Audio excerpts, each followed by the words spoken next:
Listen.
Bad sticking. That's not fun. That's some shit.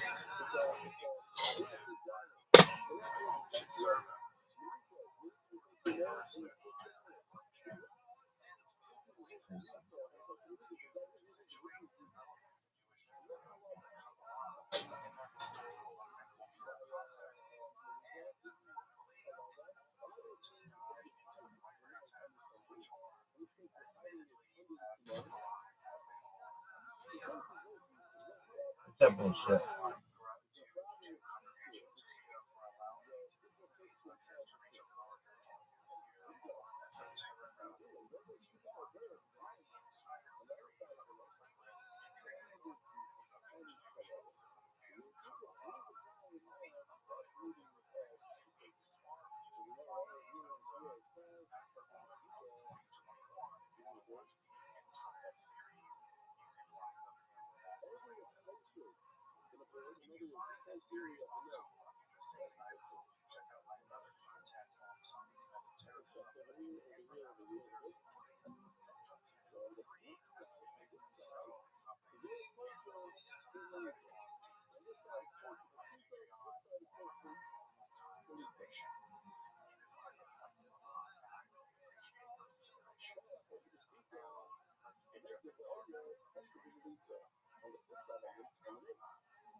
What is this bullshit?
I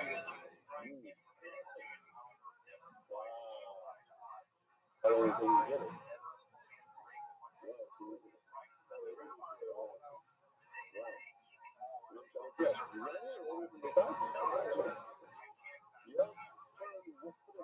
Space and someone could play with it. It's become very player instead of doing social media. I think we can all learn from this person.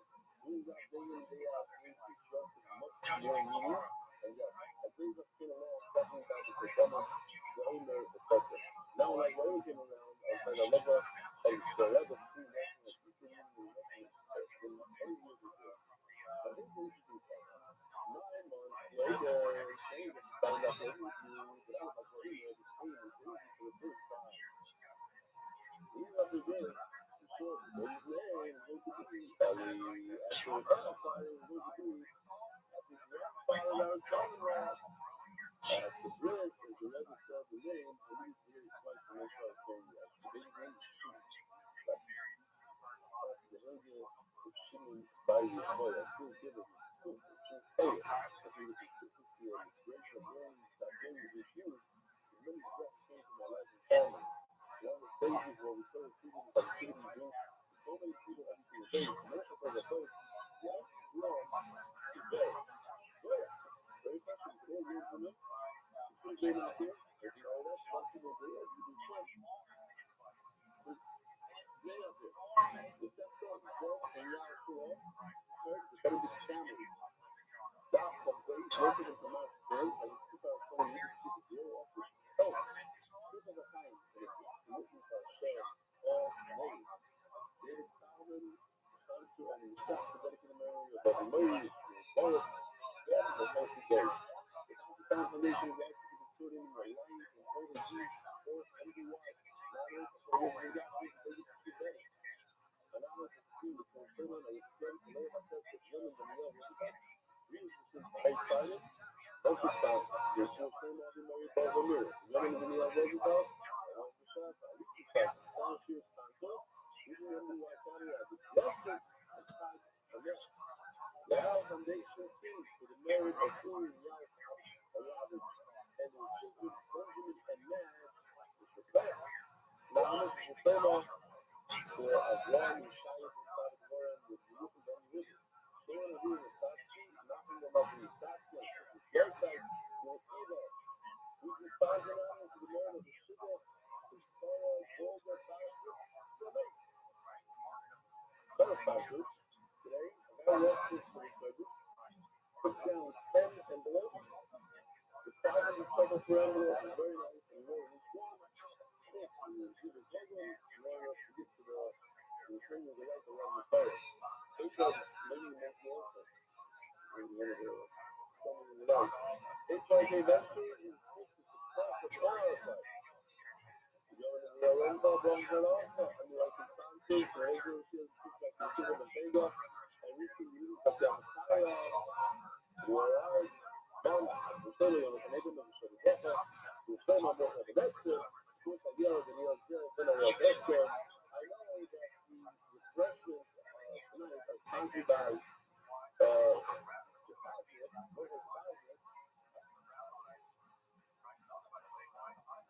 I don't see here, I know, I printed it out. I thought I put it in how it's charged. Interesting, maybe it's enough to give it a try. Okay. The right side, here we go. Tonight, I was thinking. I was trying to going back to the Stone Age. Yeah, Stone Age. 2 years ago. You love it. What's going on there? Right before you remember when it started to get the school. Yesterday we discussed the word punishment. Again, let's take it back one step. If a person brings 2 birds and you put it on a harvest bird, why would he bring those 2 birds? Because he cannot afford it. Can't afford it now. Here's 2 birds.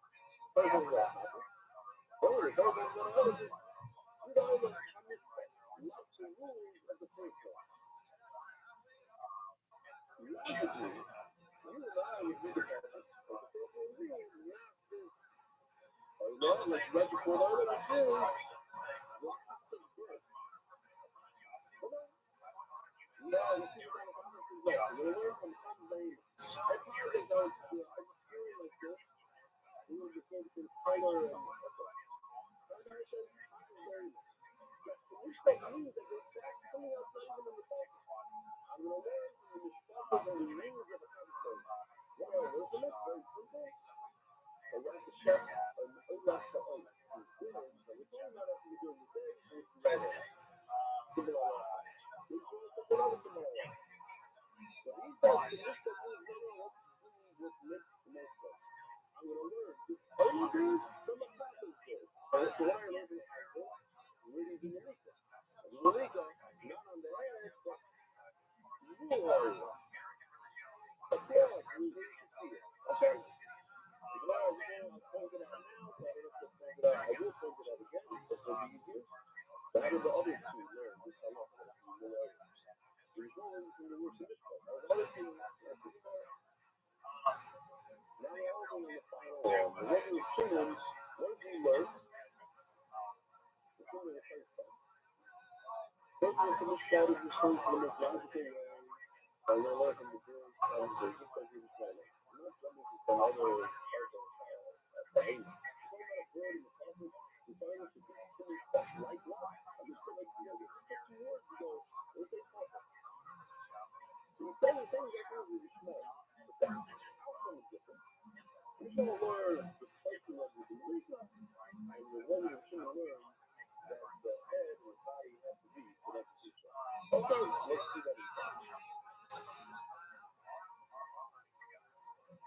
The bottom of the middle and the bottom. The other way to the middle now, this point, this is how it's all. Mala Amor. Oh, you say, the word that you can do, the Bible. So it's good. See this. I will go show this point.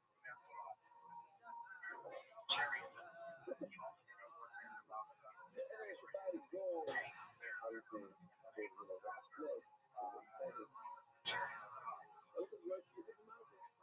Because you take a proper so good, you do it, you go, you feel it right through the neck. And then you have to give it a little, out of the back. So if the oil outside, I was going to go of the red line. What else goes into the red line for body? A cotton bag or goes down the red line? A bomb, a circular no law, you can work with different lines here. That's all mine. Look, you have to, you start, what's going on there? So we're really trying to say something different that we don't really, we're not going to really phone call. My law is to execute the way of using knowledge. Or hapa. Now what is called the Rabbi, which is the Sunday. That's a good.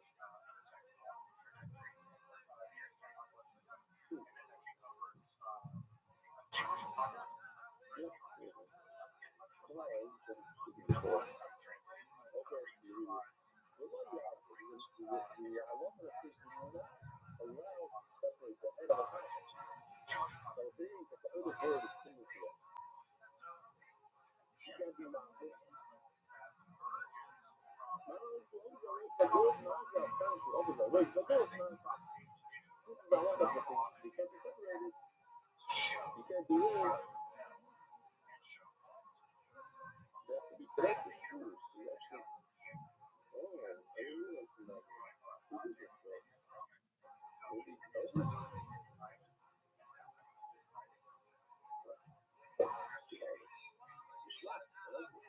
So, let's show up in the road.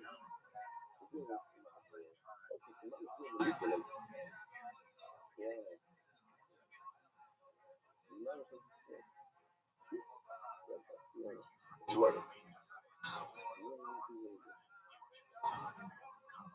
have to have the head and the body work together and do that.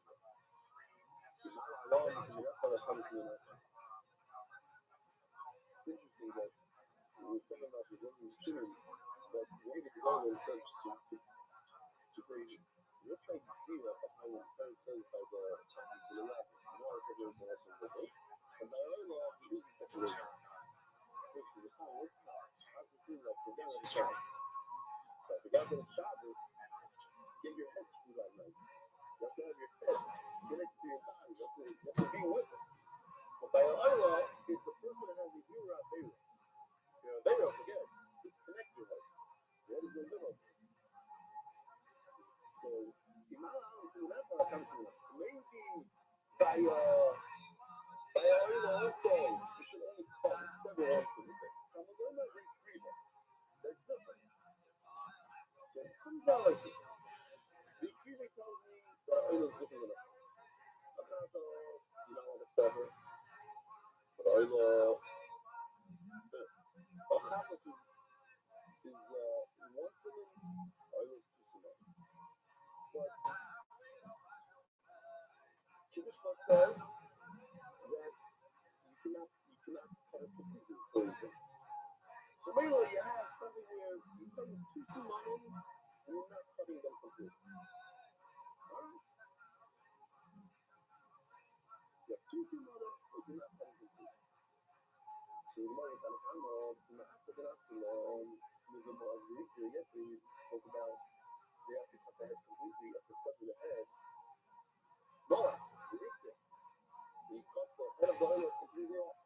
The Kriva level. So what is he going to do with it? And over here, the Kriva tells me that the oil is different. You have to sever, you have to get kissing on it. But even more, they have to cut the whole head off. So obviously, you're getting the kissing on it over there. You know, the Kriva is teaching us. I think it's important because Mamish is Shavuos, and Shavuos is Matan Torah. You're going to how to learn Sukkot. A little bit more of a brush of this part right here, this next headline. So what it says,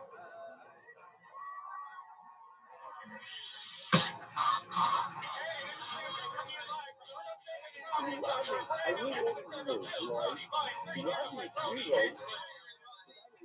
heroes, what is that about this? Let's go back to that. God says that I'm not learning from. Okay? I'm learning from the behavior. But what's this? I should learn from the book. I should learn from the book. I should learn okay, I'm sorry. So, I would think I'm not going to be people. That I'm going to learn without about the words. Look at this now. Look at the routine. I'm learning the Charlie Bird. That's enough of this anime. You should be more good. That's what. So what am I learning from the bird? I'm going to learn that you shouldn't do it. I shouldn't sever the head. Don't sever the head.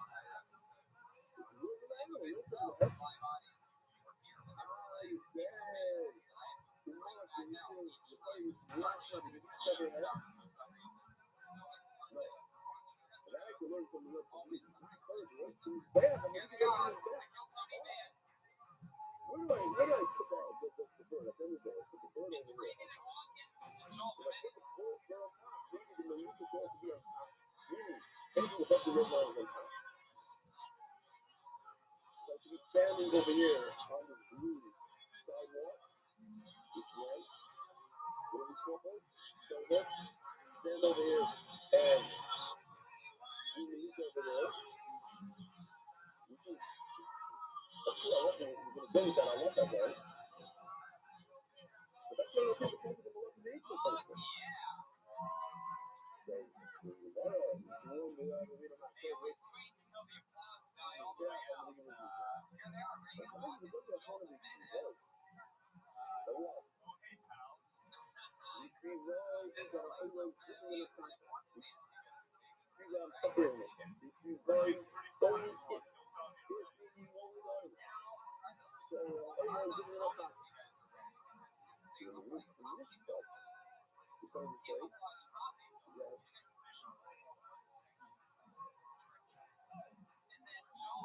that's what I'm going to look at. I look at the new stuff that are always different from the past.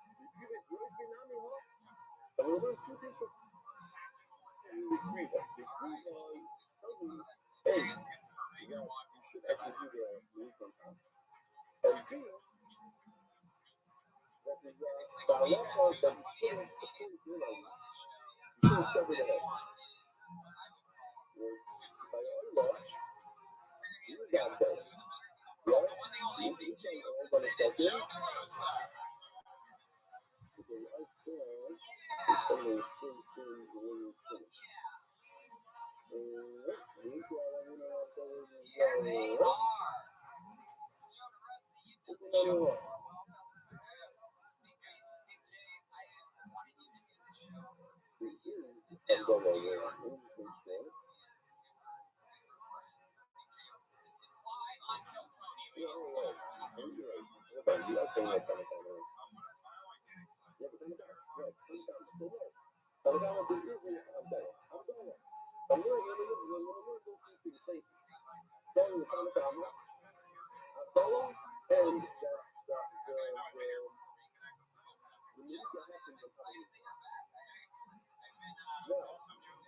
These three things that we learned in the Gemara before, this is the lesson of the Gemara.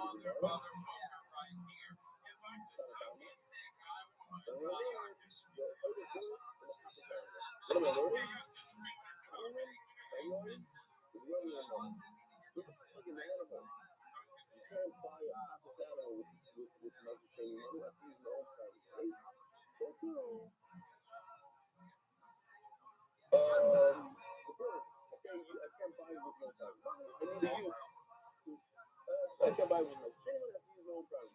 But also I see if I'm doing it, okay? And I have to do that and if I like that. So there's no one by one. It's easier I love it here. So you know, short I love. Even in the ball, thank you. In the ball, I look at it, you know, like.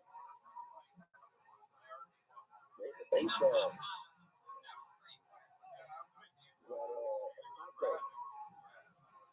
The emo could only push it beyond like maybe I'm like saying, but if I am here like shit, let me see.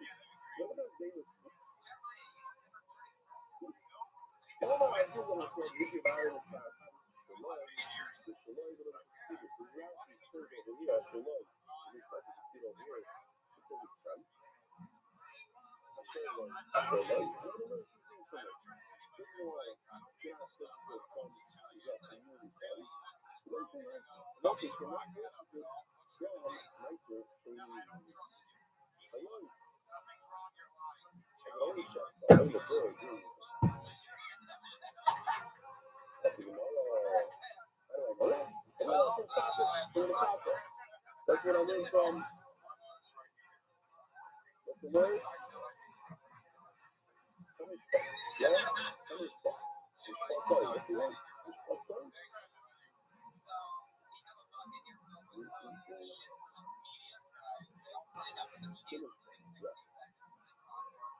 So, as you know, I don't need to work in this stuff.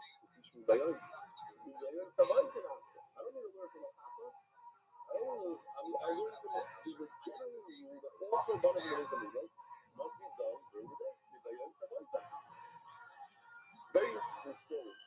He said about the name Simcha. The Meshach Chochmah. His one favorite Rabbi in the day. And he came out from this one. He said, at the end of the week, Shemai is the favor that's putting up the constitution. So it comes around and says, there's a person by the name of Simcha. He's the constitution. Mariah, he has Rothschild says that if you have a meal that only for that night, you need a positive. Why would you ever be having a meal just the only for that night? You have to put that in place somewhere.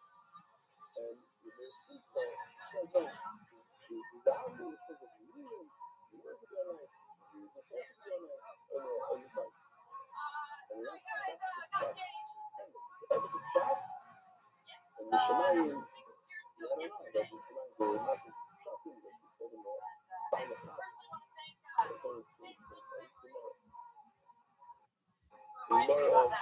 So if I can really learn this out to the years of salvation, why am I learning out to I learned it out to the salvation, everything is present in the world, happening during the day. But it just really looks kind of worse until this thing up. That's the part. You have to put some cool money in the day and with your right. Don't you know? What are you months? Are you on your right hand? Most of you don't. You know why? Because we look at dropping them on the cars and getting them up first. So what? The word playing and the word extra. Oh, the word is the Gemara. What do you tell me? You're learning it from opposite from we know that we know people. But the area of Hama, you learn that more avocado. Don't learn avocado, you shouldn't have lost it. I'm not going to cart life for you. I know you know the word extra means the right hand. What do you think the word player? The right hand. You're that crazy with it. You're by extra, that's only by you. You're saying over there. All times you like it. And all that says don't have right. You need the word play, you need the word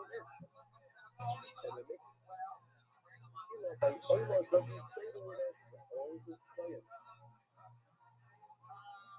So I wouldn't know what you mean. That's why I have to learn it out. Now, from now,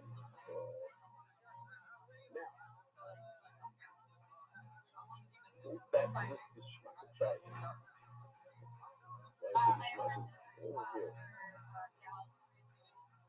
I pointed out one of the versions. The Shmuel says, what do I do in Pakistan? The location of the nation.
and some gas. And you got crap.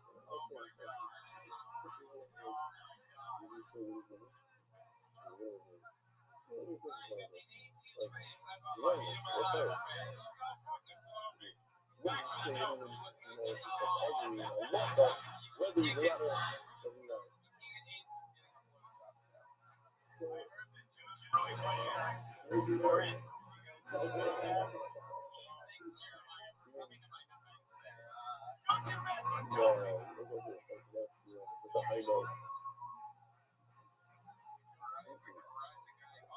One time in New York, there's a Russian couple. They didn't have cars. They were on the slow down going to back. I'm like, get this out of the way. You know, so I took this little suitcase. It was like red. It was like pretty cool. It was like a line. And I think then we got the thing. And I'm gonna show you that. And it's so fucking like, worst time ever. 3-hour line before. Remember those 3-hour lines in the year? And that's hour number 3.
Shows you how they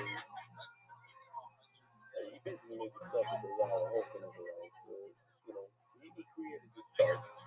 I don't know how accurate it is, but it gives you some sort of these are all bad. So the greens, once it hits a certain level of gold on its wings, on its neck, depending. So that is already mature, and it's on the days on for the gold. The first is the yellow, the exact opposite. You don't want to take a really small one, because that was a smooth problem, but that's a beach before a certain age, which is good. Actually, we're doing the season right now. I don't know what you do that's for you and like these boys. All right, so we talk next. Golden State. So I'm telling you this is simple news. The market is just like you're gonna shake your head. What's going on? Why it work?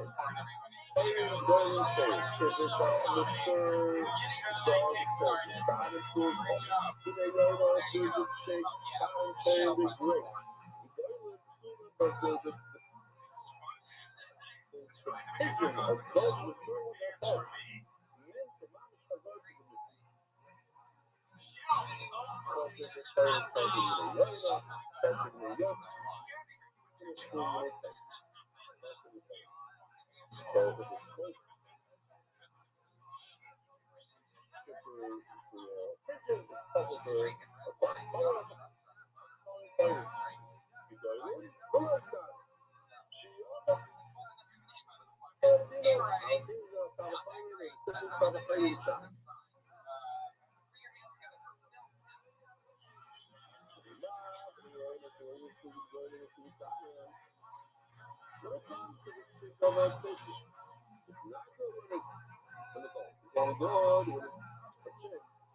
Usually island. Oh, the dog, which has a special Milo, you can see him as an adult. And then, shift to the town, continue to be like this. I don't know, so, I don't mean, and now we're going to do the same type of flavor all over again. That's good. Today, I know, time to get done. It's always been the shit to the earth. But you know what? You know, I think you got to fight. I'm not telling you what you got to do, though.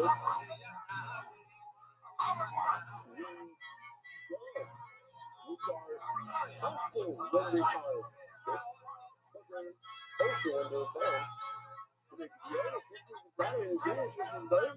So certainly the pregnant with her, they have a mind where they can do it when they're baby, so certainly when they're adults. Now, when I was tell the guy that, I come with that to see it. And I don't know that it's not as slow, it's not going to hurt you. When it's not as slow, I have a look at the room today, I tell him, hey, man, yo, you see the Torah using the word Shenay, referring to the Torah. You use Shenay Torah, and whenever you see the word Shenay by itself, it's always Shenay Yonah. It's never ever Shenay Torah, and it's never ever Yonah. It's always Shenay Yonah, meaning the 50s of Yonah, and the Torah Torah. Here's example of it together here. The Torah. And the Torah says, what is the Torah of Torah? The Yonah. That's what it says, Torah of the Yonah. That's it. That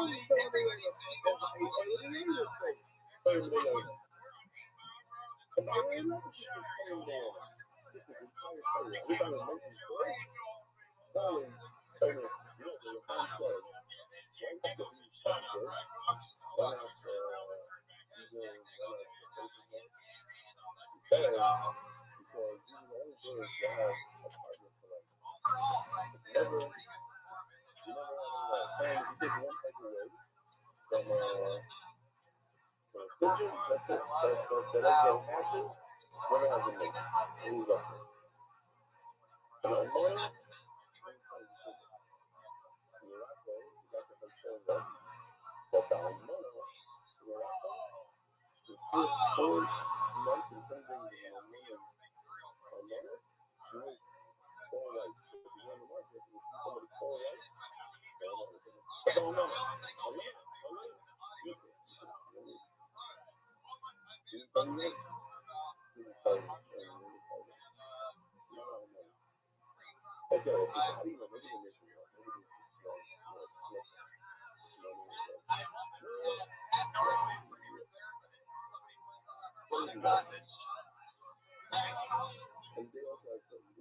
You know, I got married 4 months ago. None of the FD. What was that? Tell me to shut up. Tell me Rothschild I perform.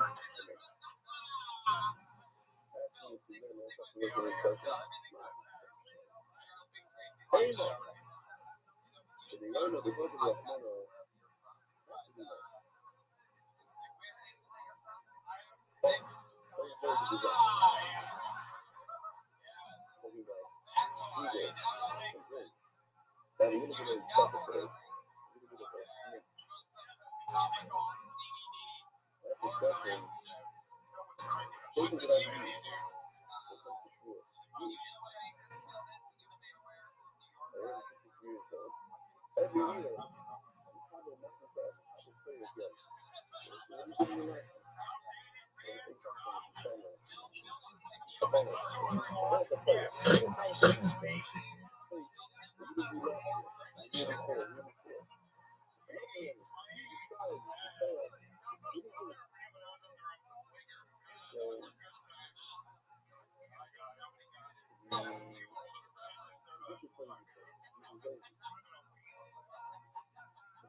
But I'm not sure now. Even for me, it's a Russian player over here. It's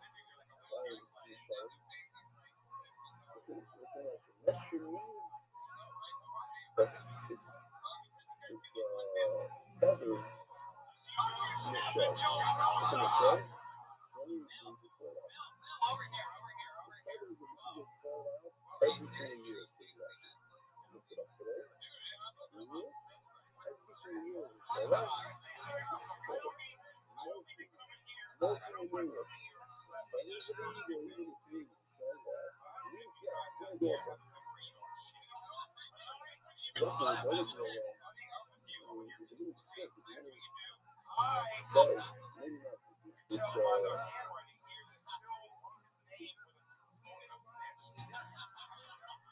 I saw my foot. I would like to comment on the field. I'm just kidding. You heard it, my foot. Not our foot. The other bird. The one that makes that sound.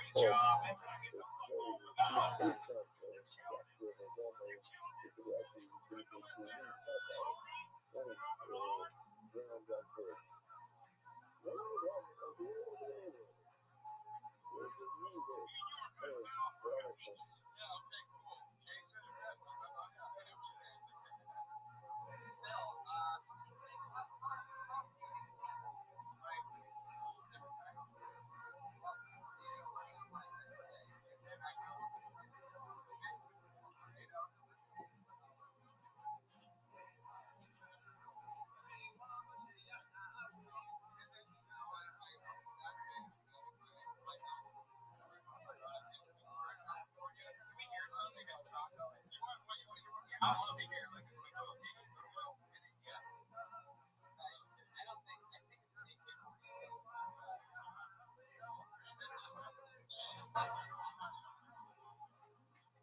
Just trust me.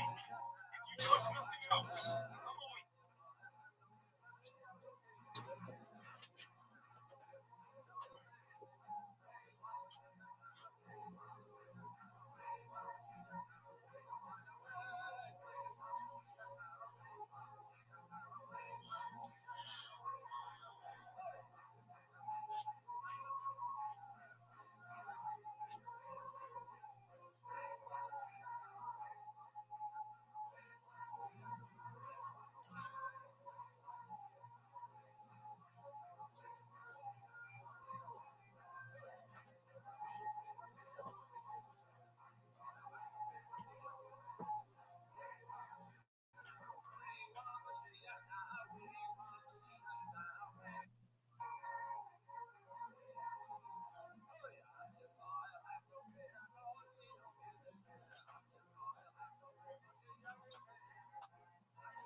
Test.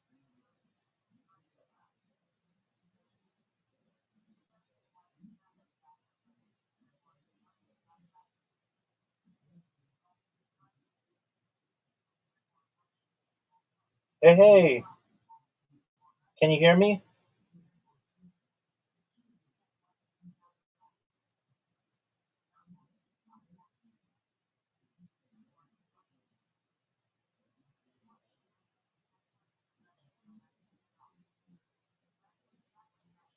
Absolutely. Can you hear me, Tony?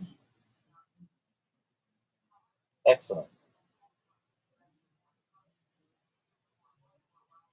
I've been well, thank God. How about you, my friend?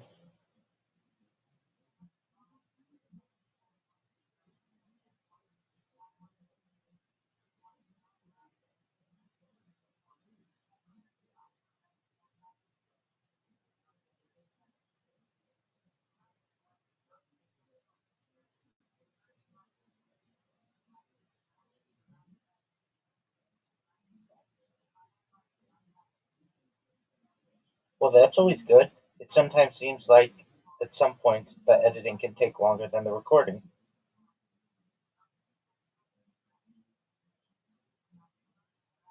Oh, wow.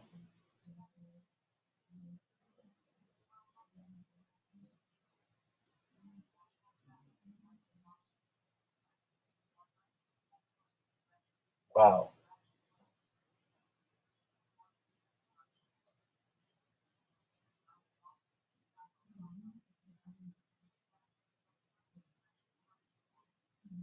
That's really cool.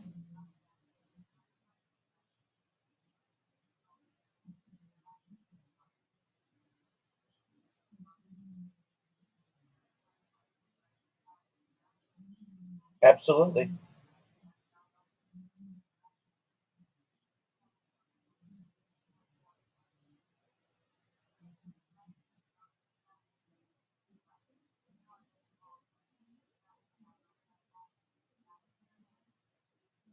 I, I'd love to do that.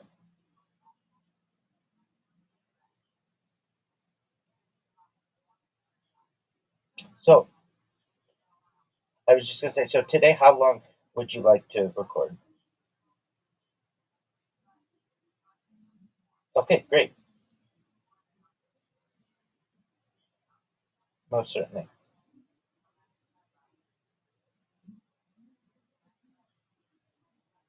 That's great. Take your time.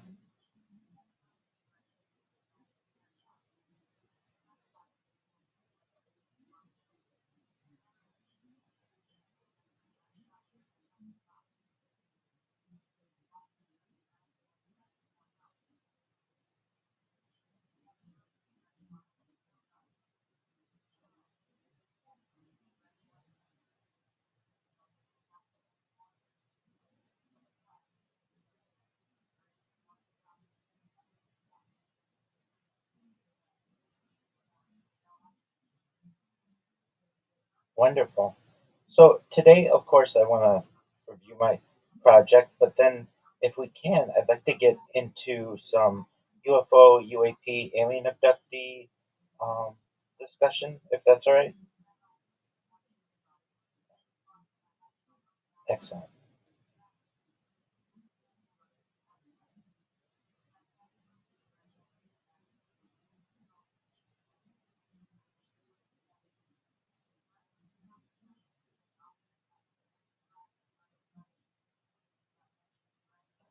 Excellent.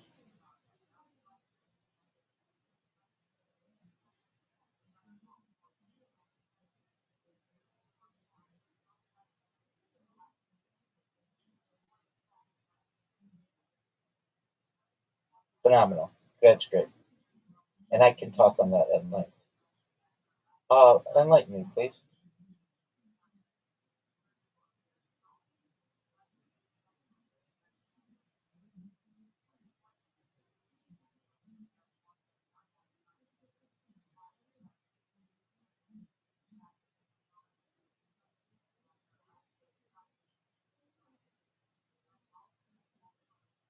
Oh, okay. write that down. Just so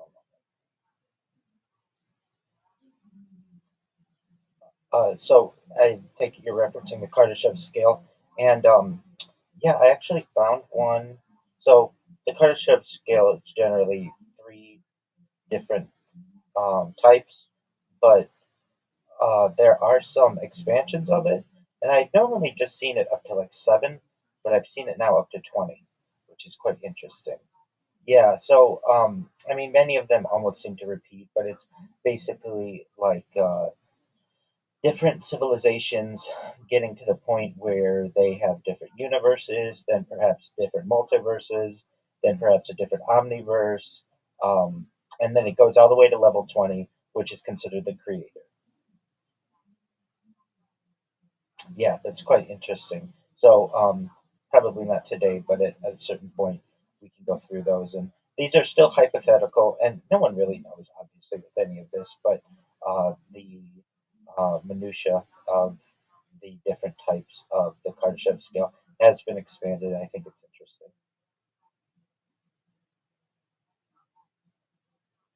Excellent. Wonderful.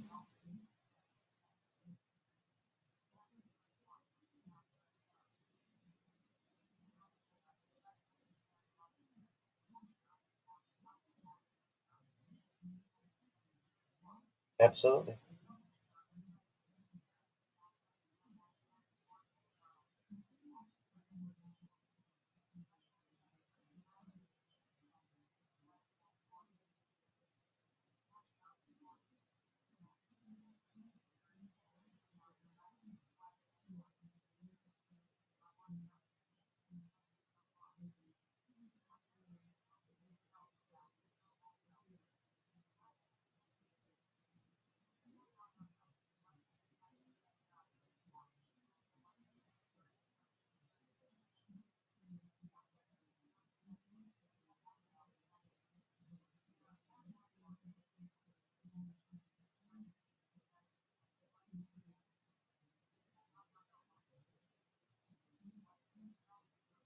Thank you for the opportunity to be here.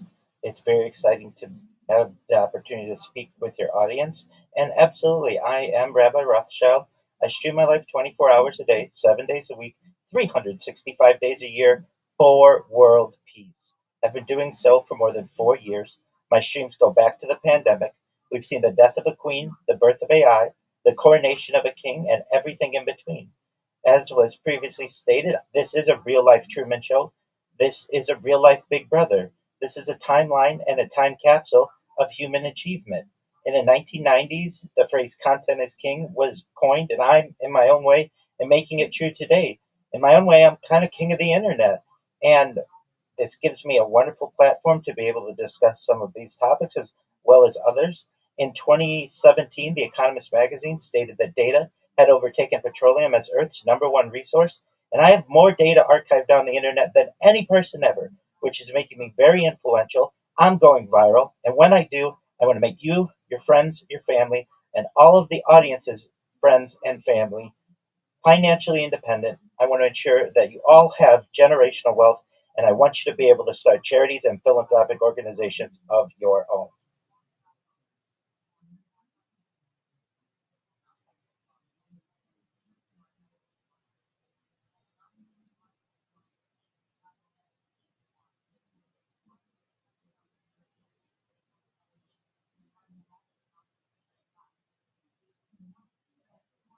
Certainly.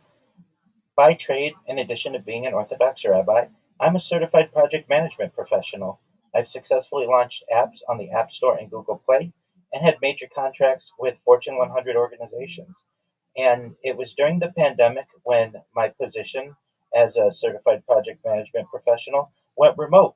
And I went from going to shul or synagogue within my Orthodox Jewish community every day to attending classes virtually, and from going into work every day to working remotely. And I went from never being on camera and not really having any social media footprint to really being thrown into this world of being in front of a camera.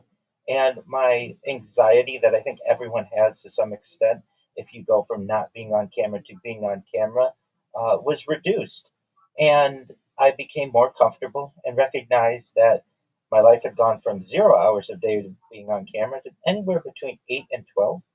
And then after work, because I wasn't meeting with my community as often because of the pandemic and all of the protocols, I would hit golf balls at Tiger Woods' golf course in Anaheim, California, near where I'm based. And I would want to see what my golf swing looked like on camera.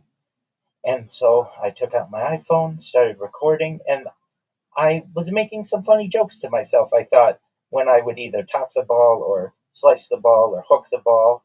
And I thought, you know what, my future family, God willing, even before they're a gleam in my eye, I want to record this footage for them. They might think it's really interesting that their father and husband had the foresight to be able to record some of these home movies, so to speak. And after playing golf each night, I would upload the footage to the cloud, and it was just taking me a long time to basically upload. And I recognized, you know what? If I'm going to do this, I want to do it better than anybody's ever done it before. So I bought uh, about 33 different devices, tablets and handheld devices, and 5 iPhones and multiple laptops and Chromebooks, and put them around myself in 360 degrees.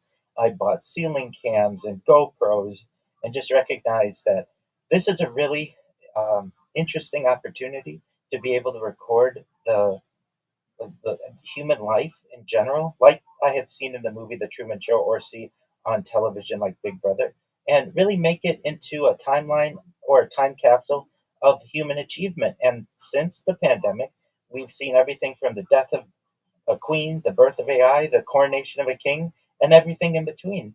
And I have plans, God willing, to do this for the remainder of my life. I'd like to create uh, just an online journal and timeline that any person in the entire world can check in on whenever they want. It never stops, and basically grow up with my audience and my community.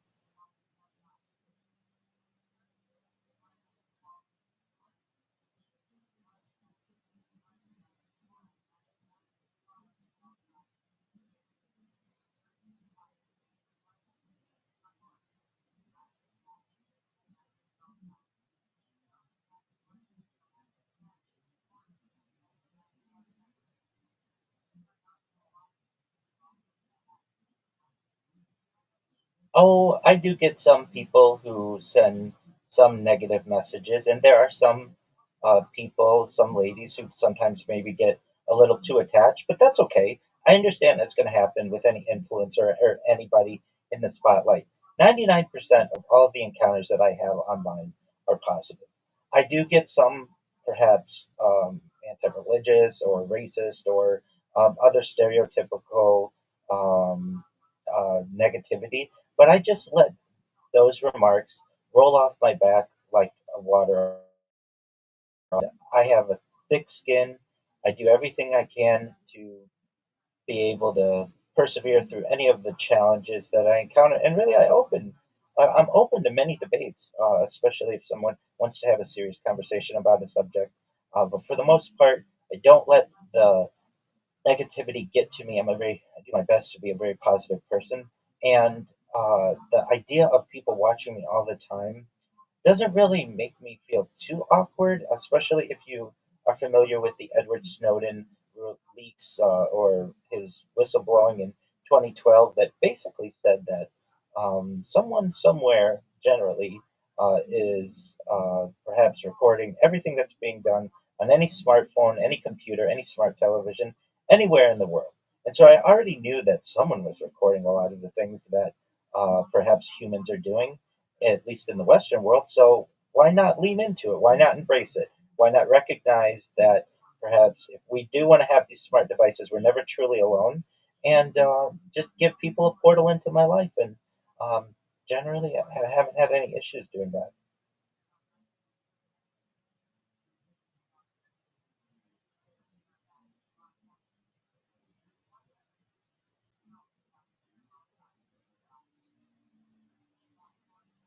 Well, we're human. We're human, and I recognize that I do things that anybody does. I sneeze. I have to go to the bathroom. I have to shower. I have hygiene things that have to be recorded. I I do my best to avoid them, but occasionally I may make mistakes. And I know that anyone who's watching this now or in the future recognizes that that's part of being human. No one's perfect. And if I can overcome that anxiety, it actually is empowering to other people to know that they're not alone out there, that there are people who care about them and who are doing this for the benefit of humanity. And we're all not that different. I think there's a beauty in the fact that we all make these mistakes, no matter where you are, no matter what continent you're on, no matter your race, your religion, creed, whatever your upbringing was, rich, poor. We all have some common traits. And I feel like my stream helps to unify humanity so that we all see that we're all not all that different.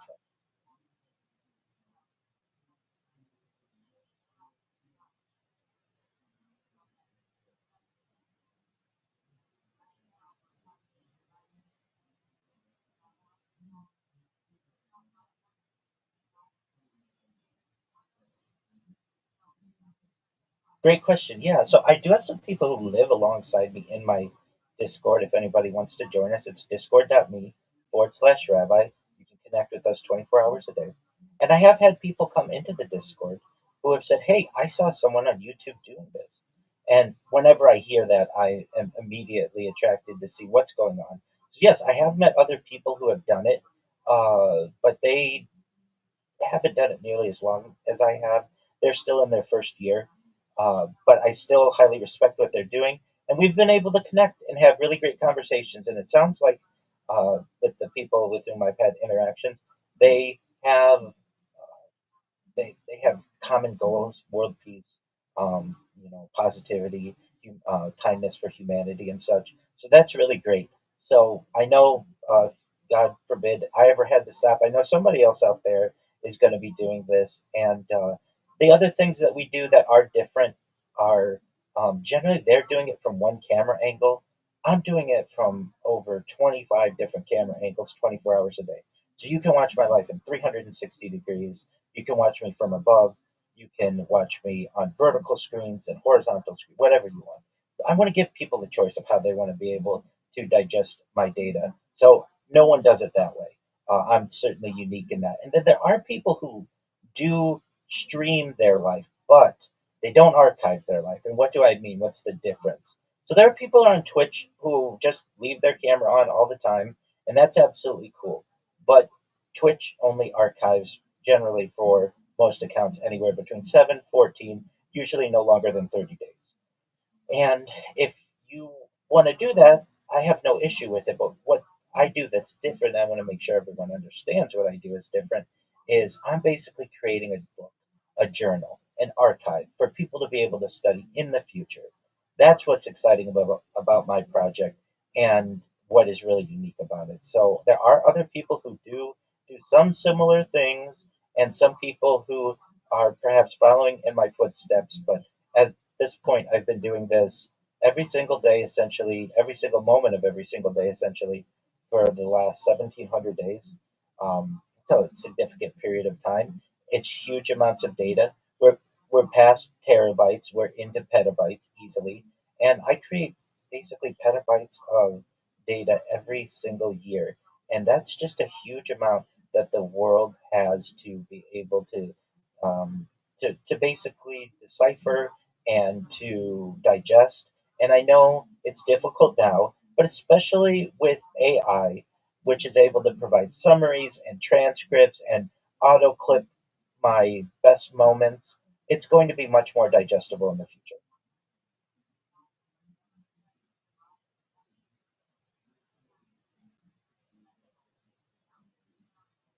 Absolutely. Absolutely. One, one, 100%. Yes, I do that. So I started that when I first started streaming, and that would be actually, I didn't immediately start live streaming when I started this project. I bought GoPros and I would put a GoPro on my chest and sometimes on my hat. And I've streamed as far north as Santa Barbara, as far south as San Diego, as far east as the desert and mountains, as far west as the Pacific Ocean. I've streamed in Beverly Hills and Los Angeles and Disneyland, and many of those videos that I have are from first person.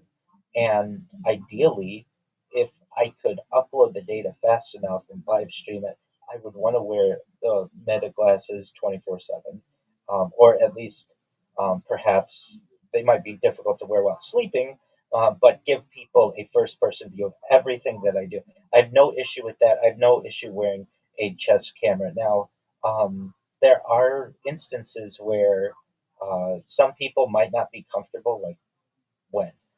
When they're looking at their banking information, when they're looking at their email, when they're putting in their passwords to their computer. I have basically become fine with anybody who wants to hack me. They absolutely can. It's difficult enough for me to get into my accounts. I have so many of them. So if somebody wants to take the time, they certainly probably could if they watched all my videos with close enough detail. But by the time I have a large enough following, I know that um, I'll be able to change any kind of credentials that I need. And I also hope to be able to give people that first person view 24/7. They can see everything that I'm doing. They can see it, live life alongside me when I'm going to the ATM, when I'm driving, when I'm eating, and basically live their life right through my eyes.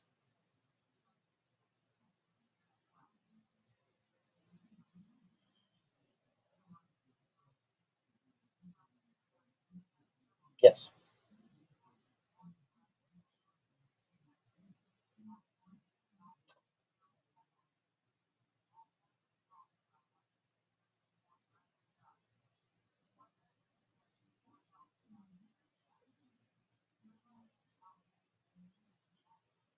I wish I could say that I had seen something, but I have not. I listen to Coast AM every night. If you're familiar with what Coast to Coast AM is, so excellent. So I'm very connected to the paranormal from that standpoint. So anyone who watches my streams can literally listen to every coast to coast going back nearly 5 years. And if they see something, then there may be something, but at least I haven't. But frankly, I don't watch my streams that much. I just let them record. I will watch them from a quality control perspective, but I'm creating so much content at any given time that I don't really have time to go back and watch them at length and be able to look at them in that kind of detail. But that doesn't mean that within my community we might have sub communities that form trying to find these kinds of things in the future. And if people want to do that, I'm all for it.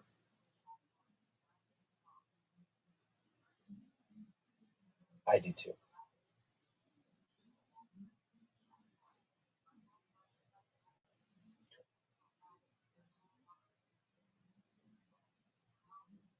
Oh, most certainly. Yeah. And if anybody's going to have it, there's an excellent chance that I do because I have it on so many different angles. So let's say somebody saw an anomaly on one of my streams. Well, guess what? I've got it on another 25 different views. So we can see, was it just a camera issue or was there something really there? Which is a really exciting um, opportunity for the paranormal community to be able to study. Usually, people, as I understand, see something on closed circuit TV or see something on a ring camera, but we only usually have one angle of it.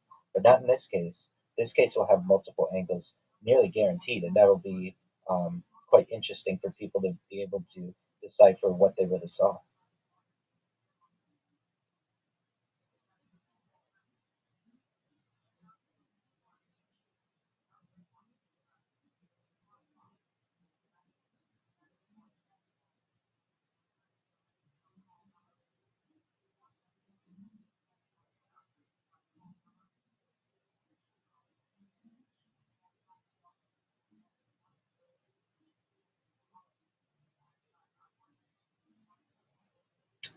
I understand.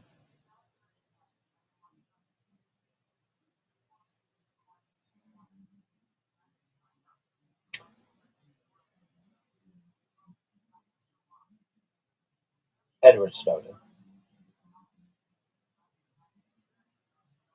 That's okay. You're okay. You're okay.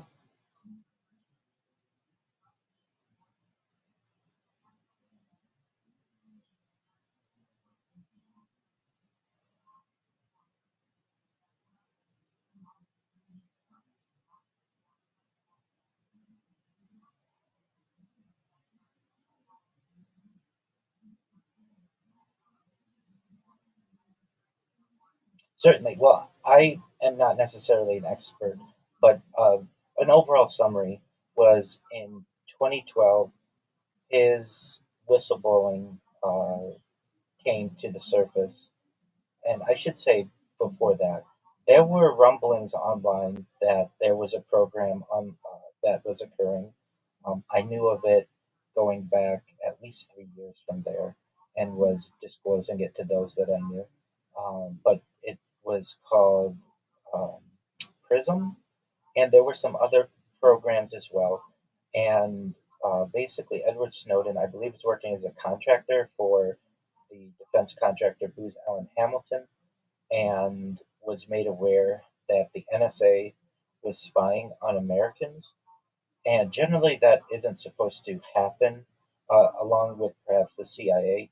Usually, those are supposed to be foreign intelligence entities. But they were doing so using a loophole.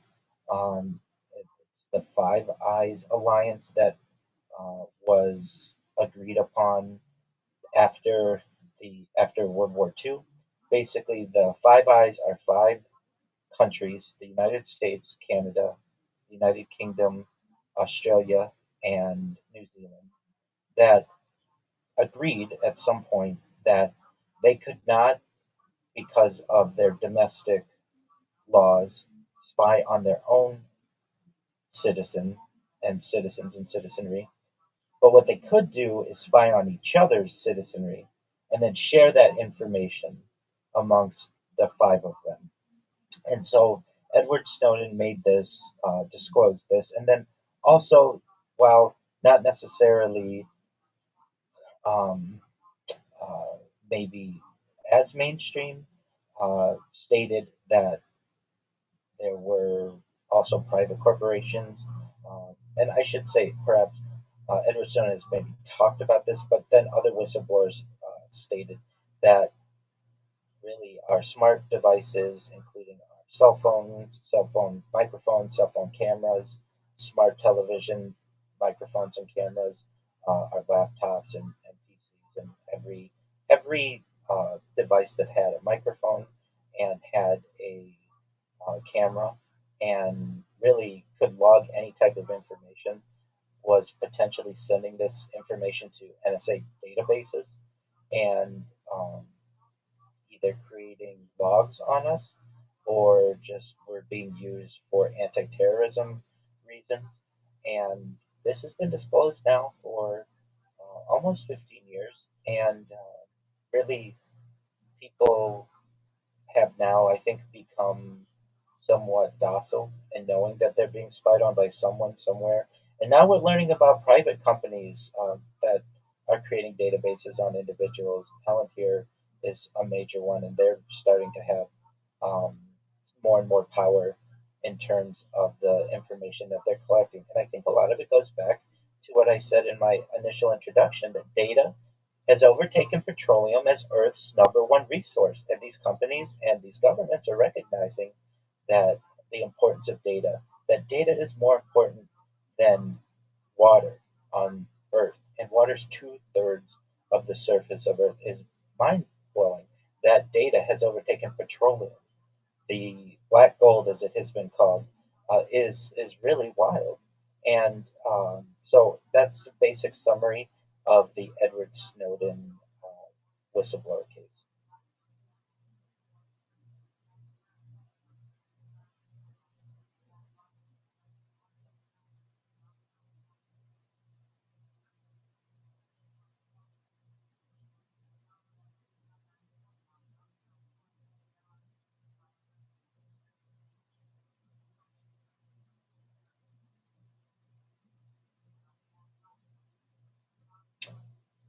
Well,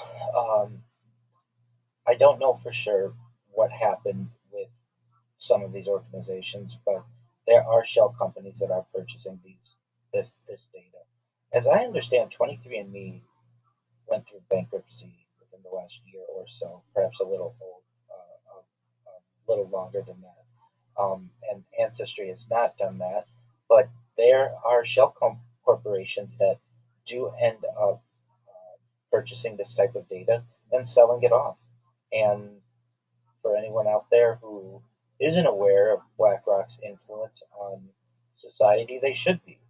If you drink Coca Cola or you have heard of IBM or Apple or Microsoft, and you look at who its shareholders are, chances are some of the major players in this are venture capitalists, and BlackRock is one of these. Berkshire Hathaway is one of these. Millennium Group is one of these. Um, and along with quite a few others, and they basically are faceless. We know Larry Fink, but aside from that, many of the other heads of these organizations, certainly we know Warren Buffett, who stepped down within the last year or so.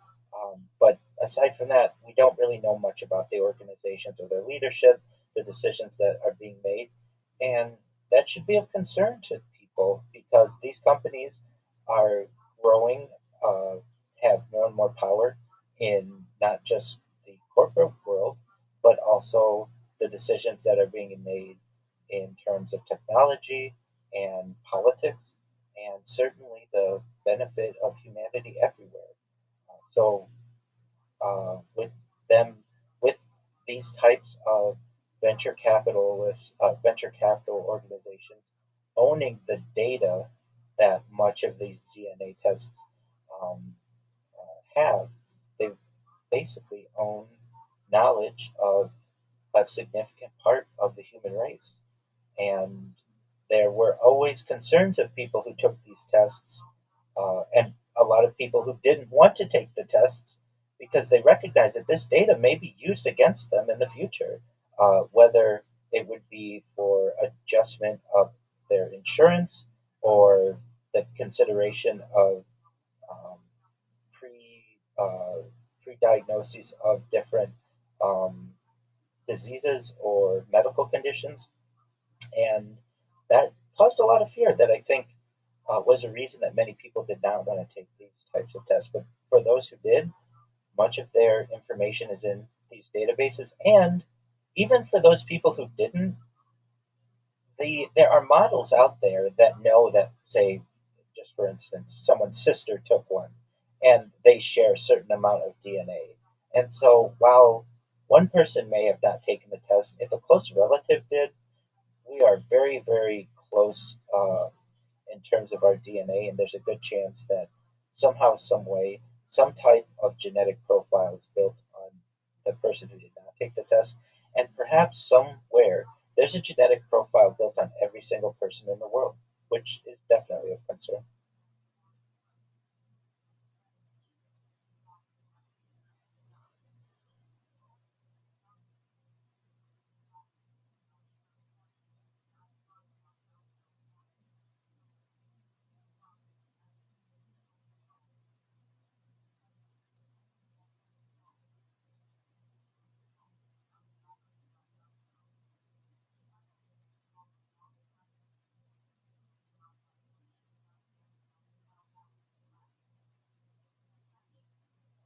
I think both are true.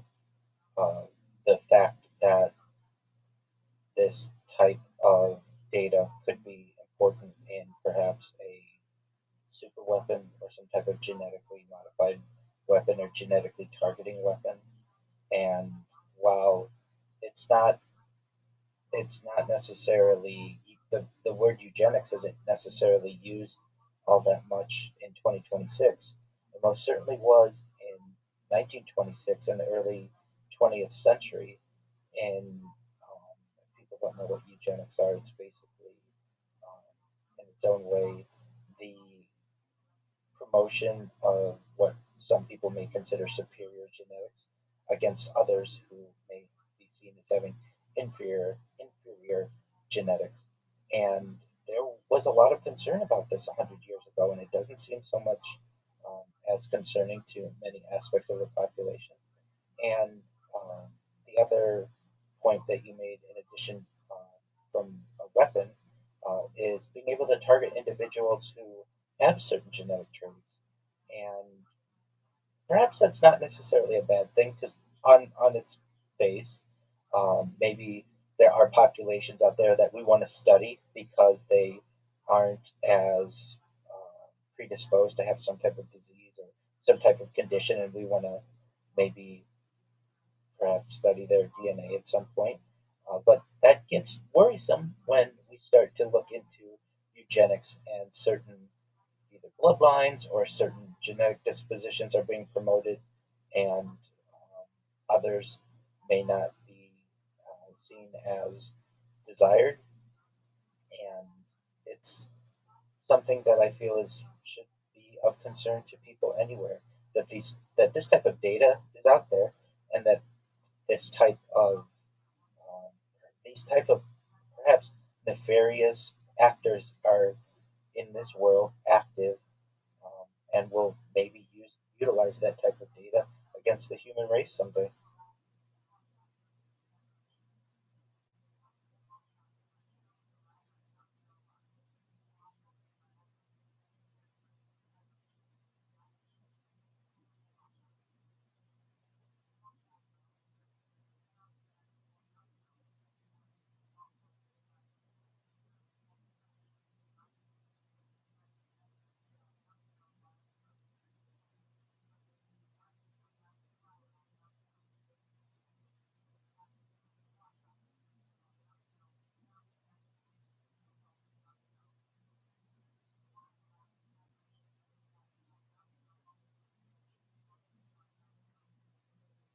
Certainly, I think we're in a period of soft disclosure, and for those that don't know what soft disclosure is, it is a slow, monotonous influx of information into the social psyche, but it is not this one event like the UFOs are landing on the White House lawn and that there's an announcement on the nightly news and across the 24/7 cable news sites that says we are not alone. It is more those in the know have an understanding, those who research the extraterrestrial phenomena are aware that we aren't alone. And for anyone out there, if I may just give my knowledge and my history of understanding of the alien phenomena, I was a skeptic. I didn't believe in UFOs. I thought they were science fiction and comic books and things that you would see in fiction and in film, in other media. And it was around 2008 when I saw the Stephen Greer press conference known as the Disclosure Project, which had actually taken place May 9th, 2001 at the National Press Club. And what Dr. Stephen Greer did was get a dozen or more whistleblowers and archived their testimony. And it's if anybody's ever seen the Disclosure Project, it's very difficult to deny that something is going on. And for those of you who haven't seen it, you need to watch it. Yes, it is from 2001, and yes, there has been an updated one that was done within the last 5 years or so. But it was mind blowing to me. It was eye opening to me. It gave a lot of credibility to alien the alien question, that we may not be alone, and caused me to do deep dives into everything from Bob Lazar to alien abductions to um, you name it, anything alien related that I could find. And you really find that there isn't that much credibility to some of the things that you find, but then other ways you recognize that there's a lot of science involved. And this when I started to have my eyes open to this, you should know that I was such a skeptic that I would debate people on the topic because really I was just uninformed. And I am much more informed now. For anyone out there who is a UFO skeptic or an alien skeptic, I want to ask you, for how many hours have you studied the topic? And usually people will say, oh, I've studied it for 5 hours or 10 hours. You need to study it for at least 100 hours of your life. If you go through and you watch 100 UFO documentaries that are an hour long, or 50 that are 2 hours long, or listen to UFO podcasts on witnesses, credible witnesses, your opinion may change on the matter. And especially now when, and I can say in 2008, 2009 or so, video was starting to be uploaded to the internet that was better quality. People were starting to get cell phones. The iPhone had come out around that time. And just in general, the amount of quality video that we were getting was better. And the amount of information that was being shared was increasing. And I can say that I would mention this to people who I knew and trusted, and uh, especially from a religious standpoint, I was told that there's only God, there's only Hashem, and that is all. And I understand that people want to reject some of these claims, but then there were other people, even religious or a-religious, behind closed doors, that recognized when I would show them something or we'd have this discussion, that there was really something to this. And I think that a lot of people have positions, especially in the corporate world or in academia or whatever organization they're in, where they don't want to be seen as somebody who is finds UFOs or aliens to be of interest. At least not from a public standpoint, but when you get them behind closed doors and you're sitting at a table with them and you're showing them the evidence, or they're able to digest this information in one way or another, it is hard to deny.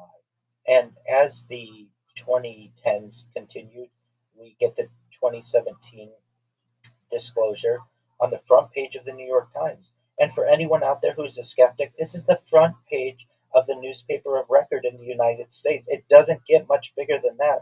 And that was with the Tic Tac UFO case of the USS Nimitz in 2004.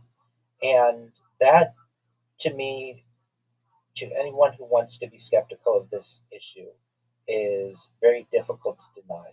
If you look at that FLIR camera, we can't explain it. I can't explain it. The government can't explain it, or at least the mouthpieces of the government cannot explain it. And then from there, we've had the David Grush incidents that have occurred. We have had within the last year the Trump administration doing some disclosure, and now I feel that we, as UFO enthusiasts, and really what we are, we're ufologists, and that's a scientific term that should be taken seriously. It is not fringe. We are the majority. And if people don't recognize that, they should. Because if you poll the United States public and do an honest poll, more than 50% of people know we are not alone. And the people who think that we are alone or that we were just something unique that happened in the universe, they're entitled to be able to believe that all they want, but they are getting smaller and smaller. And we are growing. Ufology is growing, the movement is growing, and I think that's really great because these are honest conversations that we need to have. It is time for humanity to be mature enough to be able to have these discussions because they affect every single person on this earth.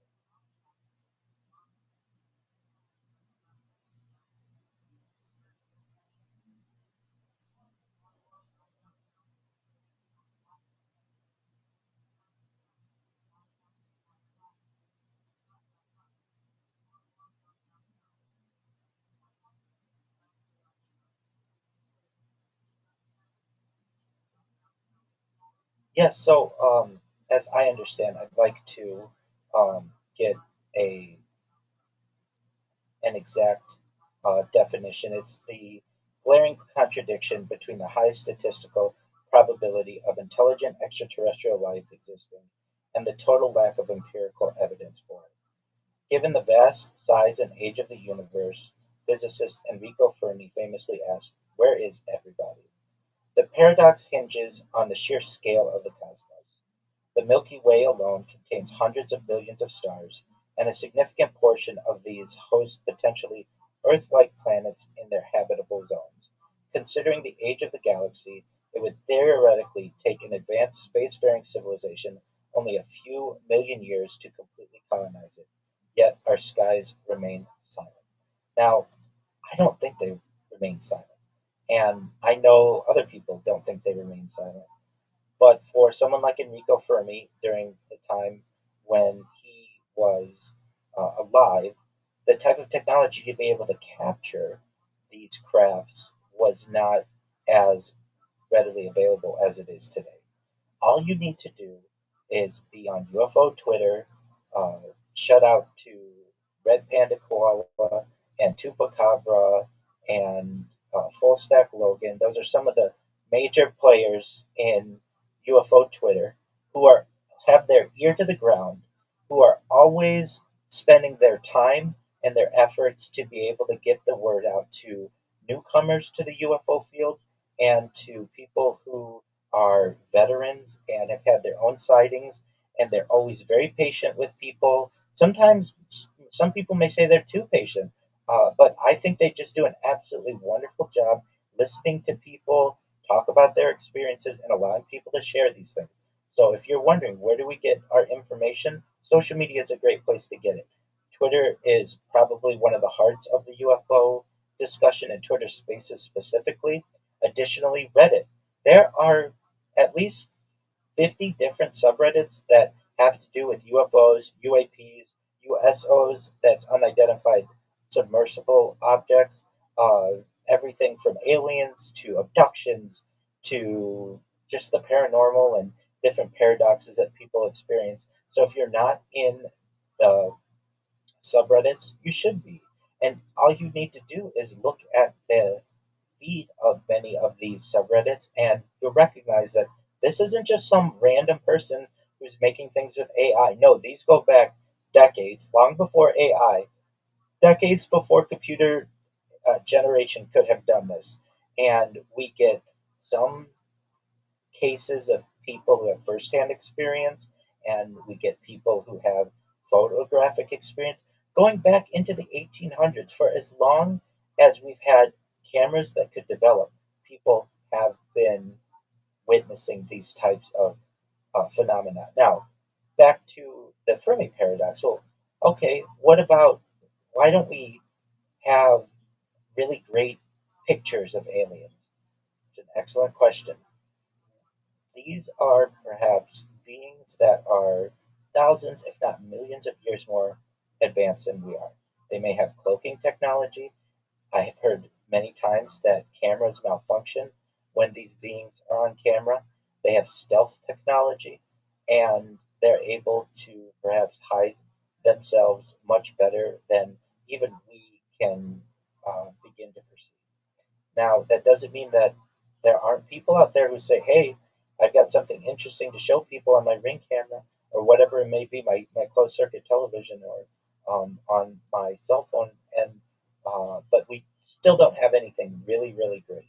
And that which we've seen that's been perhaps um, somewhat verified, uh, other people will say has been debunked and debunked years ago and all of those things. For anyone out there who says this topic has been debunked, I am a person who doesn't think anything's ever been debunked, that we shouldn't use that term.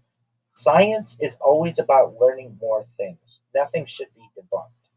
In fact, that's a term that I feel makes someone look not as intelligent as they should when they use that because it basically says this is case closed and I don't want to look into it anymore. And that directly contradicts science. Science is always about digging deeper and learning more. So, for anyone out there who wants to use that term, I'm not going to tell you what words to use or not. But I would advise you that when there are those of us at a certain level who know that that term is bunk itself, for lack of a better term, and that we should always continue to keep looking.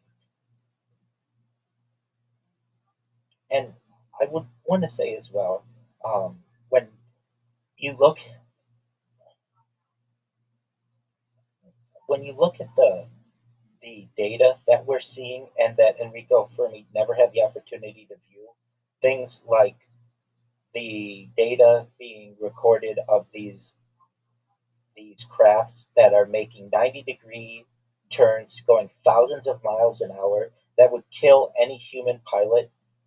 These just like great UFO footage, just flying over major cities. The ones that come to mind are there was one in London around 2016 or so, just flying over with crowds underneath looking at it. It's very difficult to bribe a whole crowd of people in midday London to look up into the sky and fake this for social media credibility or views or whatever it may be.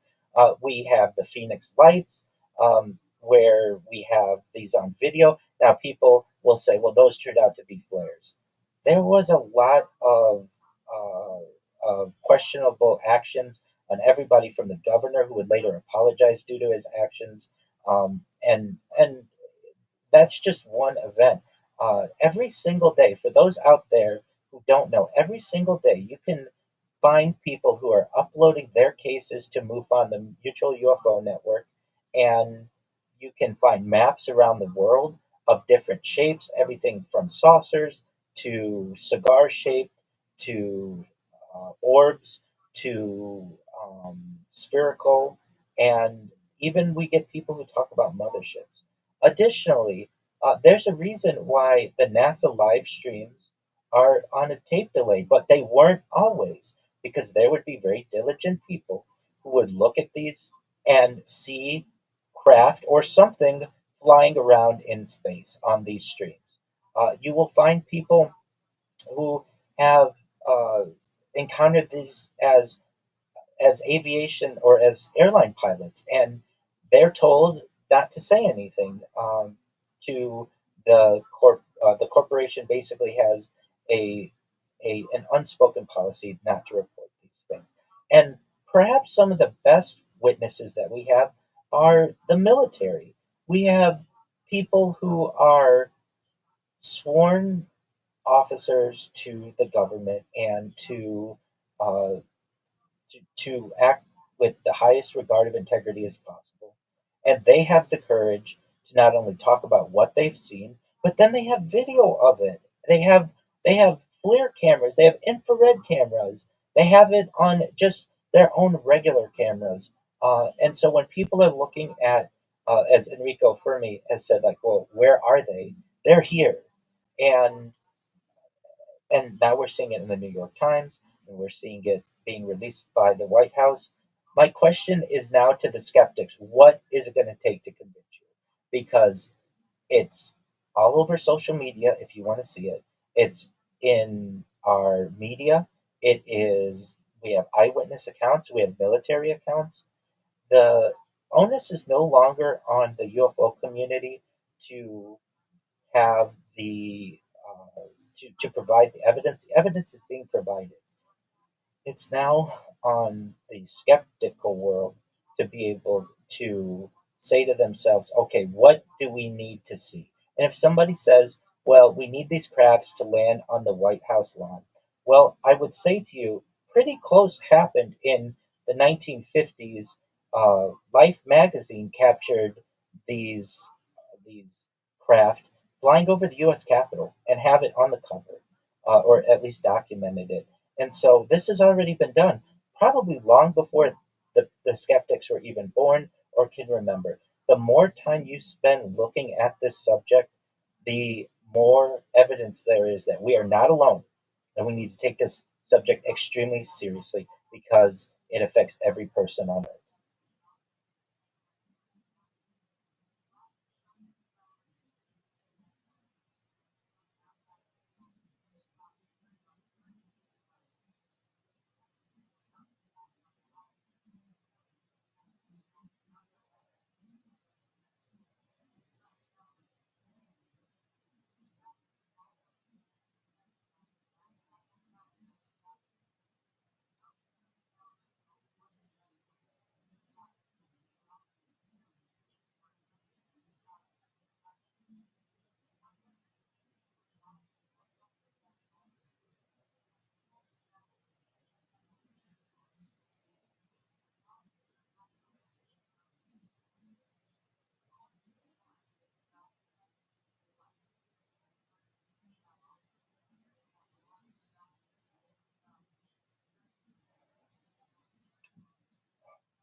Well, I think this is part of the soft disclosure plan, which is predictive programming.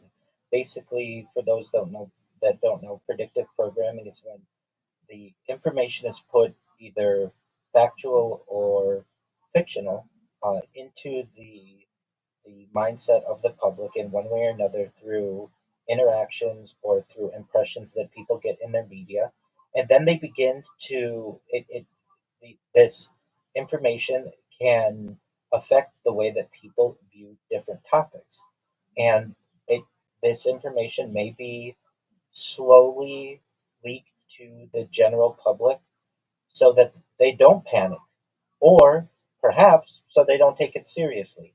I don't know the actual intent. I do know, though, that ufologists and governmental authorities and whistleblowers have talked about a plan known as Project Bluebeam, where perhaps, again, who knows, but within the next, I want to say, decade or so, perhaps longer, perhaps shorter, where we will have an event that may or may not be orchestrated. And the plan that I've always heard, and please, uh, if if if this isn't what you've heard, feel free to interject. But uh, around the world's major cities, there will be some type of mothership, or it could be holographic. It could be um, just on people's televisions, but it is a plan to scare the public into moving into the cities and to move away from any type of rural environments and people who are off grid and such, and force people into some type of global government. Whether that is true or not, that's for the audience to believe. I'm just telling you, this is what Dr. Rosen discussed, that she stated that Werner von Braun, the head of the NASA rocketry program and Nazis rocketry program, stated was the plan. Now, she stated this May 9th, 2001. She said this would happen, though not immediately. That first there would be wars in the Middle East, then there would be some type of fear of an asteroid or some type of collision with Earth that would cause fear with people, and then eventually we would have Project Bluebeam. And uh, I don't know whether it's true. I do also know another interesting aspect of Project Bluebeam was a religious standpoint, that um, there would be some type of manipulation, maybe some type of savior like figure that may take place. And if anybody's had the opportunity in 2020, if you have the opportunity to watch the Seattle New Year's event, basically when the um, clock struck midnight in Seattle, the it was during, I think actually it was between 2020 and 2021. Wait, 20 it was 21 turning to 2022, because people couldn't meet like they normally would because of 6 feet protocols and everything. It was during the pandemic, and there was augmented reality that was used, and basically had very interesting imagery over the Seattle Space Needle and over the skyline of Seattle, things like butterflies and DNA double helix. And if anybody has the opportunity to take a look at that, it's quite interesting. And if I just say to the public, if you watch this and you see that augmented reality, absolutely. Augmented reality can be used to manipulate television to make people believe that which they are seeing on television is actually true. If you were to do the same over New York and Los Angeles and Paris and Tokyo and London, you could manipulate people. You could basically make people think that there were motherships over their cities and to cause mass hysteria. Do I think this is going to happen? I don't know. This is what I'm saying has been stated within UFO lore, and so I'm just the messenger. So I don't want people to get scared that I'm prophesizing about that this is what is going to absolutely happen. I don't do that. I'm just making you aware of what has been discussed in the past. Hopefully, it doesn't scare anyone uh, what they see, but or what they may experience. But in terms of perhaps some type of manipulative actors, this might be a plan that we have in store.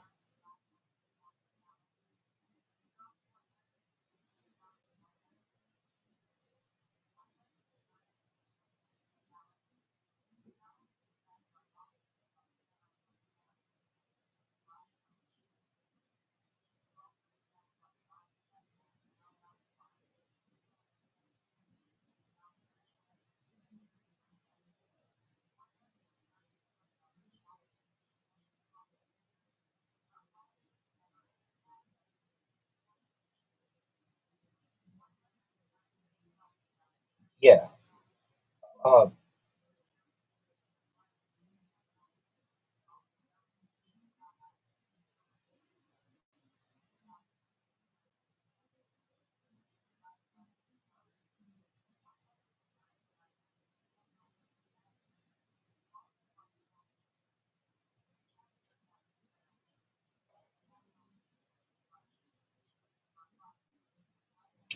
it very well could happen, and I don't know what those people who make those decisions have in store for us.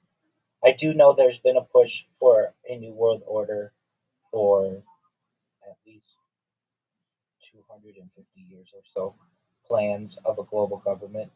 And in our own way, I feel like we have it. We have a World Health Organization, we have a United Nations, we have a World Bank. And I think at its core, it's inevitable if we were to advance tens of thousands of years that eventually there would be some type of global unification. And so I'm not necessarily against it. What I am against is the complete enslavery of the human race. That's something that I absolutely want to avoid. But in terms of a global government, I don't know if we should fear this as much as we should be aware of it and do what we can to control it. Because it's just a matter of time until certain entities feel that we should start uniting and that we should perhaps be without borders or we should have more uh, communication and transportation um, and travel amongst countries. And um, and a great way to be able to do this would be through some major event, either an epidemic, a pandemic, a global market collapse, a major environmental event, a certainly some type of asteroid, and um, more than anything, some type of perhaps alien encounter or alien disclosure to the globe. And the plan that I'd always heard is that, and I could very easily see this happening, for as gullible as some people would be, they, and really, I think it could easily be done. If you had control over the world's television stations, you put on television on the little ticker on the bottom, aliens over major cities in the world, and you put some graphics up, within 48 hours, people would be begging for a world government to be able to protect us from this type of entity. It would not be difficult. We saw how many people became docile during the pandemic and went from 2 weeks to stop the curve to curb the to curb the curve or a similar phrase to being trapped in their homes for 2 years or longer. And if that can happen with a virus, I could easily see more drastic steps taken in terms of an alien invasion.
It very well could be.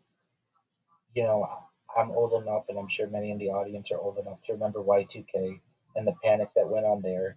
And I've seen memes and other places where people are like, I survived bird flu, I survived mad cow disease, I survived hoof and mouth, I survived all these different things that they told me were going to end me, basically. I survived the pandemic.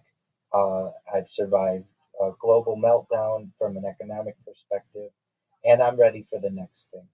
Um, I think, though, that it's just a matter of time until the people who control the chessboard to uh, make the move that will cause mass panic. And I'm in agreement with you that the idea of an alien invasion is something that would cause the major control over the uh, people of the world. And if that were to happen, uh, that raises a lot of questions. Would people actually uh, so there's the idea that, okay, say this was a simulated event. Well, then what does that, we first have to get through the simulated event, but then also we have to take into account that we have real questions here about how humans got to Earth. Was there panspermia or guided panspermia? The idea that we were seeded here, either naturally through some type of asteroid or unnaturally through some type of guided evolution, and where we're going in the future. And then if we did have a global government, I can say this, and with much confidence, I do not see a world in the year 2100 without a global government.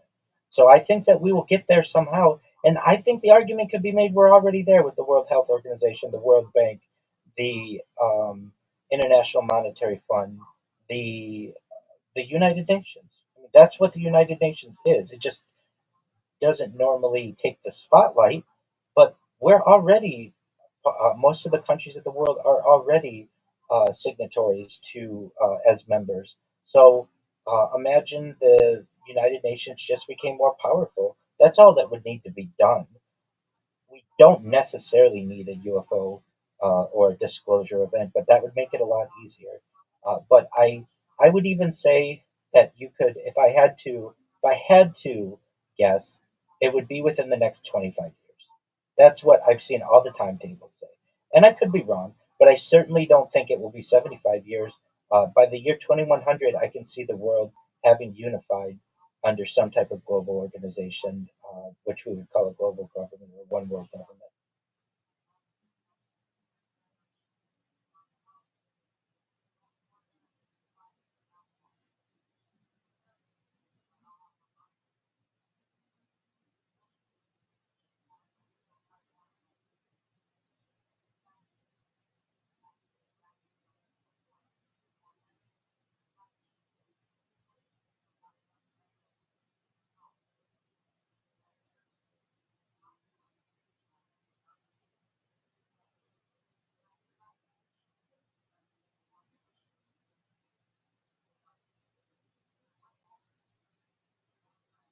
Could you repeat that again?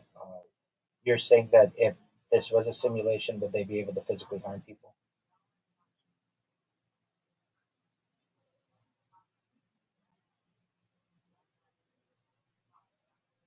Well, there are arguments to be made that they can do that already without the simulation. I've seen, well, even going back to radio and different wavelengths that were being used, there was mass hysteria around the year 1915, 1920 about the utilization of electric wires in cities. I've seen different documentation and publications about people who feared just the advent of electricity. And even before then, around the 1820s or so, we have the Luddite people of England who were in fear of the loom and the Industrial Revolution, the loom which made making textiles easier and faster, and many people consider one of the first types of, if not a precursor to the computer in many ways, because it could, in its own way, be programmed, a very primitive type of programming. And Then we get the radio, which there was mass hysteria around the War of the Worlds by Orson Welles in the 1930s that caused major panic around the tri-state area, Connecticut, New York, and especially in New Jersey. Um, and I think the people who controlled these types of mediums recognized that you could affect people. And so I even think that there may have been some perhaps documented deaths because of that incident, though want, I don't know if they were directly related, but it did cause widespread panic until um, people had to hear at the end of the broadcast that it was just theater, essentially. But for those people who tuned in mid War of the Worlds, it caused a lot of fear, I think, and that was just a test. Then we have television, which in its own word, its own name is interesting. People think of it as television, but it's almost like tell a vision, even though it's not spelled that way. It's telling a story, it's telling a view of something. And many people have said that this is a double entendre, basically, of the word that you're able to tell a view in a certain way through this.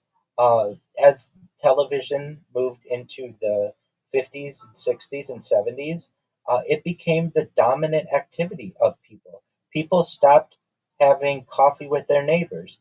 People stopped joining fraternal organizations, just many organizations in general. Many people did. Now, I'm not saying everyone, but then eventually moving into the 80s and the 90s, people became much more introspective and much more secluded because they no longer needed to go outside to be able to get that kind of connection that they felt. And I've seen the argument that uh, different smart devices, even prior to smart devices, just devices in general, including the computer and the early cell phones, were able to affect people's brain waves. If anything, I think that we could all agree that with the advent of the cell phone, many of us are much more aware in many ways, or have our mind in another place when we wouldn't previously. Generations ago, people wouldn't be thinking, "Oh, I wonder what's going on in this place known as social media."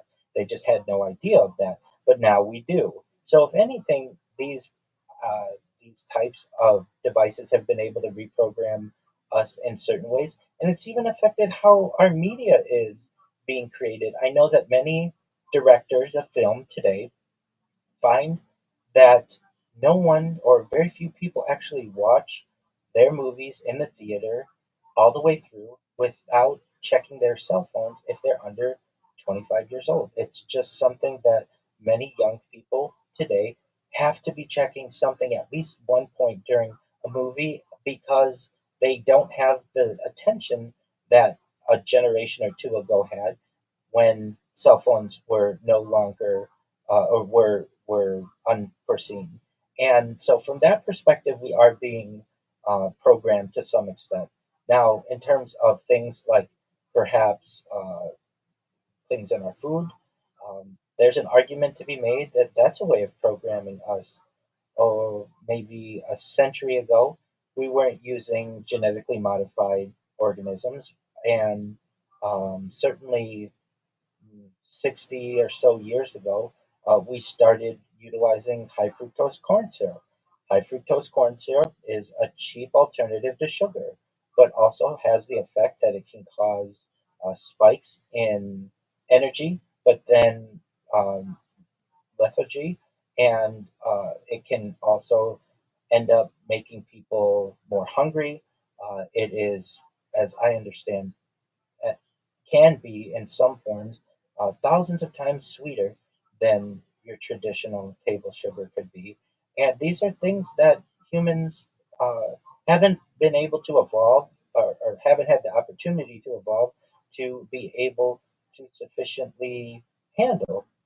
And so that's a way to reprogram people. Other ways that we can reprogram people are just the words that we're using. And so, what am I saying? Meaning, Instead of saying person A hit person B, okay, instead you might see a news report that said person B was hit by person A.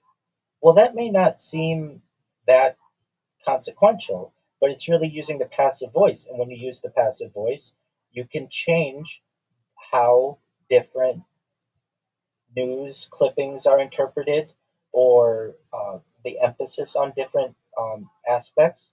And those are just, and that changes how people react to certain stories. That changes people's opinions on certain things. And so, as we have been able to move into the modern age, so to speak, there are many ways that corporations, the corporatocracy as I call it, but there's the technocracy, just depending, just really what we're talking about is, and governments, but just basically everyone who's not your common individual have been manipulated and their health has been manipulated. And while some people are aware of it, some people are awakened to many of these tactics, there are many people who are not. And they only become awakened to them when they speak with people or as they get older. And unfortunately, not everyone eventually does become aware of some of these tactics.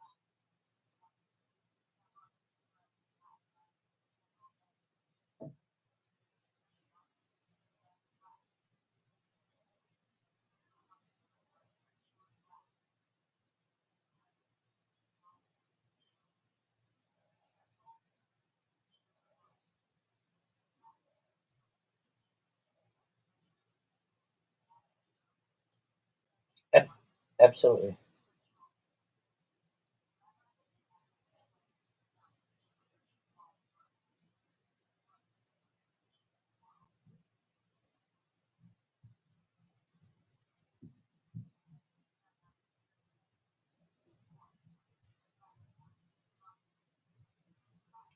Do you mind if I give a little teaser for that?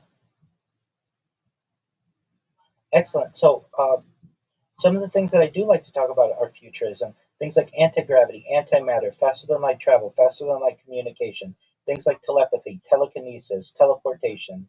Things like space elevators, space tourism, terraforming of other planets, certainly interstellar travel, things like Santa Claus machines or replicators. For those that don't know what I'm referencing, it's basically a 3D printer that's connected to the periodic table, all the elements that you'd ever need. You can create whatever you want. You could create living things. You could create um, certainly concrete, anything concrete.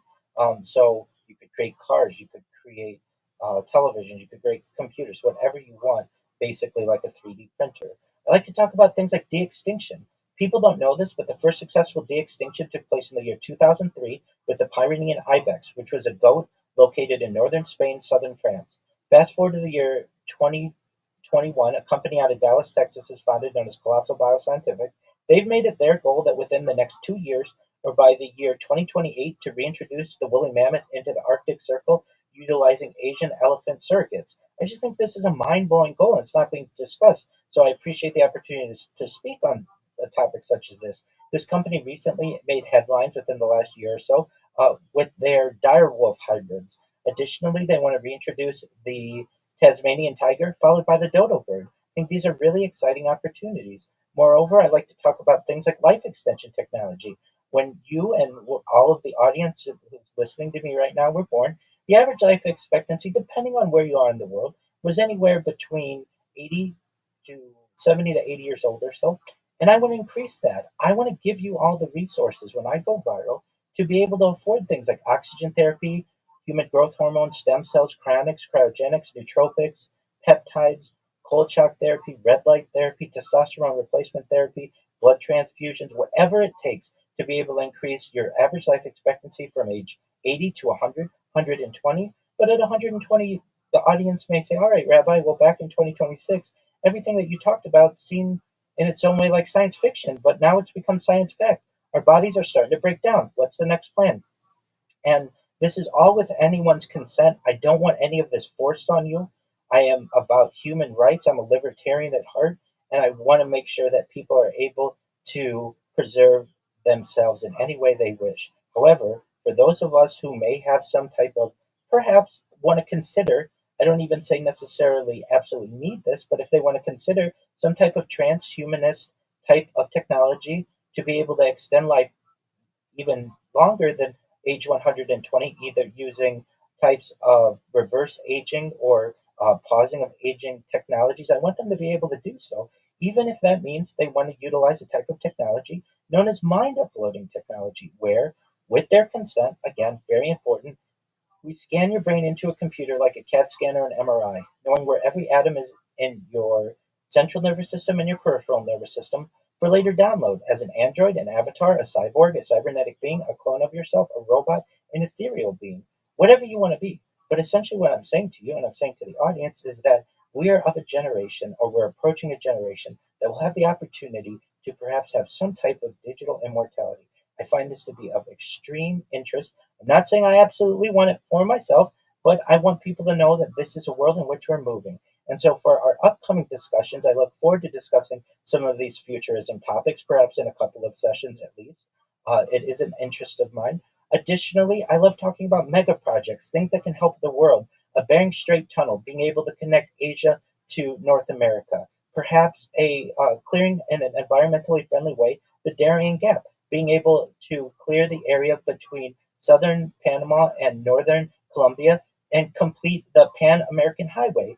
If this were done, essentially somebody would be able to drive from perhaps Lima, Peru to New York City, or from Mexico City to Paris, or from Buenos Aires to Cape Town. And I find that to be of extreme interest. Other things are perhaps one day a transatlantic tunnel, perhaps a trans-Pacific tunnel, maybe something like a Gibraltar tunnel connecting Europe to Africa. These may be expanding the Suez Canal or creating another Suez Canal, or the Panama Canal, or have multiple types of shipping lanes through the Central American Isthmus. These are of extreme interest to me. I look forward to being able to speak with the audience about them. And then additionally, and I'll end on this, aliens are fascinating to me. I don't have all of the answers, but topics I'd like to certainly discuss are reverse engineered technologies that we perhaps have gotten from these craft, the history of the UFO phenomenon, things like panspermia, guided panspermia, things like uh, the alien abduction question, things like celebrities and going back 100 years and their opinions on this, where we move forward with some of this technology. These are all phenomenally exciting discussions that I look forward to having with you and look forward to having with the audience. For anyone out there who wants to connect with me in the meantime or in the future, I invite you, come to my Discord, discord.me/rabbi. I'm in there 24 hours a day. Discord puts out a roundup every year of how long you've spent on Discord, and I'm not in the top 1%. I'm not in the top 0.1%. I'm in the top 0.01% of users on Discord. I'm always there. I've been there for years. You can always connect with me. And it's not just about UFOs. If you need someone to talk to, you don't have to be Jewish to talk to me. I want to hear from you. If you just need a shoulder to cry on, you want to tell somebody, talk to somebody about something great that happened in your life, you want career advice, you want personal advice, you just want a friend, I'm there for you. Anyone who has the opportunity, who wants to view my streams, you can do so most easily by typing Rabbi Rothschild, my name, into YouTube and filtering by live. You will see I am live on multiple cameras 24 hours a day. You should go to my Linktree, linktree.com/Rabbi Rothschild. I dare your audience to look at the amount of data that I have created. I have more social media than any person in global history. And when people find out about who I am and what I do, this is going to have a significant impact. And we're going to be able to move topics such as the alien disclosure topic to the forefront, hopefully, of the human discussion and of, in general, the overall consensus as to where we are in the modern age and really the human zeitgeist. So, with that, thank you so much for the opportunity, and that's where everyone can find me. And I look forward to our future discussions.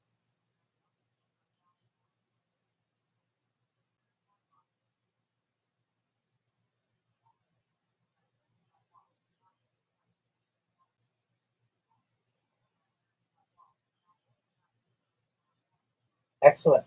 Thank you so much again for the opportunity. You as well.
Are you happy?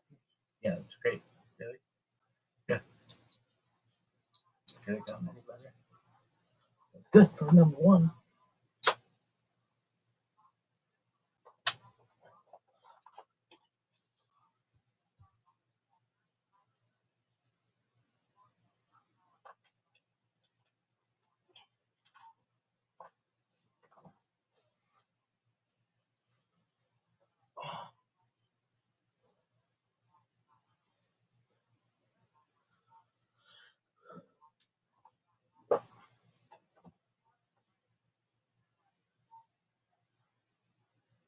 Are you happy?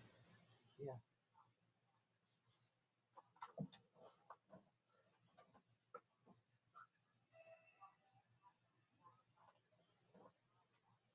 Are you? I mean, are you happy? Happy? Yeah, I think that's cool. How happy are you? Good.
Only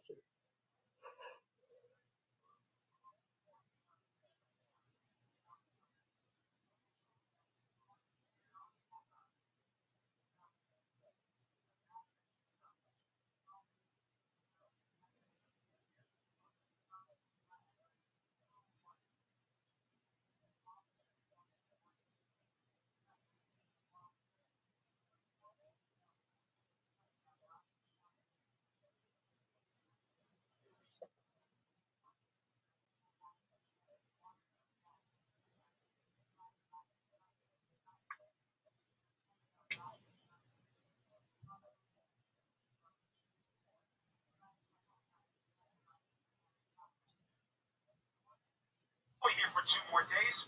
Just go clap. Phil, rock it out, bro.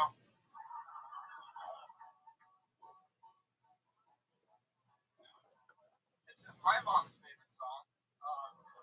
It's called "I Want to Move Down South and Put My Dick in Your Mouth." I didn't know she was my sister till the day that I kissed her. Now she's gone and run away. Now there's a tear in my beer, and I wish she was still here, so I could stand right up and say, hey, I want to move down south, put my dick in your mouth. That's just what I'm gonna do. 'Cause here in Alabama, they won't put you in the slammer for covering your sister and you. I want to move down south, put my dick in your mouth, and I will do it every day. 'Cause here in Alabama, they won't put you in the slammer, 'cause fucking your sister's okay. It seems that every girl I dated has been somehow related, and all of my uncles hate me. I do some smooching and some screwing at the family reunion, 'cause that's how love should be. I wouldn't call it incest if it's a double depressed, 'cause it feels lucky to score. But out here it's regulated, so our kids won't be mutated, and I just can't take it no more. I wanna move down south and put my dick in your mouth. That's just what I'm gonna do. Everybody, here in Alabama, they won't put you in the slammer for covering your sister and you. I wanna move down south and put my dick in your mouth, and I would do it every day. 'Cause here in Alabama, they won't put you in the slammer, 'cause fucking your sister's okay. I wanna move down south and put my dick in your mouth. That's just what I'm gonna do. 'Cause here in Alabama, they won't put you in the slammer for covering your sister and you. Woo!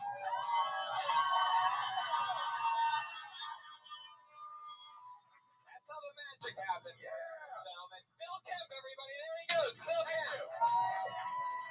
Phil, go home and kill yourself, because that is the peak of your life. Yeah, definitely.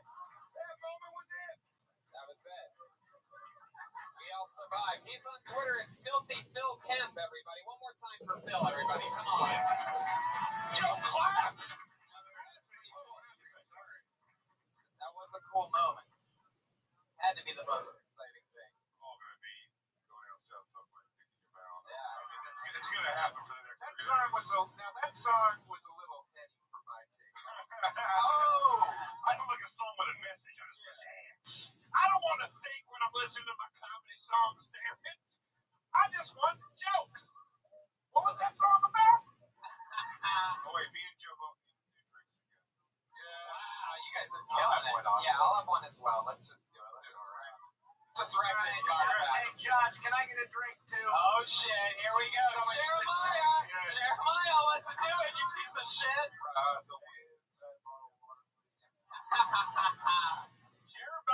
Jeremiah plays the saxophone like he's drunk. Totally. He plays one note over and over. It really is. I've been friends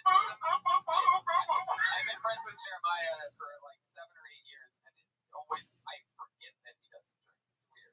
Why don't you drink? Joe, you're back in the red zone. It's back on.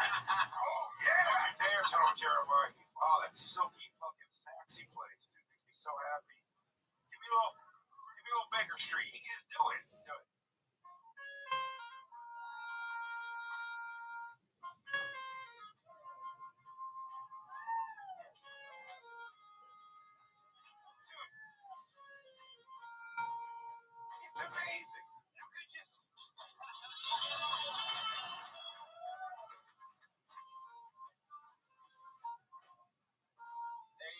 the two songs It's Jeremiah knows. it's fucking bonkers. You can just yell out one of the two saxophone songs I know, and he plays both. And we're friends for life. I pulled another name out of the bucket, and the name is Isaac Allen. Here he comes. Oh shit. Alright. So, get rid of friends. A lot of them, especially superstitious friends. I can't do it. I can't talk to them anymore. I was talking to two of them when I was walking the other day, and I got a little shiver in my spine. It wasn't cold, just a little. My buddy stops me. He goes, "Bro, someone just stepped on your future grave." Fucking no. My buddy was like, "No, a ghost just passed through." So you guys are both stupid. So I just came up with one back at them. I was like, "Well, when someone thinks about you while they're masturbating, that's when you get the shiver." I said it, so it's true. Then I want to know that there's a porn star somewhere who just can't stop. Like she's like, "Will you 13-year-olds just shut the fucking laptops already? This is ridiculous." You alright? Yeah, someone's just watching Thunderclock tonight again. This happens all the time. I don't even think Michael J. Fox has Parkinson's. I think there's just a bunch of women like beating off the Back to the Future. It's like, "Oh, McFly! Oh, call me Bit Baby like my clock tower. I swear to God. What are you looking at, butthead? If you didn't laugh at that, that means you'd rather have Parkinson's, and that's fucked up. What's wrong with you guys? Right? Yeah, Isaac Allen. You work here at the Comedy Store. Yeah. How long have you worked here? About a month and a half. Where are you from? I don't really know you. Yeah, I'm from Indianapolis, Indiana. No, you know what he means. Where are you from? Yeah. Oh, well, let me look at it this way. I'm from Indianapolis. I want to know where them eyes come from, boy. You know what the fuck we're saying. I am from Charles, I have a brother. Where are you from? Tijuana or something like that? That's 3 songs, Joe DeRosa. My boy Jeremiah! Jeremiah. What is your nationality? Because you're either Asian or you're like Mexican or Avatar or something Native. like that. All the above. You look like a chili Avatar. I'm like Eskimo. half Chinese, half white stuff. With mom Chinese. Is your mom Chinese? Yeah, of course. Yeah, it's always that. Yeah. It's always that. White side is German, Polish, I think Irish. This guy's half German, half something else. He's not welcome at his own dinner table, folks. Oh, wow. There you go. Joel. Says how? Can't keep up with the Rosa. Can't keep up. Hey, oh, no.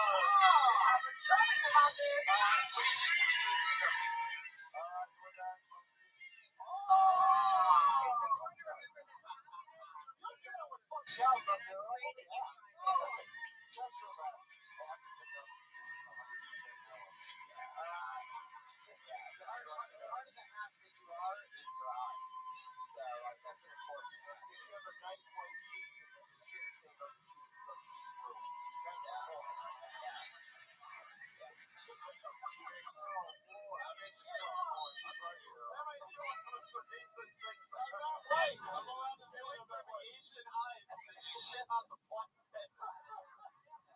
I'm not white, I'm allowed to say it. You know your crazy HRs, like blanket shit? Joe! You don't say it. You would just say it, right? Oh, I understand completely. I talk to my mom about it every day. What, laundry? Of course. Hey, Jeremiah. Hey, Joe. If you're forming a team of racist Avengers, I'm Middle Eastern Arab, but I still have to be on the team. Joe DeRosa's alter ego is Captain Get Out of America. Written on the fly. That's how. This kid is fast. Isaac. Now, you worked here for a month and a half. How do you make your money? How do you survive? I work during the day with adults with mental and physical disabilities. Do you call it the dojo? Yeah, just a bunch of retarded people teaching karate. Hey, Tards, come to the dojo. I'll get you walking again. Walking and chopping, that's our motto. What do? You just like rub your hands together like Miyagi and then the screen goes blank and then we just assume you did some magic on them? Also, Are you in the They all have slave tonight. are you part-time in the Secret Service? What is this? Get up with the earpiece. plot right now, right? Yeah, which makes this all the better. Why do they need the earpiece? Eddie Griffin is in the building. Eddie Griffin has arrived. That's literally the Quick! 10-4! Somebody get a pair of Air Force Ones for him before he goes on stage. Facts! These are facts! Behind the music, comedy. How long have you been working with special people? On and off for like the last 2.5 years. Is it weird for you to see them as the band here tonight? Yeah, I recognize them. I was actually with them during the day today.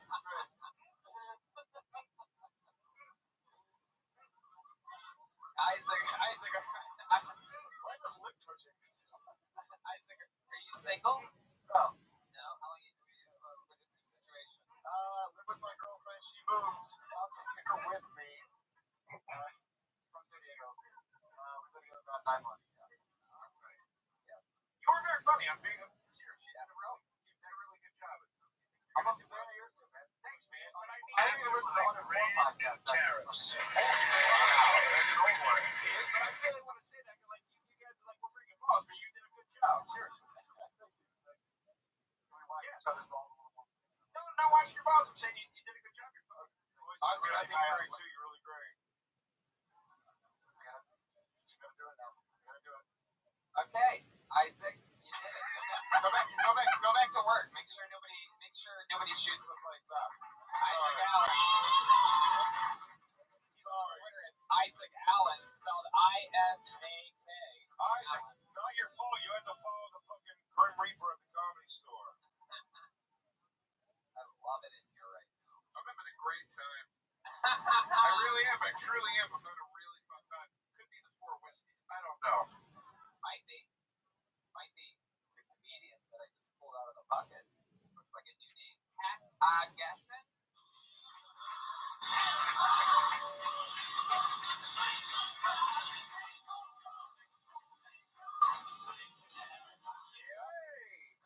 I know Cat.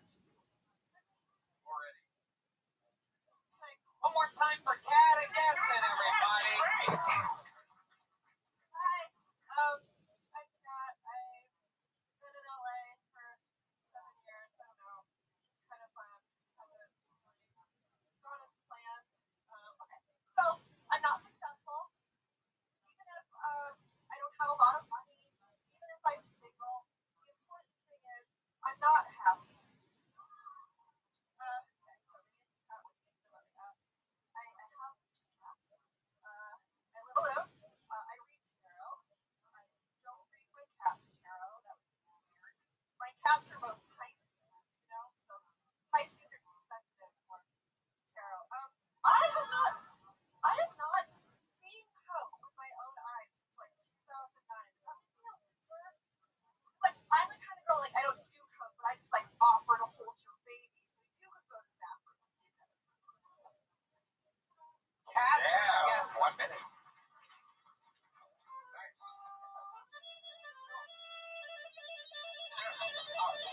All right. Whoa. Jeremiah's voice. He's got an audience here, man. I'll listen to him for an hour. Just wail. Why are you hard at me? I was the one that said you only did 2 songs. Jason. It was in the form of a compliment. It's all about the wording, Joe. Cat, welcome to the show. You were on a few weeks ago. What do you do for work again? Special needs nanny. It's fucking Special Olympic. Isn't it weird how comedians always work with special needs people? I think it tells something about comedians. You know how to connect with tards. I have never heard it put so eloquently. Someone said I was a 20th century Mark Twain. I think I saw that on a quilt somewhere. On a quilt? Now, Kat, last time you were on, we talked about we talked about your list. I told you that it was the best performance since I saw you in Pulp Fiction. And now you're back. What else about you, Kat? How long have you been doing stand-up? 3 years. 3 years. Yeah. Where at? 3 mics. My thing there, the Hollywood Hotel, and Alice and Wilbur, and Elson, and Elson. You know, like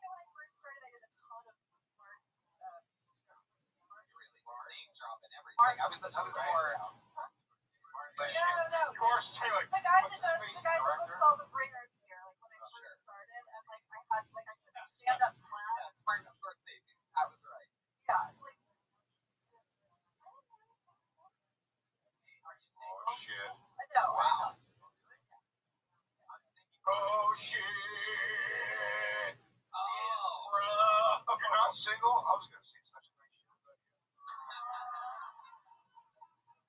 How long have you been in a relationship? Since last August. Where'd you meet him at? At a party. Useless. Yeah. Do you know he physically looks a lot like you. I have a type. Wait. Oh. He looks like. I think she's hot, yeah. I was all about it. Bears. Yeah. Yeah, like a gay guy with a beard. Thanks for the late date compliment. I needed that before going It's like the olive oil body type's always like the blue. Right? Yeah. Bluto. You just got Bluto. She just called you fat, son. Twice. Two different artistic ways. No, don't say that. Don't say fat. Say formidable. Right? Say soft. Say with a. This girl's a freak. I can tell. Oh, yeah. It's okay. It'll be okay. Have you ever been with a smaller guy before? Jeremiah off. I think he's had too much water.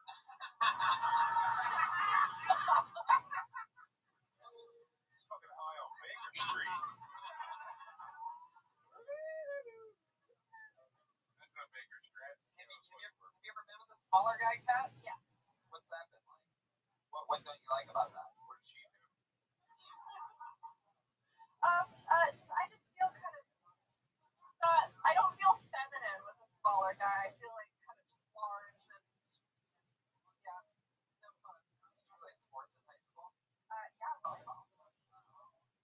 Play any sports now? How do you stay in shape? Barn, I think. It's like kind of like ballet. It's like a warrior thing you wouldn't know anything about. Oh, Shut up! yeah, come on. Fuck. Kat, do you ever talk about the stuff that you see as a special needs nanny on stage? No, just because. What exactly does that mean, a special needs nanny? That means you go to the house of rich people that have fucked up kids. Yeah, and can't.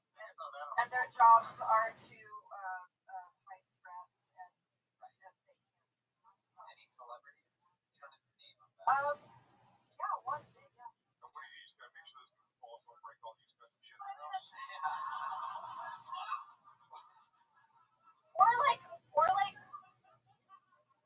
or like eat poison or get a gun. She goes, or they don't eat poison. She just said, But I can't talk about it because they're Well, famous. you don't need to give us any names. Can you give us like some close calls, some shit where you're like, whoa, that was Jimmy William Aguilera. Stop eating pig chips. Put the knife down. There was a little guy that was 5 years old, and his habit was putting his face in women's, That's not retarded. Yeah, that's my habit too. You know what I'm saying? You call that retarded? That kid's progressive. That kid just crushing it. Guys just trying to headbutt that bullhug. Is that the only thing special about this kid? He pulls his head out of your vagina and he's just like a straight A student other than that? You sort of headbutting pussies, they're like, oh, our kid's sick. He had Down syndrome, but the thing is, they're really not that much different from 5-year-olds that. Oh, he's got Down syndrome. Yeah. Sounds like he's down to the fuck. You know what I'm saying?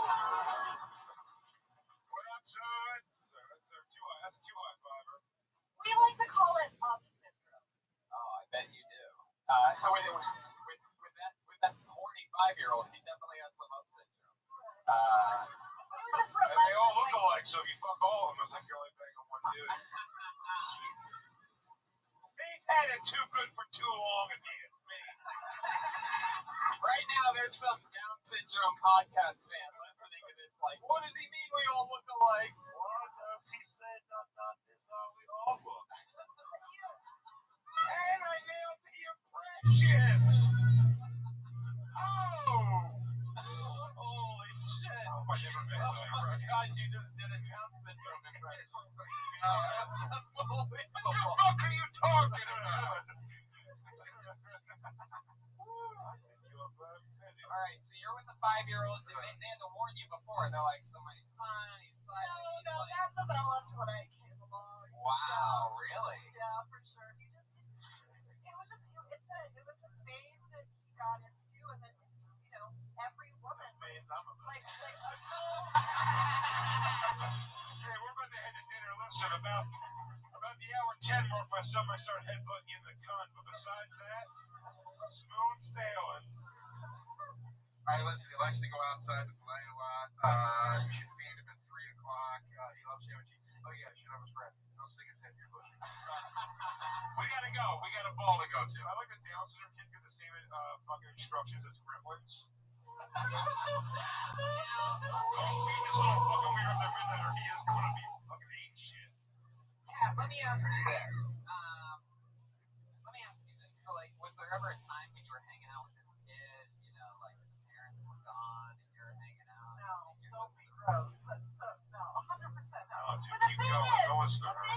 that when it happens, it's usually because joke on, but it's because he's tired or hungry or you know what I mean. Right, so then in that case, you just put a little peanut butter on your pussy and, two birds with one stone.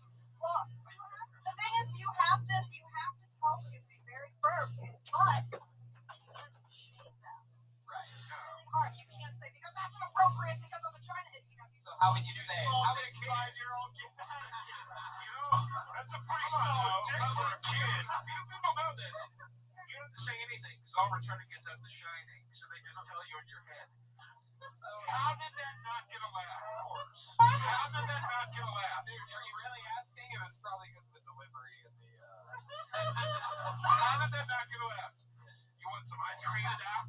Let me How ask did you that this. not get a I laugh? want to know how you would tell a 5-year-old if this happened. So, Jeremiah, if you don't mind playing the 5-year-old that puts your head in her pussy,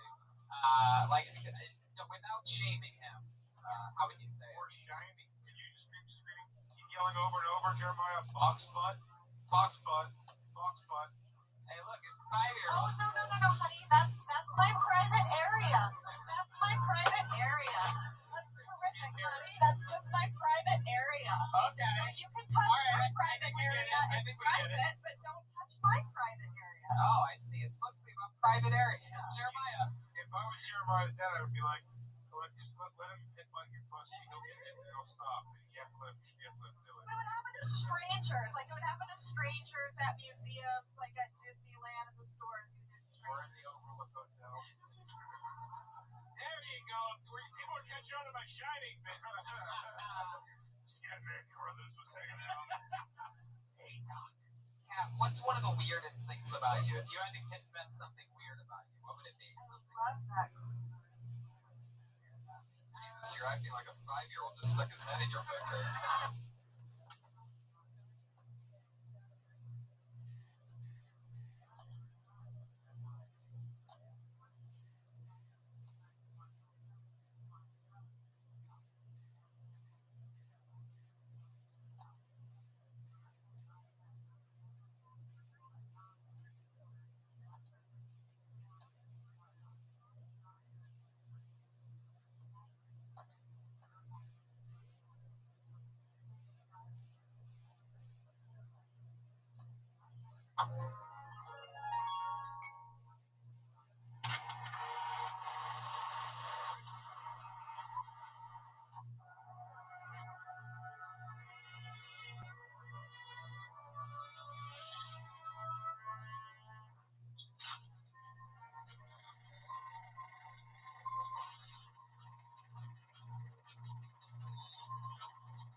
Hey, this is Rabbi coming to you live from the waiting room in Omaha, Nebraska.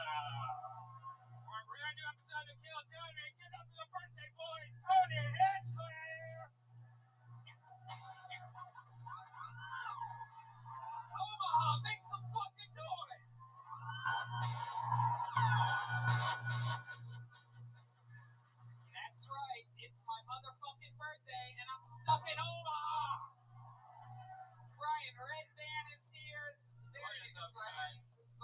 first ever Kill Tony in Omaha and our last ever. No, I'm kidding.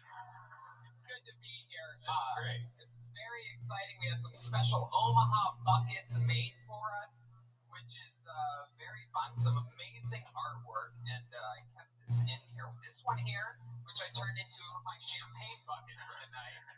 Since the venue, how about the waiting room? How about what a cool place? Very cool. They bought me a little bottle of champagne for my birthday. I don't even drink champagne, but tonight I'm gonna get drunk, like Sex in the City style or something. You don't even have a glass. What are you going to drink that? I'm drinking it straight out of a fucking bottle. Omaha styling. I'm gonna say right now, this bucket here, which is beautiful, and it says Omaha's Kill Tony on it, was made by Ryan Hawkinson, and he has a company called Three Little Pigs Omaha. We tried some of your candy bacon, sir. First I snipped it, and then I tongued it, and then I bit, and then I ate the rest of the fucking bag. It's fucking delicious. Unbelievable. I Googled it very fast right before I came on stage because after eating the bag and realizing that the flavor was OG, what is it? OG gangster. I thought OG. Oh shit. Oh yeah. I ate the whole fucking bag. I'm like, if this is pot candy bacon, I am fucked right now. What the fuck? Luckily, it's just all natural, grass-fed fucking pig bacon. You know what I mean? Candied and delicious. So check that out. Three Little Pigs candy bacon. Amazing. Yeah, that's good shit. This bucket made by Jonathan Riggle Art. Thank you very much. A lot of pride here in Omaha. This one is very unorthodox. Just it's the Infinite CBD logo. Weird, sort of like a creepy face in it. That's crazy. Neither one of us have green eyes. I don't know who that is. Perhaps it's the Iron Patriot under there, something like that. A throwback to a different time. But it's cool. You got the Infinite CBD thing on there. Yeah, I love Infinite CBD. You know, it's funny you mention that because I love Infinite CBD too. I was a fan of regular marijuana for a long time, which I still partake in. You know what I mean? All the time. Anyway, but then I started using some of these amazing CBD products, and They have gummy bears. They have lotions. They have just drops that you can put in your drinks. And the cool thing about CBD is it's mostly legal everywhere. You know. So is it legal here? Okay, cool. There you go. CBD is legal all around the Yeah, but country. you know what they're trying to do. It's been on the news a little lately. About What CBD. the hell? Are Some we woman got arrested at Disney World. Okay, worst CBD ad read ever. Get arrested at Disney World with your kids watching. Jesus Christ, we have to start over. Might as well just abandon that. We won't tell them that timestamp. Go to infinitecbd.com. Use the promo code Tony15, save 15%. You guys like CBD, right? That's pretty good. Fuck yeah. We're on stop number 2 of this leg of the tour. This is Omaha, Nebraska. It's very exciting. Tomorrow night we go to Des Moines, Iowa. Then we go back to Los Angeles for one night only for basically what we could consider easily the 6-year anniversary of Kill Tony. Yeah. Appleton, Wisconsin on Tuesday. Milwaukee after that. Milwaukee is embarrassing Yeah, it's himself. By the embarrassing way, everyone. if you're wondering who bought more tickets so far, Omaha showed up more than Milwaukee did. I mean, amazing. Like two.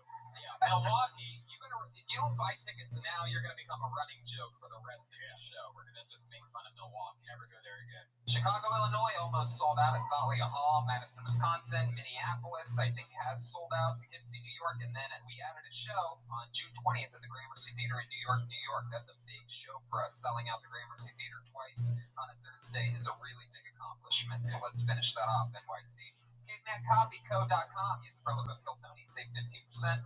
Go to visit our friends over at Rockin' Pins. They make great pins. There's a new Death Squad. Yeah, I brought one tonight to sell. It glows in the dark. Sweet. Yep, and which reminds me, the number one, I'll get to that. Ryan J. Ebel couldn't be here with us tonight. However, he did make a poster for this leg of the tour, which we are going to be signing for you if you get one after the show. If you buy one, it's only $20, and we'll take a picture with you, sign your poster, shake your dirty Omaha hand. You know what I mean? Just go through the whole thing. I have a hand sanitizer before you get to the table, so that's how that works. Nice.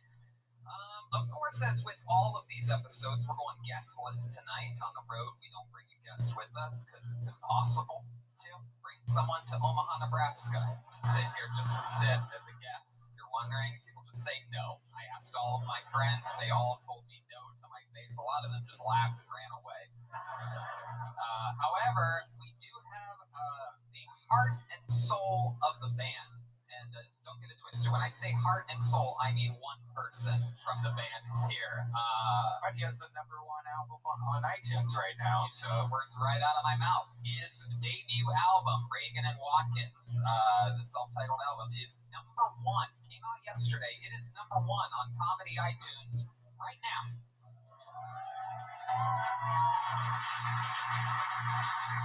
He's one of the funniest people in the world. Every single episode of this show, he plays a different character. I never know what he's going to be. He has a separate part of his green room blocked off back there and has been getting into character.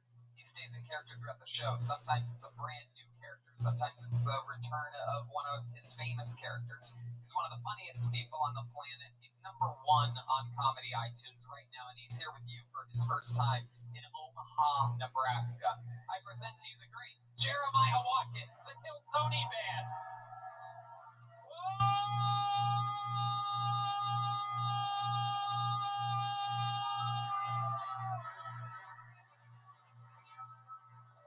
Wow, this is epic. My goodness, for what I believe could only be the second or third time in the history of Kill Tony, Donald Trump, President of the United States of America, is here. How are you idiots doing tonight? Wow, Mr. President, I can't believe out of all the cities, why Omaha, Nebraska for Kill Tony? You know, I love the people here. So many white, beautiful faces here. Absolutely tremendous showing of support. Thank you so much for being here. Oh my God, I love it. Look at his pouty lips. Mr. President is one of my favorite characters in the history of this show. I really was not expecting you tonight at all. This is very... Well, it is your birthday, and you're one of my favorite Top Gun writers. Hey, you know what? That's why I voted for you twice in the last election. Gotta get that absentee vote in Ohio out of there, too. You know what I mean? Well, we have the president himself, Donald Trump, is here. Red Band is here. That just means one last thing. This bucket, made by our friends over at 3LoWays.com, was the one chosen for all the names to go into. We had a great turnout for names. How many of you signed up here today? How many of you? You don't raise your hand, people. It's an audio podcast. You can hear your hands. You signed up? Ooh, I hope you get fucking pulled out. Yes. I want to see that fucking retired NASCAR driver get his ass up here. By the way, there's a door right there. That's how you get on stage. You'll go through that door. It's the only way up here. Do not try to climb on the stage. Make your way over there and go through that door. And it's filled with names. If I pull your name out of this bucket, that means you get 60 seconds of stand-up comedy time on this stage. We interview you, talk to you a little bit after that. But you know, your 60 seconds of uninterrupted time is up when you hear the sound of a kitten. That means wrap it up then, or else you're going to bring out the angry, the Max Bear. Alright, okay, very good. Is the Max the right reference for, alright. Oh, yeah.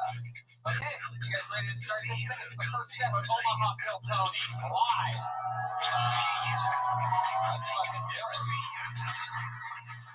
The President of the United Motherfucking States of America. How exciting. Alright, I pulled a name out. Your first comedian performing tonight. 60 seconds, uninterrupted. There's no heckling, you crazy fucks. Put your hands together for Alex Vlog. Here he comes. In the back right corner. Here he comes. Come on, one more time. Good and loud, Omaha. We're here. Alex Vlog. I find it really rude when women that are screamers don't want a guy. So the first time I had sex, I was 16 years old. And my girlfriend tells me, hey, I'm saving my grandparents, and they're already asleep. You want to come over? I was out hunting. I had to think about it for a second. It was a good night. But in the end, 16-year-old, yeah, I did what I thought I was going to do. And I got in there. She gets in the truck. She's wearing a robe. It's the middle of December. It is cold. She says, why don't we go somewhere that no one can hear us? Odd request. I went with it. Probably about 30 minutes later, it got to a point where, teenagers do what they do. And we just kind of started going at it. But we didn't do it in the pickup. We're in the box. Keep going. And she was a screamer. I really didn't know what was going on. But, okay, cool, I'm getting laid. And probably about 5 minutes later, I hear, she called in a fucking coyote. Wow. All right. Alex Flop. Fuck yeah. Hell yeah. I love it, man. I love it. Was she screaming because you were raping her? I don't know. I mean, we were both underage, so I guess it's statutory. I love it. Heck yeah. Mr. President. Yes, United States knows the oddest audiobook I've ever listened to. My God. So you were both 16 at the time in that? Yes. My goodness. And you were hunting? I was when she texted me. Wow, that is the most Omaha shit I've ever heard of in my life. You know, just like the rest of you out hunting, you get the text. And then you have sex with a 16-year-old girl. Yeah. Hey, I was 16 too. I know. You look like the kind of guy that's gonna try to have sex with 16-year-old girls your whole life. So. Actually, my girlfriend is 9 years older than me. 9 years. Why would you do that? Hard left hand in the pocket, by the way. This is something we noticed yesterday in Kansas. It's a very Midwest thing. I know you won't find that funny because it's on you, but the rest of the listeners that heard yesterday's, we've gone left pocket. Still, there's something in the water. Yeah. It's comfortable. Okay, relax. Fucking relax. All right. Last thing I want to do is end up in the bed of your truck tonight. I'll be screaming too. I feel like they put their hands in the pocket because they're just so used to having like hail handlers or something like that. Okay. Red man. All right. I don't encourage that behavior at all. I get too. So, Alex, first time ever doing stand-up? Yeah. Hell yeah. How about a hand for that, guys? The courage. The balls. The balls on this guy are so big that he's literally touching them with his left hand right now. So, Alex, tell us about you, man. How old are you? 24. You're 24. Get the fuck. You look like George Lucas. He made Star Wars in the 70s. What the fuck do you mean you're 24? Oh my God. What do you do for a living where you sit behind a computer all day? Actually, I work at a factory and I also go to school full time. You work at a computer factory? Kinda. They do electronics. Electronics, you're damn motherfucking right. What kind of electronics? Resistors. Oh, wow. Jeez. You mean a lot like the girl that you fucked when you were 16? Hey now. Has begun. I like this Tony character. He makes me smile. So what do resistors do exactly? They can limit current so that you can do a whole bunch of different things. Like they're used as the sensor on every part of your engine. Wow, you're making all the pussies so wet right now. I can just hear them dripping. Alex, so what's your love life like now? You had sex when you were 16 in the bed of your truck. Now what? I've been dating a girl for 7 months at this point. That's 7 months. What does she do? She actually works at the same place, but in the marketing department. Whoa. Wow, what's your approval rating like right now? Not as good as yours. Damn right. These parts. So how did this happen? You guys meet in the break room or something like that? You were there eating your little fucking cheese and turkey with mayo? Oh, he's laughing. I think I'm right about that. So I actually started as an intern in that office, and Wait, you was an engineering intern for a while, and when I left, we just started hanging out. Yeah, you just when you left. Yeah, after I wasn't in the office anymore. Right. Who started it, you or her? It was kind of suggested to me by one of her friends, and it just after we hung out, it just kind of we hit it off. Yeah, very interesting. I am rock hard right now. Alex, do you have some? You seem like the kind of guy that has a special trick in the bedroom or something like that. Is there something that you do? It's called chloroform.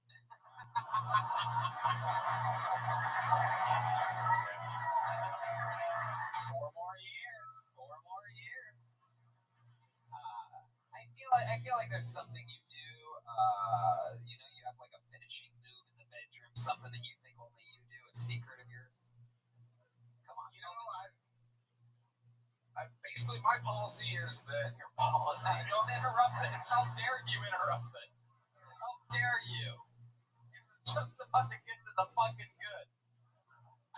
Wait. Now I want you to restart from where he interrupted you. I want you to say, What is your policy? yes. I'm very curious, I might have to debate you after this. And you need to start it with the policy thing again. Go ahead, Alex. so. My policy is that you don't say no when you're getting laid, unless it involves, like blood, anything gross. What?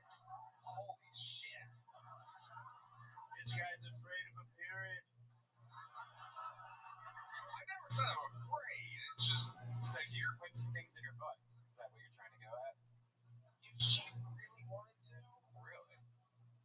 Sex is sex, man. I'm at least getting laid. Wow. So, what's something that you've done that you were hoping or thought maybe she would say no to, but you got away with it, or maybe something she's done to you in which you were like, this is the end, but you didn't want to finish it since you've heard your policy? Right. She tried to shove a puppy in your butt? Can I just say I was not aware that they had K's in Nebraska. No. But I was handcuffed once. Whoa. To what? An ice cream truck? Alright. That doesn't even make any sense. Oh, he loves it. Look at that. You like fat jokes, huh? You're adorable. I love it. We'd be best friends then, you and I. Man. So you don't say no. That is interesting. That might be the rapiest policy I've ever heard in my life. Hey, I like that. It's not rape if you like it. Come on. Wow. Is that what she said? Now that is a policy I can get behind. 98% of this people are in this room right now are pretty grossed out about that. But 2% I feel like are going to try to go to the bathroom when they see you go to the bathroom here. Some people are into that. But Alex, I'll tell you this, man. You came up, you had the courage to sign up. You came up here, you stayed in the pocket. I'll tell you this. Obviously, same thing I tell almost everybody. You got to trim all that fat. You got to get to the goods. But the way you spoke, I was laughing. None of them were. But there were parts that I really enjoyed. It was very down home and fucking it was a real honest set. You know what I mean? Like an honest meal. You ever have an honest meal? You ever go to a diner in the middle of the country? I'm actually trained how to cook professionally, so Oh, really? I do a lot for myself instead. Wow, you're Mexican? That's crazy. All right, there he goes. Alex Block, everybody. He's on Twitter at Block95, BLACH 95.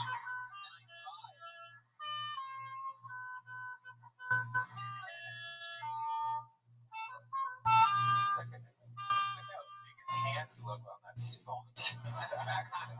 Yeah, suck it, Bill Clinton. Hey. By the way, I think I noticed, was that a little 311 you were just playing on this? Yes, I was. Nebraska's finest. Yeah, I love it. I'm a big 311 fan. Little fun fact. Their best exports in school. The bass player, Peanut, and I are actually friends, and when he saw on a post on some social media thing that I said I was going to Omaha, he said, he wrote out, he goes, enjoy Omaha, and I thought he was just being nice, but now I realize he was being hilarious. No, I'm kidding. We're having fun. Okay, this is a very fun name. I know a good fucking name when I see it. Ladies and gentlemen, put your hands together for Fat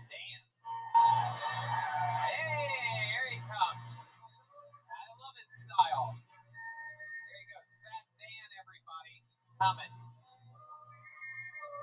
I'm excited about this. How about one more time for Fat Dan, everyone? Don't get too excited. Honestly, I wish my name was Richard because it's long for Dick. My neighbors think I have a huge dick, which isn't true. My girlfriend's just very vocal. So enough about me. Anyway, so my sister has this disease called cystic fibrosis, and here I go with the left hand. It caused her to have cirrhosis of the liver, but it's okay. She had a liver transplant. She's doing great now. The donor, not so well. He's not really there anymore. But it's okay. Don't worry about it. Don't worry about it. Everything that asshole did in his life has been totally absolved. Now my sister's a crackhead. Last time I was on this stage, my band was playing this show. It was a scam by some promotion company to get money. Turns out Kill Tony did better. I paid $20 for my ticket, and I got 60 seconds to tell you that's my time.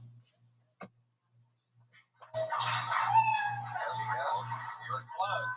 Everybody that's ever tried that has always failed. Everybody's written in. Fat Dan, how are you, man? I'm doing great, man. I've not been this nervous in a long time. Really? What was it? Your last checkup? No. It's a good one, though. I don't go to the doctor. I avoid that scare tag. You don't go to the doctor? When's the last time you've been to a doctor? I went for a tetanus shot when I cut myself at work. That was about 6 months ago. Wow, that's pretty good. That's pretty good. It must have been pretty sad to cut yourself at work. Yeah. Why would that be sad, Mr. President? He did it himself. Also true. I guess I can't argue. How did you know that? Don't ask me how I know things you don't know things. I'm the President of the United States. All right, let's get back to Fat Dan, who's not as fat as I was hoping he was going to be, by the way. I mean, you signed up as Fat Dan. You're just as fat as everybody. You might as well, in Omaha, you might as well just call yourself Regular Dan. I don't know. He looks like a wildling who let himself go. This really is a pretty big city, right? I mean, I've only been here literally for about 2 hours. I've already eaten an entire bag of candied bacon. Welcome to Omaha. What was that place again? I haven't been there. I need to try Hold it. on, so Fat Dan, let's talk about it. First time ever doing stand-up? Yes. How about a hand for that? First time ever doing stand-up. He has months to live, people. Months to live. Come on, guys. Another round of applause for my last 4 months. All right. Everything you say is weird. So Fat Dan, what do you do for work? He does this thing a lot where he goes from a smile to a straight face a lot. Like that. Oh. All right. All right. Fat Dan, answer the question. I work maintenance at a retirement community. Whoa. Damn, you ever push an old lady out the window? No. I really want to sometimes, but no, I have not. Now, you said that the lady that you hooked up with was very vocal. Yes. Did you have all of your weight on top of her? Possibly. Then she wouldn't be vocal at all. She'd be crushed. And you said your sister had cirrhosis of the liver. Correct. Wow, so that's how loud the speakers here can be. Yeah. My God. Jesus, Brian. Someone just died on a treadmill in the gym listening to this. Oh my God. All right. So your sister, She had cystic fibrosis, which caused cirrhosis of the liver. oh, gotcha. Oh, there you go. That's the magic word. Cirrhosis of the liver. There's nothing I like more than a subdued air horn. Yeah. And now your sister's a crackhead? No, that part's made up. Oh, why? Well, she's on a whole bunch of pills and shit. I don't know what she's on. She's not here in Omaha, so I'm not talking to her constantly in Phoenix. Yeah. Is that where you're from? No, I'm actually from here, basically. I grew up in a couple places, but from here. Yeah. What part of town? West O. South, anyone? Nope. Nobody here. Sorry. All these people from Omaha have never heard of where you're from before. Good.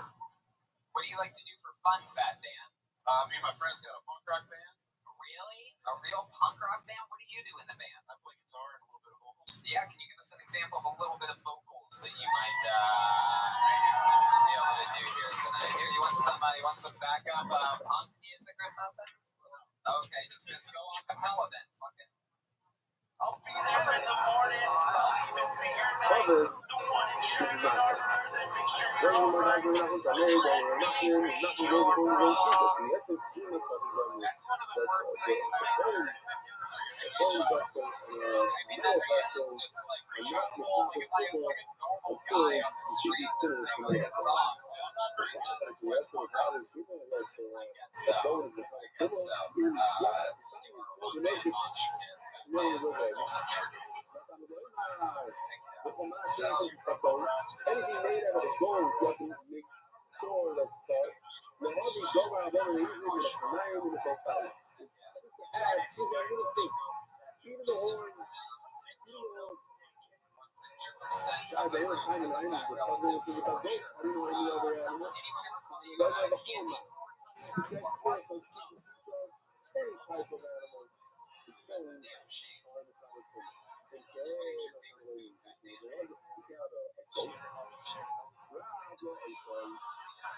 we try to make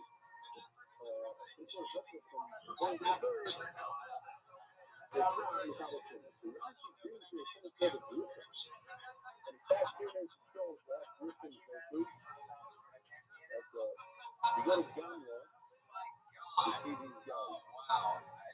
So I said they used to make City where things out of their nails. When at first I learned I was American. Lecture in Hebrew is not a lecture is a culture. So if you go to Ghana and you're looking to see Hebrew, well, these are where you're gonna see these giants. Something sort of ugly. Tell us something else we'd be surprised to know about you. I like to grow hot peppers. What's the hottest pepper that you grow?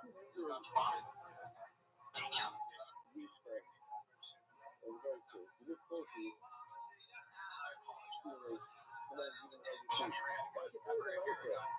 realized I have a video, so maybe I will if you remind me. I was on my way, I used to go stream out before, you know, to see what I went to recently last. And my recently last in Cold is a purview, so good. When we were flying, flew over the side of the road. I'm looking around, and I'm like, well, the third of the night,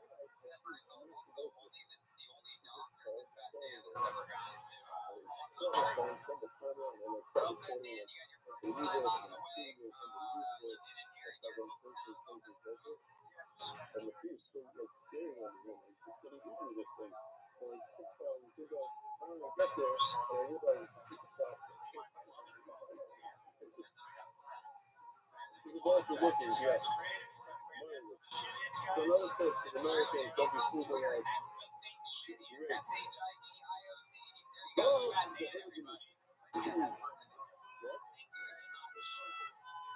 Like, you know, I want to see you. I want to see all the tomorrow. I want to know. How did you know to go on the phone? How did you know to go on the phone? You're only going to know.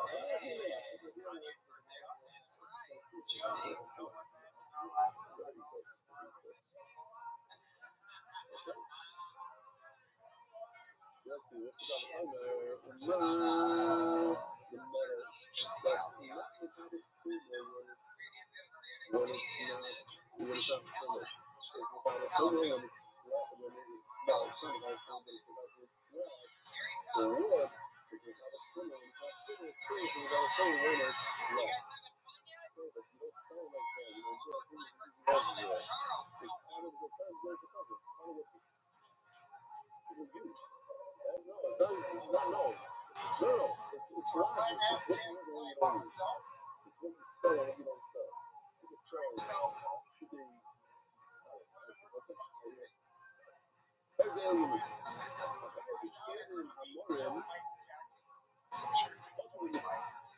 There's two types of There's I don't know what my things are. 43.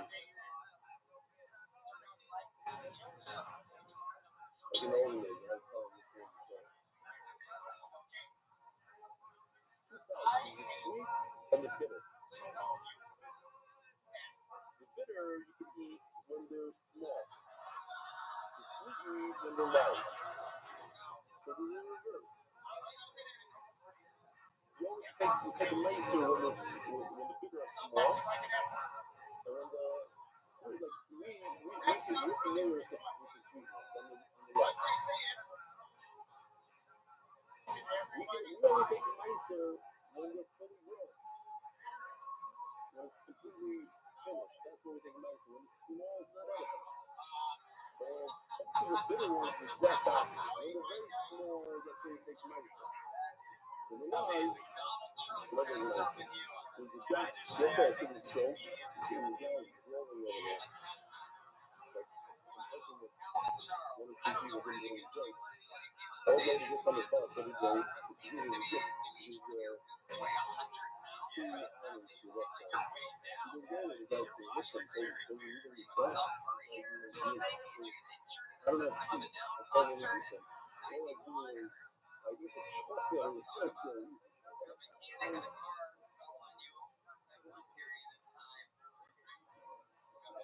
Nice to meet you. First of all, welcome to the show. Call me Charles. These bitter almonds are very dangerous. That's cyanide. These are cyanide. Yes. If I was sitting my mom and talking to the doctor, we can decide the night series, the bitter almonds, but usually eat them when they're small. Talk about it because in that same size, you pepper and the almonds that we eat, because they're not edible. It's hard to chicken. When you hide nicer on the sweet ones, in other words, fully mature almonds, that same size is no good for the bitter. Nobody eats those very large bitter ones.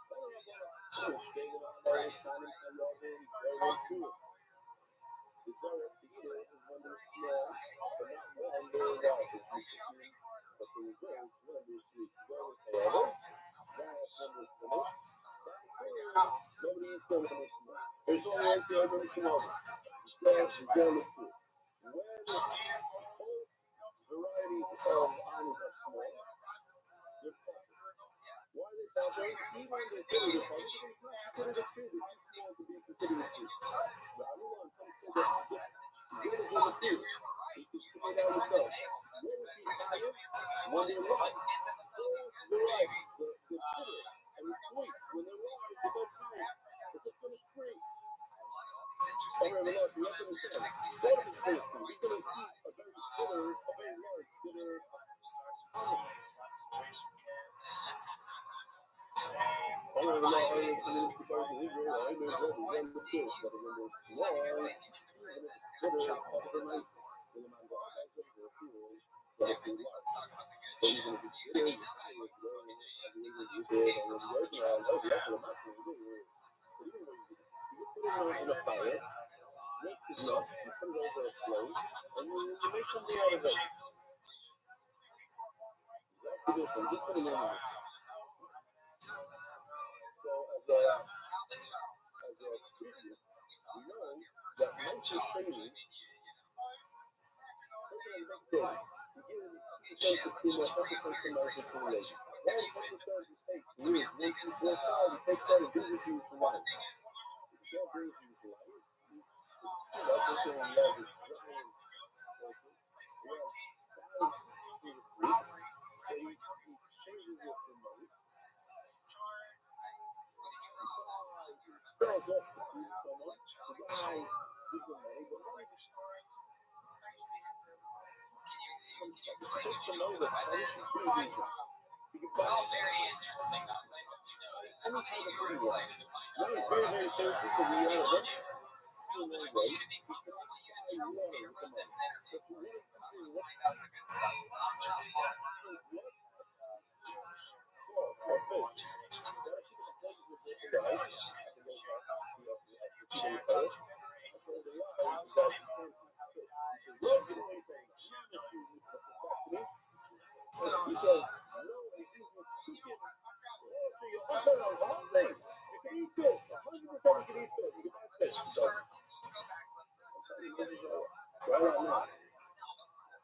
You just need to AI. It's for AI. I don't know. It's supposed to be very smart. Exactly. Because he's good. So now, I'm just trying to say, do not always rely on AI. Another Allah. Maybe you want to give me that mikvah news. Why not? So you start using it. A mikvah means 40 solid water. What? Maybe you have ChatGPT. I don't know. Use ChatGPT. Maybe my listener. This mikvah, every mikvah means 40 solid water. If you were introduced to this mikvah 3 loaves of sink water, that's after 40 solid mikvah. Whatever, let's call it mikvah. If you were to put in here 3 loaves of sink water, this mikvah can never become crazy. You can add on 1,000 loaves of water of mikvah. It's all called family. Family means you take the water, and you add the 48 things, and you add grape seeds to it. Now it's like this. It's too great, and a lot of things come out.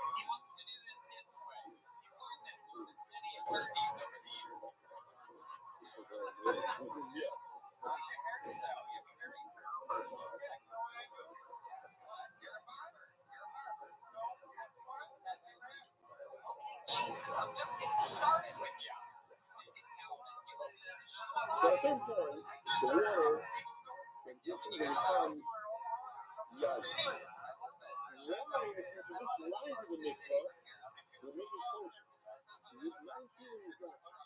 So therefore, to the Mishnah Hatayot, actually this means for the thing, so then they do a nikah because sometimes it's considered water. So it's considered water, like bottled water. You can't purchase it with nicer shading though.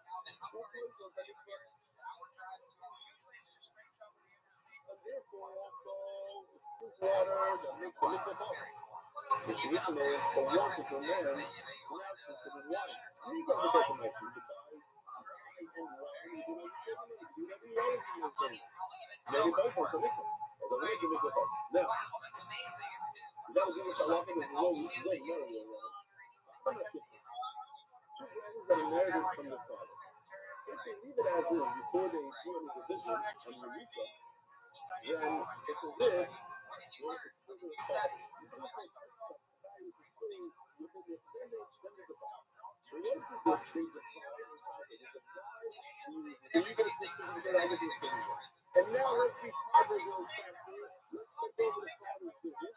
So now they're 100% partners. So what happens with partners is very interesting. Let's go to 47. Try 47 for a second. Or the minute birthday.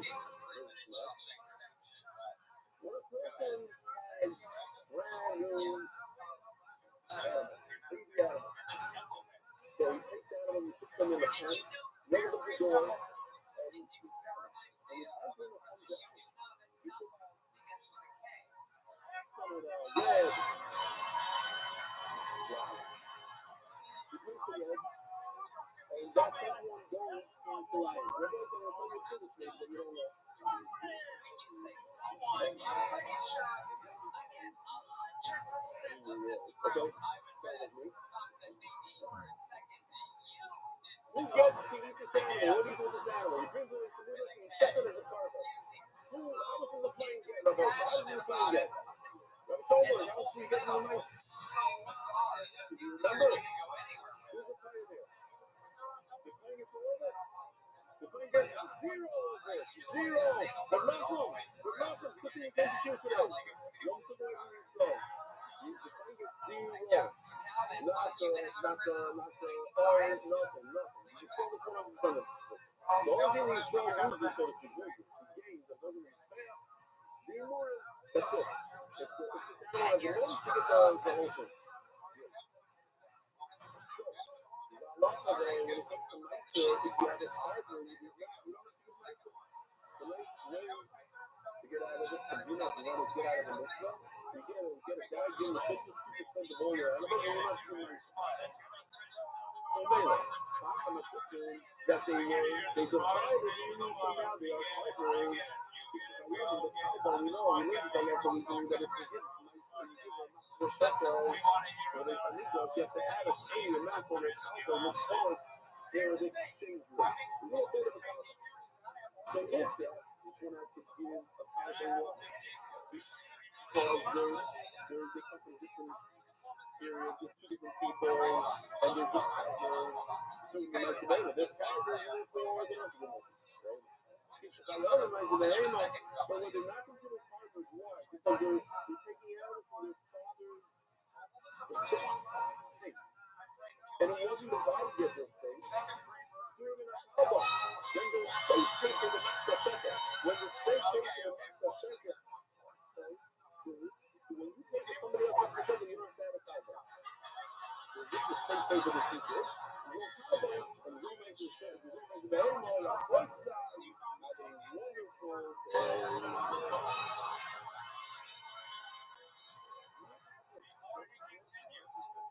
Continues. We all want to let you know. We all think you're very smart. Okay? I have an average IQ. So tell us about this attempted murder. It's a bomb rap. Every time you say that makes us think you definitely did it. Come on. You seem pretty in touch. Everyone's talking about 15% of your stuff. It's just like, what? No, the opposite. That was one of them. Every time you say bum rap, we're going to be like, oh, it's crazy. Was it a nagger or like it's something that nags you a lot? Oh my God, Red Man. Wow. Do we have a delay button or something like that? Like, I cannot believe you just said it. That's a classic other N-word that, yeah, but South Park can get away with it. Jesus Christ. First of all, nagger starts with a K. Alright. Guys, let's just keep it moving along. Jesus fucking Christ. Okay, attempted murder. This is where we have to get through. We gotta know. Yeah, bum raps. What happened? I was drinking a Skittles water. The guy hit me. Explain to him. Punch you or like open hand slam? I'm standing there. You don't think it is. Did you know the guy? What he did? He'd straight up. He said the bomb. Mr. Trump. Yes, I know when you say explain to a man. That sounds like you did it in the right way. Or did you actually say to the man when you got struck in the head? I turned around and started Multiple punches.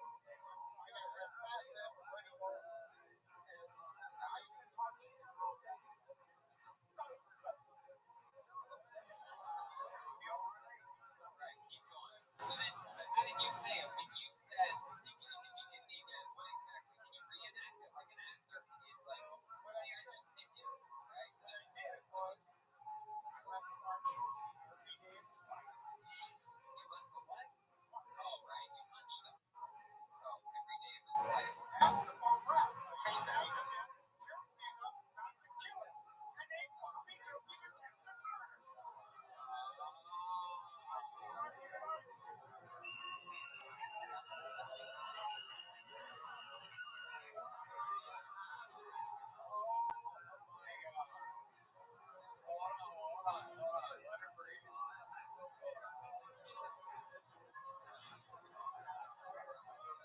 Say, this is my new favorite Top Gun Rising comedian.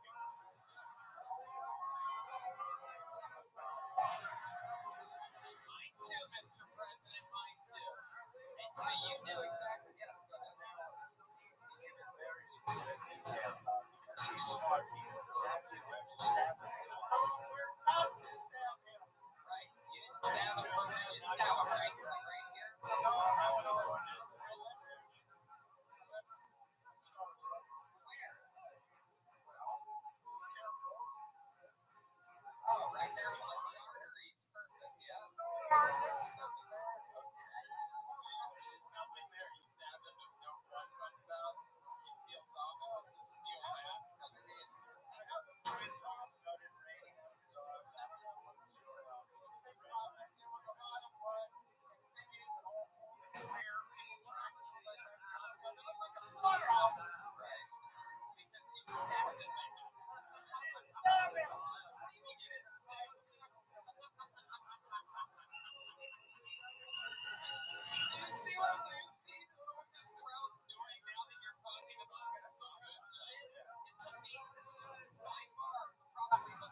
so many people after this tonight. Anyone that sees you after this, Calvin, good fucking job up there. You're so interesting, and it's because you're talking about fucking real shit that only you can talk about. You're the only guy that can joke about fucking. I didn't stab him. I caught him. Like that's so funny.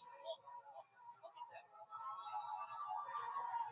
And look how far you've come from solitary confinement. Playing having so much anxiety that you physically have to wear it, you know what I mean?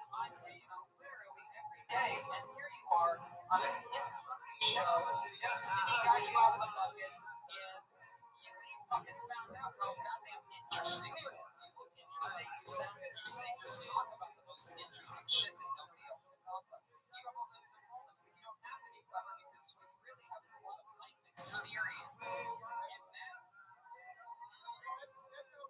I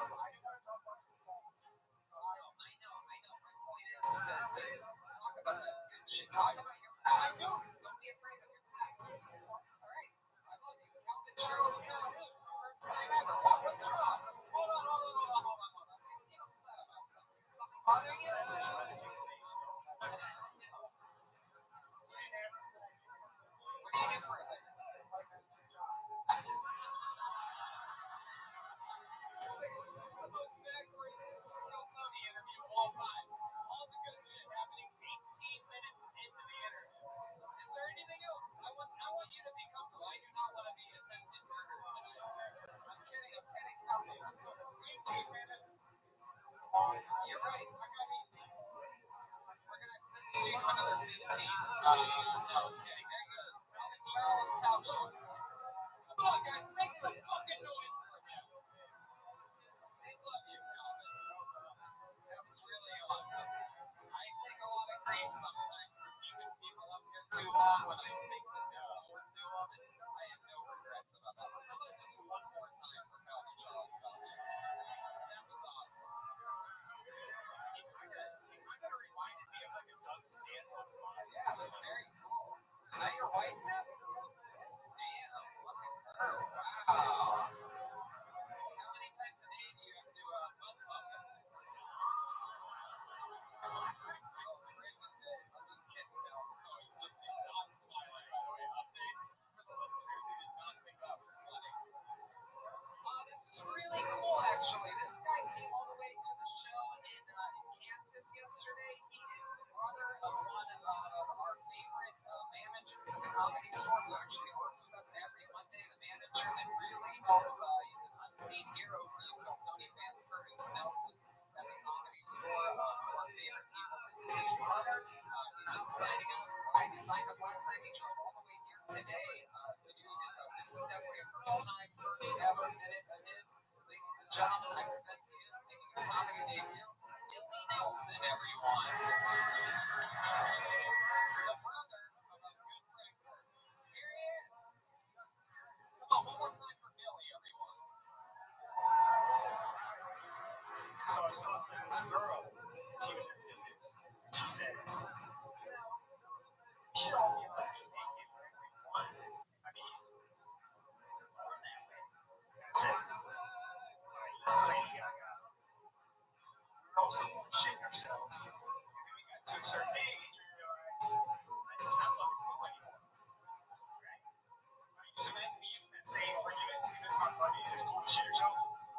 You're at a bar, you're like, alright, guys. You probably wondering why we're in this diaper right now. Okay, wait, I just shit, but right now you're we're all born shitting ourselves. Ain't no reason we should be letting shit ourselves whenever we want. Right?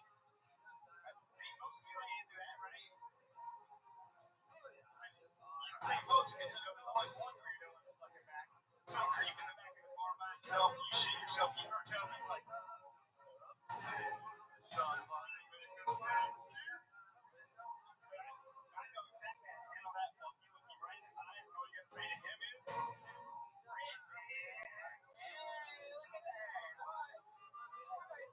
You took away my opening joke that I was going to do. That was that riff on the cover. You got the cover original. Wow. That's up there. Oh shit. Oh no. Fucking Calvin Charles Calhoun is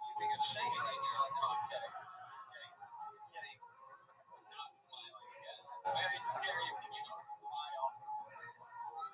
The Brody shirt on.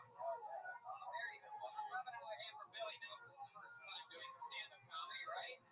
How do you feel, man? Yeah. You went through it. I mean, you sound like a goddamn stand-up comedian. You had the pacing and the beats of one, for sure. Which, a little bit, you almost got there. So I don't know. It's one of those things where you just gotta, get to the meat and potatoes of it so much more. It's the most common mistake of including myself for years, including still to this day. Some of my jokes are still too clunky. You can always lose a word or two of unnecessary information. And your first time, you're never going to get the timing right either, right? You're going to listen back and be like, holy shit, I was on a mile a minute. Is it my normal voice? That's what I learned. Even if you master that, there'll be nights where you're on stage and you still don't goddamn warm us up with me. I was talking so fast. It never ends. But let's find out about you, Billy Nelson. Tell us something. Tell us some fun stuff about you. What do you do? What's going on? Currently working at FedEx. FedEx, and you're out of Kansas. Kansas City. Shawnee, Kansas. Heck yeah. Oh, Shawnee. What's Shawnee like? That's like here, but So, yeah. When you say hills, you don't mean the Billies. This place is more like the hills have eyes. You guys really don't like jokes about your own city, which is not a good thing. If you're wondering, it's better to just be able to laugh at yourselves for being stuck here and born here and never leaving here than it is to like get weird about it. If you're gonna do it, you gotta fucking own it. Sorry to break the news to you. So Billy, what do you do for fun? You work at FedEx. That's why your delivery was a little bit off tonight. No, I'm just kidding. What do you do for fun, Billy? Tell us about you. What was your third felony? You come to Los Angeles a lot. I know that. How do you notice we're over there now? it's kind of just a dark room, like what the guy said. I just noticed Calvin was not in his seat anymore, and it has me very, very concerned. Must have gone to, I know we saw that awesome vibe when he was on stage. The bartender came in to give me another drink. She just came in like, it's that way on the he must have gone to a restroom stall, or as he calls it, solitary. Billy, you're so interesting that we're still talking about Calvin Johnson. Tell us about him. What are you into? Oh, cool. He's a second base. Yes. What's your main thing that you play? These days I play outfield because I'm old. Second, short, third, catcher, outfield. You got a girlfriend? Married? How long have you been married for? 20 years. Wow. 20 years. Married 23 years. Hey, look at that. Mr. President. Is that true? Why did he grow up listening to your one? Right, Jeremiah Watkins. Oh, wow. Wow. My goodness. All right, Billy. So she works at a radio station. You guys still have good sex after 20 years? You said yeah and no at the same time. I gotta be honest, yeah. No. It's good when it happens. 20 years. When it happens.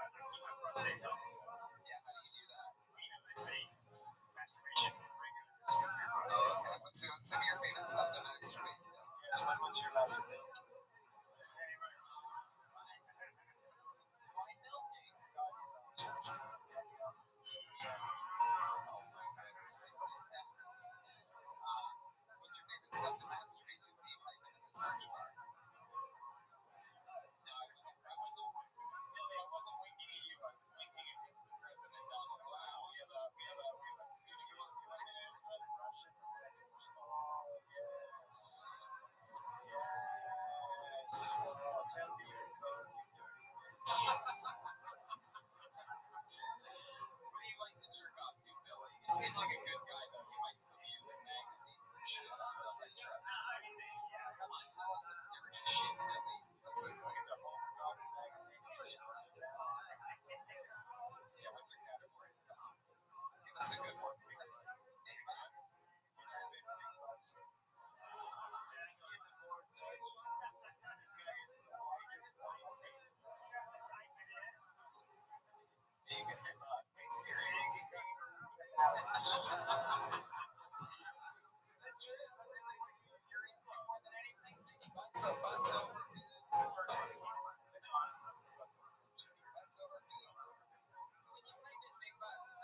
lot of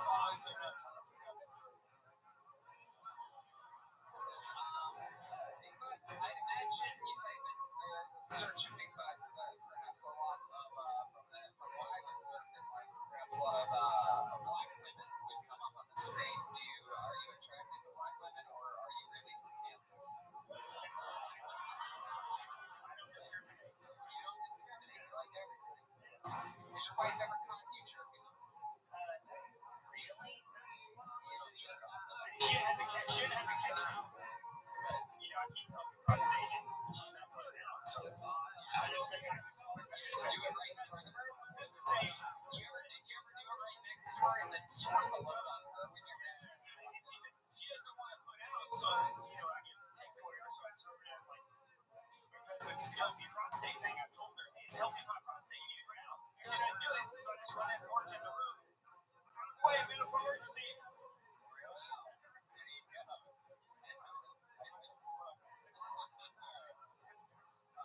Well, Billy, one thing that we've been doing tonight, which I love, is giving people their first times ever doing stand-up, and you have accessibility to this. You think it's something you're going to do again?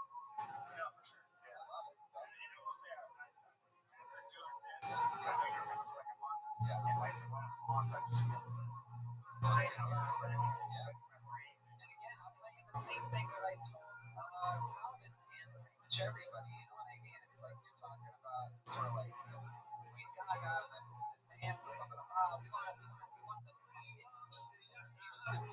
We want to know the shit that you really fucking sort of like. I don't know if I should fucking talk about this. So I got You know what I mean? tell us something about your brother so we can make fun of him when we get back to Los Angeles. Tell us something about his brother. So some embarrassed. Tell us after the show.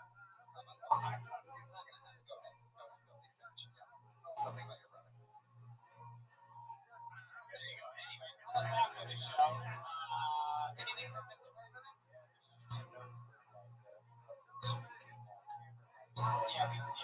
for sure. Classic Billy. I mean, I'm surprised you must have never listened to an episode of Kill Tony before you have to be that light strict. I know. We love you. How about Billy Nelson, everybody? Come on. That was good. Good. He's shaking his head. No. Look at this guy.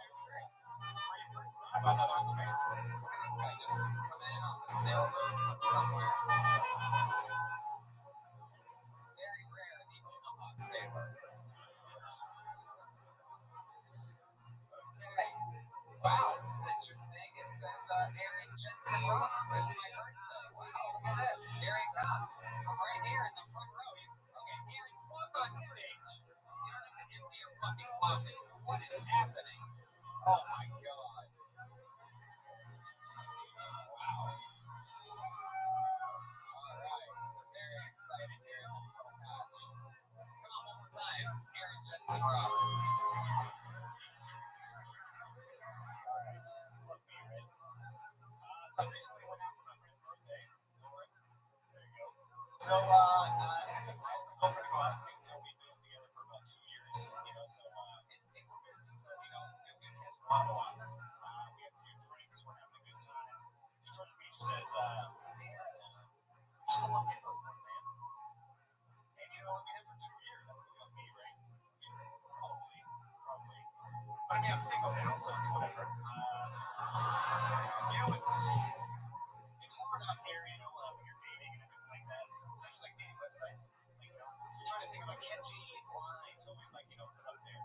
I've narrowed it down to 50 Shades of Missionary Position. And that's going in. And also, sorry, but those are my main two. And also, I just graduated college, which is nice. But I'm really broke. So maybe even a poor student trying to date is even harder. Just for the fact that, I'm really broke. Like, I'm so broke that, you use the same 2 batteries for everything you have in your house. Like, Xbox, remote control, facial trimmer. Aaron Jensen Roberts. So that's it. So Aaron Jensen. Just said it like 2 seconds ago. Sure. Come on up here. Tiny and Norton.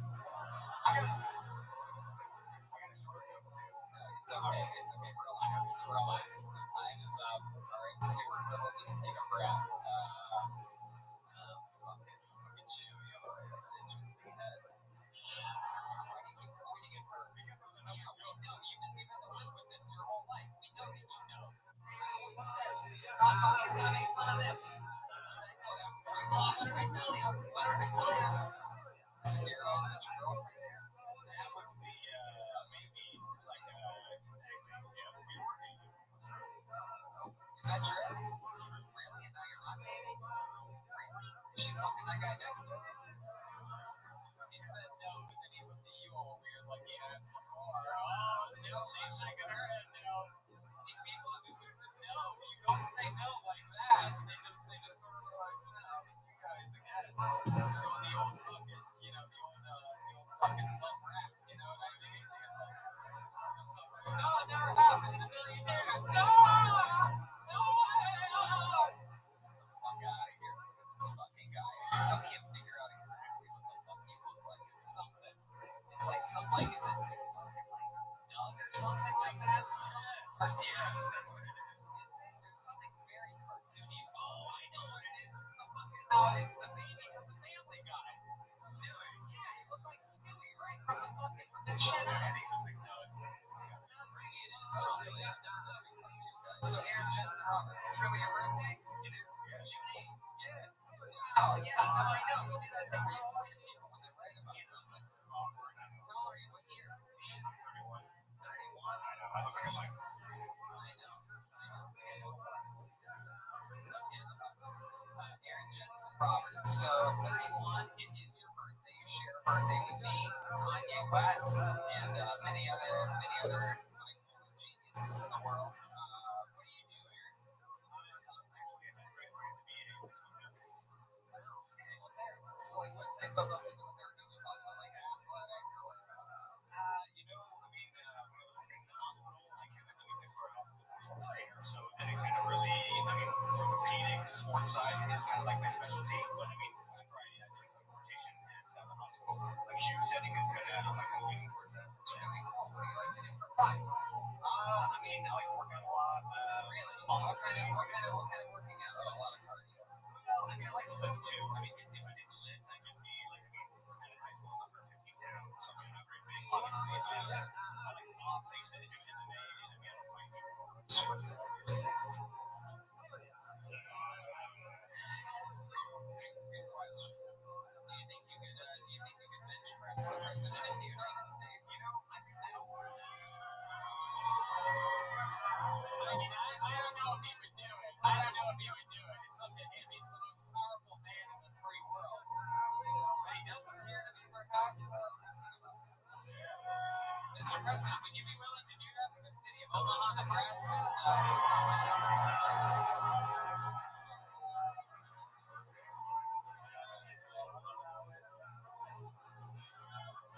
You'll allow it? Wow. Lay on your back, Aaron Jensen Roberts. Lay on your back.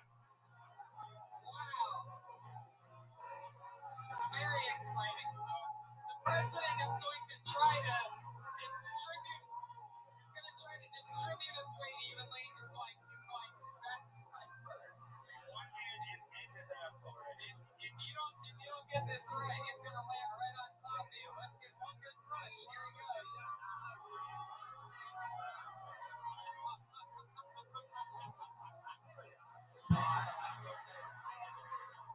Man, we finally get to see the president. The president weighs 240 pounds. It's all steak value. It's all real looks. My goodness. Well, no, it takes a real set of balls to. Is there a man that could bench press me? Is there anyone here that thinks they can bench press the president of the United States? That guy right there? Come on up here. Fuck yeah. Oh, hell yeah. This motherfucking. Move your legs, lady. Come on, make some noise for Brenda Jules. It's Killer Mike, everyone. Hell yeah. Oh, shit. Oh, my goodness. Look at this. Stand right here. This is amazing. He's going to throw him through the fucking ceiling.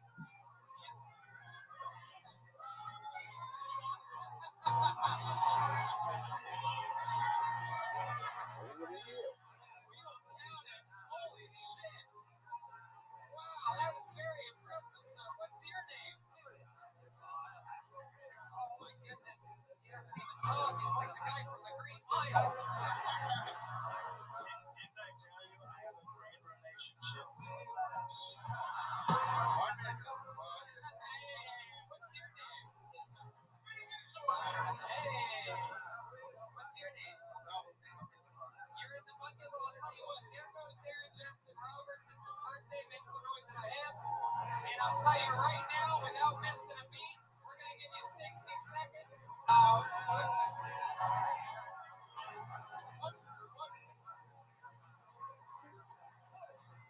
One more time for your next beat, and Halloween, everybody.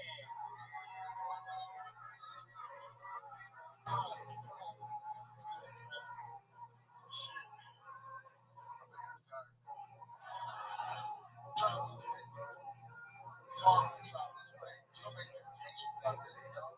Like the other night, I'm on the treadmill, busting my ass about to die, 2 minutes into my workout. I'm watching the game, getting motivated. And the game goes on, commercials come on. The Joe, so you got your chicken and buffalo.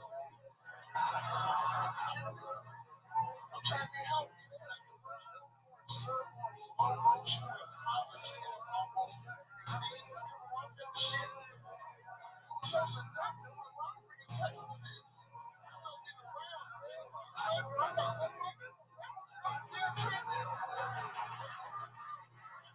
don't make no sense. I shouldn't play commercial like that. I'm working out. Like, doing that, it's like imagine it being too bad. What is it? I don't know. You probably don't have to imagine. Imagine you're treating for and Walter White, yes, he comes to the door and tweets out Kool-Aid, man, and start making Rangers. That's all I got. Fuck yeah, come on, make some noise. That's how you kill Tony right there. Halloween, am I saying that right? Halloween. Heck yeah, well, you know how to play the game. You were the first guy to stand up and say, I can do that. You came up, you might not have been. Who knows? But you fucking 4 hours, you just bench pressed it 4 times, you got a spot. I mean, that's how you want to be part of it, you know how to do it. What an amazing set. How long have you been doing stand-up? This is my 6th time in one. Wow, dude. Wow, you got the magic touch, man. How old are you? 36. And where did you drive 4 hours from? I live by Iowa City. Iowa City. That's crazy. That's where you live? How far is that from Des Moines? It's about 2.5 hours. I'll be there tomorrow. Wow, that's awesome. Well, I'll tell you what, I want to hear another minute of you, so we're going to throw you up on tomorrow's show without even thinking twice about it. That is so fucking cool. What do you do for work, Alva? I drive a truck. Hell yeah. It's Alva. Oh, Alva. Okay, that's what I originally had, and then I thought maybe it must have been Aldo, and I didn't want to get stuck calling you Alvo and then get shanked where you won't die, you know what I mean? It's like I've heard how that goes.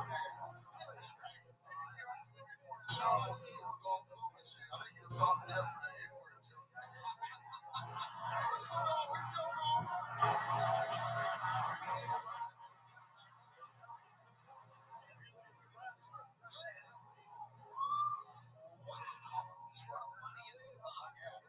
So, do you drive like trucks nationwide or just around?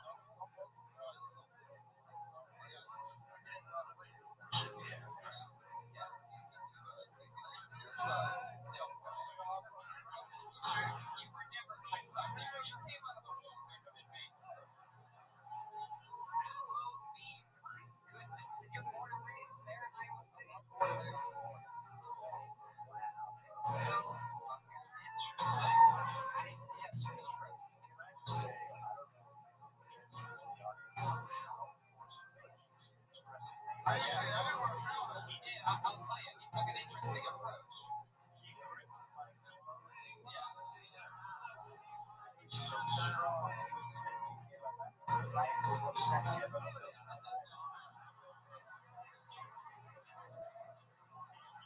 I'll tell you this, Allo, you got another minute coming tomorrow. We spent 18 minutes with some crazy fuck earlier, so we're going to keep it moving along. We'll talk with you more tomorrow. We'll find out more about it. How about that? Kill Tony magic moment with Halloween. It's Kill Tony debut. I would have guessed.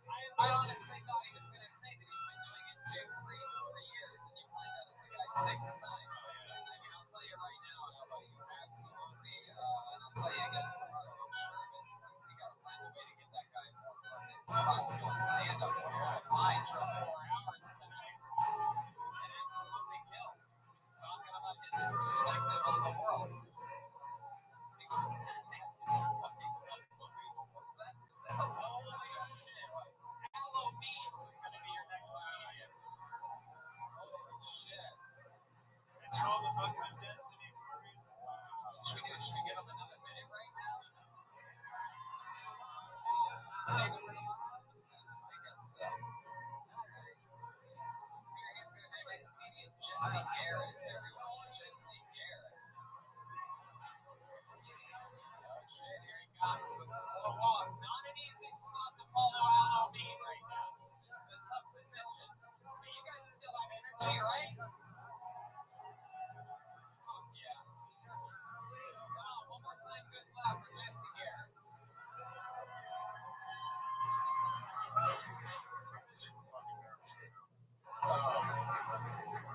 I didn't realize the show was at 5 o'clock. I thought it was at like 7 o'clock.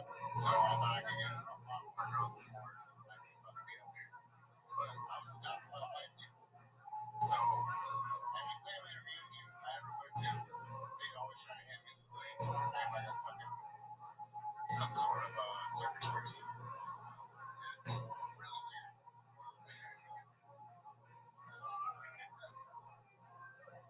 My girlfriend was basically hospitalized, and it because I had to tell her twice. I mean,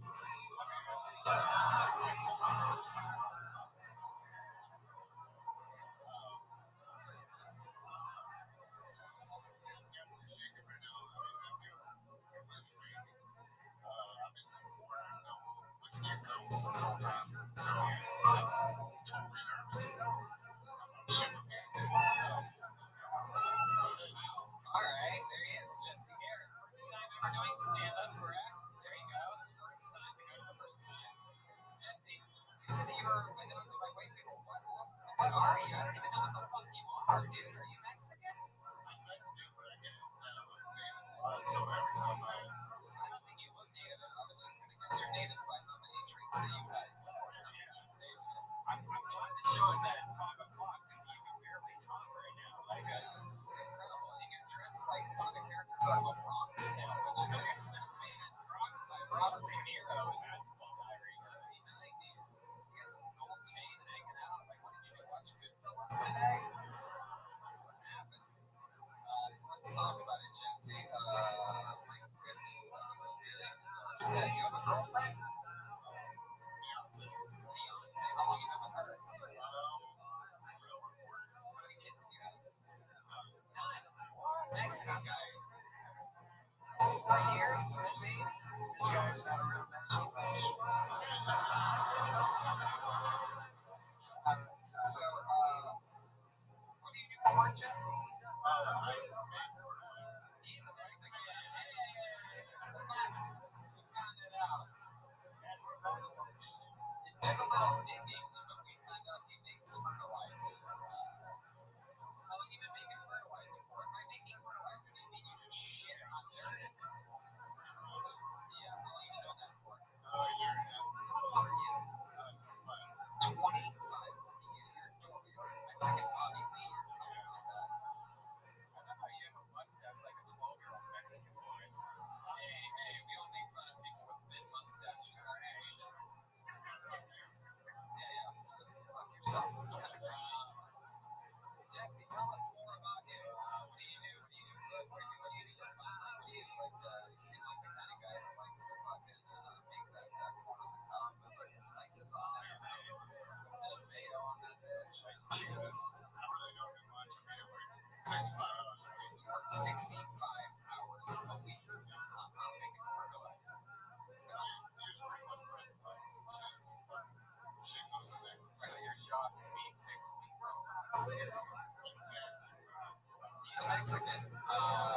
Still Mexican. All of that. I'm gonna fire from my other job because Mexicans replace me. Wow. Utah MLS. Exactly what I wanted to throw. Is that true? Did you really go for Trump? Oh, yeah. And why is that? It looks like he's one of the good ones. I'm just curious. So you're being honest and saying that Mexicans took your job, you voted for Trump, but you are Mexican, and because a Mexican took your job, that's why you voted for Trump. Well, my mother's Mexican, so I don't speak Spanish or anything like that. Wow, whitewash. But my fiance is a Mexican. Basically, Puerto Rican. You say basically a Mexican, or do you think we're ICE or something like that? I don't know if we deport anybody that's illegal. Policies. Alright, Jesse. Anything else interesting? You said you work 65 hours a week. There must be something you do for fun. You don't have any kids. I mean, what are we talking about here? No, I'm here pretty much. Got me. I have 2 dogs now. What do you do, like, when you get home from work? What time is that usually at? 6:30. 6:37 p.m. And then what do you do? You're a heavy drinker, huh? There's a lot of heavy drinkers here, right? Like that's the main thing to do out here. It's the Midwest. Yeah. Yeah. There's other things. Okay. I actually drunk by alcohol in the Midwest. Yeah. Why not? What's the craziest thing you've ever done after drinking? Getting I'm a felon. So, tell us, you know how this works. You've seen the show. Get to the good shit. So I got my 4th OWI right now. It's 21. Wow. My goodness. So that's a DUI. How old? Yeah, that's a DUI, Mr. President. And you got your 4th one when you were 21. Yes, I've had to be in jail a lot. So How long can you spend in jail? 8 months, and then like 2 months, and then like another 2 months, and 1 month, probably about 2 years total.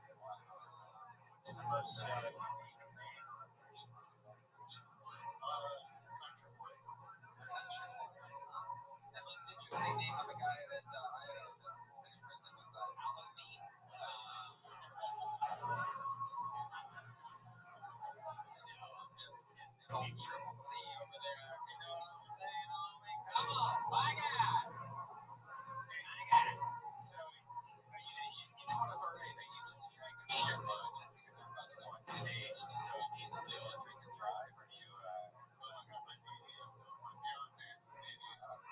She's a Belgian girl. She has double B's. Oh, she don't have no plans. No, we're just. Oh, damn. Oh, shit. Oh, no, you didn't. So maybe she'll have twins. I actually am like You actually are what? genetically or whatever, so I'm supposed to have twins. It's hidden generation. So no. Wow, you're like a Mexican X-Men or something. Strange idea. Alright, well, Jesse, congratulations, your first time ever. I would recommend this. You know, this is my little prescription for you. Is next time you try this, and I think you should try it again because I think there's something in there that wants to try this and do this. My advice would be try going up sober once. It's only 60 seconds. You'll survive. I used to do that. So I mean, like a weird thing, honestly. But why? Why don't you think you could? It's super nerve-wracking. I'm not shit my pants right now. Right, but you never tried it sober, so how the fuck do you know anything? You also thought obviously that driving was so scary that you had to drink before doing it at that point. You're like, maybe if you tried it, maybe you'd find that it goes a little bit better and it won't throw you in fucking prison. There he goes, Jesse Garrett, everyone. Jesse Garrett. No, like maybe the first 30 times. I used to do the same thing. I got as drunk as I could before I went on stage because I was so scared. My nerves. Right. No, yeah. I mean, it's one of those things that I just do not believe in it. I think that there's about maybe 2 or 3. I can name 2 out of working and staying late at the comedy store pretty much every night of my life for 12 years. I can name 2 comedians that can really drink and absolutely kill on stage, and they are Doug Stanhope and Ron White. I think that is the list. And there's a lot of comedians that drink, and I've seen just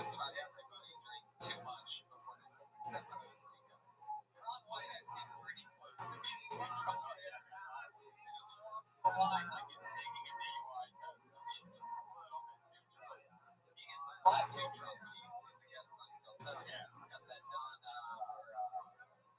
it's number one tequila. What do you guys think? Should we go to the bunker one more time, huh? We'll try to make it touch. Try to get a lady up here for the first time tonight. Find a lady in that bunch. Is there a lady that was on? Hold on, that's pull another name out of the bucket. You guys ready for music and final comedian of the night? Alright, put your hands together for Justin Heaps, everyone. Justin.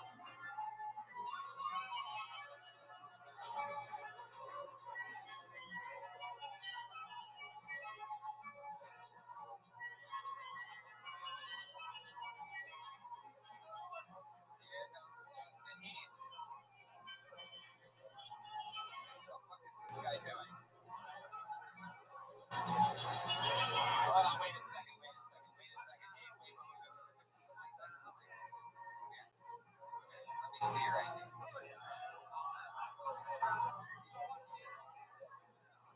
So you're not Justin Heaps, that's exactly what I thought. It's a live show, dude. It'll never work, people. It will never, ever work for you.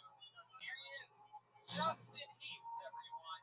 Oh no, wait. You know what? Let's give him a good reason. First of all, boo that guy. Let's get it out of our fucking systems. I don't understand how fans of this show, I know, and even have the balls to take him out right now. Anyway, how about one more time? Good luck for Justin Heaps, everybody. Alright, so a couple years ago, I needed to go to the doctor. I hadn't been in a while, so I was asking friends, hey, do you got a good doctor you recommend? So a friend of mine recommended a doctor. Took her advice, went to the doctor, walked in. I didn't realize I asked for a full physical. So I go in, and the doctor walks in. He's got a long, white coat, some fucked up shoes, some shit I've never seen in my life. Something a 65-year-old man should not be wearing, that's for sure. So he told me to turn my head and cough for the usual checkup. In the middle of that, he asked me, have I found God at that point? Jesus. I sure the fuck did. I wasn't gonna lie to him about that. So we keep going. I've been in church a few times in my life, Presbyterian, Catholic. I'm not a religious guy. When he told me to drop my drawers and put my elbows on the table, I was as Catholic as anybody else in the fucking world. For sure. So, Justin Heaps. Come on. First time ever doing stand-up? First time ever doing stand-up comedy. Wow. That is incredible. And that was a joke about visiting the doctor. It was. Oh, yeah. So what took you so long to get on stage and get that dumbass come on stage? What happened? Were you still getting your checkup done? I was mentally, yes. Son of a bitch. What took you so long to get on the stage? I didn't think I could get the front row tonight. Where were you at? Right back there. There's not yet. Dude, I can't believe you're crazy. How the needs made it up here through this fucking running right through racist lanes to get on this stage. And you're coming up with excuses. I have to let him through, though. You have to let him through. It's out of courtesy. Of course. So, Justin, tell us more about you. What are some interesting things about you? What do you do? I work as a purchasing manager for a local warehouse. I sit at a desk all day. What else, Justin? What else do you do for fun? You ever hunt, fish? I like fishing. Fishing, fucking, and drinking. Wow, fishing, fucking, and drinking. You ever fuck a fish? From that bass? Like whiskers. Who do you fuck? You have a girlfriend? I do. How long you been with her? About 9 months. Where'd you meet her at? Football practice for your children. Football practice for your children. How did she play? Hey, I was a quarterback. So, wait a second. So you have a kid from another relationship? Yes. And how old's your kid? 12 and 13. I got a daughter and son. Daughter, do they both play football? Wow. So, she also catches. She's my goodness. What position does the little girl play? She was the kicker and the defensive back safety. My goodness. You gotta be careful with all the concussions, right? She actually got a concussion. Wow. So she didn't cut her out of that. Jeez, man, you don't hear an 11-year-old daughter giving head already. It's a weird concussion, Jeff. Weird. I tried to shoehorn it in there. It didn't really come out clean. I can admit it. There's an off chance she may have started last night. Played that show against that show. Oh my God. Really? Are you serious? Do you really think your daughter hooked up with a boy last night? Possibly. What makes you say that? Go ahead. Don't stop giving one-word answers and start fucking talking, all right? So I stayed at my girlfriend's house last night. My daughter and her daughter slept on the couch. My son and her son had apparently 3 o'clock in the morning. Mattresses out. They both were next to them. My daughter and her son were very close this morning. Yeah, not yet. Oh my God. Oh my goodness, was there any blood on the mattress? Oh God. Do it.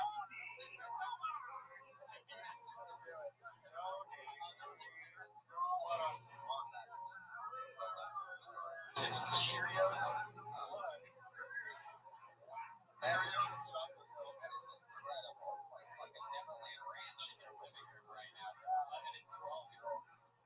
That's too young, man. That's crazy. You know it's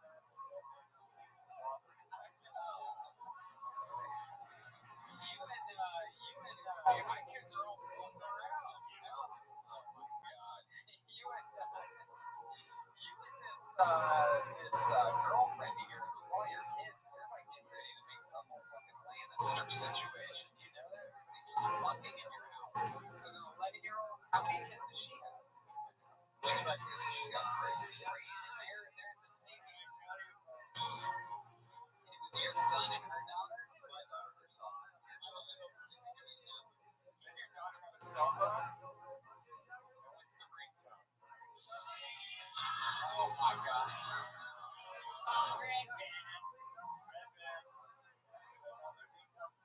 It's true. Justin, is there anything else that we might find interesting about you before moving on? Anything that's ever happened to you? And your parents weird? Anything interesting? Everybody's parents are weird. Come on, Justin. You son of a bitch. Jesus. So you know my mom? What? What? You said son of a bitch. Yeah. Justin, stop trying to make jokes and get to the good shit. Get to the good shit. GTT. Ask you a question, you'll answer it. Okay, anything interesting about you that you think we need to cover before I let you go? Probably not. There he goes. Justin hates everyone. I almost feel like the fake Justin Heaps would have answered questions about Justin's life better than him. What do you guys say? One more time, Mom? I mean, come on. Let's get a girl, though. Let's get a girl.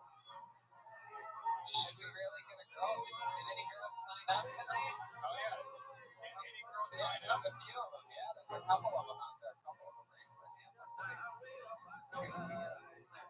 So, it won't be so, it won't be Matt. It won't be Eric. It won't be, yeah. Sorry. Okay, put your hands together for your final comedian of the night. The first female of the night. Put your hands together for Stacey Robinson. Stacey! Oh, snap! Here she comes. Here we go.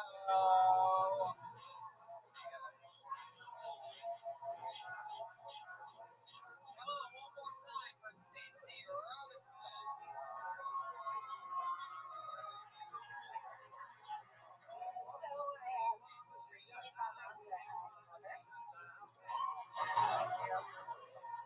After about a year trial, I decided that I actually quite enjoy it, which means I'm probably doing something wrong. It's not our biggest fear is the house that we're going to unintentionally, yeah, she doesn't want to. Like, I don't care if you rob the bank, I just don't be blamed for it.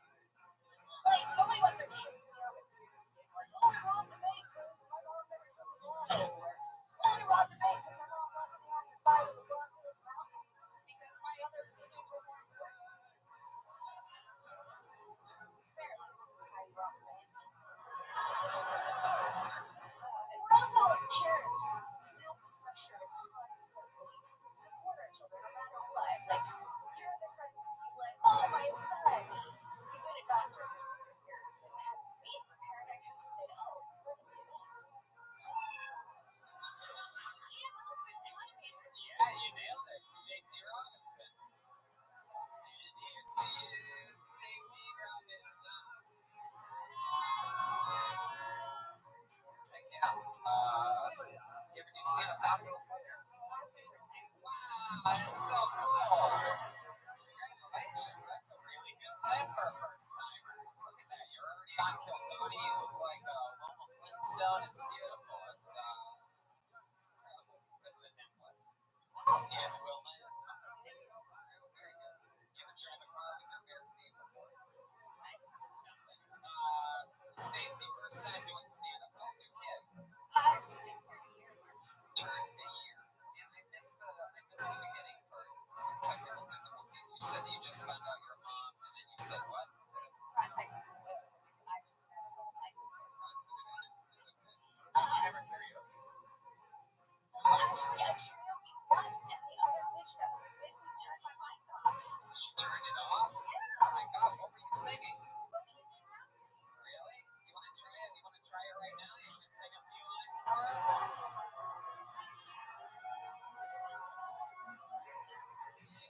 Before you do this, let me just say, we're gonna stall for time so we can get you the background. You know the words already? And you already know names?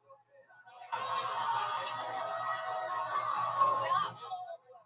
Not full blown. Yeah, we know it's not full blown. You won't even put a mic next to your mouth. So here we go. Getting her redemption on that bitch. Ladies and gentlemen, bringing us home tonight. Well, I think this is the part where there's background vocals. Unless that's you, in which case that's just scary. I would say keep it going. Oh wait, yeah, no, it's about to happen right here, right under your seat. You ready? Are you a bitch, Adrian? If you keep singing along, I'm gonna kill myself. Let's see. I need no sympathy. You're good at the background parts. Here we go.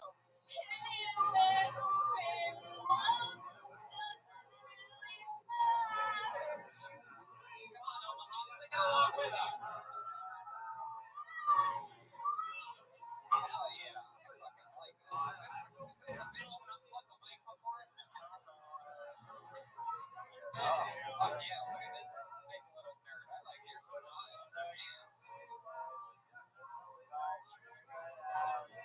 Come on, everybody in this venue. We're singing this to end the episode.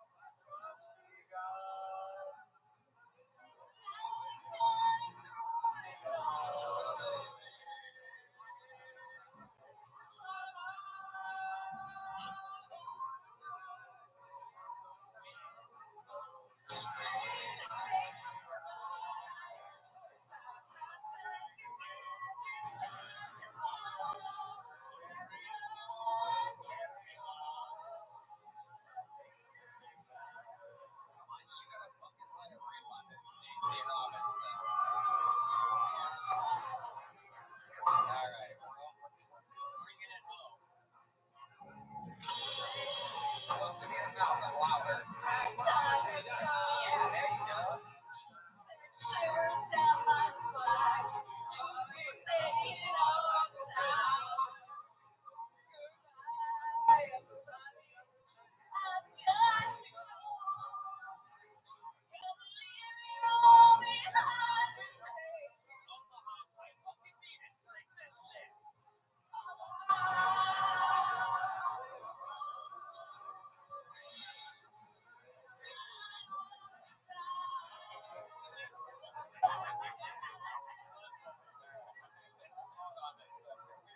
We lost the Stacey Robinson.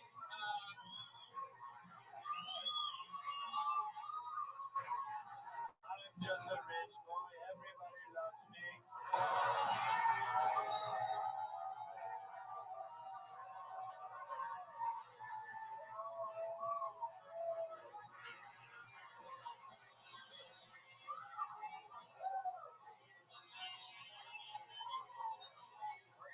We're gonna hit this last part, and we're gonna fucking get out of here like champions. Are you ready?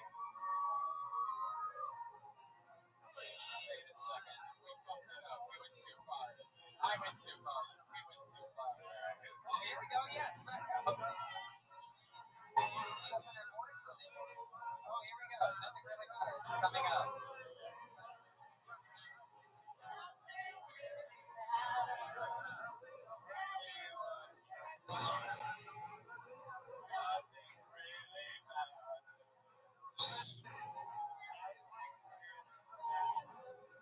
Kill Tony!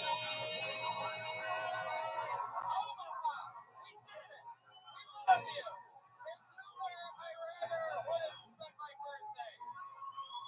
Other than the 38 cities in which I'd rather spend my birthday, but we did it with you this year. One more time for Stacey Robinson. She did it. We have the number one comedy album in the world right now. Believe it or not, belongs to that man right there, Jeremiah Hawkins. Donald motherfucking Trump. How about another hand for the great, powerful Brian Redman?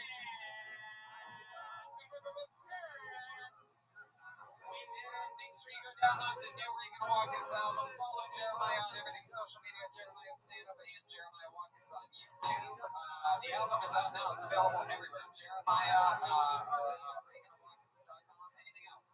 Yes, my next guest on Jeremiah Wonders is King Holmes. Yeah. Listen to Jeremiah Wonders. And based on popular demand, we'll be doing more roadcasts of Jeremiah Wonders as well with Tony Hinchcliffe, Redman, and Joel Minnis on the road. So There you go. Absolutely. That's Jeremiah, aka President Donald Trump. And we did it. We are going to be, real quick, we're going to be selling posters and pins and new albums right after the show. And you can do us all a favor and consolidate it to one long line instead of all smashing up against us at once and then we don't get through it. Just make a line. Sure, Mr. President. I know you might have said we're doing this, but I think we should all sing Tony Hinchcliffe. No, come on. That's crazy. You guys are, no. Is there, all right. Okay, no.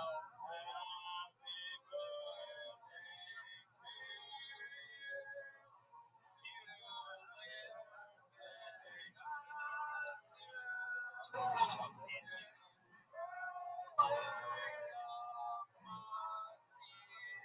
Fuck you. Thank you, Omaha. I love you so much. Good night.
Make some fucking noise.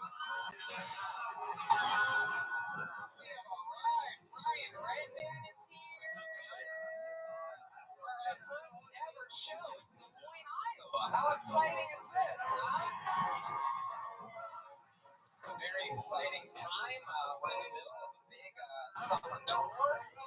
It's chaos, man. This is exciting to be here, Brian. Yeah, we have had a great weekend. Tony's birthday was yesterday. We went hard. An old man, but I'm still one of the top young rising comedians in the world. The fun continues. We fly back to Los Angeles. We don't miss a home date tomorrow with Jeff Ross. It's going to be a lot of fun. Then we're back on the road on Tuesday to Wisconsin and Milwaukee, which is when Milwaukee needs to catch up. Chicago's almost sold out. Madison, I think, might be close. Minneapolis is sold out. Poughkeepsie, New York, and then another show added Thursday, June 20th, New York, at the Gramercy Theater. A lot of fun things happening. Of course, the great Ryan J. Evo couldn't make it in the flesh here tonight. However, he did make an amazing Kill Tony print for this exact summer tour with all the dates on it, birthdays for this leg of the tour is on it. So if you want, we'll be signing posters, and the new Reagan Watkins album is going to be for sale in front of the #1 comedy album in the world right now, according to iTunes. And Redman, you have Some Guess What pins. They glow in the dark. It's going to be a lot of fun. yeah, it's going to be a lot of fun. So I'm excited. So we'll sign those, take pictures with you, whatever, after the show.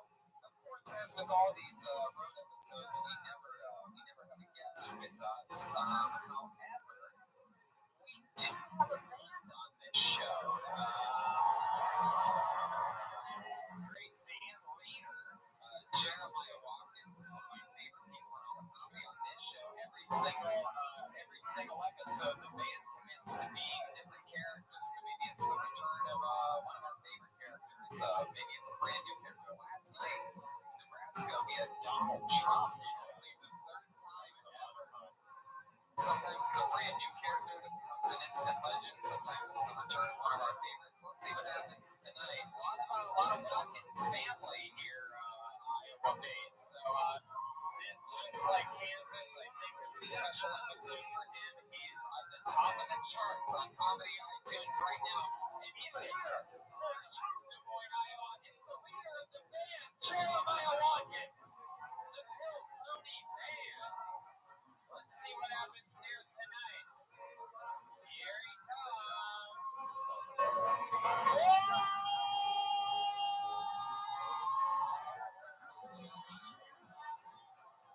It's Jack the Ripper. Wow, how exciting is this? One of the most instantly famous of all time Kill Tony fan characters. It's Jack the Ripper. How you doing, Jack? I'm Jack the Ripper. Wow. My goodness. Wow. I mean, this is so wild. I never would have guessed such an interesting, complex character, serial killer from what I believe is the early 1800s or 1900s, is here with us in Des Moines, Iowa, of all places. That's right. Such a body on his hair. Look at that. Quite the character. My goodness. It's like there was a female Slash or something like that. But I'm excited to have you here. I'm excited that you're here. We have Jack the Ripper, Ryan Redman, and a bucket of destiny, everyone. I'm going to tell you what, I was shocked at the amount of turnout for sign-ups here tonight. A lot of people with balls here in Des Moines, Iowa. Over 3 sheets of film completely with sign-ups. I think that brings in about 70, 80 sign-ups, so maybe odds be in your favor. You guys know how it works. If I pull your name out of the bucket, that means that you get 60 seconds uninterrupted on this stage, and then we talk to you for a bit, find out more about what makes you interesting. You know your 60 seconds is up when you get the sound of a kitten. That means wrap it up then, or else you're going to bring out the angry, blazing saddle bear. And it is definitely, as you can tell outside, Pride Week. There it is. Oh my God, there is vomit and cum everywhere outside of here. Air juice everywhere. We were just stepping over hot loads to get in Guinness out there. Because people fucking grabbed it and saw, what? Shut the fuck up. I saw a fucking mess. Kind of a fucking, forget it, I don't even want to bring it up. So we have it all figured out.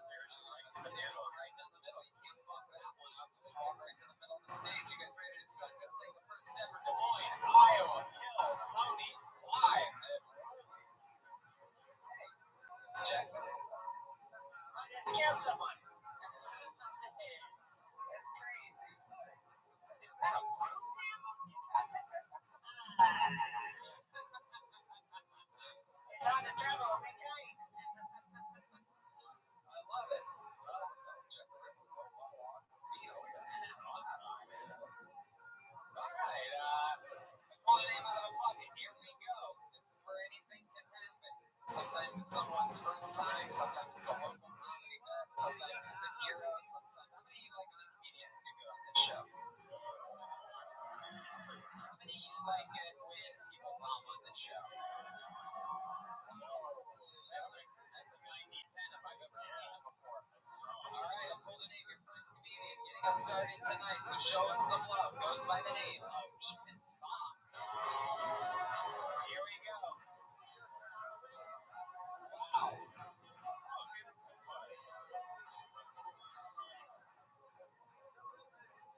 One more time for Ethan Fox, everybody. How are we doing tonight, everybody? Alright, so I just want to start out by welcoming Kill Tony to Iowa. Iowa. Land of the free, home of the deep fried butter on the stick. That's right, yep, that is actually something you can buy at our state fair, and people treat it like it's a goddamn delicacy. I'm just sitting there like, fuck sakes, Martha, if you want to speed up the process of killing yourself, I'm pretty sure they sell tubs of lard at Sam's Club for half the price. Speaking of tubs of lard, anybody here ever had sex with, let's say, a larger person? Alright, so that's what I like to refer to as a tubby double. Not only are you getting your rocks off, but you're also getting in your daily workout. Because God knows, us fat people, we're not doing half the work. I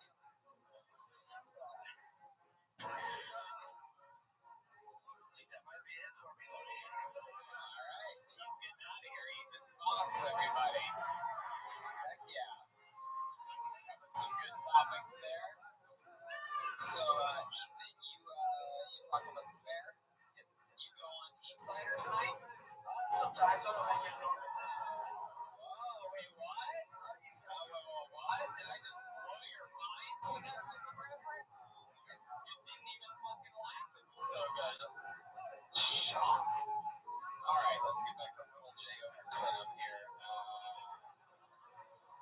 Talk about fucking a big girl. By the way, left hand in the pocket, khaki shorts. Still in the Midwest. It is continuing. This is a trend that we've noticed only on this Midwest tour, Kansas, Des Moines, and this is the Omaha, Nebraska. You born and raised here in Des Moines? Yeah. And Ethan, you talk about having sex with a larger woman. Are you the larger woman that you have sex with? Sometimes, yes. Sometimes. You have sex a lot? I don't actually. No. When's the last time you had sex? It's actually been a good. You still have some pubes on your chin. I'm surprised you do. I do. It's been a good 2.5 years. 2.5 years. Why do you think that is? Why do you think it's taking you so long? Well, to be honest with you, Tony, the last chick that I was with, she kind of broke me in a way. Yeah. She really was a big girl, huh? She actually was one of the smaller ones, to be honest with you. Wow, one of the smaller ones. Yeah, it's a lot easier to get your heart broken by a non-fat chick. That is very true. Fat chicks break your heart. You're like, whatever, you crazy. But you probably can't do better than the girl that broke your heart, right? Definitely not. How did she break it? What happened? How long were you with her for? It was a good 5-6 months. Oh, wow, that's a long one. Really, surprised she lasted that long. So how did it end? What did she do to you? She cheated on you? She did, actually. Wow, how did you find out? I was actually good. She do it right in front of you? Fuck you, Ethan.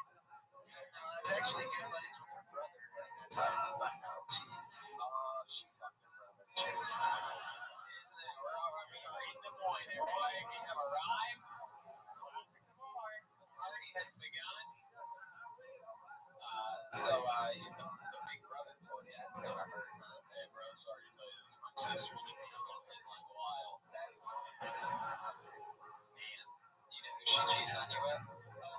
Personally, not personally.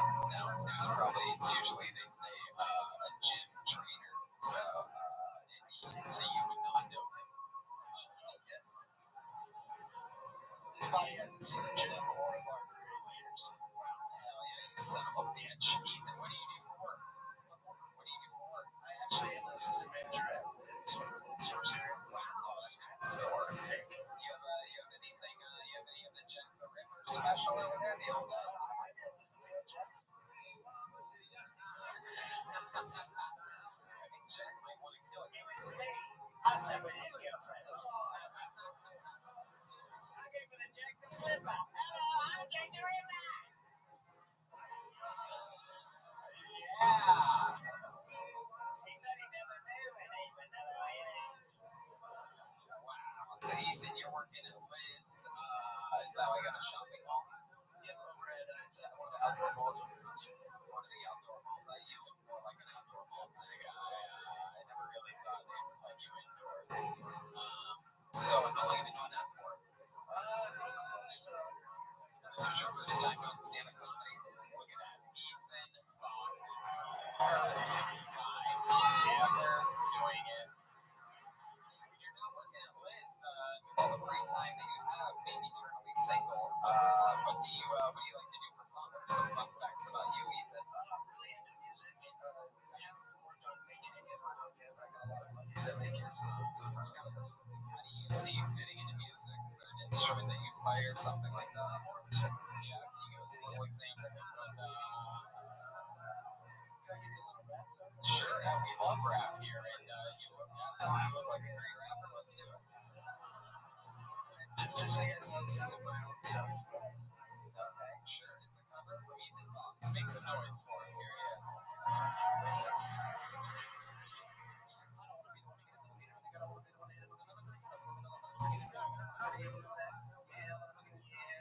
Soul!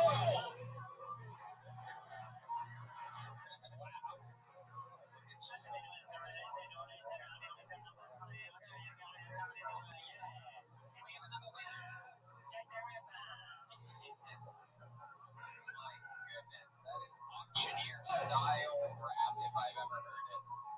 Wow, who was the artist that made that? That's Tech Nine.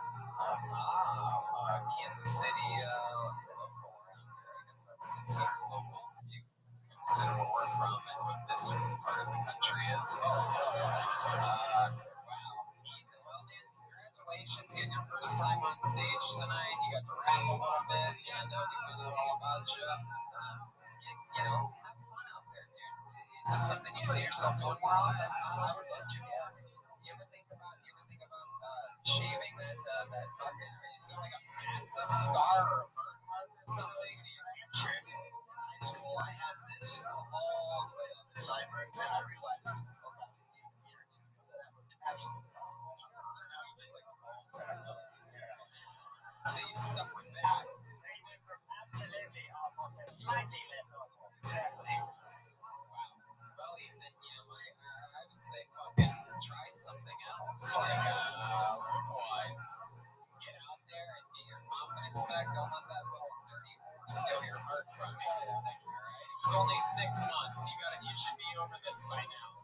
Use this as a starting date for a whole new outlook on life. If you can handle this, getting the show started, going up first on a show like this, you should be able to talk to any of these goddamn sixes here in Des Moines, Iowa. You know what I mean? There he goes, Ethan Fox, everybody.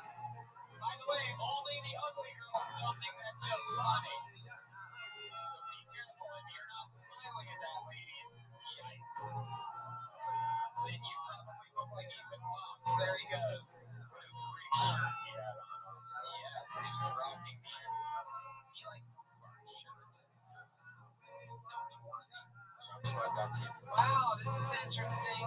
This is a guy that was just pulled out of the bucket in Kansas City. He came last night to Omaha, signed up again, did not get pulled out. Obviously, he came to Des Moines, Iowa, and he just got lucky again. This is a guy that's been on the show, I think, a grand total of 3 times. Once he traveled to Nashville, didn't get up. Traveled to Houston, didn't get up. So here he is, Trey Thompson, everyone. Come on. Here he is.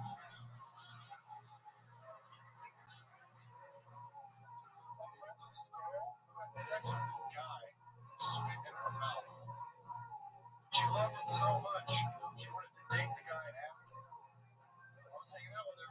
She was confused. She was like, Trey, can friends casually have sex with each other? And I was like, yeah, absolutely. And then I stopped talking to save all the saliva that I had in my mouth for the old stuff that I was going to get. She was like, no, the guy that I want to be with doesn't want to be with me, but he still wants to casually have sex and be friends. I was like, you should chalk it up as a win. He spit in your mouth. I'm surprised he wants to see you in public anymore. Put it this way, I wiped twice with the same piece of toilet paper.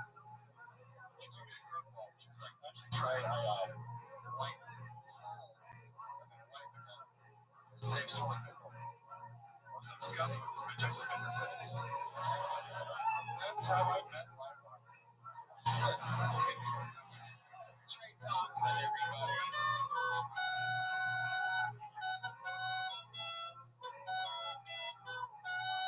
Wow, what song was that? Slipknot, Duality. Yeah, Slipknot on the solo saxophone. Not easy to do, Jack the Ripper. How to play Slipknot on Duality. Trey is here again. You just got up and we just make fun of you a lot in Kansas, but I will say you get uglier every time I see you. It's incredible. Trey is, for those of you wondering in the audience, he is a young man, even though he looks like the lesbian Statue of Liberty. It is incredible. You look like the Chewbacca of softball players. He looks like an animated ball of lit in a vacuum cleaner commercial.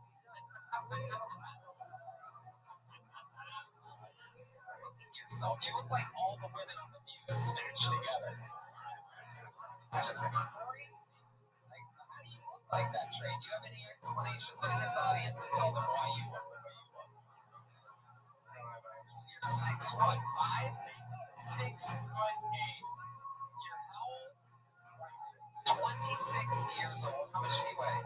280. Look at you. And how many days left do you have to live? Is your family all really big? Or? My mom's 5'10", my dad's 6'1". My brothers are 6'3" and 6'4". Yeah, my goodness, that's crazy. Do you do anything where your height gives you an advantage? You play basketball? I tried out for a freshman basketball team. You didn't make basketball. You must be bad at everything.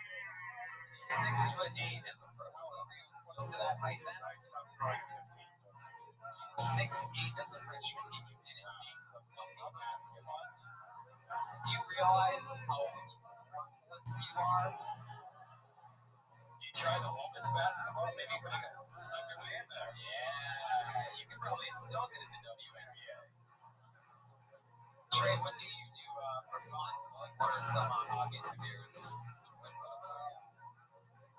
I play video games and do comedy. you play video games, you do comedy? Wow, how fucking exciting you are, Trey. Now you drove here today straight from Omaha because we saw you last night. How was that? Did you have a smooth drive? Did you stop anywhere? Stop off at like a Taco John's or anything like that? Stop off at like a Come and Go, you know what I mean? Oh, a lot of Come and Go fans out there. It's like That's what I do with the ladies coming down. Jack, you dirty boy, you. You just went straight through? Hell yeah. And you solo? The art teacher. Yes, we found out about the art teacher that he's dating a couple nights ago in Kansas. How's that going? Good. Did you drive or did she drive? I drove. Yeah. Did she accidentally maybe fall asleep on your wiener? What kind of car do you drive? Do you drive like I drive a Ford Focus. She drives a Ford Focus. wow, what a fucking nerd couple you guys are. Just bottom of the barrel, double focus. I expect that from an art teacher, but not from you. You ever put your two focuses together and pretend like you just have one Ford Taurus? Probably not. Trey, fun minute, man. Anything else that you want to say before you head back to obscurity? It's been a fun 3-day run. Interesting fact about me, I came high on mushrooms. Did you pump something? What? No, I was on mushrooms. You should figure some to jerk off on mushrooms. So I did. And it wasn't like happening. So I got frustrated and I stopped. And I was just looking at my brother. And then I came like a drop. Pre-cum. Yeah. Oh, no. I have no idea. Can I tell you something? If you come looking at a penis, even if it's your own, you're gay. That's my policy. So I'm glad. We found out in the Guinness set tonight that you're not actually a lesbian, you're a gay man. Congratulations, Trey. How about another hand for Trey Thompson, everyone? We love Trey. I discovered Trey when he was 21 years old. He came up to me after a show, and I told him to fucking keep doing stand-up. Now I sort of regret that. No, I'm kidding. How about one more time for Trey Thompson? All right. He's the only human being I even actually know that is one special guest we have coming up later. But we have to meet someone new again. We will not even another hands up for Jeff Lynch. Here we go. Jeff Lynch is going to be coming any second here. Here he comes. Here we go. Come on, one more time for Jeff Lynch, everybody. I was talking to my fat friend recently. He told me that he had athletes split. I had to bring it to him. I was like, man, you're not an athlete. Well, you got a fat guy for like, you get athletes from like doing athletics, not from like forgetting to wear your socks at the airport security line. I got athletes when I was in Vietnam, and I'm not an athlete either, man. I got communism, like everybody's got. I think I look like athletes over there. But in a different communist country, I stepped on a pile of shit and I realized that it's a pile of human shit. That was in China, but San Francisco, we said a pile of human shit too, but you have apps for it. So that's really like the real difference between capitalism and communism. So you have apps, so you don't send human shit. But that's all I got. Wow, Jeff Lynch. Hell yeah. How's it going, buddy? Grab that microphone. Thank you. Look at this. World travel with Jeff Lynch, huh? Goodness, you look like you've never left Des Moines once in your entire life. Yeah. You look like the Bounty Boy. I mean, yeah. Yeah, you just look like a plain old boring ass white guy. What do you think you look like? He looks like young Charles Darwin. Ah, yes, young Charles Darwin. It's only a couple of ruckus in the audience. That's a hip reference, isn't it? Talk about it. No, I think you look like a mediocre, untalented Conor McGregor. Like, if he wasn't good at anything, if he could barely speak, he could barely get a thought out. First time doing stand-up, correct, Jeff? I've done it like 10 times, but I'm not trying to do it. It's just something fun. Yeah, I Tried guess to do it 10 times, though. That's more than once. Alright, you just like bombing. You're like a terrorist. I get it. Jeff the terrorist Lynch. I would say own it, put it in the name. The bomb artist, Jeff Lynch. I did like his last name, though. Whoa, he's a serial killer, Jack the Ripper, everybody. Come on. Jeff, what do you do for work? What are you analyzing? I know it's not comedy. Yeah, no kidding. Just Oh, okay. Working for a big bank. Jeff, how long have you been on that for? years. 3 years. What do you like to do for fun? What makes you different than everybody else? I do Muay Thai and I make my pickles in hot sauce. Oh, wow. What's that? Did you bring any pickles and hot sauce with you tonight? Wow. So all these world travels, you get, you save your money from working in the bank, then you go visit places. Why Vietnam? Well, we worked, my wife and I worked for Creative English, so then we got an opportunity to You gotta really talk about it over that microphone here. Don't know if it's time actually, but yeah, but we taught English in Korea, so then we get to go to China, Taiwan, Japan, Vietnam. It was awesome. so you teach English too. You get paid to do that, or just wow? did you talk about it? I did not follow what you were saying. It's really bad. I don't want to repeat it again. It's something to do with stepping into everybody as athletes, but capitalism and communism is just like all like anti-funny stuff. It's like the opposite of. It's really the opposite of comedy. One of the absolute most silent sets I've ever heard in the industry of this show. It's almost mind-boggling. Jeff, did the other 10 go better? Did the other 10 sets before this go better? The same, right? Exactly. You can get the reaction you got here tonight alone at your place. Just run it by your wife. Maybe that's the problem. Maybe your wife's laughing at these things. Does she laugh a lot? What does she do? It's a graphic designer. Jack the Ripper. Kill this guy because he keeps dropping the mic slowly. Making me angry. Every time he answers a question, he slowly just puts it in his computer. Alright. So, Jeff, is there, I mean, like your family or something like that? Parents still together? Everything's normal child? Yeah, what's it like to be the son of Humphrey?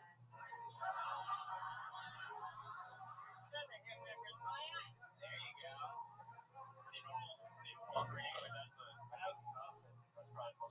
Dad was a cop. He's not a cop anymore, he's retired. Very cool. Where's that at? Where are you from? Way up north. What's the population about? 8,000 people. My God, you might be one of the best comedians in Charles City, Iowa.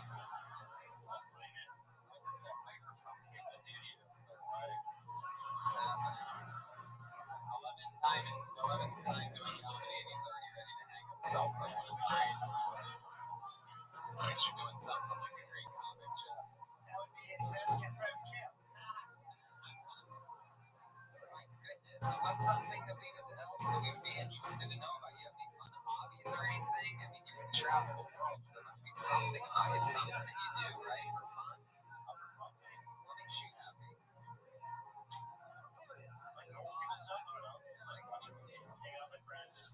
Yeah, what do you and your friends tend to do? Is that a favorite thing that you like to do? Like Jeremiah and I like to play pool. Hiking and biking.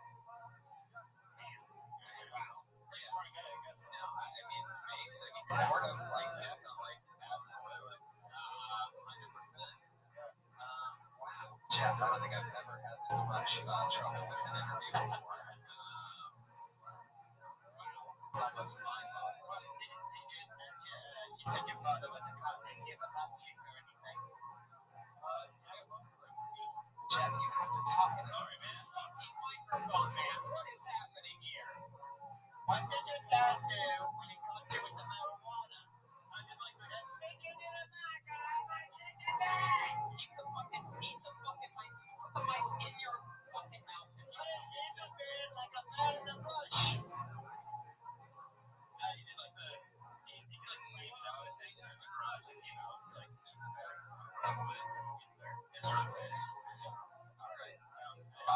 Jeff, I don't know what you thought was going to happen here tonight. No, it's okay. Jeez, don't make me feel bad. Like, I know you came for the show, but you also signed up. You don't have to sign up. It's not mandatory. You know that, right? You could have just came and watched. People do exactly what you just did. And you could have enjoyed it. You could have been like, man, I'm glad I didn't sign up. But instead, you're the guy that did sign up, and you're like, oh, yikes.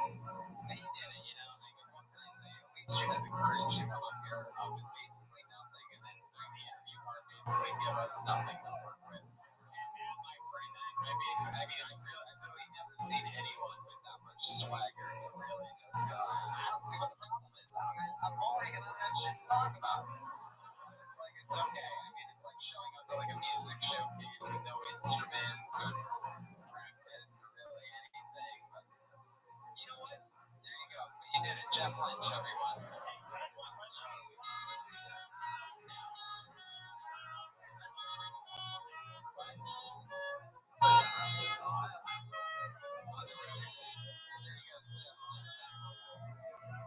guys want to know him? No, this man. Go ahead.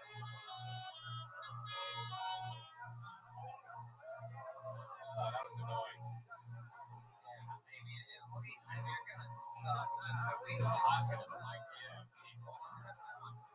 It's like so fucking simple. Please don't sign up if you really don't have it. You know, like just sit and watch. I mean, there's so many people that have practiced nervously. They're shaking right now, and some people tell me that they sweat every time my hand goes into the bucket. And you have this guy just doesn't give a shit about shit already. Oh, who cares? Wow, okay. You know what? I'm gonna actually save this for later, but this guy has a bit of a magic touch. Yeah, that's the one surprise. That's the one other guy that I know. Look at that. Signed up. Oh, this is exciting. Look at that. One word name. Sharpie marker. All the magical components here. Put your hands together for Gorilla. Gorilla. I think that something's about to pick up. Here he is. Come on, everyone. Put your hands together for Gorilla. Yeah, I know what you're wondering. Why the mask? Well, it's because I'm a pilot, you know, I like things a little bit anonymous to myself. And I became a pilot because, you know, I was afraid of dying alone. But, you guys have heard of the Mile High Club? No. That's where, you know, what to do it on the plane. So, you know what's called the pilot's mask event on the plane? It's called a hijacking. It's a whole new meaning to talk about. Anyways, speaking of porn, there's like incest porns on the rise right now.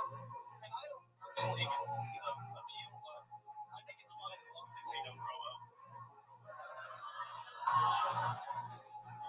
Anyways, planes are great and all, but they're like my second favorite mechanical vehicle. My first favorite would have to be a Segway.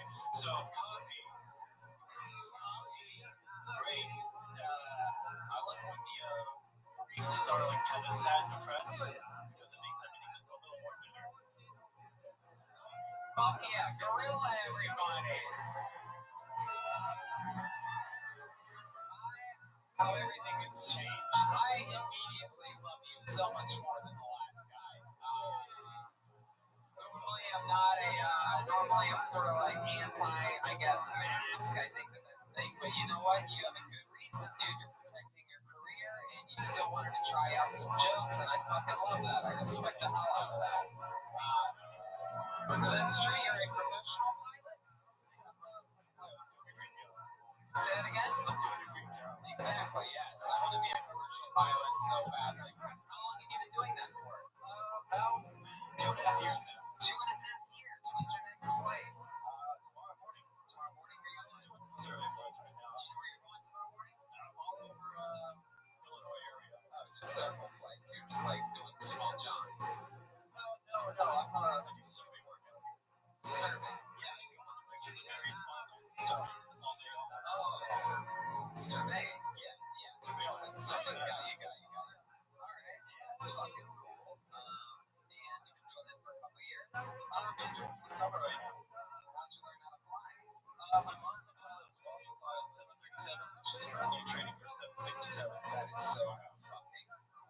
Just gave Tony a little boner down there. Yes. Exactly. Do it. Is anybody else not impressed that a monkey is talking on stage right now? Hey man, it's bananas. Jack is not really a monkey. What do you mean he's not a monkey? He's wearing a mask. I have a question for you. So, if you know, like the flight simulators and stuff like that, do you think if you got like really good at that, you'd be able to have any kind of chance to fly a plane? I mean, yeah, anyone can really fly a plane if they Yeah, the guy, it actually happened. That guy that hijacked the plane in Seattle, that thing that happened that everybody knows about, that was from a plane simulator. well, he ended up dying, but He meant to kill himself, right, man? Wow. Anyway, let's talk about you, Gorilla. You have a girlfriend or anything? I'm a single guy right now. Yeah. Is it something that you think benefits you being a pilot? Like, do you get to meet people, or you just sort of keep landing at the same airport? It seems like, right? Well, so Vegas is one area. I go all over the place in Illinois. But I enjoy it. It's always fun to meet new people and go experience new places. Isn't it crazy that Gorilla is also the best looking comedian that's been on stage here tonight? I mean, it's sort of crazy. That's how ugly these people are here. It's like I am in Gorilla mask is the most attractive gentleman. It's like Brad Pitt of Des Moines, Iowa. I love it. So, Gorilla, you've been single a while? Yeah, about 6 months ahead. Yeah. What happened 6 months ago? You cheated on the. This guy's sister, brother, Yeah. whoever it was earlier. Yeah. What happened? Were you in a relationship or? Yeah, it was about 6 months into a relationship. She didn't cheat on me or anything. It just, I knew I was going to be moving for work. So I didn't want to string anyone along. I've been in a long distance relationship before. It just didn't work out. Right. What do you do when you're not flying planes? What any other hobbies or anything like that? I actually rollerblade too. Whoa, really? Do you bring rollerblades with you? Do you have rollerblades here right now? Really?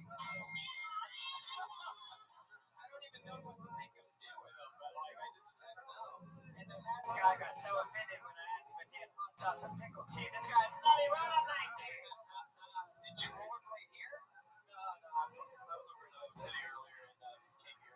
Sometimes just grab something. I fucking love it. You ever rollerblade in your gorilla mask? I do not rollerblade the gorilla mask. I bought the mask just because. That is so fun. It's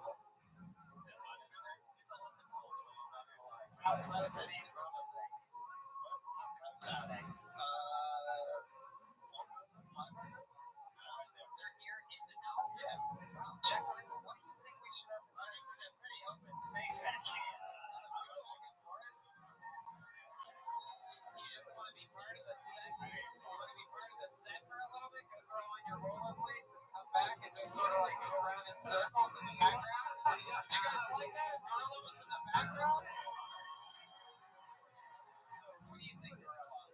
Sure, I guess. All right, there he goes. He's about to be part of the stage, everyone. Gorilla. How about a hand? There's a great set. First time ever doing stand-up. I love that. I mean, you have great jokes, by the way. Oh, shit. The rollerblades just came to him. That is incredible. So, I really want to see a monkey roller skate. well, I mean, it was a very fun set, Gorilla, and, anytime that you see Phil Tony around, fucking sign up, and we hope to see you again. It's just very exciting, and I think what I really love about this is I find it to be a cool opportunity for listeners that perhaps have a crazy career that maybe cannot be on this show to sort of, you're an inspiration, you're sort of living a secret double life, and those people can fucking go get a mask and sign up as a goofy name and sort of stay undercover as long as we don't mention what they do. So there you go, he's going to throw on some rollerblades and hang out with us for the rest of the show. One more time, good enough for Gorilla, everybody. So we're going to have a Gorilla live rollerblading back and forth at the back of the stage because Des Moines is a special place, you know what I mean? So Gorilla, go back in that corner over there because I'm going to pull another name out of the bucket, and then when this person's done doing their, let them finish their minute or whatever, and then whenever you're ready, just start rollerblading back and forth in the background of the stage. If you could go backwards, that might be awesome. I think he's going to have about an hour and 15 minutes to go backwards. It's still pretty early in the show. Come on in, up here. Hands together. Your next meeting, Clayton Baker, everybody. Clayton Baker. Wow, here he is. Very fast. Very good. What's up, Des Moines? Happy Friday, everybody. Just drove in from Winnipeg today, Canada. That's right. I had a Maid-Rite sandwich on my way in. I don't know what's sloppier, a Maid-Rite or my girlfriend's pussy after a 12-hour drive. I saw some bison on the way in. Anyone see some bison around here? You guys have great deals on weed down here. I got 8 weed and 3 months of core for $30. The only problem is I think they were grown on the same plant. Mids. I guess that's why they call it the Midwest. I hate driving down the border these days because ever since we legalized weed in Canada, the cops always want to ask you about it, the border cops. You pull up to the window, it's a fat Republican in a Paul Halloween costume. He looks down and he says, "Do you smoke marijuana, son?" And I never want to lie to the border agents because that just makes matters worse. So I always look up and I say, "No, sir, I don't smoke marijuana. I only do psychedelics and amphetamines." To make matters worse, he asked me what I was doing in America. I said, "Well, sir, I'm coming down to the United States this week to kill Tony." And then he stuck his hand up my ass. So interesting. Sorry to jump in. I met Tony Hinchcliffe 6 years ago in a hockey rink in the middle of Canada, Lloydminster, Alberta. He was opening Joe Rogan, and I met him in the back. And I said, one day I'm gonna come down. I'm gonna come to the comedy store. And I'm really gonna do this. I'm gonna show you a very good minute. Not quite the comedy store, but here we are. Good morning. Thank you. There you go. Wait, wait. You did it. Is that true? I met you in Lloydminster? Yeah, Lloydminster. We were in the back hallway. Heck yeah, the people are loving it already. Gorilla is going back and forth on rollerblades, and it has begun. Yeah, very smooth. He might fall at one point. He's got a little stripper pole back there, a gorilla-sized stripper pole. My goodness, this is exciting. You signed a copy of my Bert Kreischer book. Oh, very cool. Heck yeah. I'm guessing it didn't have a cover on it. It's a Bert Kreischer shirtless joke where you takes his shirt off a lot. Didn't have a cover, book cover. Okie dokie. Clayton, you are Canadian, and this was a 12-hour drive for you? Yeah, I'm here 6 shows, so I'm with you guys till Minneapolis. So. Wow, that is so fucking cool. You're gonna stay in the country, so when we go to LA tomorrow, what are you gonna do? We're going camping. I bought some fish rods now. We're gonna go to the Wisconsin Dells, check out Devil's Lake State Park, catch some fish. I'm with my girlfriend. She does not want to be here. She listens to the podcast and it gives her anxiety. It takes a long time to learn how to listen what you're listening for, so she just hears me, Tony Hinchcliffe, top young rising comedian. And I have to listen to headphones on after that. She's Who says that? Who says Tony Hinchcliffe, top young rising comedian? Oh, okay. You say it. Okay, let's check out the check. So did you say your girlfriend is here in the house? She's watching the Stanley Cup Finals. The St. Louis Blues are about to lift the Stanley Cup. If anyone has a score update, so I told her to send me live updates. I don't have Wi-Fi in here though. So you just said, but it's on Canadian as fuck. You talked a lot about your girlfriend. Is she aware that she has a sloppy pussy? She took a good long shower at the Airbnb today, so I couldn't compare the maid right. Really, it was good. Damn, this is very interesting. Are you planning on getting any of this pussy? Oh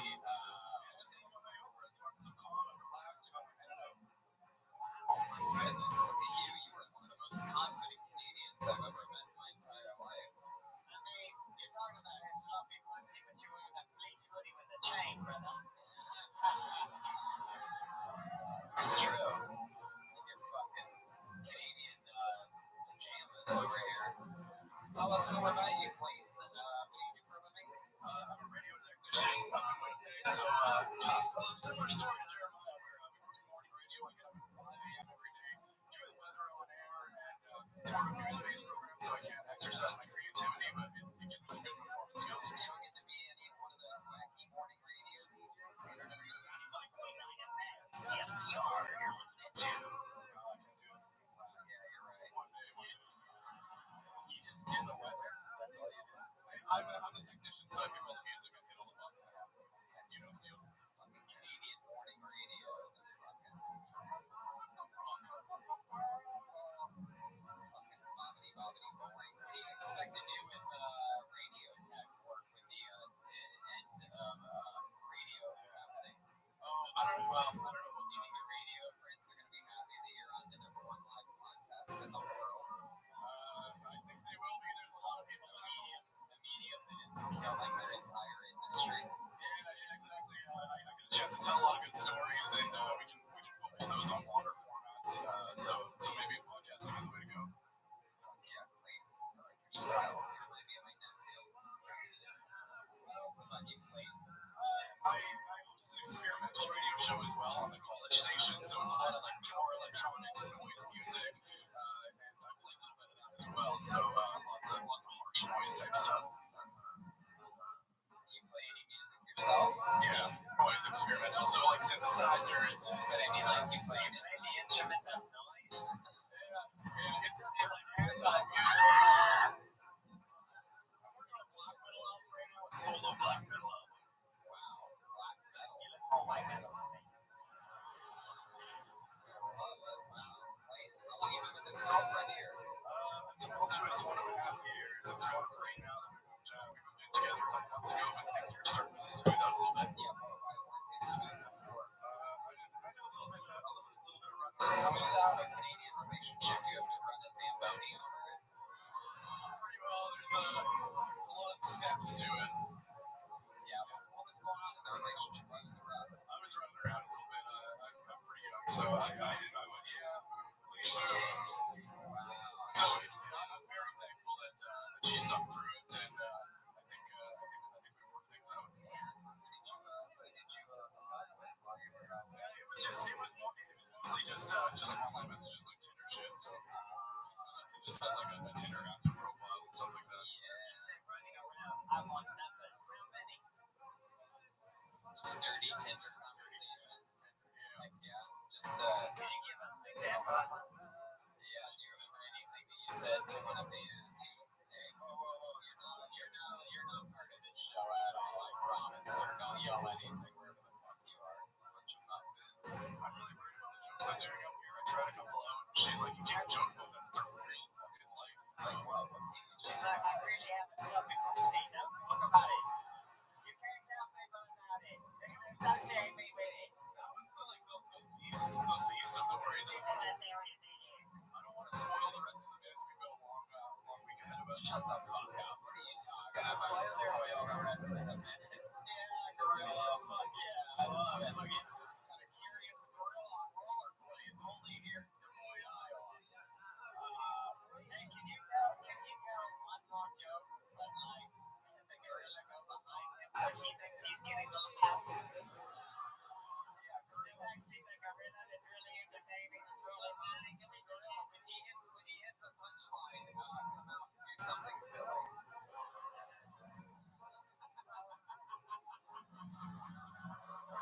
I fucking love gorilla. I'm going through a breakup right now. My girlfriend doesn't know about it quite yet. I thought I'd do all the emotional work first and let her figure it out later.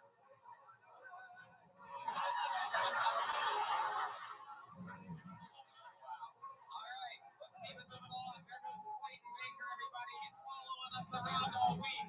That's a real fucking Kill Tony fan. Come on, put your hands together for him.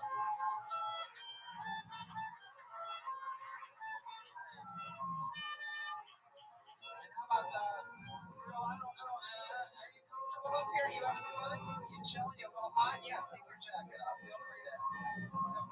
What? You know, why don't we put a hand together for gorilla, everybody? You go back to your seat. There he goes. He looks a lot like from behind Jeremiah Watkins, by the way. It's sort of frightening. Did you notice that, Jeremiah? This might be a long-lost brother of yours. I don't know who Jeremiah is. That's Jack. Alrighty. How about one more time? Oh, wait, he's changing all the plates. I'll let go. Indeed. Last thing we want is a gorilla to break his hip on the show. Alright, pull the name out of the bucket. Make some noise for Earl Powell, everyone.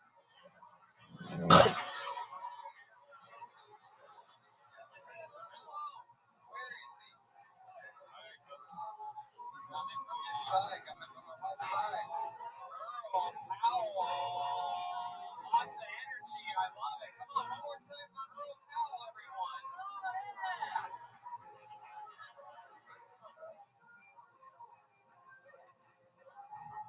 So,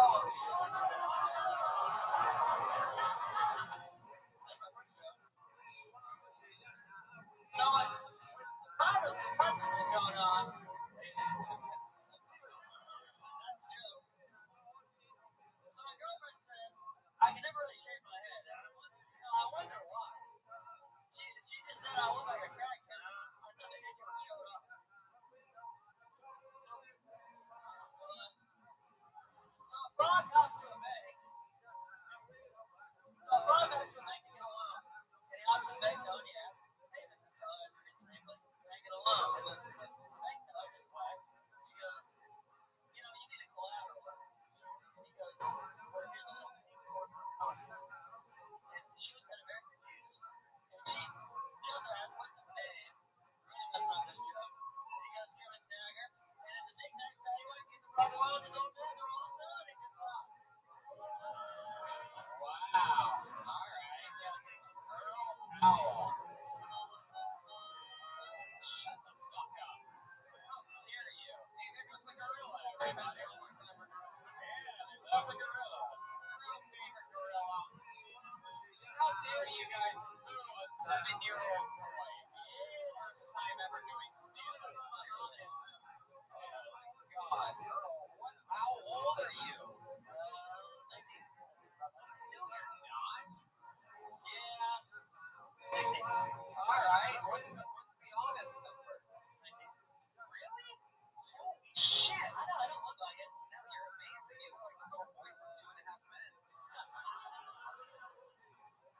Jack the Ripper, what do you think about this guy? It looks like when he was born, the doctor stuffed him in a locker.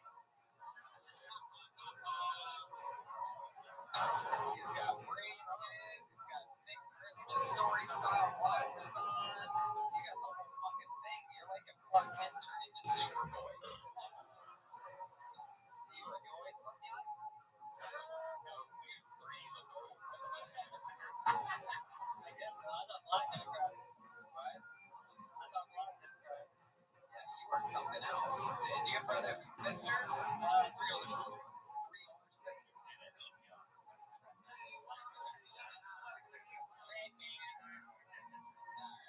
Fuck yeah. So you live here in Des Moines, Iowa? Yes.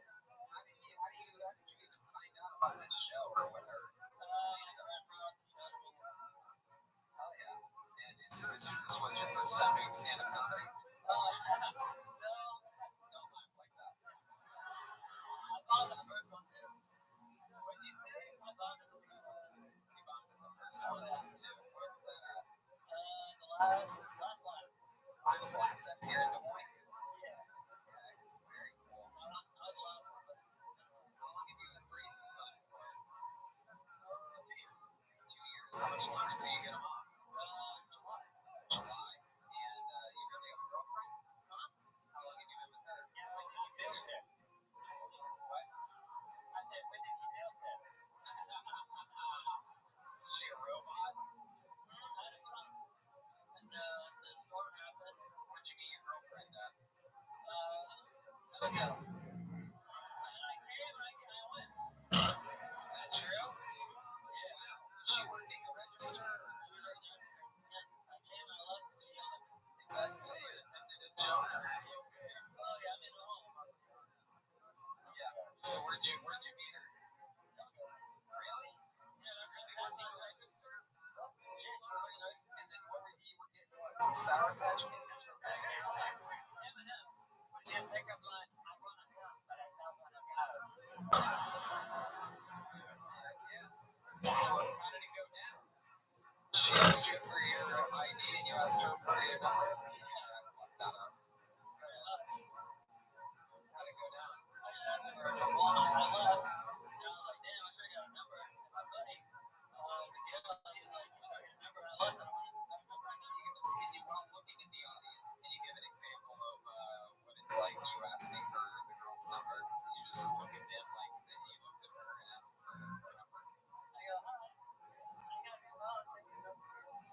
Hey, look at that. Pretty good. Heck yeah, this lady like I'm right just here. as nervous on stage as I am in person.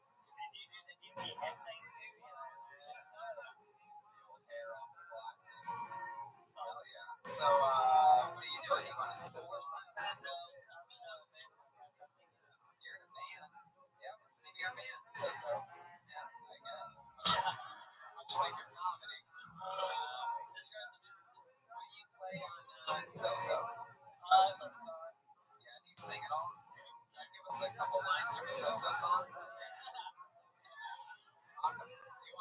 want acapella or should we bring it up on Spotify? You bring it on Spotify. Okay, how do you spell it? S-O-S-O? S-O-S-O. Well, one word. Let's see it out. So songs on Spotify, not on iTunes anymore because I don't know what happened. Alright, relax. What's the go-to song that you would do? You can roll it up on iTunes as well.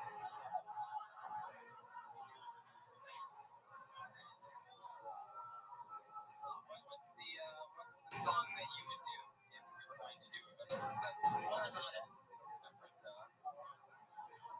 Would you a rainforest? What happened after the rainforest? Rainforest. What happens after the rain pours? Did you write that song? Yeah, you write all the songs for So-So. So you're writing So-So. So. Your girlfriend go to those shows? What's this it? Yeah, that's you. Come on, sing it for us, dude. Here it is. After the rain pours.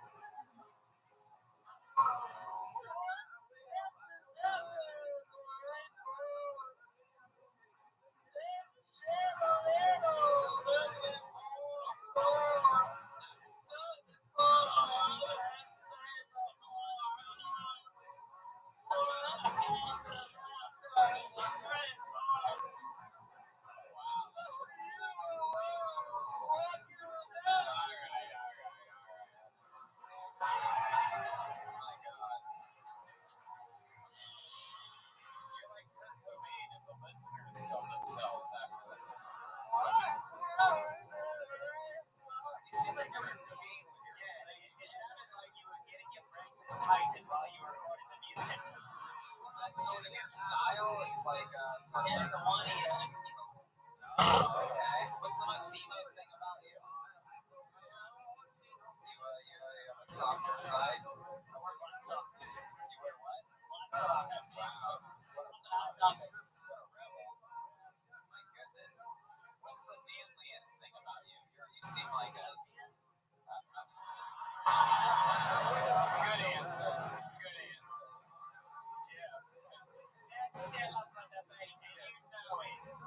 And you call it a penis and not a cock or something like manly.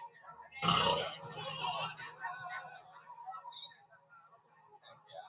You don't have a way to take me inside. I love it. You definitely don't look like a girl. Has anybody told you that before? No, everyone actually said, you look like a girl. Really? Man, it's ugly. Really see it. You look really like a fucking like a teddy. Or Zach. Wow, you do look like a Zach. You're right. Heck yeah. Alright, Did you ever wear your backpack someplace in high school? That's what you look like. Like you were a kid who was afraid of getting stuff stolen out of your backpack. So you put them on the front side and you're like, these zippers are only for me and me only. You ever do that? have you ever done that? Have you ever worn your backpack? Oh, no. Oh, wow. No. Damn, look at you. Alright, Earl. Well, I mean, you're fucking 19 years old, you're knocking it out, you're singing in a horrible band. Yeah, you're doing things that most people go their whole lives wishing that they would have started at your age, and you already have a good head start. So I'm excited to see you again, chat with you in the future. There goes Earl Powell, everybody. On to the next one.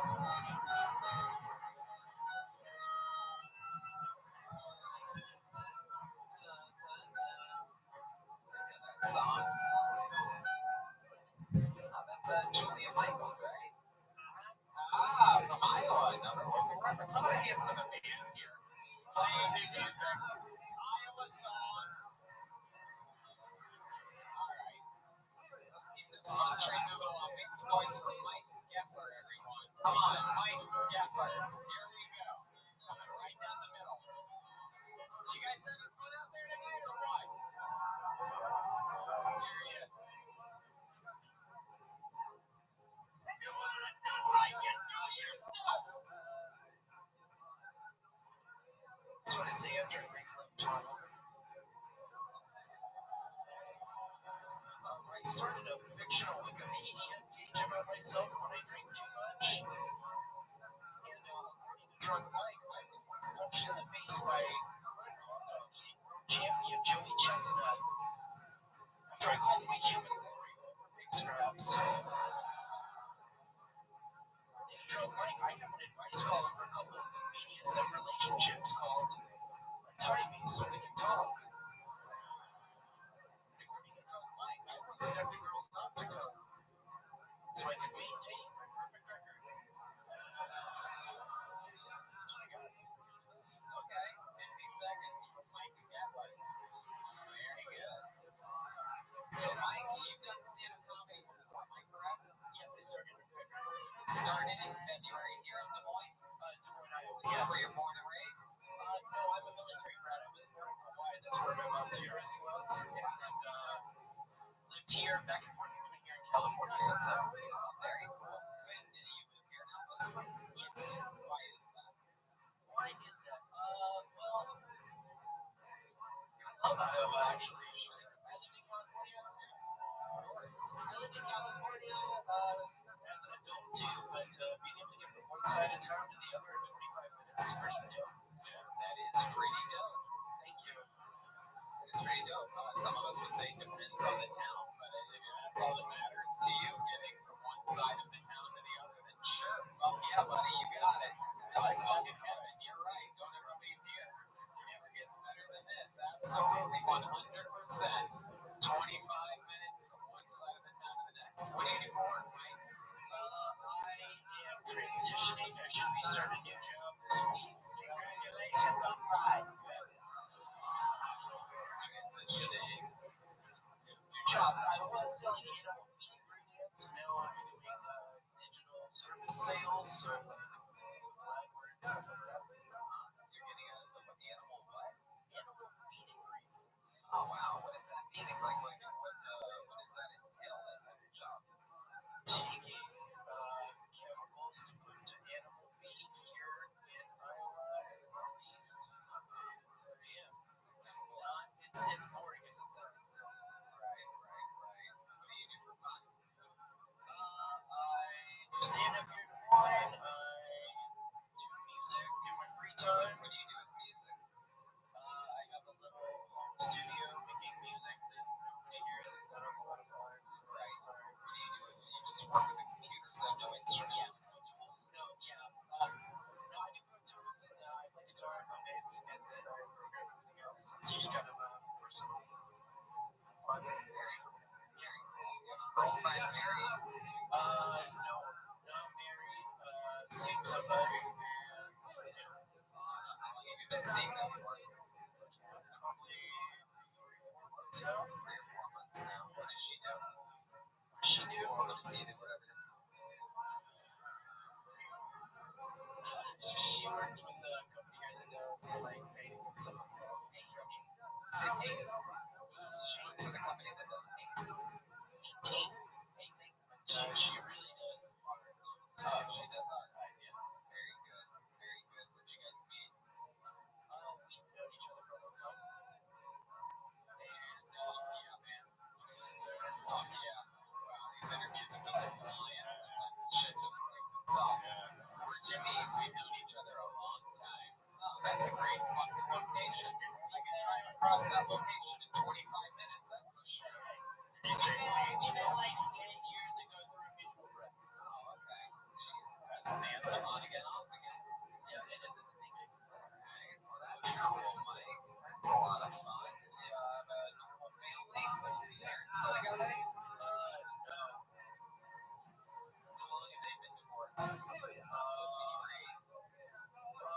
Don't really know the birth mom at all for years. My stepmom is my mom. She's amazing. Got me tickets here from those. Wow, look at that. And Normally, she's stuck in the Houston airport, not seeing new kids on the block right now.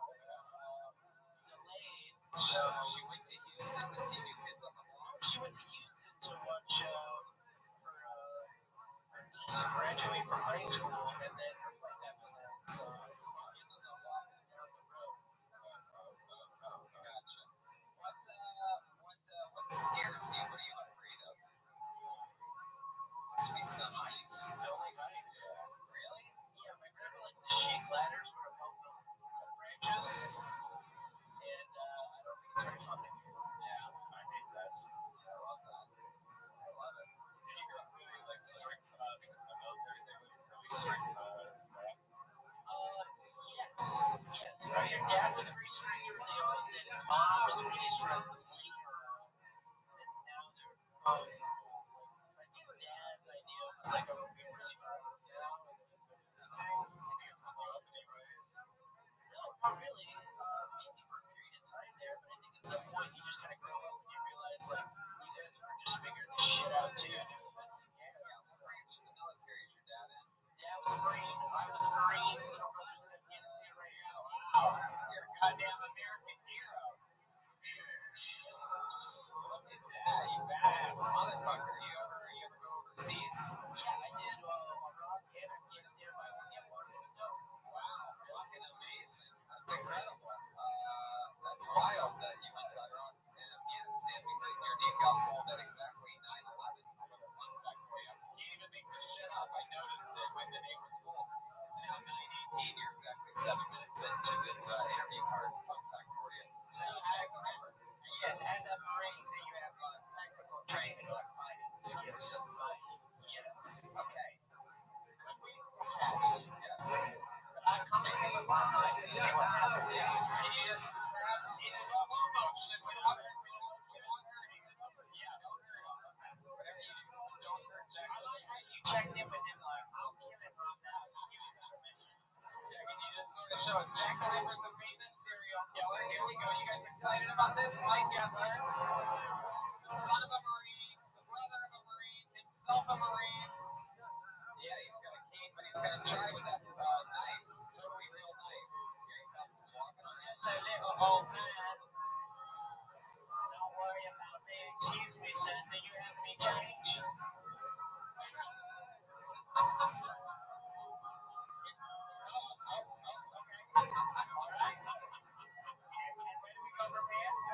Accepted.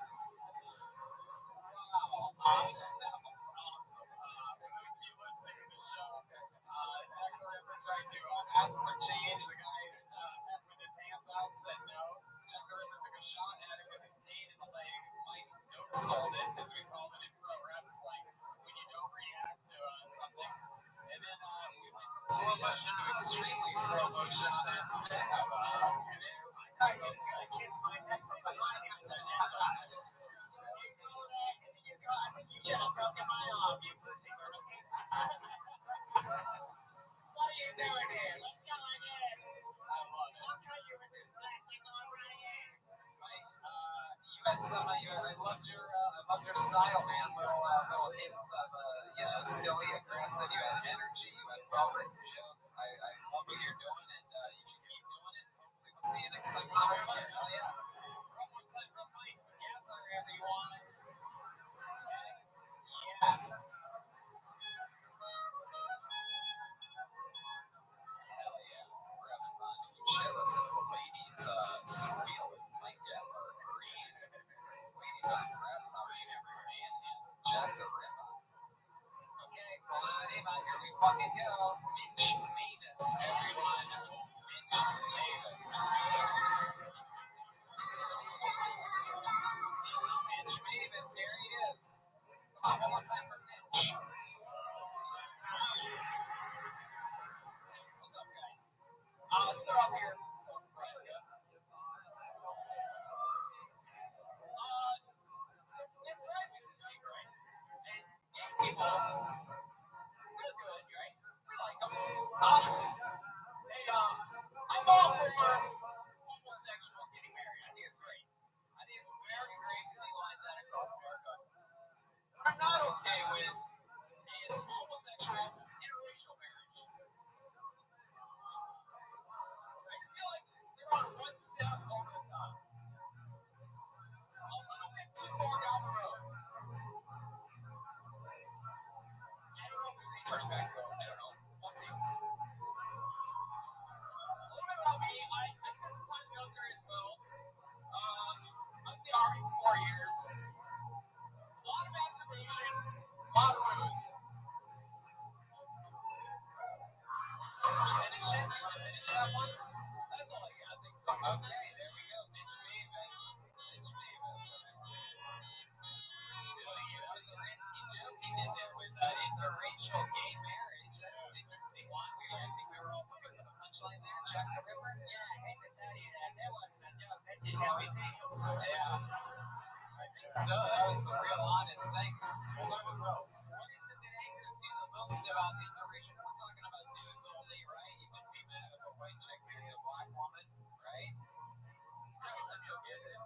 Right, but it's with dudes. There's something about two different races of dudes getting married that bothers you a little bit. Can you explain maybe just a touch what it is? And if you, does it anger you more if it's a white bottom and a black top?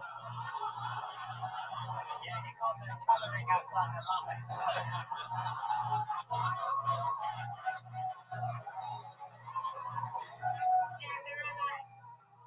I'm actually not too upset with it, Tony. I love gay people. Really? You love all gay people or just white ones? I love all, Tony. I don't think anyone believes you at all, right? Whenever you go, we all love gay people, right? Your eyes started ticking, you started sweating. Do you have any black friends? I live in Iowa, so no, not really. But not one? Like, how many contacts do you think you have in your phone? Total, non-black people. I'm just talking about one guy from high school, and that's probably about it. When's the last time? He was just on your football team. That don't count. When's the last time you talked to him? About 12 years. 12 years ago you talked to him. His number is still in your phone. you've had interactions with black people before? No, very. No, very compelling. It's okay. You can answer honestly. What is it about black gay men that you think you don't like the most? I thought it was a funny joke. What did you say? I thought it was a funny joke, Tony. It's okay. Just relax. Just answer the question, Mitch. Everything's okay. There's no wrong answers here in Kill Tony. Just tell us what you don't like about black gay guys. For the audio listeners of the podcast, he's wearing all white, but Alright, looks like we're not going to get an answer out of after all. Have you ever met a black gay man before? I actually have, yes. Yeah, what did that meeting go down like? If I go down, I mean, was it you that went down or him? I did not. It was actually I was in Korea when I met the guy. He was a nice guy. He promised you that he would tell you when he was about to come, and he didn't. And then fucking, you've never been able to forgive him since then. Am I close to correct on that? You're getting closer, Tony. Mitch.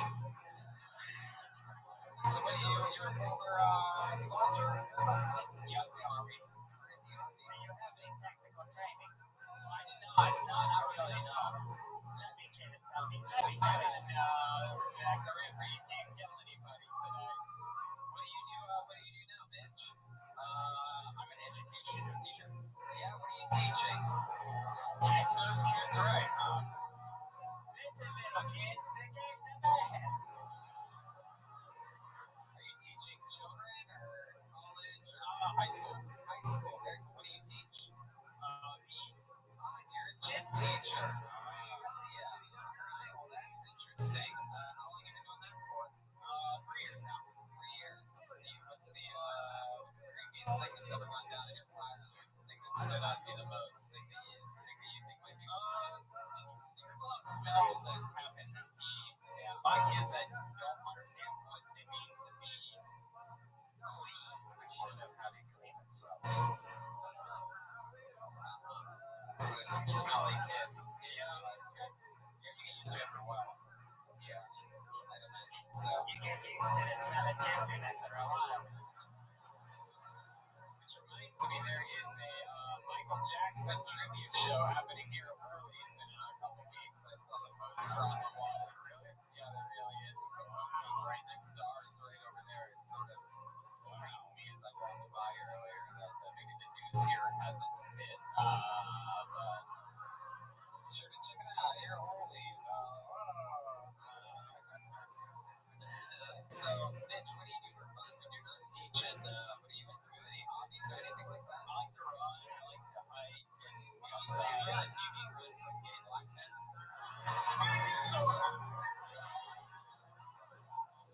not exactly. I like trail running, and I like to try to go long distances, things like that. That's awesome. Are you a big fan of comedy? Is it something you've always wanted to do? I'm a big fan, but it's something I've always wanted to do. Yeah, when did you decide you were going to go up tonight? When I signed up, like 2 months ago, maybe. 2 months ago? Yeah. Is that when you signed up? When I bought the tickets 2 months ago. Oh, gotcha. You bought the tickets 2 months ago and you started working on your set. Non-stop, Tony. All right, Mitch. You fucking son of a bitch. Fucking got 99 problems and a Mitch ain't one. Bitches get snitches where I come from. Let me get it down out there right now. No, Jack, don't kill him. Don't kill him.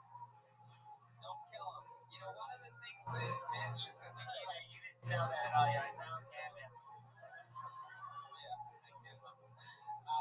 you know, when you cover, it's a risk reward thing, comedy is when you cover a topic like, you know, I was excited to see where you were going with this interracial gay couple thing. I'm like, this is a good, by the way, out of everything that was said tonight, best premise goes to you. Execution-wise, I mean, really, there was nothing there. And you know, that's sort of the problem is when you have a premise that good, people are like, wow, what is this misdirect? What is this switch gonna be? Nothing. It was just a short hate speech with the sound of a kitten at the end. And you don't really see that in the hate speech. Even the kid was ashamed. Right. The kitten was like, oh.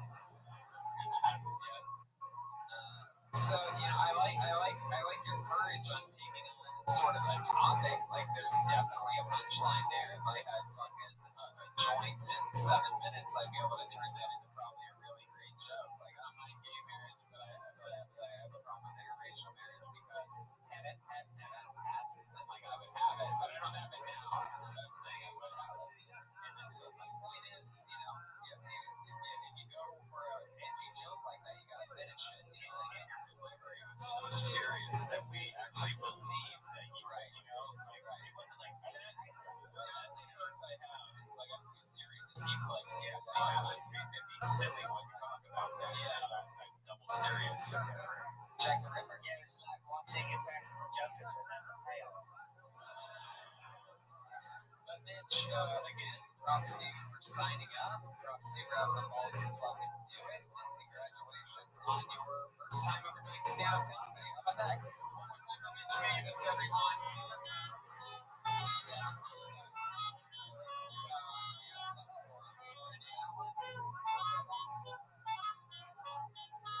So last night we met a gentleman. We needed a volunteer for something, and to bench press Donald Trump. Don't ask. Whole different episode. And this guy stood up right away and benched the shit out of Donald Trump, and he was so entertaining that we gave him a minute right there on the spot. He absolutely destroyed with his minute. He said that he was coming here tonight, that he was going to follow us the next night, so we told him that we would just throw him up when he got here.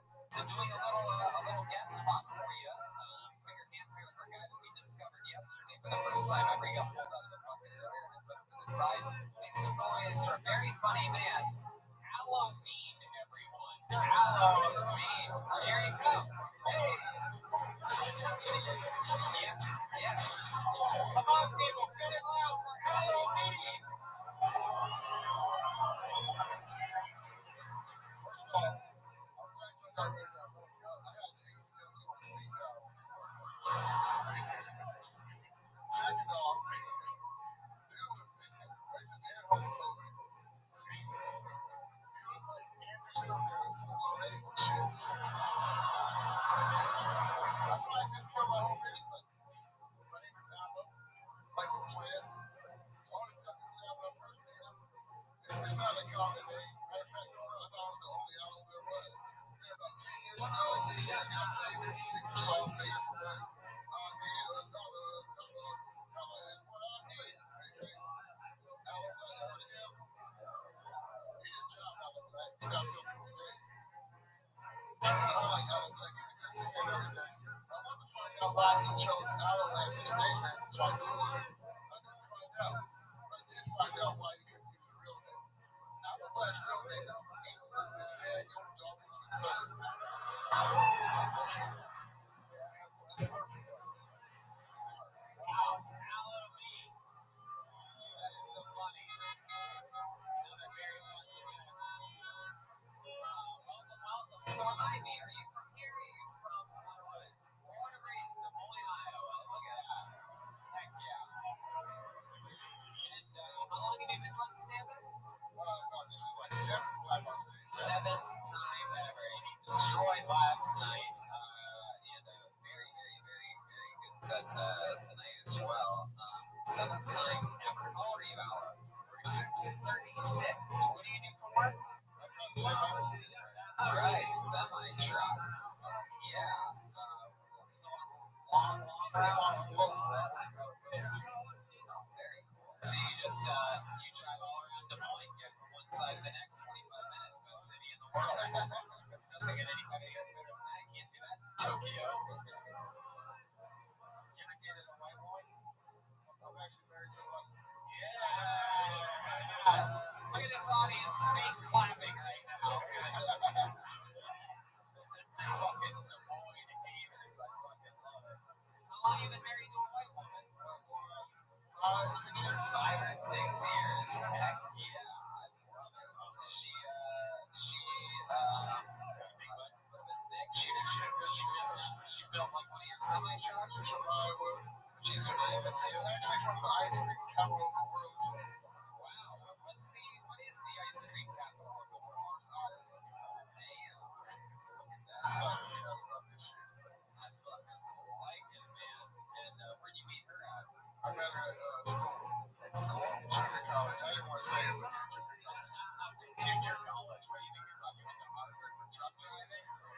It's harder. VCR truck driving.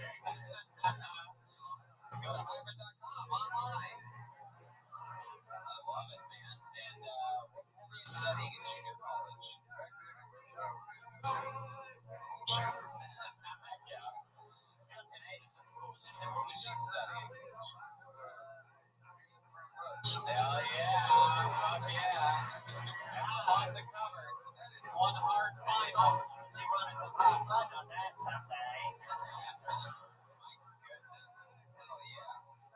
And wow, that's interesting. And you've been with white women before, right? Yeah. Have you ever been with a black woman? Is there something about white women that you prefer over a black woman, or Women are all the same beautiful creatures. that's beautiful? I couldn't have said it better myself. I always say that the women are beautiful creatures, even the ones in Des Moines, Iowa. Especially the ones in Des Moines, Iowa. So they're more creatures than they are beautiful, but still beautiful creatures. I wonder when I look out and still see some not laughing at it. So it's like, I don't think, again, still, I don't think you guys realize if you don't laugh at it, that means you're ugly. It's funny, it's like, I'm going to show him. Yes, Jack the Ripper. Yeah, I was just gonna say the only difference is white women call him aloe and black women call him cocoa butter.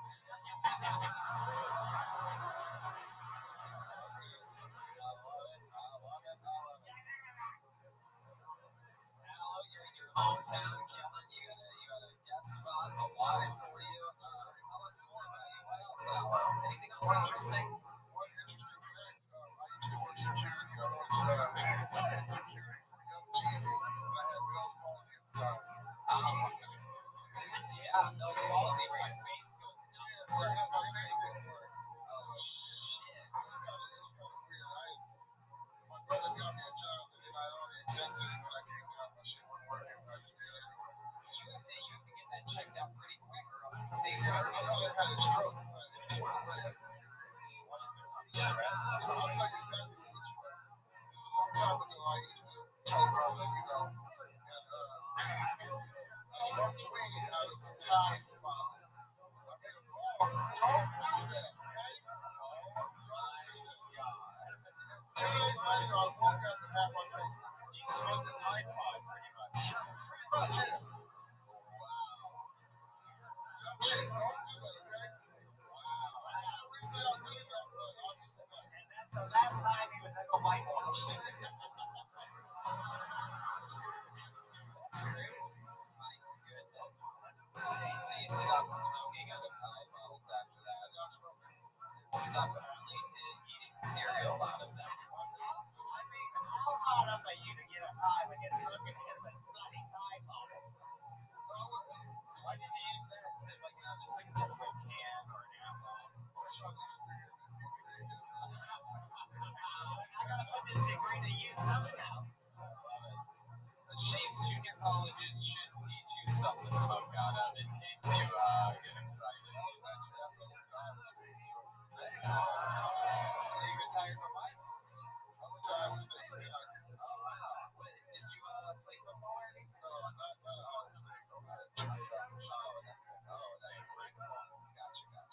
Yeah. Iowa Central, if you're wondering, so I'll tell you. Iowa State, the home of the Cyclones. Iowa, the home of the Hawkeyes. Both laughable to Red Man and I's fandom of the Ohio State University. And we want you to never, don't you ever fucking forget it. Every year, I want you to think of these two faces when you look at that final score. Every fucking year. We love your support. Thank you for putting up. And anytime you see a dead body in the street, I want you to think of this.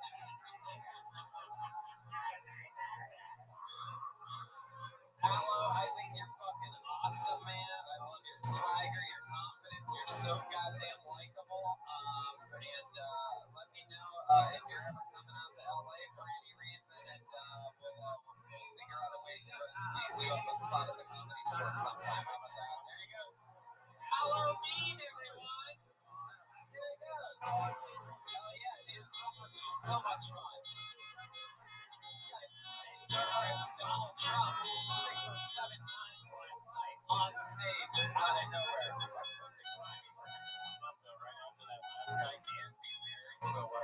Absolutely. Absolutely. If that guy before would have found out he was gay, he would have been furious. So what are you going to do? Right? What are you going to do? Tell him you don't like him? Imagine that. Hey, I don't like your kind around here. You know what? Fuck you, bitch. Somebody. That's my Halloween impression. And he was mad and wanted to do this like this thing. Anyway, let's keep things moving along here. So what are the name of the fucking makes noise for Cody Banks, everyone? Cody motherfucking Banks. Here he is.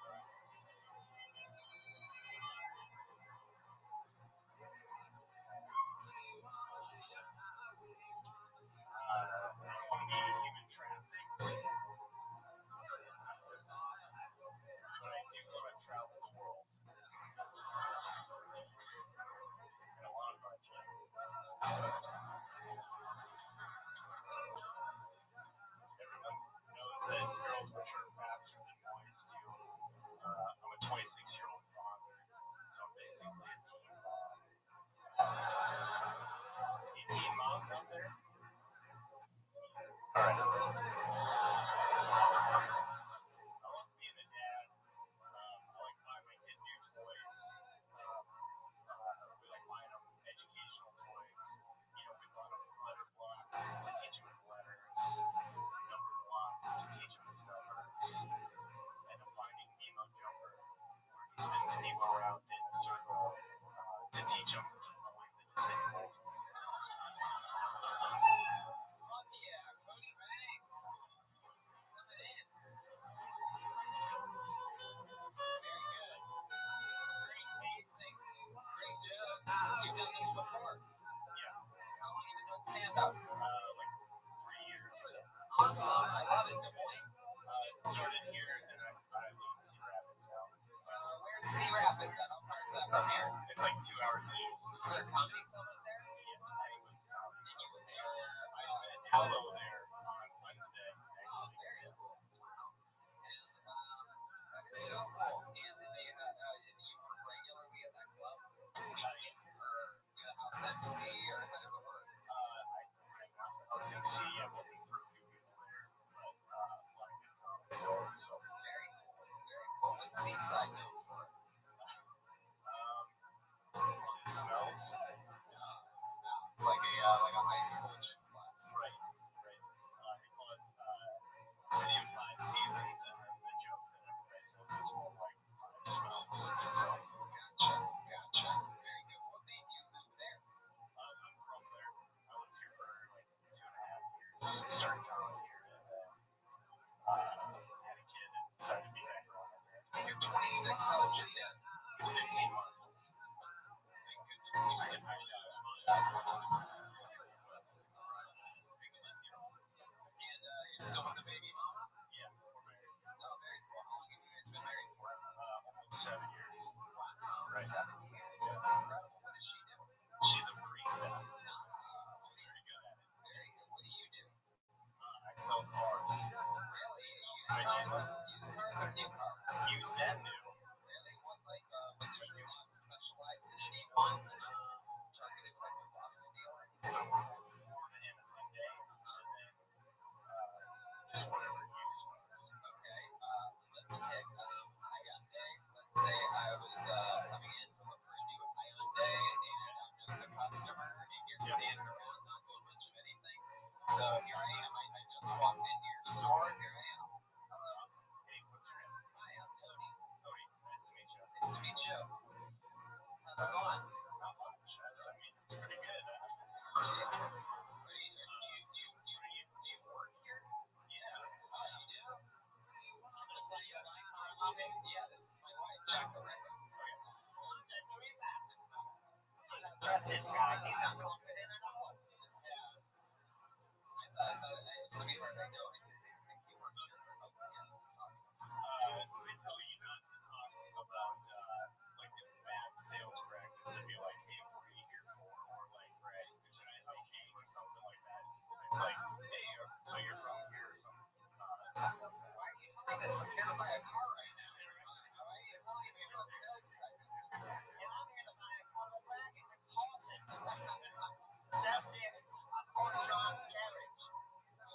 So, I guess, do you have any cards for sale? Yeah, do you get how many smokes on the wheels? It's too windy over here. What are you looking for? Like, I saw you came in with the Honda. Well, I Are mean, you looking to get a my only options, I guess, are a Ford or a Hyundai, and I'd like something that lasts more than 2.5 years. So I guess I'll go with the Hyundai. Yeah, like umbrellas. Yeah. What do you like to do for fun? Are you a camper? I mean, I'm about to buy a Hyundai, so not much. I really don't make good life decisions. Do you work at Collins Aerospace then, or are you an engineer? Yeah, I used to be one of the top young rising comedians in the world. Gotcha. But now I've become a full-time commercial airline pilot and moved into Moines. Someone told me I could drive from one part to the other in 25 minutes. It's true. A talking gorilla gave him the confidence he could become a pilot. What are we going to do about this? So I just still don't have a car. And I don't have a garage. Do you have a family? You have kids? Nah, no, very lonely. We're trying. Right. Okay. I come inside of that all the time and nothing ever comes out.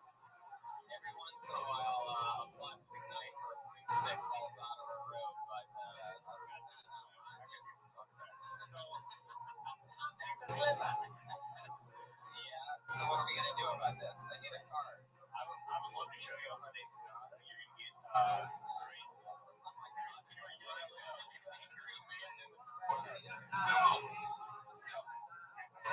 Why should I pick the Sonata over an easily flippable Elantra? The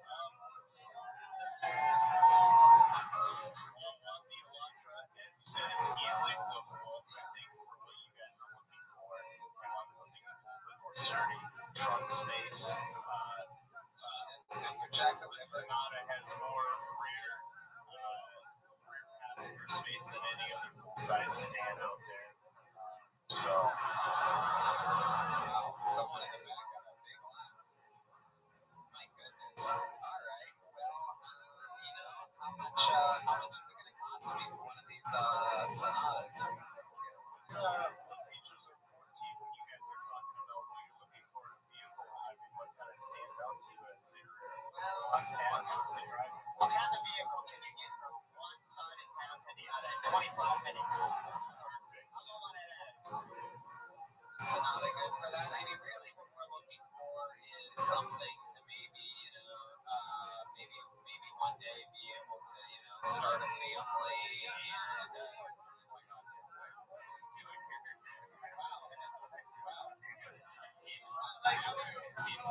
Improv guru Brian Redman joining in the mix. They're finding a low point. I'm trying to get him to sell me the Sonata. So I'm starting to think that Tony is actually interested in buying a Hyundai. That's called acting, you fucks. You should take a fucking note of it. So Cody, sell me the Sonata. Best warranties in the class. Okay, how much is the final price? You want to know? Yeah, I want to know the door. No. What month will you register this in? Next month. Next month. He just had a birthday, so he's tuning in with all that and getting a Hyundai. Let me go ask my manager. Jesus Christ. Come on. Wait. You don't play the manager. Yeah, you play the manager. Go ask the manager. Okay, so this guy's looking for a Hyundai Sonata. He shows a Hyundai. Is he a kid or anything like that? Not yet, but he's trying really hard. Okay. Now, what does this bloke do for a living? Is he like a pilot or something like that? Yeah, I think he said he's a pilot. He's not a pilot. He really wants to be, right? Okay, right. Sure. Okay, one of the top racing pilots or something. Does he think that cows are basic? Okay, perfect. Okay, can you guys hurry it up over there? I hear you talking. What's the final price? This is Jack. I just wanted to have him come out and say hi to you. Wow, this is your manager. That's Tony. He was looking at the Hyundai Sonata SE. Yeah. Your manager looks a lot need a veto? Sorry, I'm just a disabled old bloke in the game. I need to send this money. You do? I need to. Because if I don't, I can't provide for my wife and my kids at home. So what's it gonna do? So I think you should buy the Hyundai Elantra. Oh, okay. How much? You know what? I like you. 40 grand. 40 grand. 40 grand for a Hyundai Elantra. Yeah. And a C. I gotta get my commission. That's the biggest bunch of bullshit I've ever heard in my life. I could buy 2 Sonatas for that. Oh, okay. Well, then, there you go. Jack the Ripper. Selling 2 Sonatas. Alright, well, you know what? I will take it. I'm going to buy a Sonata from you. I'm not kidding. If you heard it here, no, I'm kidding. I definitely will. But I'll tell you this, Cody, 15 months old. Are you enjoying being a father? Is it true what everybody says is that, you know, it was sort of like something, you're like, oh, fuck, and then you saw the baby and you're like, I get it. This is cool. Like that. Yeah. Wow. It's So I why? don't know. It's like corny and all that, but No, I get it. you got your baby jokes lined up, your kid jokes. Seems like every time somebody has a kid, you always have the baby material for them. It's just that's stuff I did try. That's it so far. But There you go. You have a lot of time to think about it because you have another 17 years of being miserable. So there you go. Congratulations. Very fun. Comedian. One of the funniest ones here tonight, Cody Banks. Been doing a long year.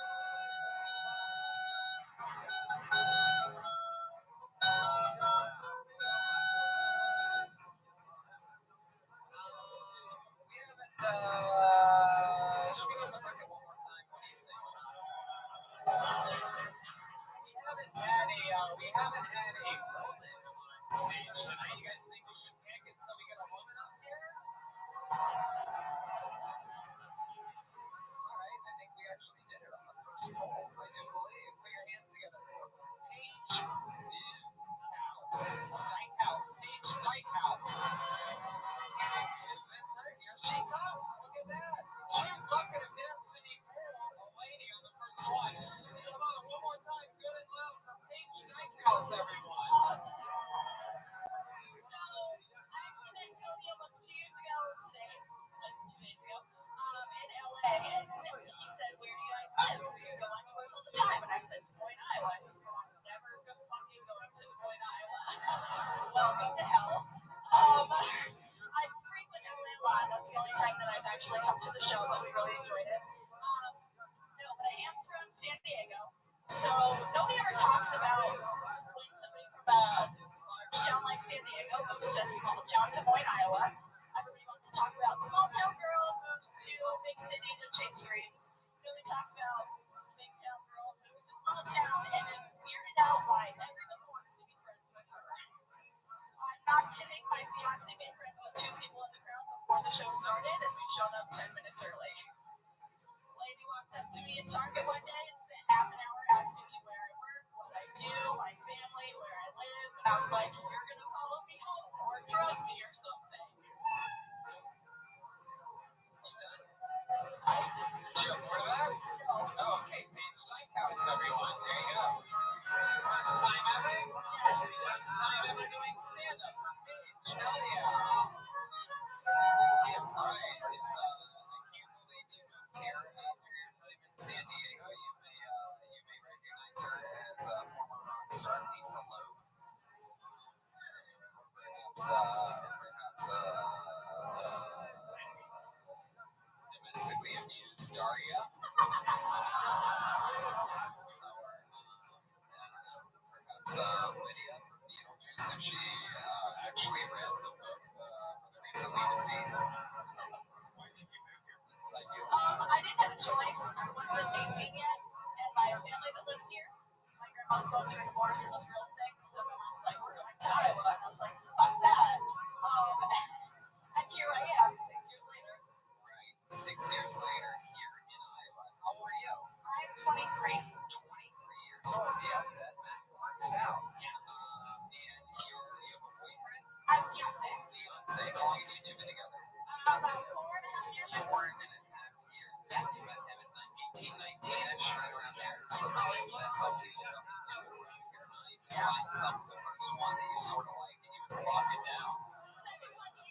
The second one, yeah, you were in love with someone in San Diego once. Yeah, and you left him. No, we broke up before I moved here. You think that may have been the one for you, and you're now settling for your fiance? No. That's cool. What do you do for work? I work at a clothing store. I manage at a clothing store in West Des Moines. Oh, very cool. What does your fiance do? He works at a grocery store. Grocery store and a clothing store. Heck yeah. Does he ever double bag it? Does he bag it at all? Does he wear a condom? Too? Paper or plastic? Or does he just fucking stock up? You know what I mean? Just fucking stock those shelves, dude.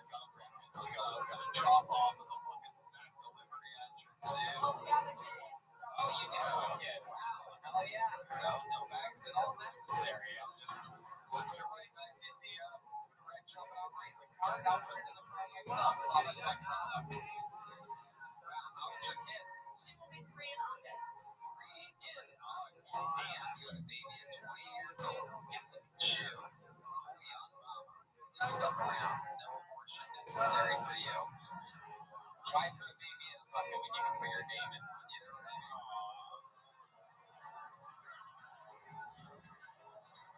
You like Bill Tony? I like Little Baby. Okay. So, 3 years old. Does she have a little personality? Is she doing good? What's happening with her? She is a huge thrill seeker. We've taken her to Disneyland multiple times when we go out to California. We have Adventureland passes, which is the amusement park here. And you go to Worlds of Fun in Kansas City? No. Anyway. I'm fine with the Midwest that's here. I don't really like traveling beyond Iowa because it's enough Midwest. What's your favorite thing about Iowa? 25 minutes. Yeah, pretty much anyway. Yeah. Nothing too crazy here. Alright. Wow. Okay. A lot of people knowing. I would love to hear your answers about what the best thing of Iowa is. If you want to send them to me via social media. Zombie burger.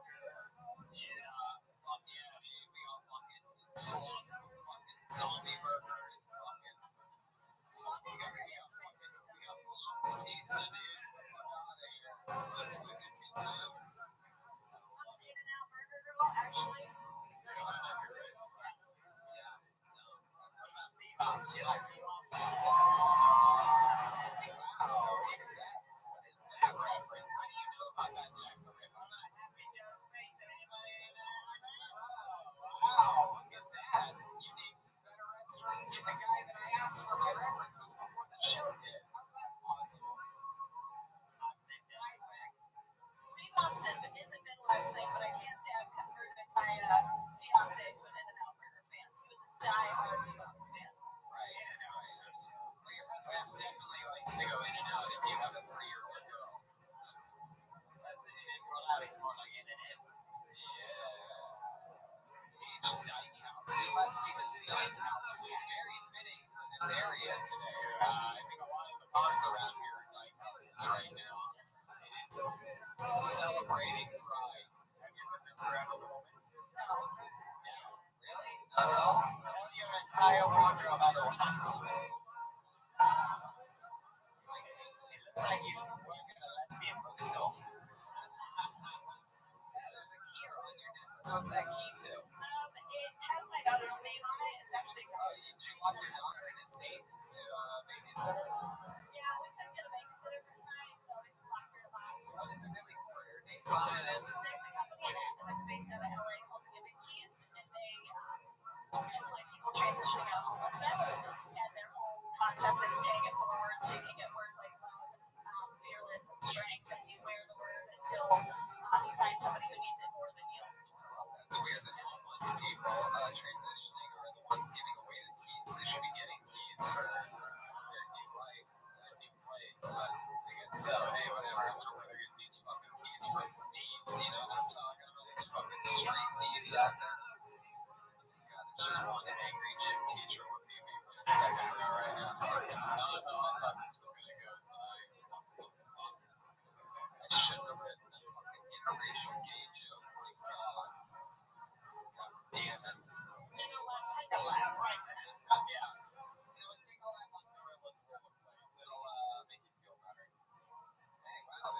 so high right now. He forgot that gorilla happened earlier. That's incredible. Oh, yeah. Thanks, that's from a different episode. That's mind-boggling.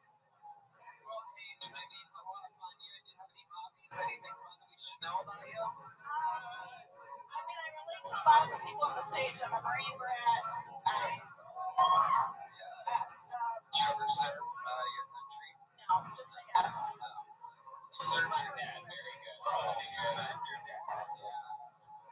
Very cool. How about what else? What for fun? Nothing really. I just work and hang out with my daughter. She's at an age that she wants to like do everything with me. Was there something that perhaps you were going to do or wanted to do, maybe a dream that you had before you got pregnant that you can't do because now you have a 3-year-old girl? Was there something where you're sort of like, maybe one day I'll get to, become a commercial airline pilot or something like that, but you weren't able to do it? Not really, no. I don't know what I want to do with my life still, so I did continue school after I had her, but I don't know what I want to do, so I stopped going to school. You're so young, even though you have a kid and everything, but you won't even know for like 5 more years. Yeah. It's pretty ridiculous. Is there like, did you want to start this young with your life? I mean, it wasn't a planned thing. It was not a plan. Your daughter, is going to be able to just a few short years be able to look at this on the internet and find this set. It's going to pop up when she Googles her own mother's name for the first time ever, and she's going to hear you say that she was an unplanned baby. Oh, it's not even a secret. I didn't find out I was pregnant until 6.5 months along. Wow. And the response. Hashtag toilet baby. Yeah. That's incredible. It's wild. 6.5 months. Yeah. When the thing starts waving at you from, that's when you know you might be pregnant. Chuck, she was just working at the clothing store. And a little hand pops out, starts folding the gloves.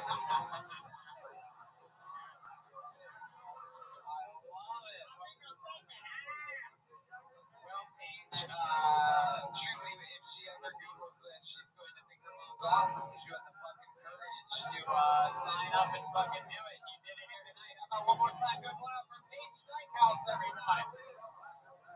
We did it. That's an episode of Kill Tony. Did you guys have fun or what? How about one more time for currently on the top of the comedy iTunes charts, Rabbi here in Des Moines, Iowa, the great Jeremiah Watkins. He's Jack the Ripper. How's lights? I love it. You killed it tonight. So much fun. We did it again, and the fun train just keeps moving along. You can go buy the new Reagan Watkins album at ReaganWatkins.com. You can listen to his new podcast, Jeremiah Wonders. This week's guest is Keith Holmes. Follow him on YouTube at Jeremiah Watkins. Follow him on social media at Jeremiah Stand Up. Anything else, Jeremiah? Reagan Watkins will be making their way to San Diego and Phoenix coming up here soon. Headlining some shows as well, so around Los Angeles. There you go. We're announcing I think 1 or 2 new dates tomorrow. Some exciting stuff, and keeps going on. Remember, New York and Milwaukee, you gotta get on it. There's still a couple tickets for this tour. Milwaukee's gonna be a punchline. And just a reminder, after the show, Death Squad Pins, the new Reagan Watkins album is available for you. And Ryan J. Evo prints that we're going to sign and take pictures with you if you'd like, but just form a straight line. You see where that glowing white guy is back there waving? That's where the line's going to start. It's going to be one straight line, and it's going to go that way. No cuts, no butts, no coconuts. Des Moines, we love you. Red Bands. See you guys later. Have a good night, everybody. Thank you.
Hi,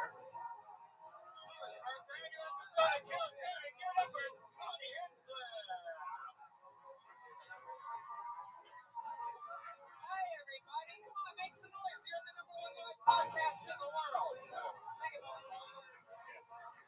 Brian Redman's here, ladies and gentlemen. Almost forgot where it was. We are in Los Angeles tonight. We are back home. We just flew in from beautiful Des Moines, Iowa today, and we take off early tomorrow morning to Appleton, Wisconsin. The fun train just keeps moving along. We go to Appleton, still I think maybe a couple tickets available for that. Tickets available for Milwaukee the next night, and Chicago has very few tickets left for Thursday night. That's a big show at Valley Hall. Then Madison, Wisconsin the night after that, and we just sold out Minneapolis, Minnesota on Sunday. Poughkeepsie, New York the week after that. Only we come back on that Monday to be here at home with Brian Holtzman, and that Wednesday we fly out to Poughkeepsie, New York. Next night we just added a second show to the sold-out Kiltony and the Gramercy Theater. So 2 shows in one night, New York. To get tickets for that second show before everyone at the first show just goes out the door and buys them before you can that night. It's very exciting, and you want to bring some news, Brian? Let's do it. This is one of our biggest announcements ever. You guys excited about this? How about you guys in the upper deck? Are you guys excited to be here at all on a Monday? There you go. This breaking news is to announce a one-night-only show. One show only, one night only in a massive venue. It is going to be our biggest audience-attended show at once ever at the Fillmore in Philadelphia, Pennsylvania. We sold out a bunch of shows in Philly early this year or late last year, and we are coming back on a vengeance, a massive, massive venue. It's a huge place. Tickets go on sale this Thursday, June 13th at 10 a.m. Under the Live Nation banner. You can use the code GROOVE to get your tickets first. The general public, it goes on sale this Friday, the 14th at 10 a.m. That's thefillmorephilly.com for tickets. Live Nation on Thursday. Use the promo code GROOVE, and you get it first. And the train just keeps moving along. The great Ryan J. Ebelt is here tonight, everybody. He's drawing tonight's episode. He draws all the posters. He draws all the road posters, which are amazing. They're sold the fuck out. Yeah, people love these road tour posters. They go to the show, they buy a poster afterwards, we sign them for them when we're on the road. And yeah, it's really exciting. He also designed the newest Kiltony logo, which is going to be, as of tomorrow, on a pin. Glow-in-the-dark Kiltony pins now available thanks to collaboration between Ryan J. Ebelt and our friends over at Rocket Pins, Ray Mauricio. Hell yeah. It's also visible here on our Kiltony, some of the more money that we're going to be using for the next 2 weeks until the end of the tour. It's a goddamn bucket of destiny. A bunch of people signed up tonight to chat with us, the band, and our guest, which brings me to our guest. How about that? He has been on the show quite a few times. He is one of my favorite comedians on the planet. He's one of our favorite guests. He is the star of Historical Roast, now on Netflix. He is going to be a roast battle at Clusterfest. He's the host of Roast Battle, of course, on Comedy Central. He's also going to be at the Comedy Central roast of Alec Baldwin, which was just announced. He is the Roastmaster General. Bumping Legs with Dave Attell, also on Netflix, and they're going to be at Harrah's this Friday. SoCal on Saturday. Tickets available at roastmastergeneral.com. Make some noise for him, the one, the only Roastmaster General, Jeffrey Ross, everybody. Hell yeah, there he is. He's back. Hell yeah, buddy.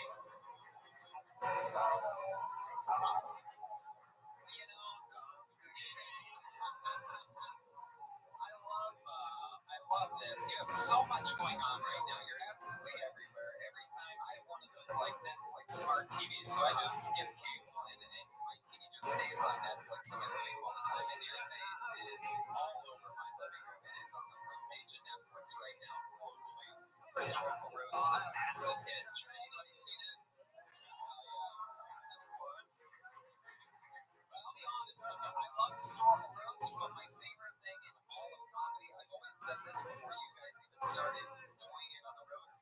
especially when you and David Tell get together, it is one of the most magical things. I mean, it is Pink Floyd, Led Zeppelin, it is rock and roll. We were Vegas all weekend together, and we laughed so hard. I was loving it. It's unbelievable that you two just push each other to the limits, and it's so cool that you're taking it all over the road. California, Washington, New Jersey, Texas, New York, Roastmaster General.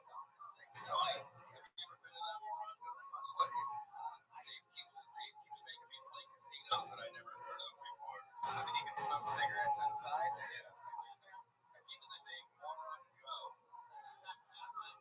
makes me want to be out there. But you know what? The truth is the Netflix thing.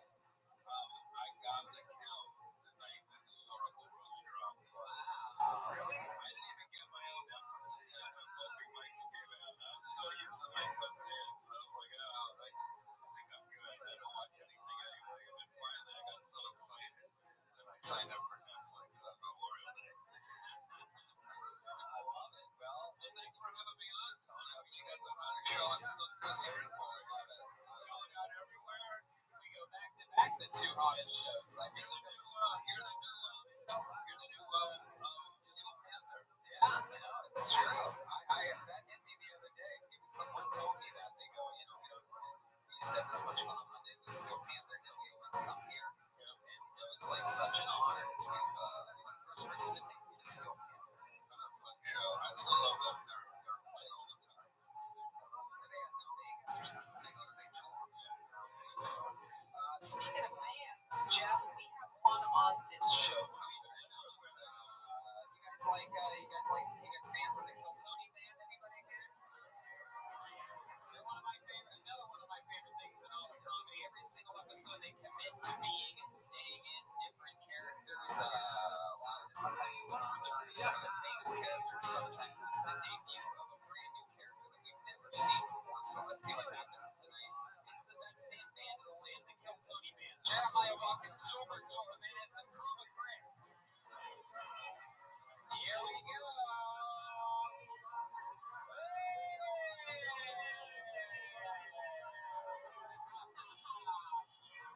Wow, definitely construction, guys.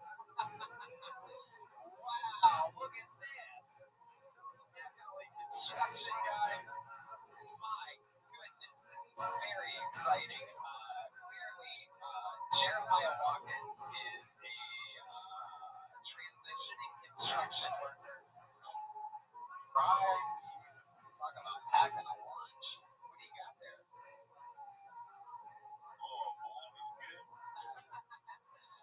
What's your name? All right, Maloney Pete. We've seen you on the show before, right? Yeah, great movie. I did just. What's on the family? Is it mayonnaise or mustard? It's a spicy brown. Dijon mustard. Thank you. Maybe lunchtime. I've never seen a construction worker keep his gloves on while attending to his lunch before. Oh, that's real baloney, Maloney D. My wife back there again. For $1.19 worth of bologna, I can see the price tag on. You got quite the deal there. Yeah, I might leave my wife. And then clearly over there next to you, we got Chroma Chris. How you doing, Chroma? The name is Jack, Tony, Jack Hammer. Oh, your name is Jack? Jack Hammer. Wait, are you porn guys? Really, my last name is Hoff, but Hammer just sounds more manual, so I just went Hammer. Jack Hoff is my last name. I love your voice doesn't get any deeper as a construction worker. That's And then back here, clearly we have Mexican Kimbo Slice. This is incredible. I don't know why. I've never seen a construction worker that looks like a Lego man before. More than this right now. Joel Jimenez. The name's Jonathan Rodriguez. A.K.A. Two Hammers, because I'm always too hammered to go to work.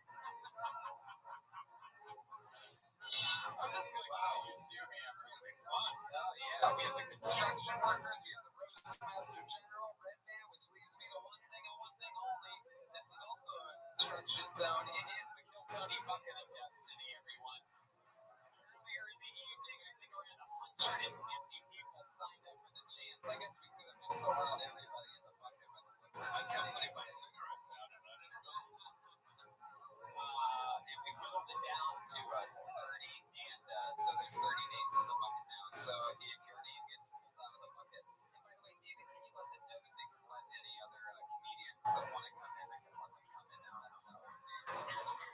this restriction thing. I don't like.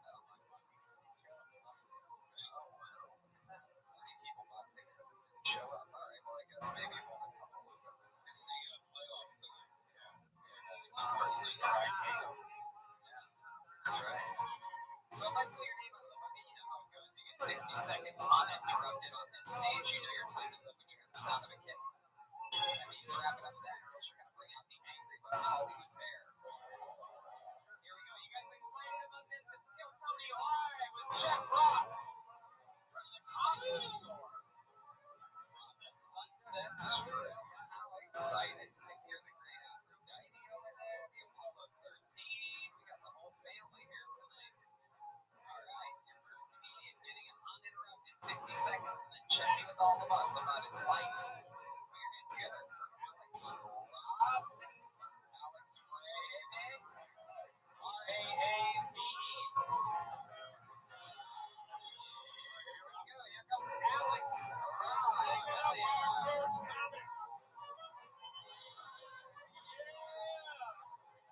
One more time for Alex Rob, everybody. Thank you. Thank you. I'm Alex Robbie, and I have to tell all you guys I recently had my before we know recently. It was wonderful, I have to tell you. Has anybody else had it done before? You look like the kind of man who hasn't done it before. Was it good? Yeah, it's fucking awesome. I love it. It was great. You know, one of those times I just like get a little bit more. I just tried to stick a little in. I was a little nervous about it, but it's all right. Recently I went to the ocean. All things, right? I just wanted to say hey to Mother Nature. She'd say nothing back. Bitch, just leave. Ugh, terrible. Terrible. What is a bitch? Why would I even start with something? Right? Right? Ugh. So, right? Well, that's my time. 60 seconds. Alex Rob. Heck yeah, how are you, man? Is this your first time on the show? Yes. Wow. Alex Rob is Rob. That's a one that never I didn't want to correct you, but it's Robbie. Robbie, sorry. You have microphone, man. You had the microphone the whole time. Like, you really have to get really close. So you know what I'm talking about. How long have you been doing stand-up, Alex? 3.5 years. Look at that.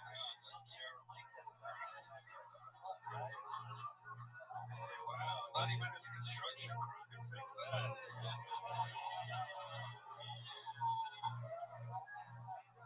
You look like Gene Wilder. I do my best. He really is. Gene Wilder. Look out at that audience so they can get a good look at you. Instead of your face, you know, they're that way, right? There you go. There you go. I like your look, Alex. You look like it's Stretch Armstrong and Ben Askren had a baby. It's an inside reference, but only one guy. He's original to a form. He looks like Jeremiah. Jeremiah was in a real construction accident. What do you, tell us more about you, Alex. What do you do for work? I actually construction. Really? Wow, look at that. I built and install IKEA kitchens. It sucks. IKEA kitchens? Yeah. My goodness, that's special.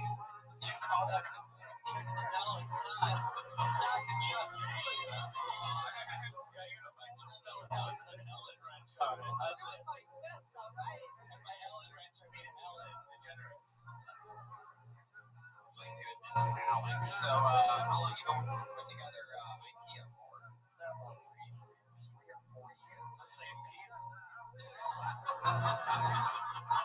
Same ones, the same asshole telling me how to do it the whole time. He's got a picture. He's looking at it. This is all right. Alex, relax. How long have you been in a wild stallion smoker? 3 years.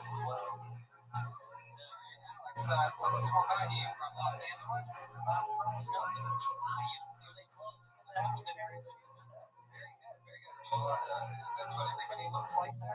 Unfortunately, yeah. What do you do for fun, Alex? Dick off. Go to the beach, volleyball, everything. Like, you know, the regular roll. Come on, there must be something, hobby that you are into that charge you? Yeah. Really? Yeah, of all things, right? How'd you get into that? It's called blackface.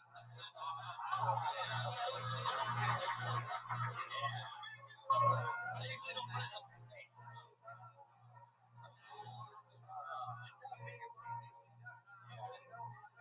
My goodness. Will you have a girlfriend? You said that so sad.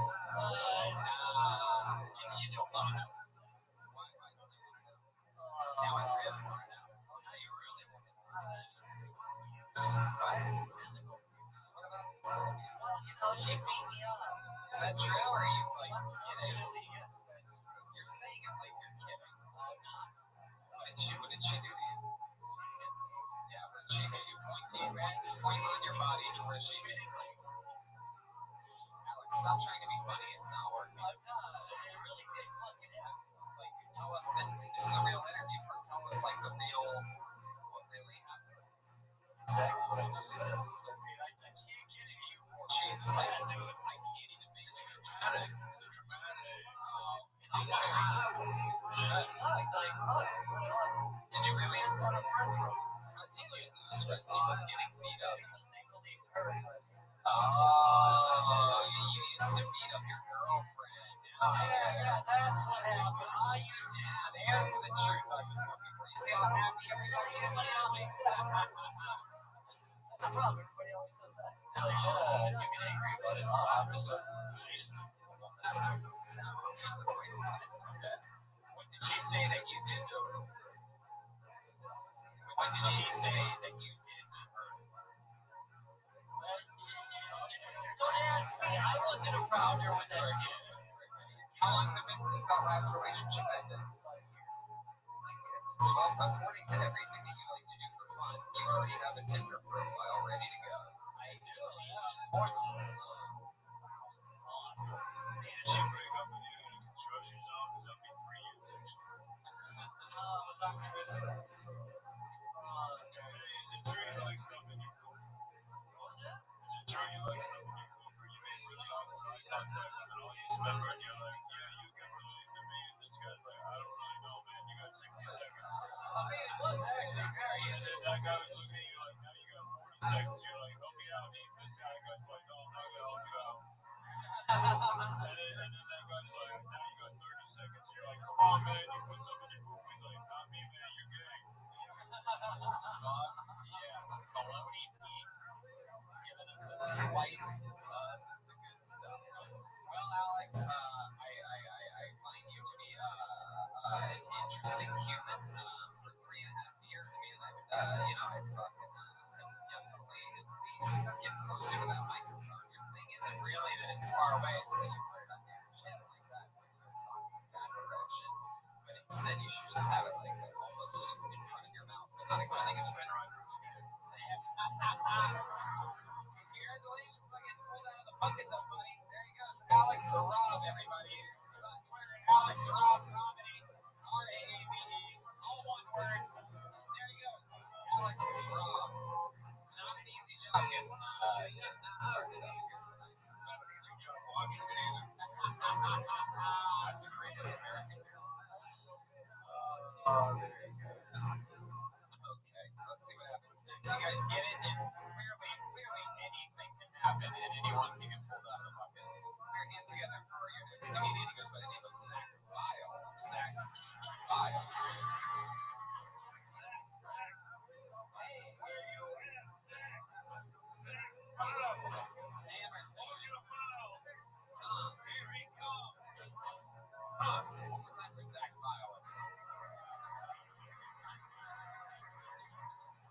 You guys fans of Roadhead in here? We like Roadhead?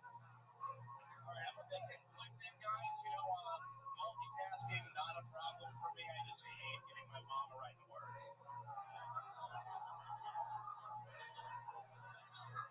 That was a warm-up. We're trying to build trust, It's very hard to build trust when you look like John Benet Ramsey and you're killer.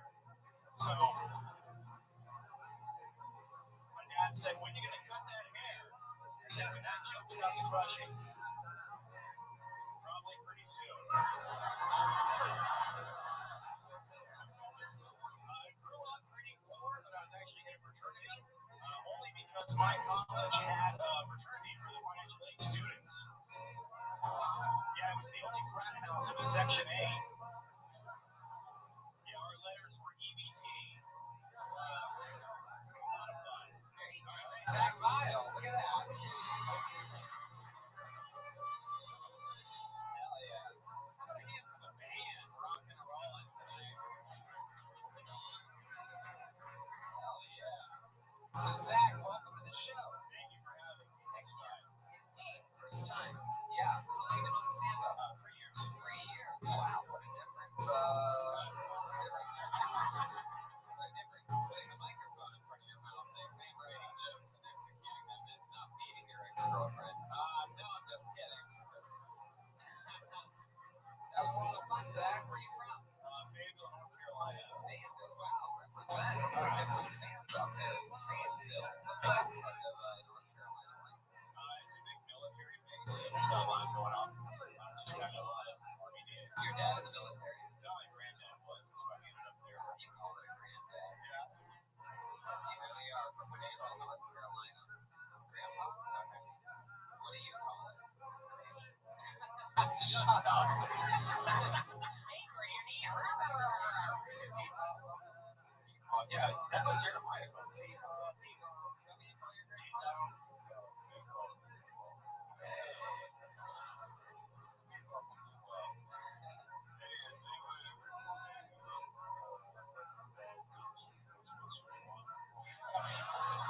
Zach, take a few steps. Take a few steps this way so that you can face the audience. There you go. Yeah, He looks like the painting ghost. Hey. I can't really tell. There's something that he reminds me of. I can't even David Lee Roth. Sure, it's funnier. Oh, it wasn't. He looks like an extra from Dawson's Creek. They actually filmed that in North Carolina. Wow. It looks like he worked in Dawson's Creek. You know how you found you in Dawson's Creek? Discovered face down in What's your Dawson's day job? I'm bartending. We're at Empire Tap. No, it's just a craft beer bar. It's pretty cool. Well, oh, yeah, those are some good jokes. Keep working on it. Thank you so much. I appreciate that. Darts away. How long have you lived in Los Angeles? 2 years. 2 years. Well, how's the transition going for you? I'm getting used to it. What's your living situation? I live with a couple friends. One guy I live with in the Bay Area, and the other one I went to school with. What do they do? One of them is into sound, and the other one runs like sound design for film and stuff. Yeah. And the other one runs a nonprofit. So you're both unemployed. Pretty much, yeah. What do you like to do for fun, Zach? Any fun hobbies or fun facts about you that we should know about? Surprised, but I'm really into like skateboarding. It's cool. Yeah. You ever get hurt doing that? Sorry, we get hurt. Never broke a bone, but yeah, it's pretty spanking. Sprays. You ever use wrist guards while you're skateboarding? No, never. Yeah, what would you call the guy that you saw using wrist guards while skateboarding? Not a skater. Okay, well, that was me. Not a skater. Right. What's going on over there? Fucking teeth. Just wear my sledge. Well, Zach, that's a lot of fun. How about you? You in love? You ever take a girl back to your place with your sound friend and your nonprofit buddy? A couple times, yeah. Yeah. Like, give us an example where you, like, whatever it's a guy, like, you meet a girl, you're a good-looking guy, you got that fucking surfer hair. Thank you. Bars, on the apps, it's a good one. You ever take a girl home that you met while bartending? I have, yeah. How did that work out for you? I mean, What was that baloney mean? The roommate girls are pretty easy. Very. Yeah. What? There's nothing to do out there except the Disney ladies. How quick into the first date do you tell them to put the lotion in the basket?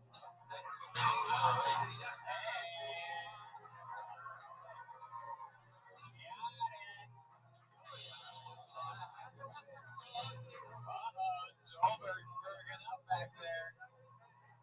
Look out. I'm a really hot way to get to the second date. Wait a second. You ever keep a girl? You ever have a girlfriend for a while? while. Yeah, I actually moved to Santa Cruz from North Carolina with my girlfriend at the time, and that lasted a year. How did that end? Why? What happened? They started doing comedy. So, like, I bartended a few nights a week and I did comedy, and there was no more time, so something had to go. I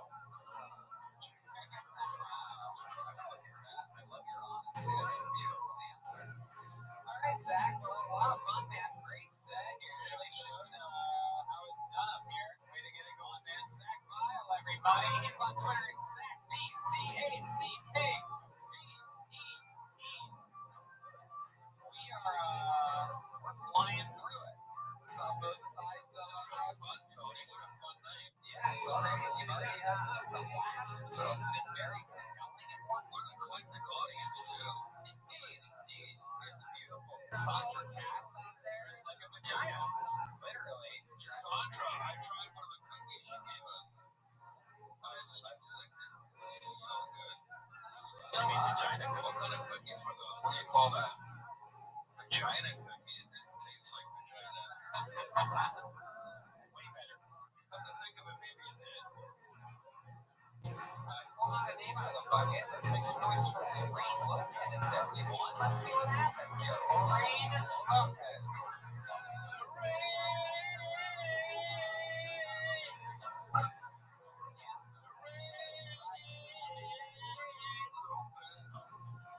Time for Lorraine.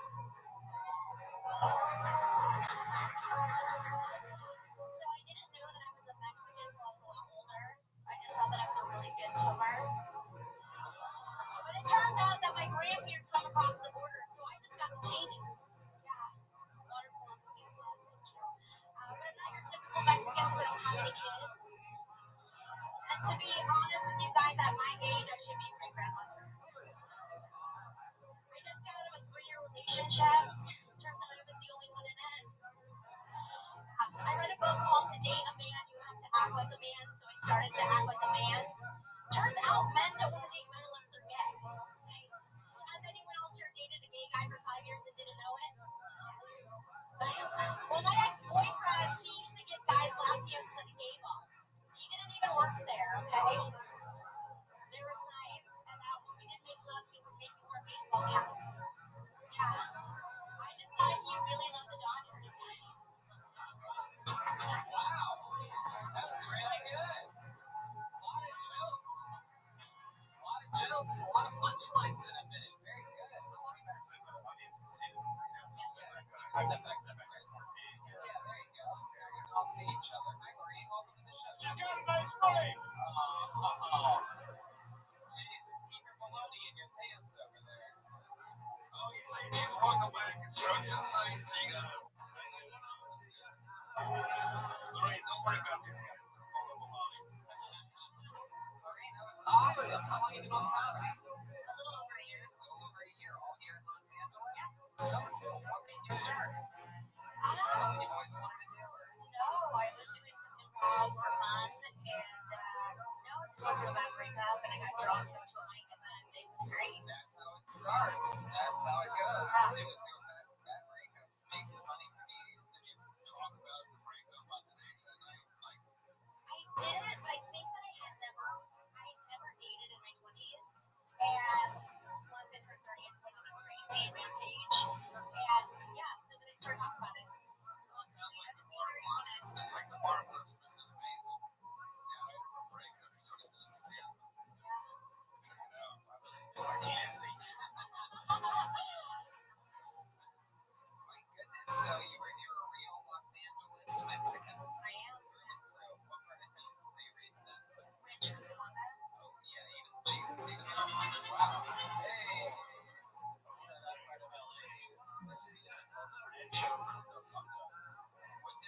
What are your thoughts on you're a real oh yeah the Mexican he wears the governor's hat over his construction hat. What are your thoughts on Mexico's Rancho Cucamonga? You are senior Mexican correspondent at Phil Rancho Cucamonga is not Los Angeles.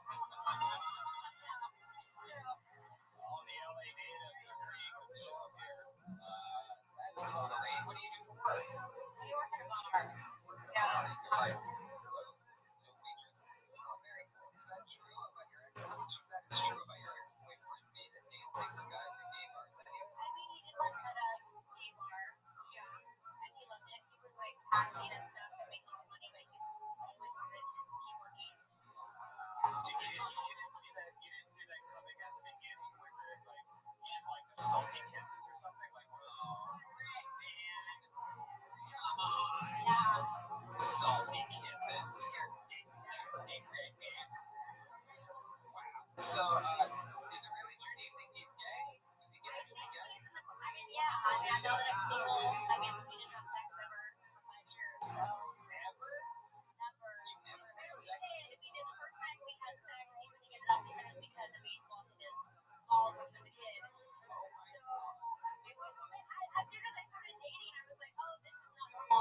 believe that balls have smacked up against his balls before, but I don't think it was a baseball as a kid. You're like, what are you gonna do with this pussy? He's like, I keep touching it.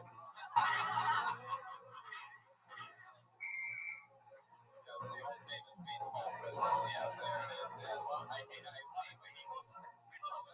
the referee in baseball blows his whistle. Wow, I never knew that. Did you keep dating him after that?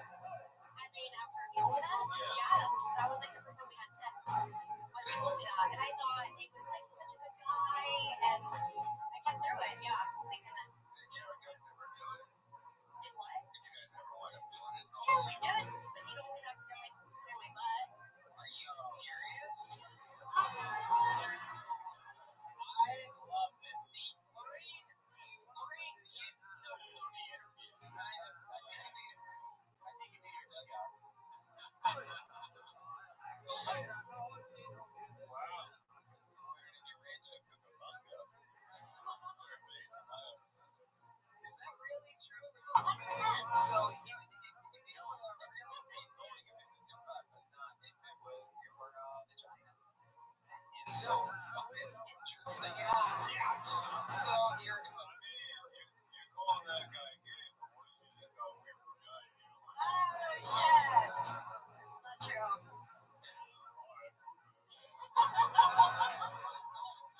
Accidentally putting it in your butt. oh my god, I'm so sorry, baby. Man, this is such a. What do you put it in your butt? Missionary? No, we're behind. Right. No, with a frame. What do you think? You say accidentally. I mean, it's being hard to do it from behind. It's an accident, right? You can tell them what it is. Not like that. No, What an interesting story. See, that's when you became a comedian. That's what I call it. Sneaky Pete, also another hit show that our friend Jeff Ross is on, available on Amazon. Thank you, Tony, for all that, of course. So, we got plugs in front of this. My goodness. So, what was the last straw, if you don't mind me asking? I actually did a girl contact me, which it's 100% at least gay. That's just in my heart. But contacted me on Facebook and Instagram and said that she was dating him for 5.5 years, but it was not sexual. They had a very emotional relationship. Wow. So now, oh my god, you're my best friend. Wow. So, we have this guy down for 10 years of only really staying hard in butts. I feel sorry for you for going through that, but I also feel really sorry for you for having all your fake hair. I feel that too. No, he was a good guy. I thought he was a good guy, but then he had no remorse though. And in the end, he was like, he was a lot. Do you still talk to him? No, He's Mexican too. no. I was gonna say, of course, because Mexicans have no problem going in and out of closets. Our tunnels, they call him El Chapo. What are they? For what it's worth, I liked how personal your material was. It wasn't random jokes that anybody could tell. They were jokes about you and your life. I feel like they could be a little sharper, so I'd work on punching them up a little bit, but you're lovely and you're funny, and I hope comedy brings you the man that you deserve. Absolutely, and if I'd say you got a lot of jokes out there for insight, especially for only doing it 1 year. Really amazing. Come back, sign up again, and let's find out more about you next time. Lorraine Lopez, everybody. She's on Twitter, Lorraine Victoria Lopez. Lorraine with 2 R's, all one word. I like her. Damn, this band is fucking killing it tonight. New songs every single episode. They're about to get lugged around the whole fucking country this week. Did you retain a guy that you thought was weird? Very funny, Brian. There you go. Good one. You almost got it, right, man. Good one. All right, we'll know the name out. Put your hands together for Seth. Everyone, Seth. One word. Seth. Here he comes.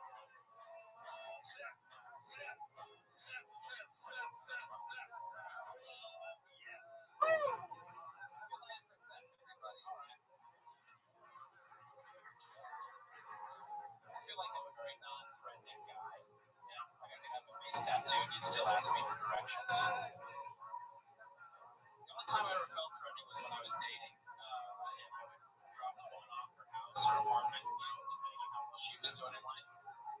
And she would immediately lock the door. Disrespectful, At least let me turn around and take a couple steps. Maybe so mad every once in a while. I never did this, but every once in a while I'm gonna jiggle the handle, Date's not over, Dinner was expensive, right? But I never did that. This might come as a shock based on the way I look, but I've actually never raped anybody. So a lot of raping going on, and I've never done any of it. So let that be known. I got married as a virgin. All right, perfect. Right there. There you go. Seth, you get it.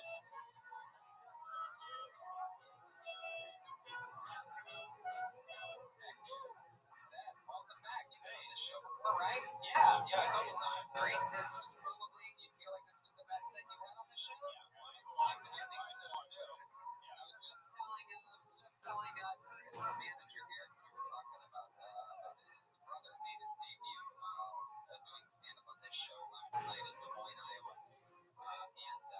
And I was telling him about how it's one of my favorite things about the show is when you see somebody and they don't kill their first time, and you see them get better. It's like we've seen it a lot with the great Aphrodite over there, 62 years old, started on this show, and each time puts it together better.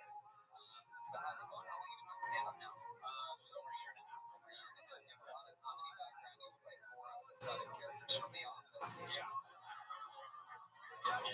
Most compared to Toby, unfortunately. I've never watched the show. I just know about like the Broad and she had a comparison. No, it worked. It worked. I would have moved it on, but you wanted to stay there for a second. No, we can move on. Remind me of some of the things that we've talked about. I found out about you during your past interviews. What are some of the more compelling things? That I am Mormon. That's one thing that's come up. I'm married. I have 3 kids. Bleeding disorder. Really? Yeah.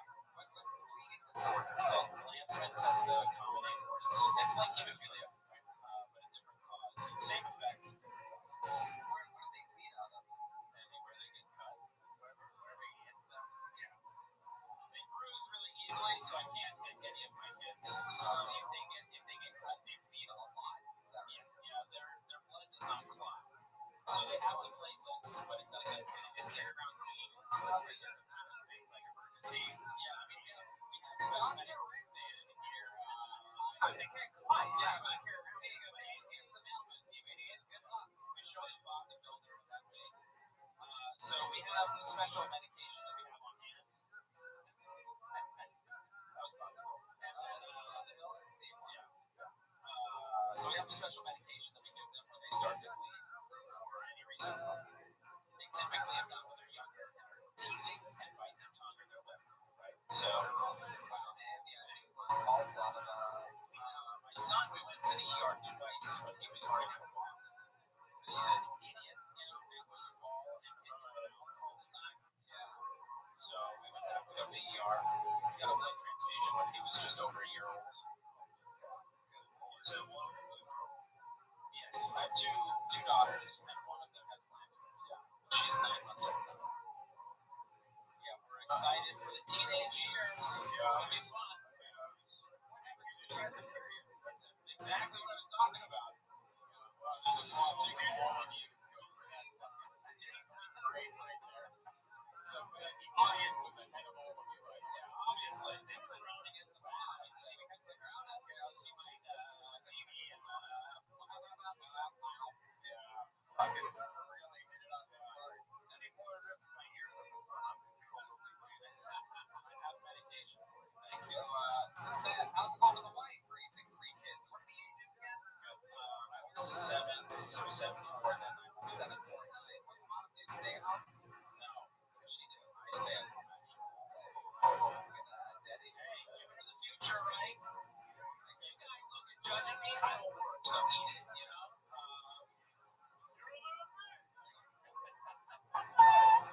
She does very well for both of us. What does she do? She teaches and does research out of business school at USC. Oh, wow. So, your daughter, like, she make fun of the teenagers.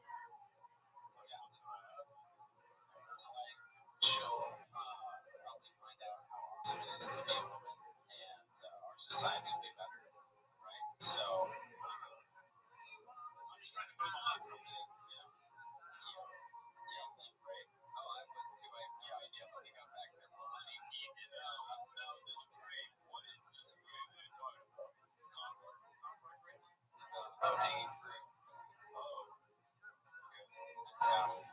So that Can I tell you the worst thing I've ever done in my entire life? yes, please do.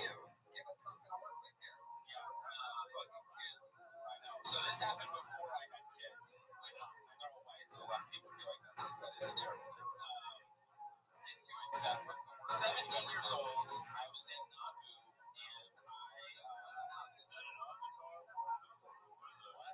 Nauvoo was a little city in LA. It was I was in college, and it was a study abroad, right? So not quite right. Anyhow, the point is, The guy from Aladdin? very close, very close. And you have a dog? So got to know a guy in a wheelchair, mechanized wheelchair, right?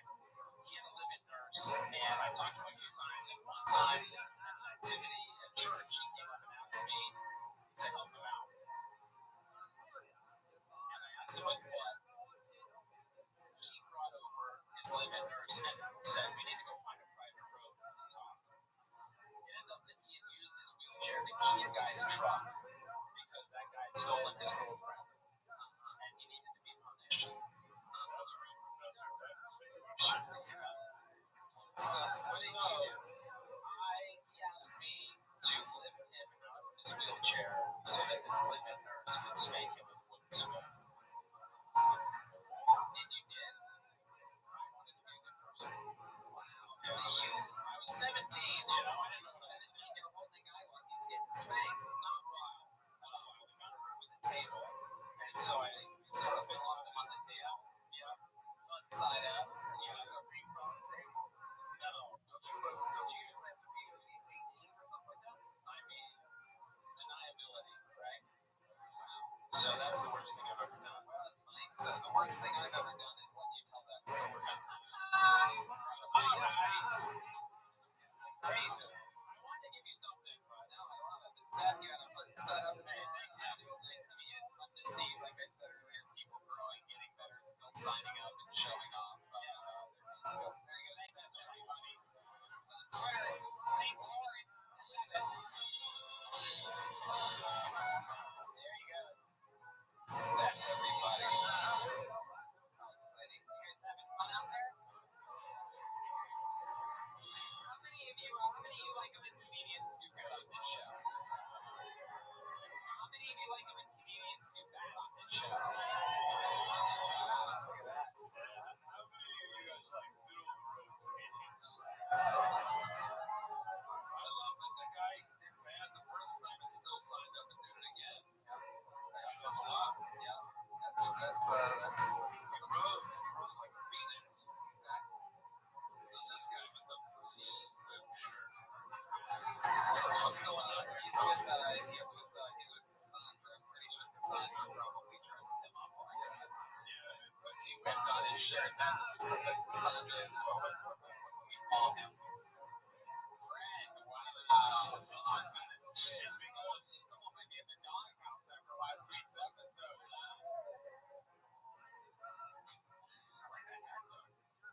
Hey, how many square footage is that doghouse? That's fun now. Well, anyway, look, I'll put your hands together. Jason Eckstein, everyone. Jason Eckstein, Eckstein. Here he goes. Hey,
signed up tonight. You signed your name on a piece of paper. Yeah, for one, and I was like, we change it, like, you've done this show before? This is my third time. How is this? How did this rank up against your other two? Well, I got no information. There you go. That means all three have gone bad. That's good to know. Heck yeah. They remember something about you, right? You're single better. That's right. Single better and homeless, but you're content with being homeless, right? Yeah, I got a band now. Yeah, you got a band. That's a new thing. How about that? That's what I'm talking about. You were here when I was here. Were you here when I was here? That was my first time at 56 night on the stage. I remember. I think I'm a lot more confident. I mean, it doesn't. This is still pressure. Yeah. So you got comedy shots. Like as soon as I fucking came in here with shorts, I'm like, what are you fucking doing? What are you doing, Jason? Dude, it's not the shorts are gonna make you do, bro. That's what I was like. Yeah, I'd address it. The shorts. You gotta be ready every time. I'm so ready. I feel like. I mean, I like the pressure of myself in that spot. Being big and like hard on myself or whatever, because I've only been doing this since October, so.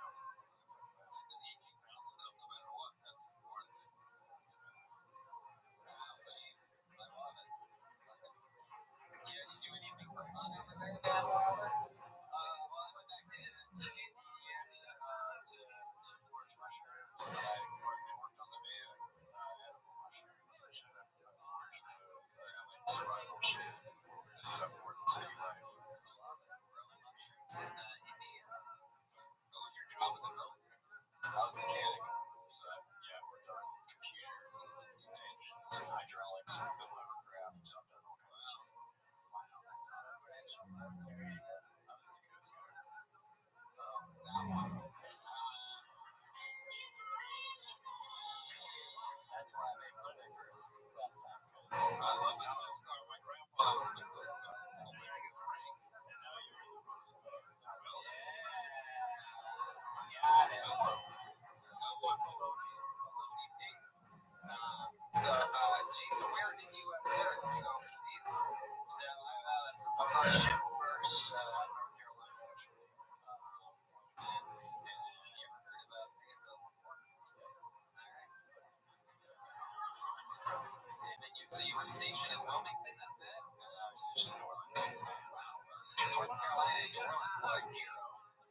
No, I'm just kidding, I'm kidding. I was in New Orleans. I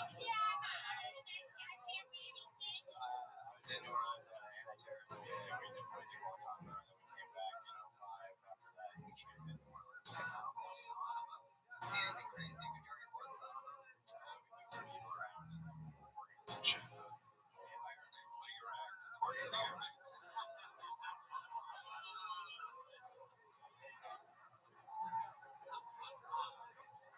This is always to me just like a winged, like, I don't know, I like riffing where I like. So Jason, how did you become disabled? What happened? I was in a boating accident from the back up in my head, bulged a couple discs, and started having some sciatic issues and stuff like that. Have you ever gotten hit in the balls by a baseball and use that as an excuse for being gay? No, but I did get hit in the nuts by a military, a lot of like toilet paper, military shit. So it's like that single ply super hard, fucking scratches your asshole all the time. You probably use it in your porta potties. I have no idea what military toilet paper is like, but it sounds amazing. It sounds like that'd be a good like first approach. Like start with that, then one swipe of regular, and then perhaps a wet wipe. You ever do that? A 3-layer wipe? You live in a van, you wipe your ass properly. I had fucking portable wipes for and shit. Where do you shit living in a van? Places. Let me know if that's him again. Where do you shit? Like, where do you have any places that you lived in a van? And you've been homeless for a while. Clearly, it's outside of the van, but is there a special place that you found? Is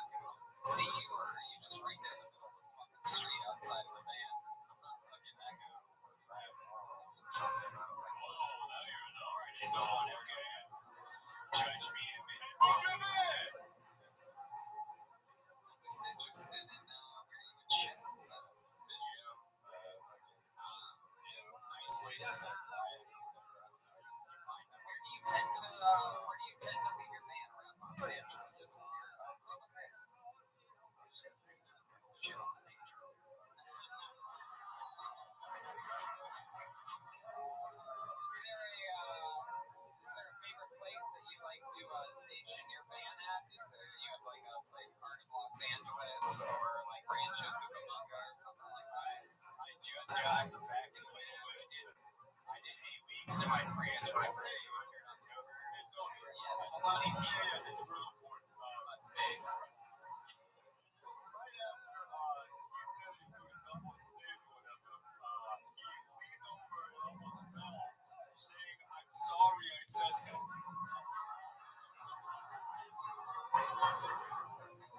Just had a rough life. Didn't want to hurt his feelings. I haven't killed myself yet. I ain't gonna happen.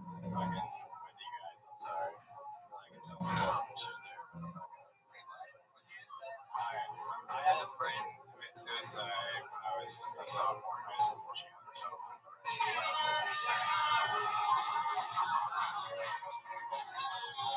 This guy's depressing as hell! Sometimes it's my favorite thing to do is to bring the mood down. Oh, you're doing good. You're doing good. Let's see how good. You're like, it's like reverse comedy. I love it. Let's fucking do it. It's killing. You guys like it, right? I want to hear more of this story. This guy looks like Luigi if he never had Mario Brothers. When I was a sophomore in high school, there was a girl that I had a crush on her too. We were in JROTC together, and when she killed herself sophomore year in the restroom at the school. Was it before or after you asked her?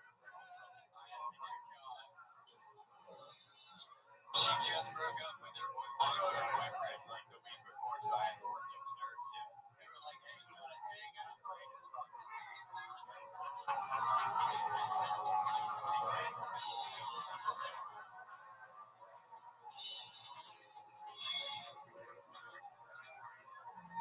Oh my God, Joel Byrne. Good Lord. Wow. So you had a crush on her, she killed herself. Then what? That's it? Is that the whole story? I mean, that was back then, yeah, I had the balls. So you're not going up. Thank I you. don't know if I'm Red Band level there. How did you get her down, or did she fall in love with you? No, I never worked up the nerves to even tell her that I like had a crush on her.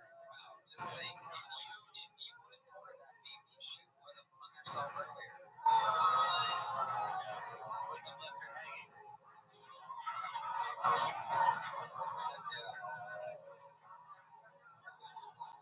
My goodness. You took her breath away.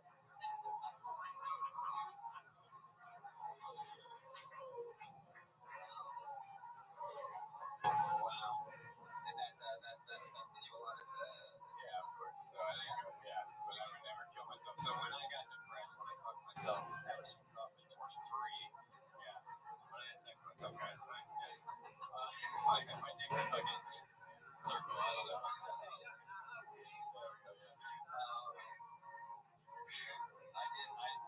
I got addicted to painkillers and all kinds of shit because I was anti-drug. That's why I went in the Coast Guard. So when they started throwing all that shit at me, and I believe the white coats telling me, "Oh, you take this and you'll be better," or whatever and shit, and sending me down 7 medications right in half or whatever.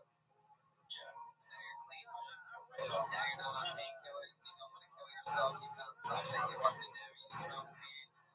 But yeah. But you call doctors for white coats now? Whatever. That was just what I said. Well, and Get your shot! get a job. I don't know if I got that part. You get something sent to you from disability or something like that. Yeah, I'm suing the government right now. Wow, how's that going for you? The ignorance of my past and like getting out and not figuring that shit out. Well, good luck with that. Doing the stand up. I love how happy and content you are. You know, there's a lot of great comics that have lived in cars. I lived in mine for a little while, a long time ago, and a lot of great ones still do. Malcolm Hatchet. So you know, if you buckle down and you write, and you keep going up as much as you can. We live in a bike car. You did 120 bikes at March, and you said that not into the microphone. Ladies and gentlemen, Jason X sign, everyone. Come on! Goddamn American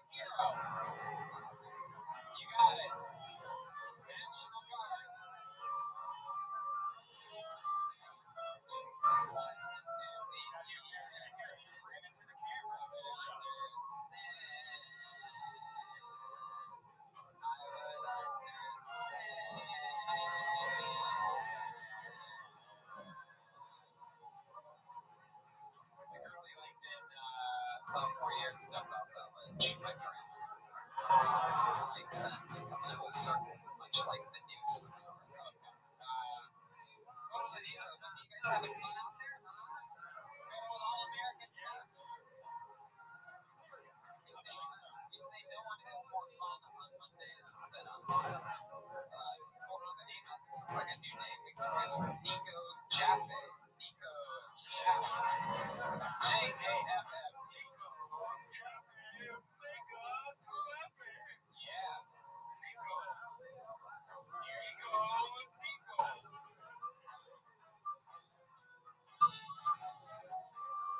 Nico Jaffe, everybody. Nico, please. What's up, everybody? What's up, everybody? Jewish. Like to start with that because, you know, I'm like an animal. So, but my dude wouldn't trade it for the world. Turns out it's pretty sweet. Yeah, I got white privilege, and I know it. Some of my buddies, I feel like, don't, though. Like the other day, I was talking to a friend, and he was like, man, Nico, aren't you glad weed's legal? I was like, dude, wait, it's always been legal. You gonna let me hit that, or we got minor problems I want to avoid. So how was lacrosse? Breakups are weird, right? All like getting out of prison. Because at first the freedom's nice, and then you start to miss the sex. So,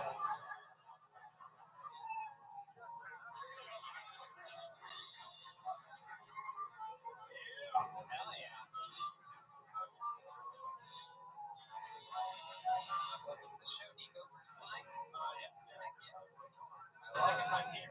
Second time at the comedy store. Yeah. Where are you from? Claremont. So, not really. Right. Thank you. I love you. It's a part-time gig, so. So Nico, welcome to the show. You were in prison? No. I still live with my parents, though, so.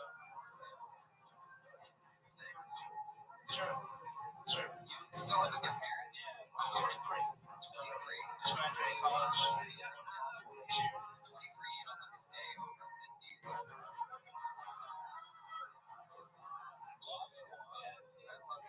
What do you think you're going to be? I'm going to study cannabis law, actually. So, I think it's bad to the left. I think it's pretty law. Don't bogart the weed.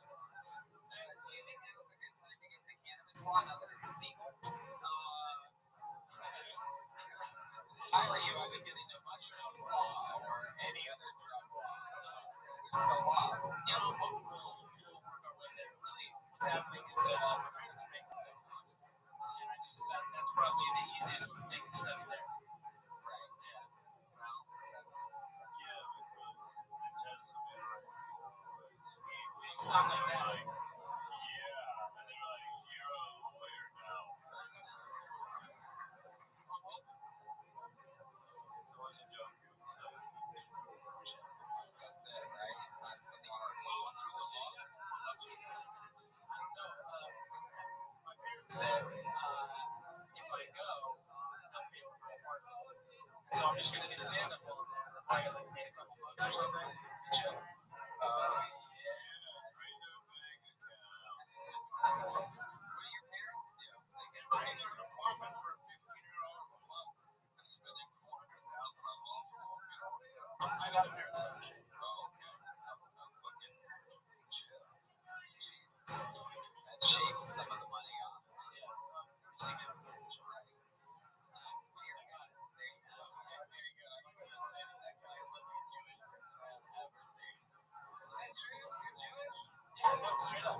Straight up Jewish. Fuck yeah. Fucking filthy Jews. How are you fronting it? What are your courses? Looks like an uncircumcised penis. My parents are both attorneys too, so I have a feeling. What kind of law do they study? They do real estate law. Real estate laws that confirms that you're Jewish. So, this guy, I've been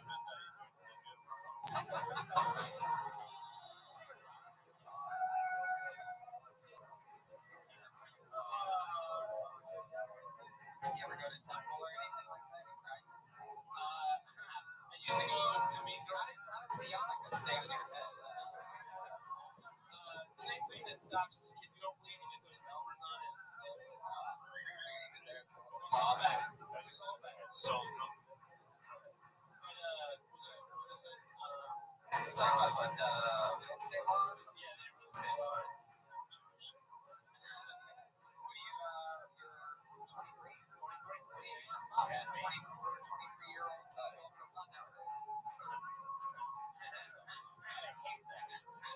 You hate that? Do you really hate that? Yeah, so you understand me. I hate it. Constantly. Do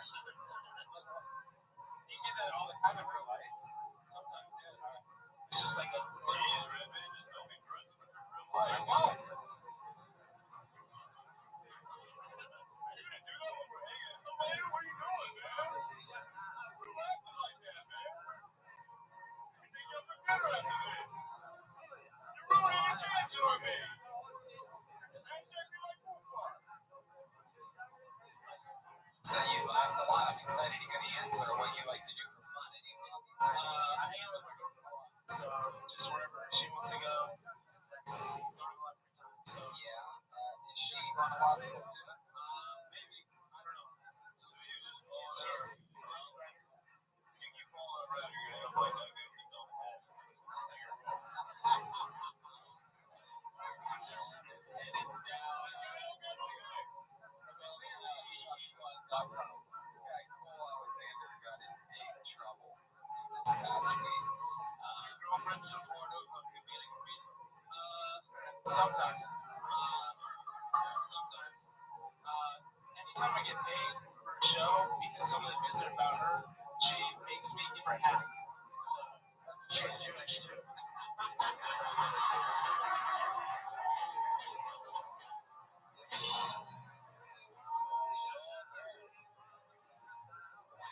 That's really true. She tries, but it's Yeah,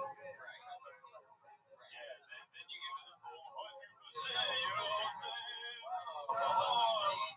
Oh my goodness. Wow, look at this horny Alanis Morissette over here. It's going crazy right now. You wanna know? Wow, where'd you meet your girlfriend at? College. Heck yeah. I love it. So, is she still in college? she's gonna go to grad school, so she graduates here. No, she's not. She's in Dallas for an internship. Hopefully make it. Yeah, probably not. She's probably with the Dallas Cowboys right now, just getting sunk in. No, wait. I just gotta ask. I've never heard "Am I Right" used in that context. Like, I hope my girlfriend's not cheating on me. Am I right? Like, what did you mean by that? Because, like, you were already beat up with her. I love it. I love it. I love it, Nico. Well, this was, how long ago? 8 months. 8 months. Very fun, man. Well, it was nice to meet you. A lot of fun doing the interview. A lot of fun on the stage. Congratulations. Come back again. Nico Jaffe, everybody. Heck yeah.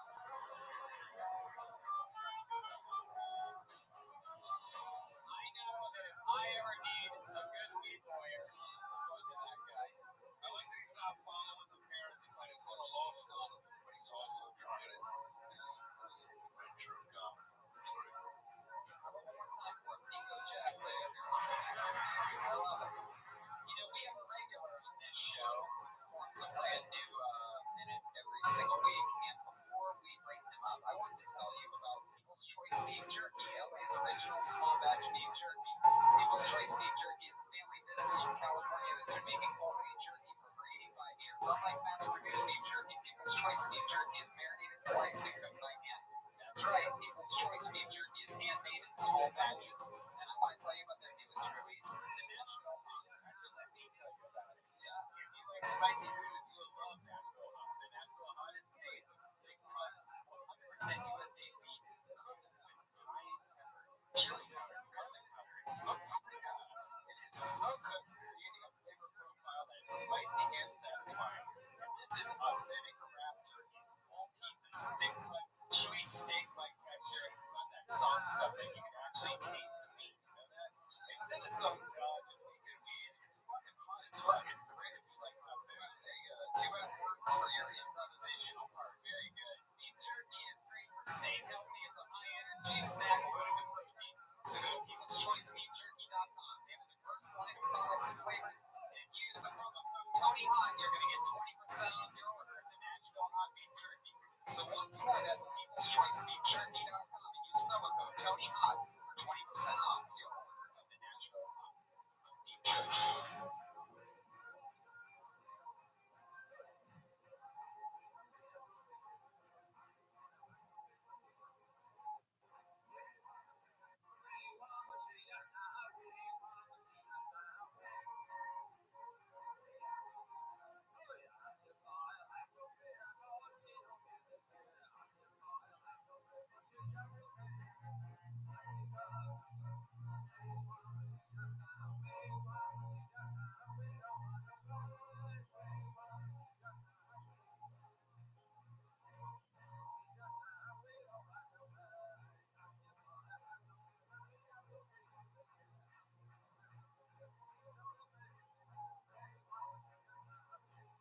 You guys ready to get back into the show or what? We have a regular on this show. He writes and performs a brand new 60 seconds every single week. You know him, you'll love him. He's got a wild, fun, creative energy and improvisational skill. Put your hands together for the great William Montgomery, everybody.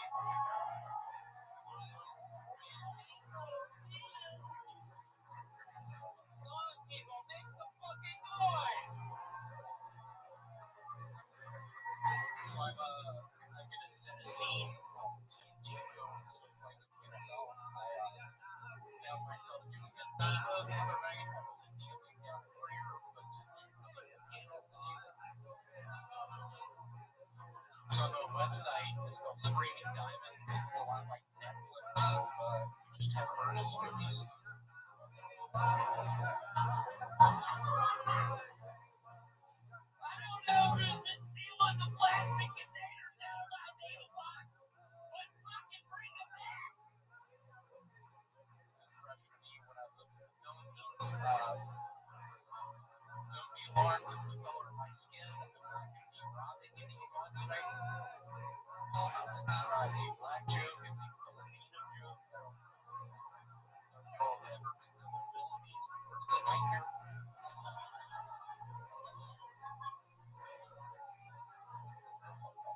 30 minutes tonight.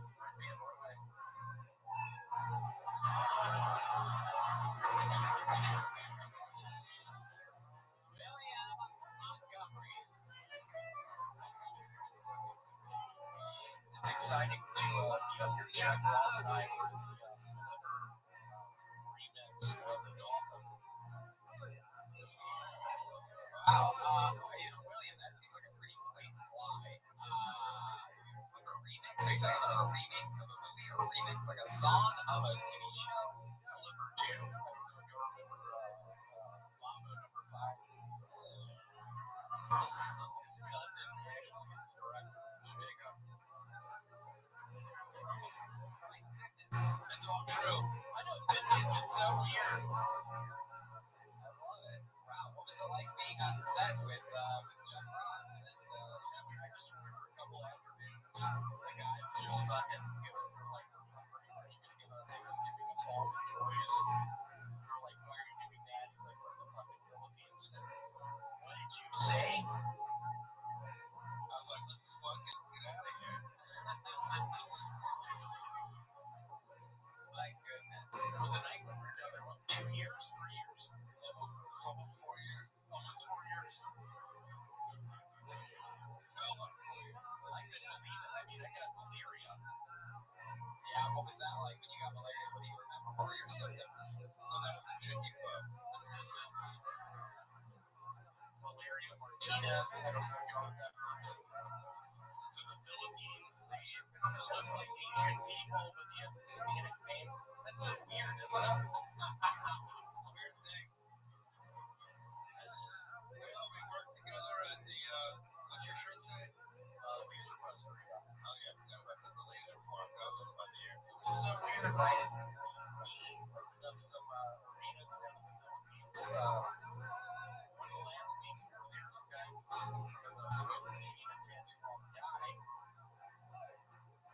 Jeff, where are they going to do? I don't have insurance. So what did you say when he asked you? I just told him that he was going to be okay. And then whatever happens in life, we're in it together.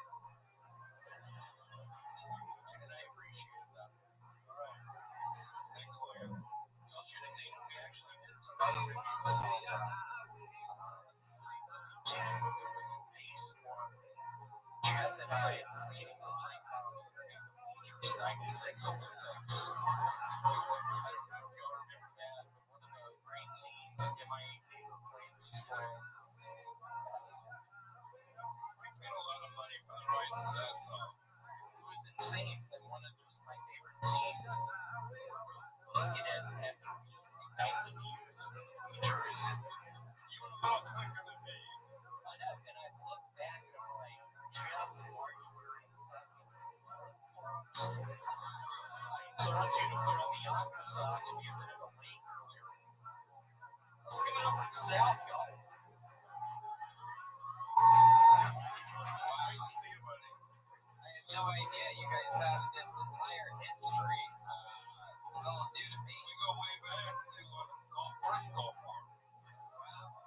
I was actually in a tank. I don't know if y'all ever been a tank captain, but I was a sea drinker, Gatorade. I got so dehydrated in there. You were a tank captain in the first Gulf War? I was. It was weird. I used to wear it in Indiana. William, how old are you? How old are you, William? I'm 43. You look great. Thank you so much. We got eat vitamins, drink green juice, read the newspaper every day. I don't know if y'all remember. I eat Doritos. Remember that time we got drunk in Philadelphia with the air freight pilot and stewardess? I couldn't believe it. We ended up fucking cock dead. We both had pipe bombs. I was like, Jeff, this is the flight. And then we'll fly into a fucking building. And what'd you say? I said, we gotta get the fuck out of here. Let out. Yes. It was a nightmare. I was on edge. Just those two pipe bombs somehow made it through airports. What happened with that lady first student? I started getting ticklish. I don't know if y'all have ever seen Jeff laugh. It was a William, clearly you're having a lot of fun. Very exciting. We know that a lot of people around the entire world know of you now from this show. A lot of people love you. When we're out there on the road, so many people say that they wish you were there and everything. But with great, especially taken from Red Band and I with a bit of internet fame, there's a lot of haters. We know that you've had some of those recently. Is there any internet trolls that perhaps you'd like to call out right now that have been out there? glad you asked me that. There are now probably 3 Cracker Barrel 55 people. One of them sent me a picture of my parents' house the other night. Sent a picture of your parents' house? Like, what? You can get it with your parents. How about that?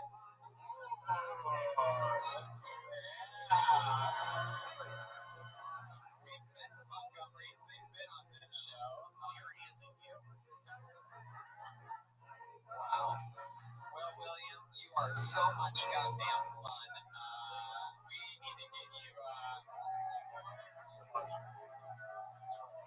We need to figure out a way to get you out of that goddamn self-storage unit job that keeps you here in Los Angeles all the time. And I'll be honest, last thing I'll say, literally today I befriended 12 guys at the self-storage units. Some motherfucker named Paul, I befriended by manager Dominic, wasn't him? It was for a small manager. I don't think you should be naming your managers' names on this show. Are giving it your home address? That wasn't. So what happened? Seriously, I mean, I didn't want to bring this up, but Paul was talking shit, and it hurt my feelings straight to the yeah, it was a nightmare. Well, you know, maybe one day Paul will be looking back. He'll find out that you were on this show, and he'll go back and he'll find this episode. Why don't you look at that camera right down the middle there and tell Paul what you thought of his actions today? Hey, Paul, I get it. That call for 74 looked pretty good. You were that Yankees had a bunch. You're worried about your coffee at Lions. Well, I think you're dying. So today, when you were talking shit, I summed it up because I just prayed to God for having fun and just sort of gave you one last sort of nice memory in life. I was sitting behind the computer. I was playing solitaire, playing spider solitaire, but just wanting to cry. Just wanting to cry. It was a nightmare. William, quick question for you. Is that your parents' house right there? On this screen? Okie dokie. Alright. There he goes, William Montgomery, everybody.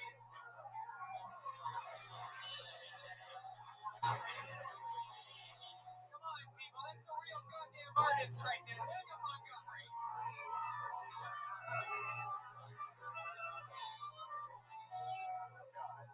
It's not the same. Thank goodness it's not as bad as it was a close call. You guys think we should go back to this bucket one more time? By the way, shout out to our friend from Kansas, Trey Thompson, who actually made this bucket for us a few days ago with his art teacher girlfriend, and we took it from Lawrence, Kansas to Des Moines to Omaha, and it ended up somehow in my fucking suitcase today. And since it did, I figured why not use it during this. All the people that made buckets in the cities, we had like 3 buckets. Thank you for all that. So cool. Yeah, if you bring a bucket on the road, and at the end of the episode, we'll sign it for you and give it to you so that you have a little souvenir. It's like, how cool this one is. Is that all you're doing? Yeah, it's really fun. And it's, it stays on, and a lot of these buckets fall apart by the end of the episode, but not this one. Durable, sturdy, fucking American made bucket. It's fun because for a lot of comics, they show it's on their bucket. It's true. That is true. I put a name out, put your hands together for Danny Carranza. Everybody, Danny Carranza.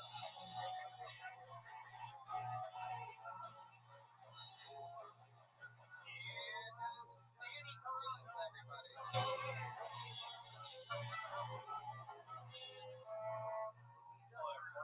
Hello, everyone. People tend to give me the same expression that I think that they give a shooting star whenever they see me in public.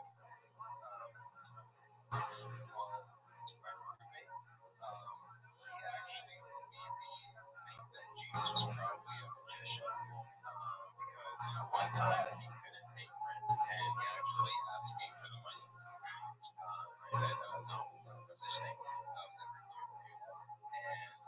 And I told him, well, what's going to be your solution instead? And he said, well, actually, I'm just going to pray. So he said, yeah, dude, every time you need something, and I can't get it, I just go to my room and I just pray. And that's it. And I'm like, so you don't actually, I don't know, step up and get a fucking job? Just pray. And yeah, that made me think, I can't believe there's actually people that survive like that. It's pretty scary. Alright, Danny Carranza, everybody. Hello. Danny Carranza, clearly the newest creature on Sonic the Hedgehog. Let's wait. Incredible. I was going to say, what happened to some people? Danny, take a step this way so you face the audience. You mentioned that shooting star, I thought you were talking about Tito or Copy. Oh, yeah. I love that. Yeah, that's crazy. Hey, did you wash your hair with your mom? It is an incredible look, Danny. Is it true that you're from Rancho Cucamonga? Oh, look at that. Oh, okay. I see how it is. Wow. I mean, you are quite the. I feel like I know you somewhere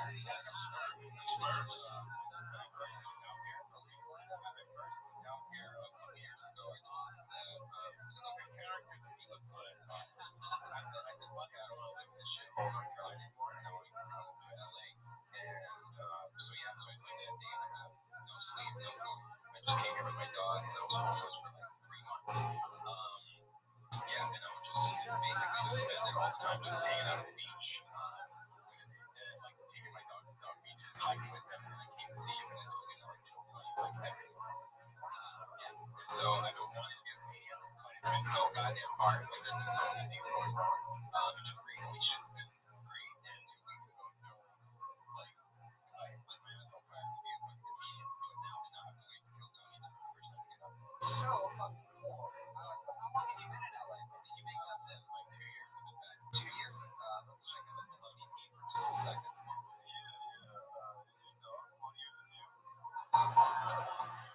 So, because I just found out died, but I think it's like wait. You sort of stopped projecting halfway through that. You said I just found out that he might have died, and what? Or like the guy that I gave him to like take care of. Like I don't think he wants to give him back. I think that's the situation. How long ago did you give up your dog? October, I had to move out of the place that I'm staying at, and that's what I mean. I kind of like don't know whether I should like face those feelings. When's the last time you checked in with the dog owner? Like literally, I think the last time he talked to me was like a month after October, and so November. How old is the dog? 3 years old. So How do you say it died? He said that he ran into the backyard, went into the neighbor's yard, ate something, and then like he took him to the vet because he got sick. He had to pay like $3,000, and then he died. And like I had to get the cops to get him to him on the phone because he wouldn't, outright tell me. He wouldn't explain. His calls, messages, nothing for months. Yeah, and then I'm like, fuck, I don't know how to feel. I don't know whether to like accept it because, like I said, this dog was like everything. What was the dog's name? Stitch. Stitch. Well, stitches get stitches. What was the cop? What the cop say? They were the ones that like fucking random ass guy and my dog is around. I mean, I don't know what to do next. I don't know how to tell you this, man, but we don't have time for this at all. They got plenty of Fuck that. Move on. People kill each other downtown. We got riots going on. All right, have a nice day, buddy. He called the police. He's like, yes, men in blue. Me too. Look at you. Hey, how long have you had your hair dyed like that? Like over a year. Wow. You're done. Okay. Let's let me give us 2 years. Sounds like it. See, That's a tough one, man. That's a tough one. I feel like you're pain. I feel your pain. You know what? You should work it out and write some jokes about that. That'd be I just started like 2 weeks ago, like I said. you truly started stand-up 2 weeks ago. Yeah, literally 2 weeks ago, I was here in this California. And I signed up the first time. I didn't even know you have to go over to that side. I sat down. Where were you? Over here, like, Oh, okay. Gotcha. and I talked to Joel like because I know you guys. Right. Yeah, we heard that. So you got here 2 years ago, and you said a lot of stuff was going bad. You were homeless. Now you said lately stuff's been going good. Yeah, give us some examples of the good stuff. So I finally got a good job, work for Amazon. And, Oh, wow, great. Yeah. And I work 6 days a week, like not because I have to. I just I only have to work 4 days, but I just want to fucking hustle. And I go out for open mics like 3 or 4 times every day. I guess I've been up like 5 times in the past 2 weeks, like each week. It's amazing the time that you can create to work and chase hobbies when you've abandoned your dog. Yeah, really. I kind of think about it. I'm like, fuck, like if I had a dog, I couldn't really be out here. Look, I mean, I gotta get a new dog, bro. yeah. Yeah, I think I want to get a girlfriend first. So. Hey, look at that. I love that. Have you ever thought about ordering one off Amazon? We're not that advanced. You got a job at Amazon? What kind of job? Are you talking about a drone program? This is an Iraq kind of drone. It's exciting, man. So when did you So, I don't remember exactly what episode it might have been. Right. I mean, I'm talking about like Joe Cross, like around that time. I think that he's been on it quite a few times. Oh, 2 years ago. Okay. Very cool, man. That's interesting. Looks like a genie who gives 3 wishes and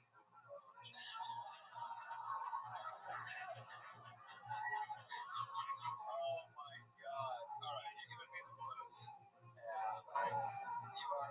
You are as for a guy this blue, you are extremely green. You just started writing and working at it 2 weeks ago, and it sounds like you have a work ethic. How old are you? 25 years old. So, I'm telling you, you have all the chances that just any comedian, any of these people with their name on the wall, you have the same fucking chance that they had when they were married. I worked with the whole shitty childhood depression, living on a car, lost true fire from every drop I've ever had. I was like, fucking okay. Yeah, it's without the deep of a dog. I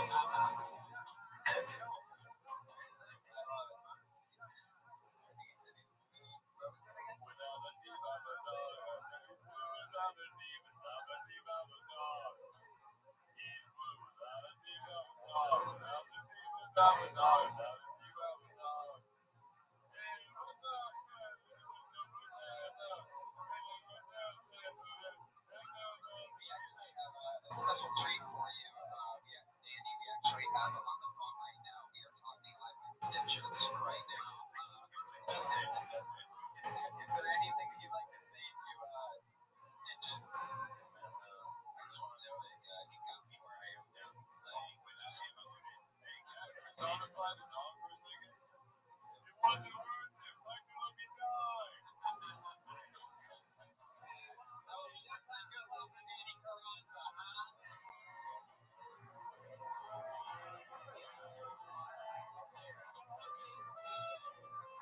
You know what? Why don't we do something special? Since it is one Pride Month, since her man formerly known as perhaps boyfriend had a one-sided conversation about her on stage last week while she wasn't here, since she made cookies and is dressed adorably as a gigantic vagina. Let's do something fun, and she's been on the show a few times. We love her. She started here, and she works hard at it, ladies and gentlemen. A spot for Cassandra Cass, everybody. Let's do it. Why not? Here she comes.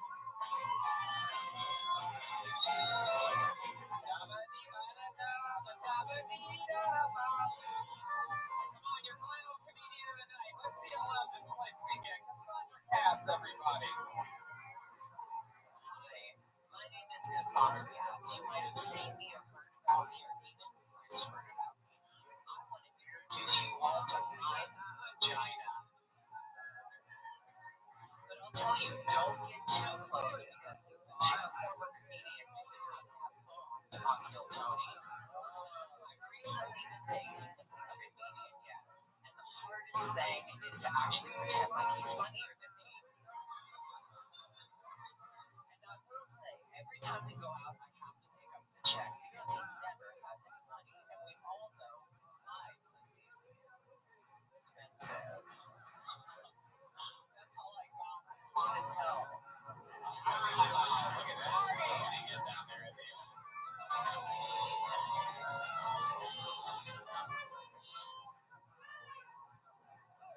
Nice pussy. Cassandra Cass. Yes. Look at you. This is a angry pussy. I guess so. Real. That's amazing. Did you make that? I did.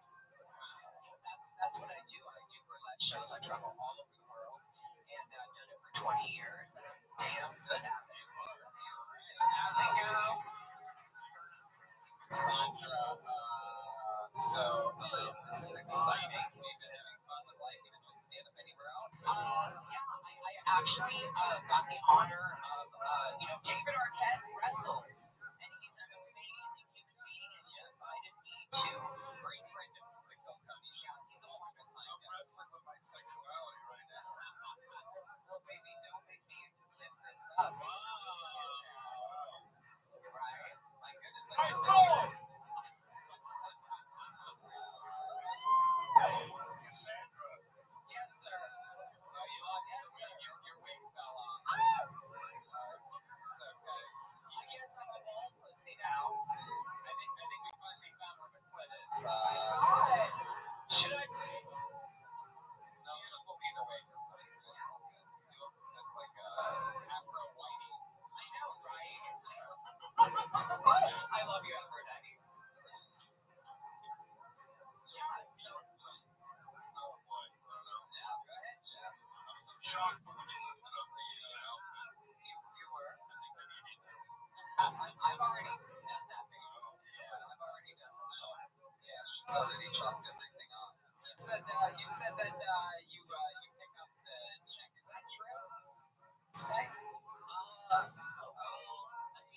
know, She's a poor little bitch. you know, I was really disappointed in Cole last week. I mean, really was. The way he made it sound was like he comes over to my house and he, we bang like rabbits, and that's not true. But is okay. So is there a side of the story that you like? Absolutely. I came out of a horrible relationship, and for 9 months I've been single. I've just been, talking to people. I met Cole, and he was very kind and very nice, and we hit it off. And I did not fuck him. Sure, we've had sex, but that's just recently. But I wasn't, and I was very, very disappointed. Very disappointed how he made me sound. He actually told me in the car yesterday that he loved me. Wow. What did you respond? I said, that's sweet. I mean, This dude's a gay little bitch. But yeah, so I don't know. I'm just enjoying life. I love that. Do you guys go on? You guys do go on dates? Yeah, we've been out and about. I mean, we went to what did we go to? What was that? Cabo, I guess. And did you pick up the check there? No, but you like to beat the tip, right?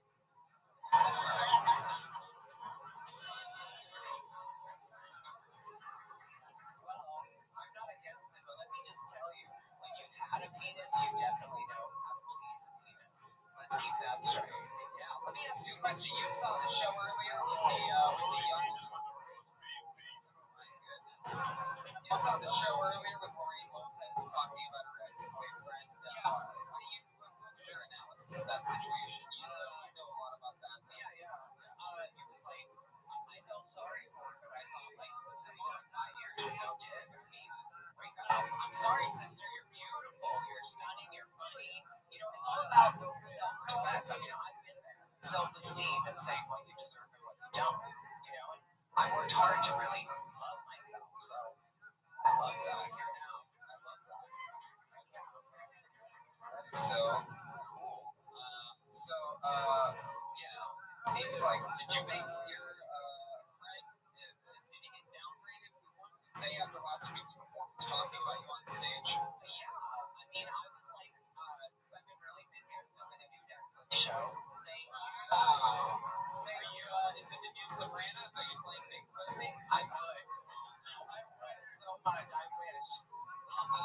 Yes, Chroma Chris over there. Little fun fact, Total, we actually, the crew can't pop the walls of our pussy. Yeah, well, yes. Our motto is, if we come in, they will come. Right. Chroma Chris. Coming out of another busy week. Silent but deadly. What's the Netflix show? I can't talk about it. But you have been doing some great work with David Arquette lately. We are friends with David, and his sister was transgender. She was such a role model to me on Restaurant. Well, she's not with us. I mean, that is so cool. Yeah, because he's very serious about wrestling. I mean, he's really he is committed. I'm telling you, he doesn't play in the back room. He's super intense. He's super. I respect anybody, no matter what you do. I don't care if you're not funny or whatever, but when you're dedicated, you have passion. I respect that. It takes a lot of balls to get up here. And you know a thing or two about I do. And Cole was right. My penis was bigger than his. Wow. And I knew that. She's got a gold penis. It's off and go. Cole, is there anything you'd like to? Is there anything you'd like to come up and yes, say? Come on, Cole. Wow, look at this. Come on, man. Just so that you can all see how much control Cassandra has over this little boy. It's just getting glory, dude. Everyone is incredibly uncomfortable. Come up here, Cole. Look at this audience. Is there anything you'd like to say to Cassandra publicly after this entire after this whole charade that has happened? Yes, there is. Yeah. I want to say I am truly sorry for what I said last week. I should have portrayed you how you deserve thought I was facing you. Yeah, do both face the camera and talk to her. Give her send her the message. No, I'm very sorry for what I said about her last week. I didn't mean it.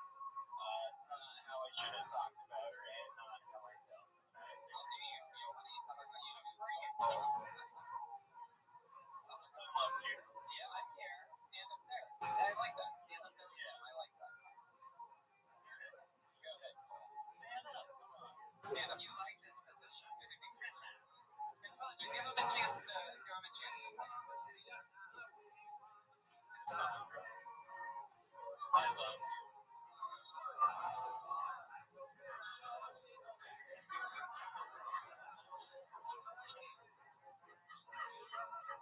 That's very sweet.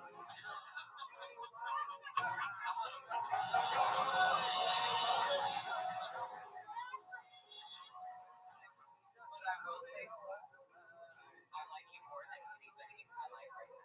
Whoa, look at that. Hell yeah. Should we kiss? Yeah, sure. Why not? Let's end the episode with a bang. Here they are, Cole Alexander and Cassandra Cass closing out tonight's episode. Pride Month. Wow, look at that. Live from West Hollywood. What a way to end it. Pride Month, week, whatever it is, it has begun. How about one more time for Alexander Cole and Cassandra Cass, everybody? Look at that drawing. Ryan J. Email in tonight's episode. Very cool. RyanJemail.com for all those friends. Ladies and gentlemen, come on, it's the Roastmaster General Jeffrey Ross. The man, the myth, the legend. Historical roasts on Netflix. Opening nights with David Tells all over the country. California, Washington, New Jersey, Texas, New York. This weekend at Harrah's and SoCal, Morongo. Also, Roast Battle is going to be at Cluster Fest in San Francisco.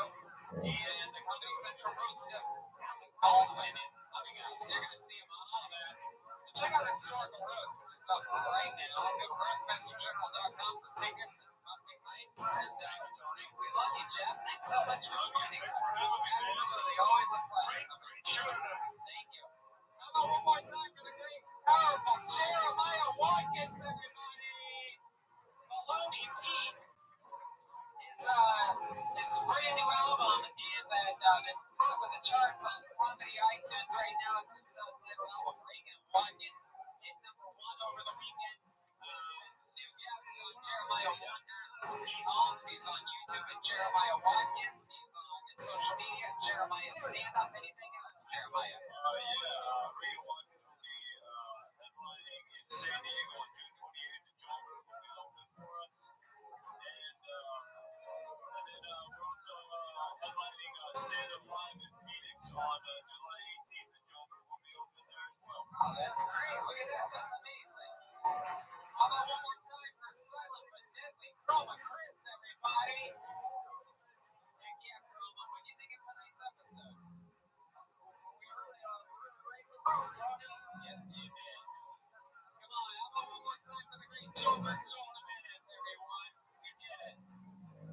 Joelberg's on social media mostly. Sorry, he's going to be heading out with us to do all the rest of these gigs that we have announced here so far. Joel, you're traveling all over the world now. What's going on, dude? I love it. Shout out to Lemon Drums. I love you guys. Peace out. See you on tour. Heck yeah. Remember, we're taking pins with us. We got the road posters with us. So those of you coming to these road shows, fucking get ready. We're going to have a lot of fun. I promise you that. Redman, anything else? Hey, I just got a new Dead Squad studio in Burbank to look for a bunch of new podcasts for next month. Hey, thank you so much, live audience. We'll see you guys again soon. We love you. Good night. Thank you.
show for this. So really excited that you guys can be here.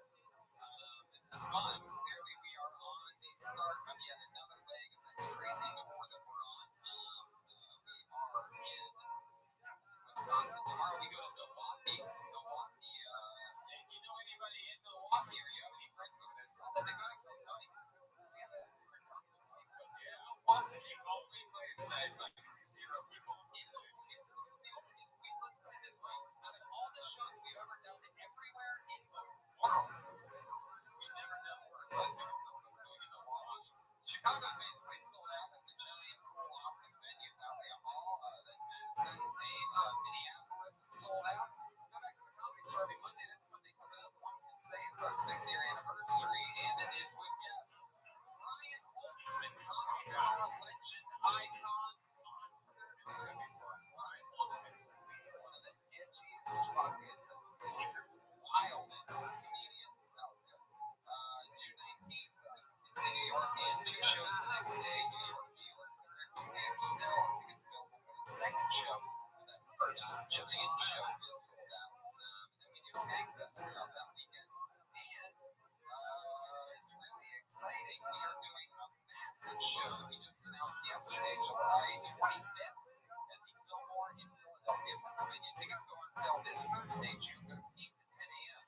If you use Live Nation code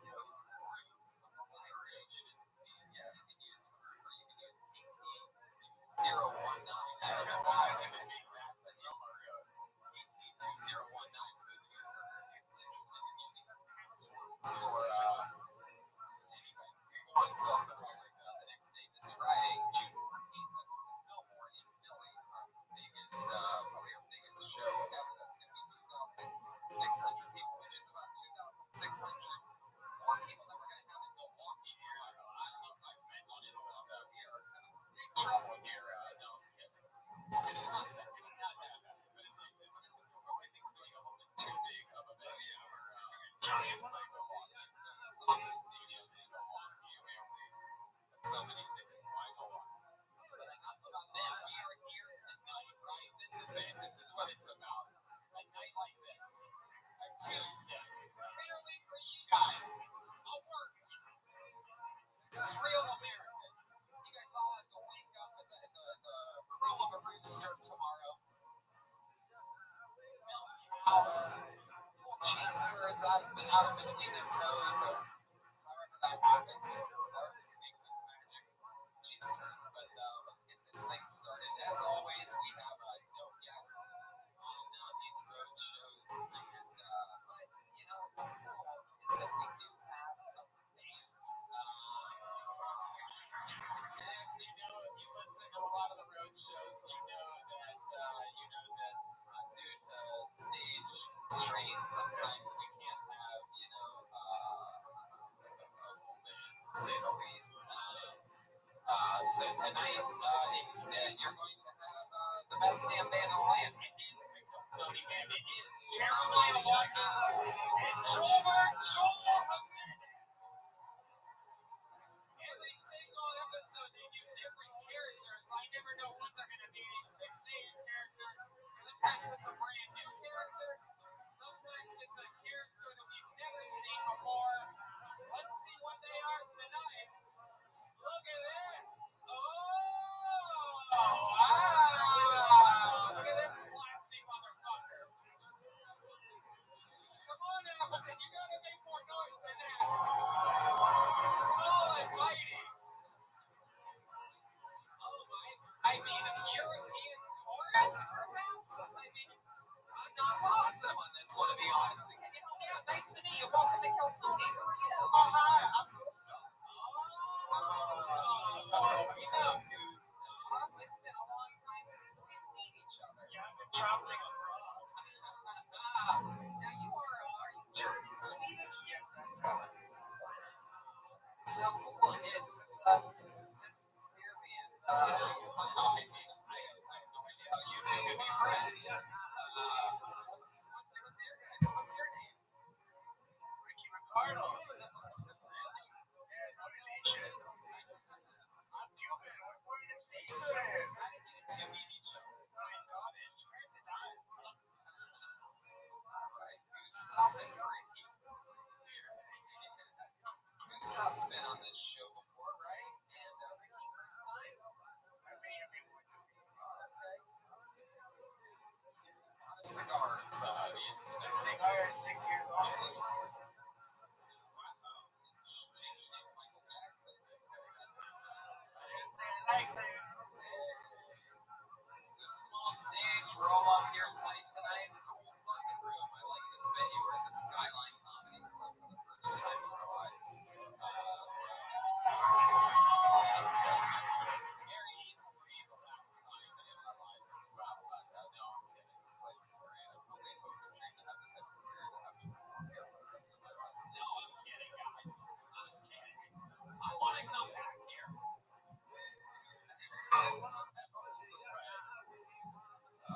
It's exciting. So we have Gustav, Ricky, we got Ryan Redman here, which leaves me to Vince, the bucket of destiny, everybody. The summer tour 2019 bucket of destiny with the Kill Tony logo drawn by Ryan G. But which reminds me, Ryan G. of course, not being here tonight. However, he did send along with us amazing road posters that we're going to be selling after the show, signing for you. We also are debuting. You're actually the first place ever in the comedy store. Didn't get the opportunity to sell any of these. You're the first ever stop on the tour that gets a chance at Tony pins, which are awesome. Squad pins, Ryan has, and the new Reagan Watkins. So, yeah, a bunch of exciting stuff. So, see you at the show then. I'm also selling my instructional DVD Becoming Pro after the show. I have this bucket of destiny. A bunch of people signed up earlier for the chance to get on this stage and perhaps perform 60 seconds of stand-up comedy. You know your time is up. Appleton, when you hear the sound of a kid. It's so quiet, you barely hear that thing. There you go. So why not just have it that loud the whole time during the show instead of everything so quiet on this live show that people came out to see? Alright, I guess I get it. So wrap it up then, or else you're going to bring out the angry Rascals Bear.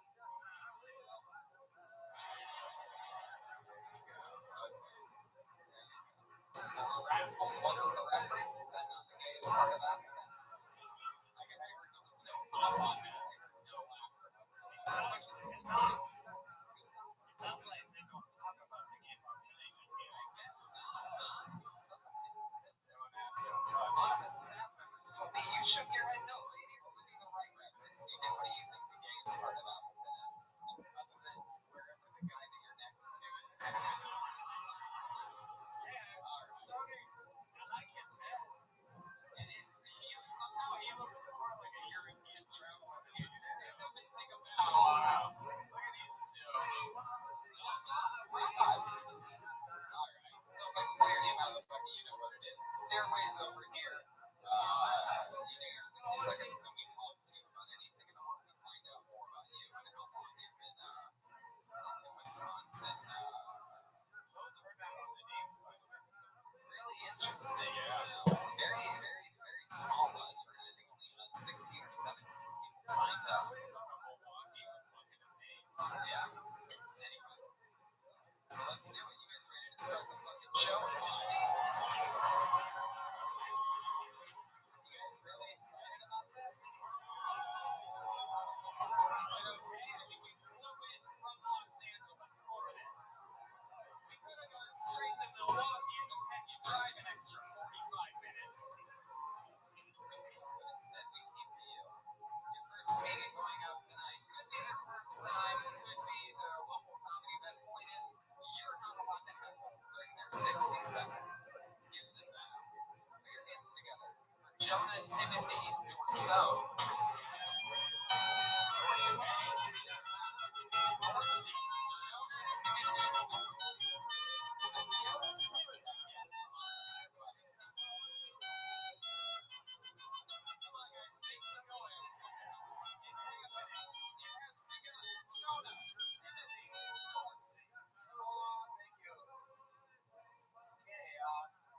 So, I'm biracial, I'm black, I'm white.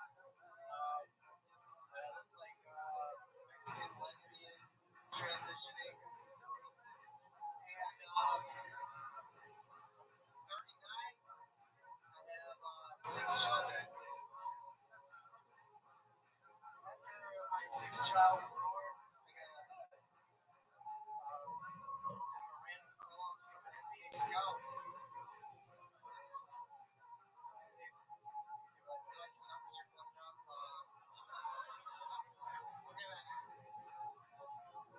We're gonna need a little bit more from you. Have you ever played basketball? So I've been paying child support for most of my adult life. The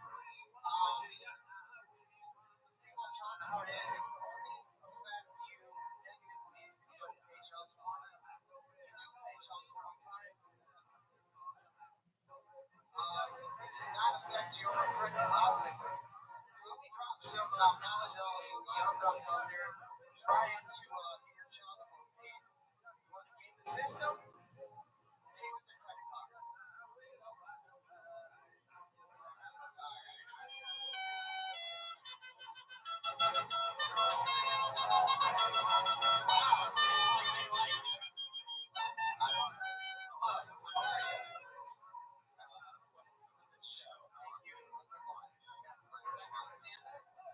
Yes, really? Pretty much. Well, what do you mean pretty much? You karaoke a lot. You talk a lot right before your songs. You ever run any of those before you fucking get down? You any Bravo? It's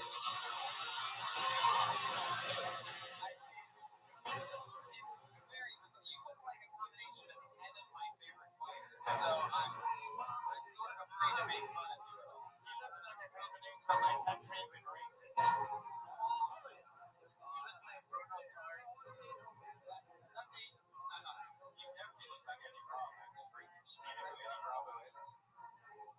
Yes, thank you. Wow, all right, very good. Do you know any jujitsu or anything? You see that you have lighter head, you have like that padding, you have the padding above your eyebrows where your eyebrows come out in case you have like punch and shit. A little bit. Yeah, a little bit. Like what? How many people have you fed with your bare hands? The way he said a little bit tells me he's a fucking assassin. He just wanted to come out and get some laughs and now his cover's being blown. Are you a professional hitman? Okay, no, don't answer that. Jonah, talk to me. Give us something here. What are you? Half black, half white. You really have 6 kids? Yes. So are they. How old are they? My oldest son was 20. How old are you? 39. 20? And then what's the range? 6 kids. What's your youngest? The youngest is 6 months. You just keep coming inside of everything that you say. Yeah, Ricky, are they all the same mom? Oh no. I knew it, I just wanted him to answer. How many different moms amongst the 6 kids? See, oh my god. Is it really 3? Guys, who said 3? Me, motherfucker. Stick with me over here. Even if you hear other people say things, you just fucking focus on me. You got so much I want to talk to you about. So 3 moms, 2 kids each, or? Yes. What the fuck is that lady yelling over here? It's his love life. That must be number 3, huh? Wow, she already got her too. She better be powered already running for the hills right now. It's fucking looking for someone to fucking cover me. She's videotaping this, by the way. It's adorable. I can't wait for you to show your kids this one. This is Daddy. This is what she is. What do you mean he has other kids? Who are they? What are they? One I have twins names, Mamo and another accident. Whoopsie and Daisy. Is that your thing? Have you ever pulled out of anything, even your hands in your pocket? Oh god, here we go again with the hand pocket thing. Just like Kansas, right? Yeah. Exactly. Alright, I'm keeping up. So, interesting. Do you pull out ever? I'm gonna stay on this subject. I find it very intriguing the fact that you're just like, no matter how many times you make babies, you're just like, oh shit, fucking full of you. You fucking. Yes, I'm gonna go to Gustav. Yeah, even when he masturbates.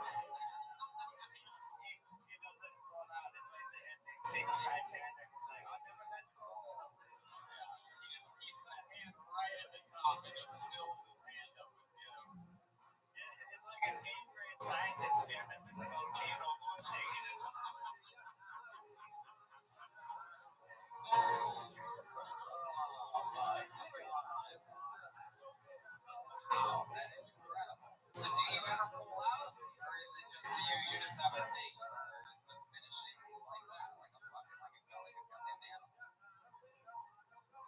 Yes, I pull out. So for example, like when you pull out, which we know isn't very often, but when you do, is there something that you like to come on or in? Like a Side of the vagina. how many pull down into the vagina? And then you into on the belly button. Belly button. It has to be something that sort of resembles a pussy in a weird way. It's like, oh, there's a bodily hole. You're gonna find out all the girls that need has come in and have pierced belly buttons, and it just goes in their belly and makes babies, right? Oh yeah, through the piercing. Oh, that makes tons of sense. Piercings are an open wound. Yeah, it goes in pieces in there. It's in there.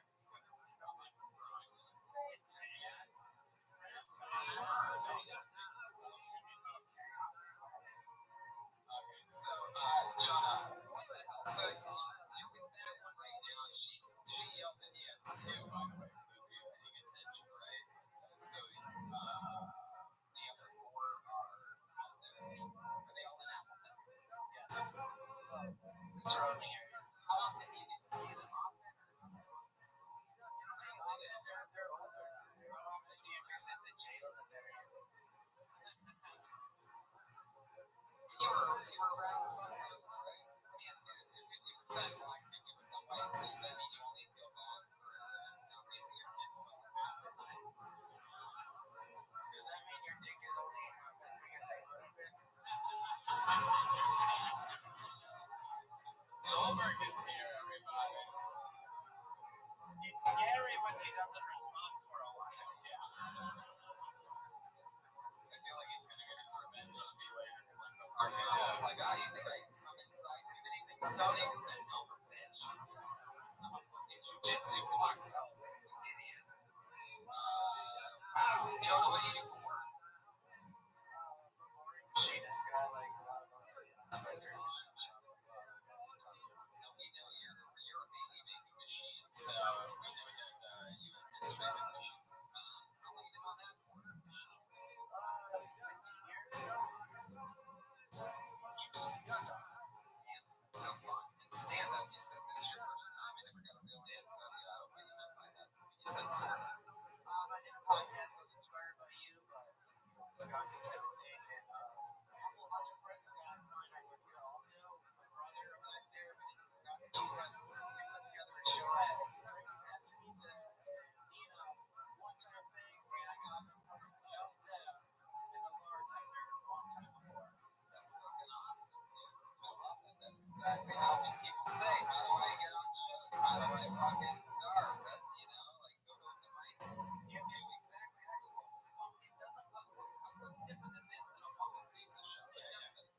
Lights are on. There's some lights on us. There's fucking sound. Go start a goddamn show. One of the biggest tips I give to somebody that doesn't have comedy shows, go to one of these bars that you know are dead on a Tuesday night. Go, hey, I put up a microphone and a speaker. You'll get more business and make your own shows. That's how you make your own mics. One of the best tips I want. 100%. And that's what fucking we did 6 years ago. We took Mondays were a corpse in the comedy store. Those other rooms sat dark. And it inspired, roast battle started a few months after that in the same room, everything. I mean, it's just that goes on. Even you, Appleton, you can have your own show. Comedy club here is like, shut up. I make fun of everything if you haven't noticed. I do it in all the other cities too, if you're worried. That's sort of what going to be like as a babysitter. So Jonah, I'll tell you this, man. We spent a lot of time with you because you're an interesting fucking dude. Keep fucking, doing it, man. It seems like something you love to do. One thing that I didn't like, I'll say this, is that it felt like you wrote a set for Kill Tony. It felt like you tried to make the jokes that you thought we were going to make right from the beginning when you said, whatever, I can't even remember what it was, but it felt like you were just making fun of yourself off of what that rhythm sort of sounds like. We want to know. I was waiting for you guys to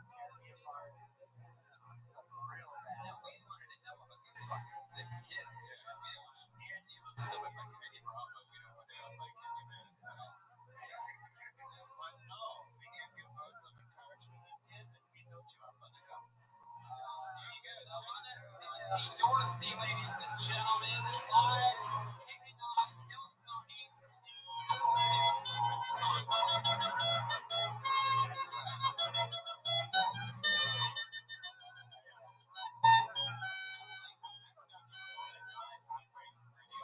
It's just lit up for no reason. There's like a spotlight on him, but I see that guy down there. I'm pretty sure that's the bad guy from Superman. Yes, that's the bad guy from Superman. He is like right down there. Frozen into it. Yeah, that fucking light. That is crazy. I feel like it's not even at the venue. It's just him. Yeah, posting everywhere. Son or something like that. I think he was. That's who it was in the drunk in Pulp Fiction.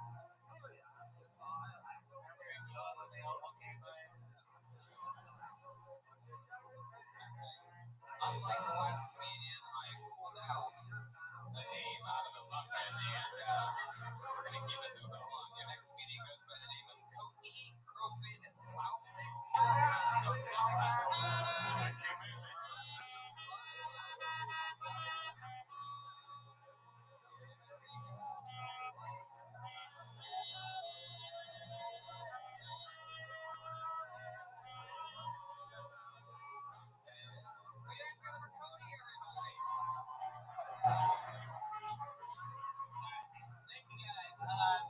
So I'm really terrible at relationships. Like my ex-girlfriend wanted a monogamous relationship, and I kept telling her to make me sandwiches.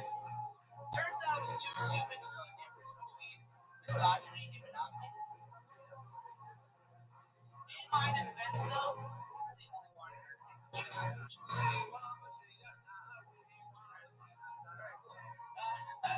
If you believe in God, then you believe that everything happens for a reason. I'm a perfect example.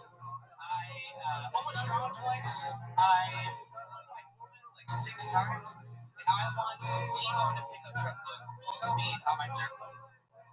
Like, if God's keep me here for a reason, it's like you keep that friend on Facebook. Everyone loves to shit you. You know? Like, God's sitting up in heaven with a bowl of popcorn, saying like, oh my God, what's he gonna do next? Oh, he killed me in the military. And I did. I wanted to join the army, but I was more like a GI Joe pension. And I told my gay friend that I wanted to join the Navy.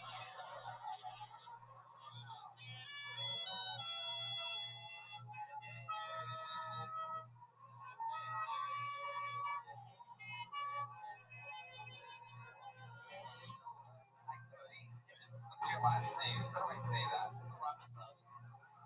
Louse. Oh, fellow communist. Coty is spelled C-O-T-Y. Your parents hippies? Mom's a hippie? Dad's a yeah. What does he do? Like works on that. What do you do? Bartend. Bartend comedy. How long have you been on stand-up for? Like just over a year. Actually, it was like my year 5 years ago. How old are you? 27. 7. Born and raised here in Wisconsin. Girlfriend? Boyfriend? Really?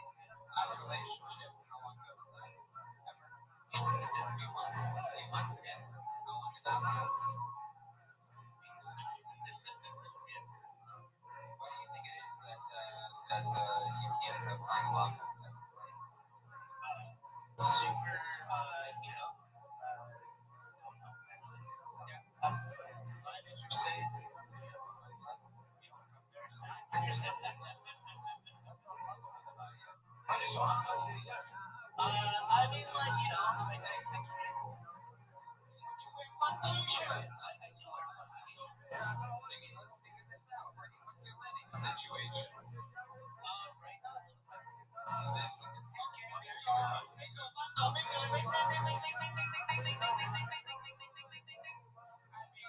that's a problem, goes up. Can't take a girl home to your parents' house, showing them smoking weed and then fucking your dad. Stuff happens. He's the role in it too, yo. What's up, man? All working out.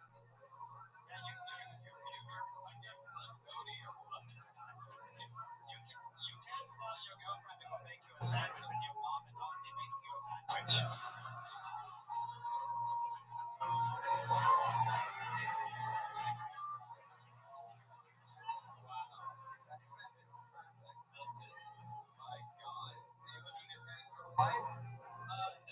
Really? Oh man, that's a sad return. Yeah.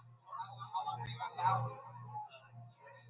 Years. How many years? 27. Are we talking like 6 years?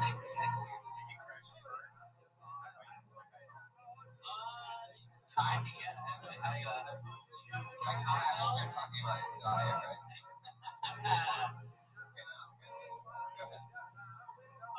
I moved to Chicago to try to like pursue comedy, and I fucked up and spent like way too much money, way too quick on deep dish. And like just pizza the whole time. Yeah. No, I tried to do some business. Just trusted this. Yeah. Awesome. Yeah. I'm performed. It's up. Second.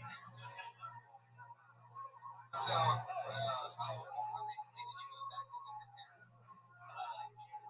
January. So that's interesting. Has anything changed? Did you notice a difference this time moving back in than it was 6 years ago when you moved there? No. Same thing. Bedroom is still the same, except it's just the way it was because they knew you had no fucking chance in Chicago. No, actually, I guess the difference is that I have because now my home is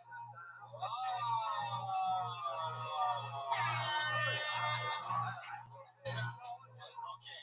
So, since you're looking at so folks, is it like a bittersweet death, or are you like finally my uncle died? Like it's a bedroom that I don't think. like it was originally my bedroom. Let me ask you this. Yeah. Actually, go ahead. I'll get to it. It was originally your bedroom. And then he had to move in. Took maybe like 6 months, and then it was like all of it. How long ago did your uncle die?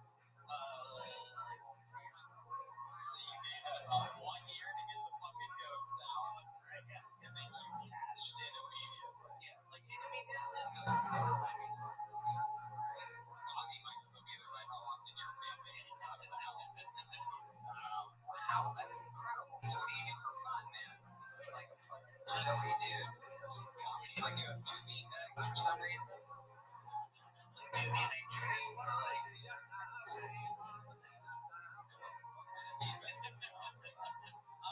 I just find it to do comedy. That's it. Just like work and then write.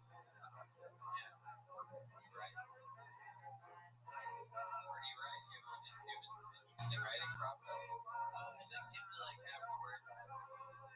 So you're that guy. I always wondered who that guy is that you see sitting in this room writing. You ever been like a cum on your parents? Good question. Good question, Redman. There's a big pause happening here, right? And it's like a pause that tells me I don't think he needs a cup. I don't know. Funny story. I did recently bring a girl to sleep over. And my dad happened to be in the basement. My dad knows in the basement's like always, or in states like this, the basement's always the cool area. Yeah, like the I was in Jeremiah's basement.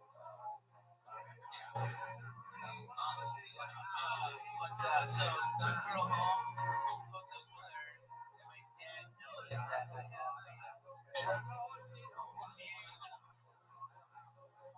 in the morning, he asked me, he's like, hey, did you bring someone home last night? I was like, yeah. He's like, oh, thank you. I heard your bed. Instantly thought it was just fucking It's the flashlight in the missionary. Yeah, like, I don't get, you be like, put a pillow down. I don't know. Don't such a thing. Have you done that before? You put a pillow over the flashlight? Well, Jason and I have done that before. Let me ask you more. Have you ever drawn a little smiley face on construction paper and put that down, or perhaps blown up like rubber gloves and you're like, oh, hold my head while I'm fucking how far do you go? And then it's imaginative and fucking a real thing. Like, you ever put a fucking like a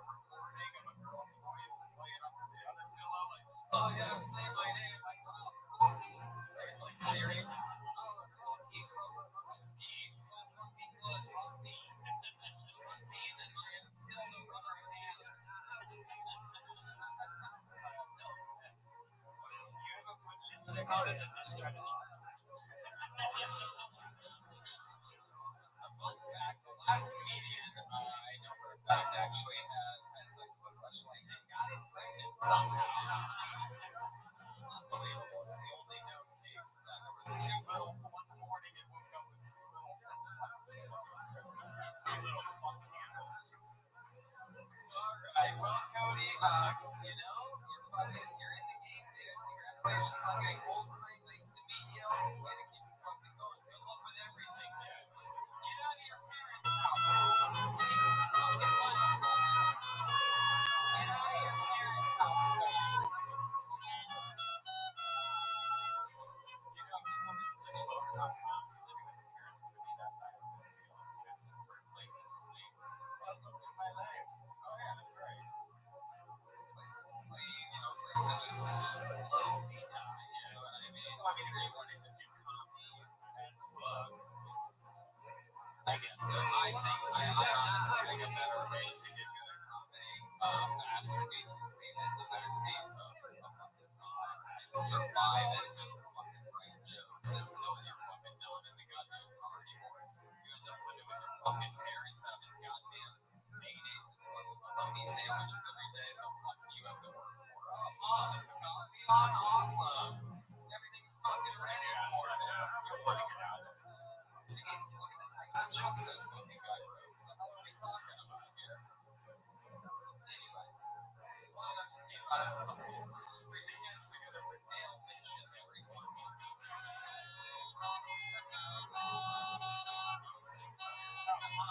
There he goes.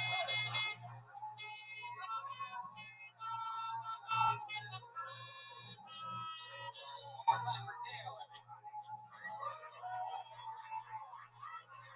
So one time last week I was still a guest up in the day and some guy yelled, "Hey Muhammad!" And I was around to the left, to my right, and I looked down and like, oh shit, it's right here. So some people just like say that here, Latino people have beards, but I guess it's still interesting in one meat. So sometimes I ask them, just drinks. And I'm like, let's get a big push. And I scream, one head. Yes, I do. So, yeah, some people say, that big push in 2019 is the blowjob killer. Well, it's kind of been a blowjob killer for a while, I believe. Another thing that's a blowjob killer is a stinky dick. And, do I look like the type of guy that showers to you? I mean, tie-dye, bushy beard. Well, I do shower ladies. I generally if you're interested. Yeah. So, What? Is it answer the time? Yeah, Dale Bishop, everybody. Dale Bishop. Man, you are an interesting looking fucking character. I mean, I don't know whether you're fucking tough or like chill or what. You have a very scary face, a lot of tie-dye though, so I can't tell whether you're just a fucking. I didn't know the Nazis had a hippie department. You're a scary guy. What do you do, Dale?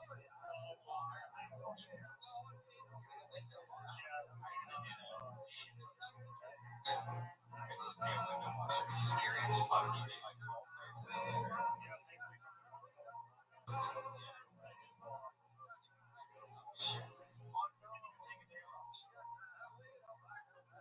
cheers. That's incredible. What kind of student did you study? I started out computer science, studied business administration, and shortly a computer science degree because anxiety attacks and just studying business is as easy. You got your master's in Washington. No, then I had an epiphany that I needed business and capitalism, so I went to school for English to be a self teacher because I thought I needed it. And yeah, so I went to medical school to be an English major. English major, and then you smoke a lot of pot, right? No, I just like kind of. Really? Are you serious? I'm dead serious. That's a good one. You know, I made it in high school myself. I was like, yeah, you don't smoke pot, but you do wear tie-dye. You're a goddamn anomaly. I wear SpongeBob, Patrick, Wow, that's incredible. Mind-blowing. So what do you do for fun? play video games. Just watching guys on YouTube, watching all the And you know, hanging with little kids and stuff, you know. We have the same passions, you know, tie-dye, video games, candy, second grade. Maybe his last name is Bishop. This could be, maybe he knows more. Do you like are you dating anyone else? No, I know girls.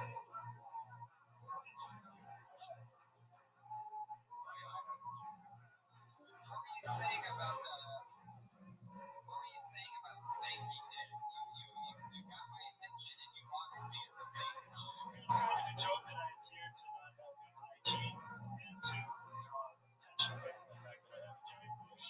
So, yeah, I don't know. It's my first time with my legs out. Just straight forward. It is your first time doing stand-up. I'm gonna do it. Wait, get up here. I got fucking you didn't think it was gonna be that easy, did you? You wear your cross ring or what is that? This is a conference championships for college football. Where did you play? St. Norbert College. What's it called? St. Norbert College. So, Oh, I didn't realize they gave Division 7 rings out. Jesus Christ. I got some quarterback currently in the New York Giants. You like Danny? Alex Danny makes. He's doing great. I like him as a backup. No. This is good. Who's the backup? Alex Danny.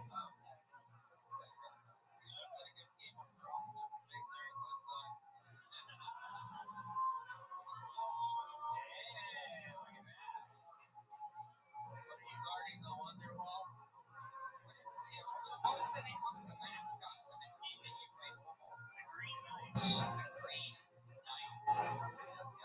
Yeah, it was. So, what's some interesting stuff about you? Were you any surprised to know you did Went to Australia, studied out there for 6 months. you know, favorite part of Australia? Skydiving, it was 18,000 feet, 60-second free fall for the show. It's weird about my other show, it's like I'm so high I can touch the sky.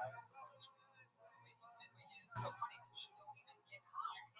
You do all this stuff that stars do. You can't smoke pot. I don't get high, I get lit. I go skydiving. I hit the empty ball. Have you ever tried weed or shrooms or anything like that? All my tried mushrooms and dollars. So it's about following the law. Yeah, you're very strict on yourself when it comes to following the law. Why do you think that is? Military hat. Jail sucks. Have you been to jail? Wisconsin, something. If there was that much trauma, ironically, DUI is well, you spelled it out. It's not So you got handcuffed once from the that much trauma attached to the handcuffing that you're like, never again. Yeah, I will never, ever touch anything again because the law said so. I will culturally appropriate being a stoner and devoting my life to another culture that I have nothing to do with. Because that is the law, mister, and when the law says so, I abide by it. Is that correct? Alright, cool. Has there been any other times in which you thought, like, man, if I did break the law, maybe I would do this? So, and follow-up question, if all of these things were legal, would you do them? And how is legal here? Do you think you smoke pot? Wow, dude, this is pretty fucking crazy. This is great. We're about to have one of those great Tony moments because, my friend, I think you've needed for a long time somebody to tell you that it's time to start smoking pot. You have everything else in mind. If the only reason you're not going in is because you think some SWAT team's gonna kick in on your door, the second that you play the 3 times in college. what color was your friend? Oh, it's Wisconsin college. By the way, you look like the most undercover cop ever. Like you approach the school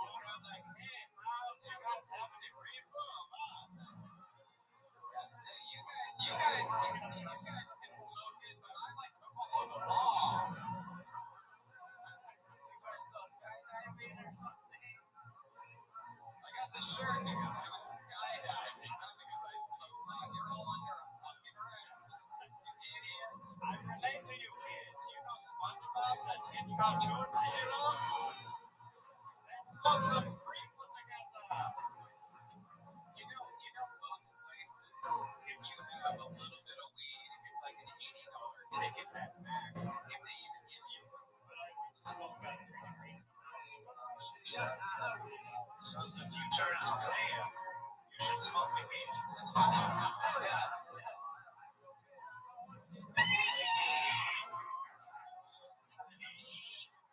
How did I drop out of school and I'm doing better than this guy?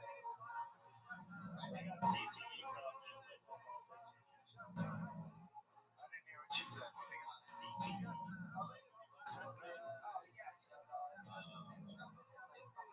So, okay, well then you're probably sort of stoked all over too. Since you are a mental show, do you call past girlfriend your index? Just asking. If you come to Los Angeles, you can smoke weed because it's legal. If I went to any of these northern states, What do you think would happen? When's the last time you smoked pot? Really? What do you think would happen if you inhaled on this?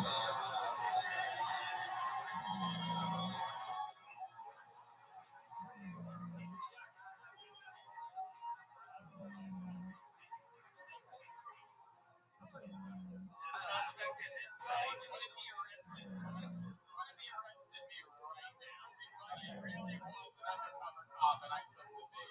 What about DMT? Would you like to try some? Hey, look at that. Okay.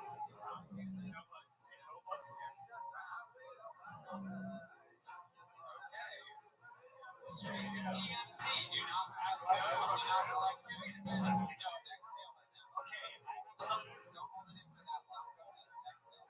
How did you hold it that long, by the way? I've tried. Exercise. Okay, I have some mescaline underneath this sweater. Alright. Would you like to try some? Dale, welcome to the show. Congratulations on having your first time doing stand-up. And go enjoy that DMT trip. There he goes. Dale Bishop, everyone.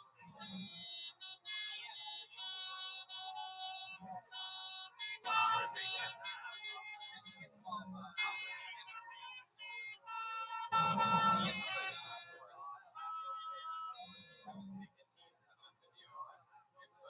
Sure. I immediately, when he looked at me with his eyes, realized like he was serious about having head injuries, and he said I probably shouldn't do that. I'm like, you know what? You're fucking right, by the way. You're fucking right. Last thing I need is him wrapping himself around a tree after hitting my vape pen one time on the way home. It's like, oh man, turns out with his massive head trauma combined with that one hit of pod, he's dead now. Hell of a more time for Dale Bishop, everybody. The guy that just likes being like a stoner. This looks cool. This beer gets together for your next comedian, Dana Urban, everyone. Dana.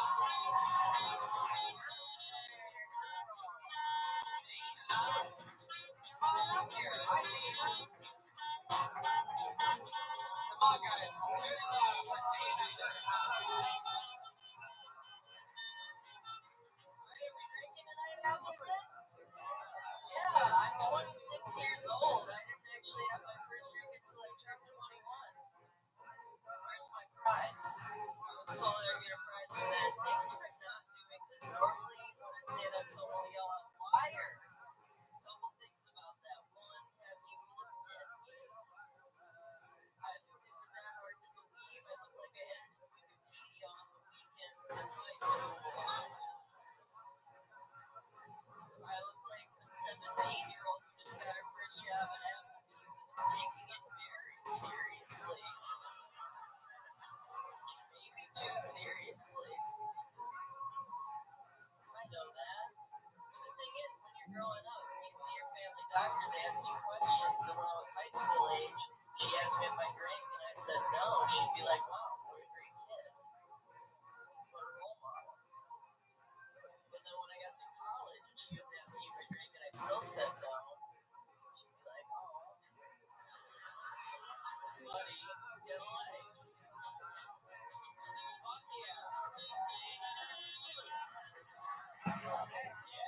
Awesome, Seth. This is definitely not your first rodeo. You've been doing stand-up for a little while, right? That's A couple years? yeah, a couple years. Awesome. All here in Wisconsin? All in Wisconsin, Milwaukee, actually, so sorry about tomorrow.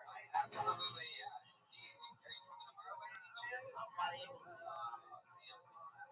Man, really Seth, love your style and your delivery and the way you make fun of yourself. Just really fucking cool, even for 2 years. I mean, like, I'm really, just very impressed. I see people in LA that have been doing it for 3, 4, 5 years and don't have that kind of delivery where they just stay in the pocket and let the jokes do the work. Really awesome stuff. So you've been doing it 2 years. You're from Milwaukee.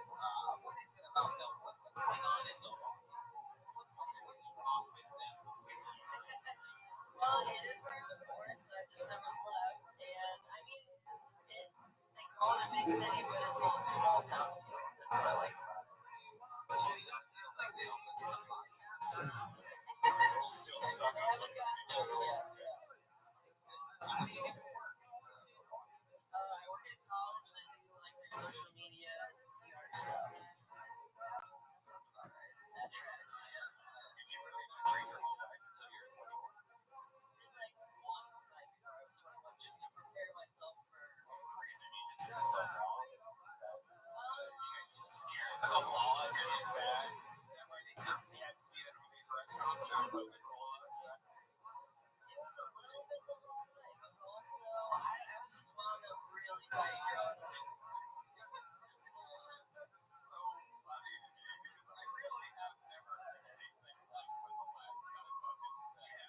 There's a part of it in which I'm like, was he fucking with us? Because the law, like he must be a massive stoner and that's, maybe, I don't know, maybe he's trying to keep his job or something like that. Like, I don't know, maybe he's lying to us, but who the fuck? Anyway, do you smoke pot? You seem like you smoke pot. You like to smoke pot like Green Harry shit, right? You're like a person that takes 2 little tips and then reads a book, and that's the only way she can fall asleep, right? I don't do it regularly, but I've done it. Yeah. What do you do for fun? What are you into hobby-wise? I mean, I work on comedy. I just like seeing movies and checking out the new spot. No spot. Yeah, whatever that is, a restaurant, a bar. What are some spots in Milwaukee that you've seen lately that are fun? Well, I haven't been there yet, but right down the road from me, there's We're a. there tomorrow night, so Yeah. Oh, well, you gotta go to Man. It's a gourmet sausage place. That's the stuff. these boards already at Sausage Festival, but there's only 3 of them, so that's how I just picture another man being with these 4. Anyway, what else? Vanguard? How about after the show? What's something fun to do? Where do you go when you want to drink nice mics or lemonade? You can go to Landmark Lanes. There's bowling, games, and just drinking. These are real things. Tables. Yeah, Landmark Lane. I'm gonna write that down. Landmark Lane. There you go. All right. So, what's your love life like? Because I'm gonna be honest with you, and I know I don't like that, but of course I do the same thing with men. I never make excuses, but I find you intriguing because you seem like the kind of girl that acts like she's nerdy and functional and shit, right? But there's this little fire that I see inside of you that little beast under there somewhere that just fucking only like you can only. I feel like you, for example, I feel like you only do it from the top position. Like you literally, it's ride or die with you. Yeah, you look like you're transitioning, but I'm not sure if it's gender. That's not what I was saying at all. Stop! That's what you meant by our tongue was a button, right? I don't understand English. I'm sorry. I know.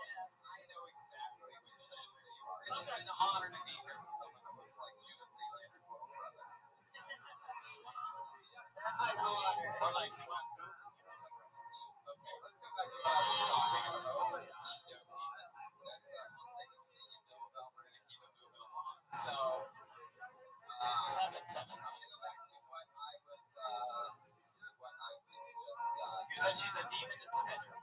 Yes. And am I close to right about that?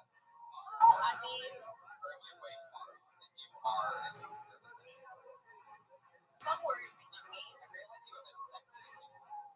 I feel like your bedroom looks like all it's like books everywhere and there's bookshelves and all that. And it's like under the bed and you pull it out and you pull like a lever and like and then you pick it up. Is it a Hitachi or like did you just cut off the end of her like is it? I feel like she built a sex fort in her room, like with blankets and broomsticks and like come inside and then she's like And then the first comedian literally does. You have a wild sex life. We operate on that. Let me ask you this way: it's more wild than an average person. Yes, it's just right. Probably not even that. It's probably about what you would guess or less. Right. So I'm right there. Do you have a sex swing? No, I don't, but it's something to aspire to. Is there something that you'd be willing to share with us that you do have or have done or anything like that? There could be a slight example, perhaps, and then. I mean, not really. I just ended a relationship, so just Why did you end it? it was mutual. We still like the same things. you didn't like you dressing up as sexy men Frank. So,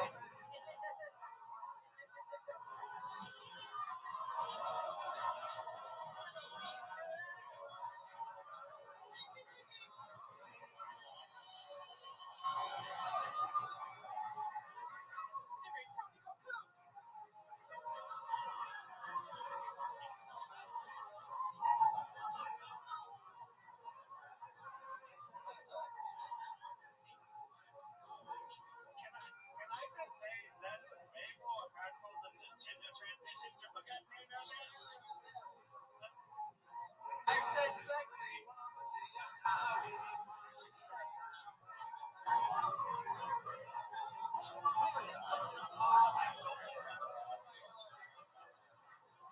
Oh my god, that is the funniest thing ever. You could be sexy, Benjamin Franklin. It would be sexy, Ben Franklin. Oh man, Dana, you were so much fucking fun, and the cool part of this is that from the second you got up here, it became I mean maybe it's just me, but I think the whole shit picked up a big notch. But you stand up here, dude. Yeah, thank you so much, Dana Erman, ladies and gentlemen. That was a great surprise. It was like pure electricity that she discovered whenever she got up here.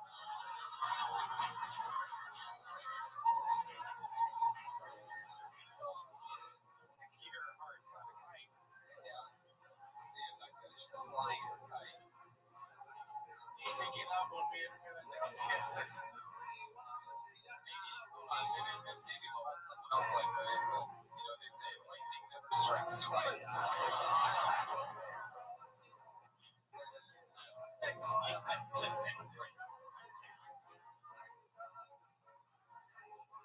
For those of you listening to the podcast, you don't watch it. I went into the men's room when Joelberg made that joke. I went all the way in, made eye contact with a guy peeing in a urinal, and then walks back out again. Very good.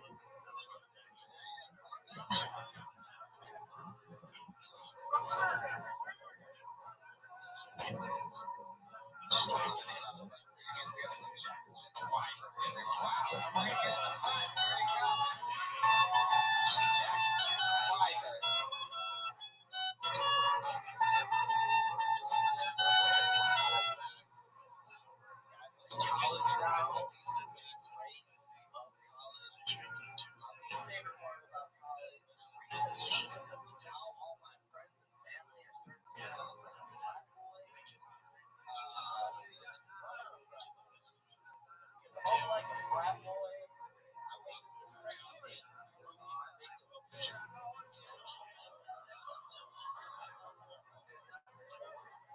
Guys, here's a fun game that I like to play. If you guys can go back in time, see any band live ever, any band live, how big would your sign warning people about 9/11 be?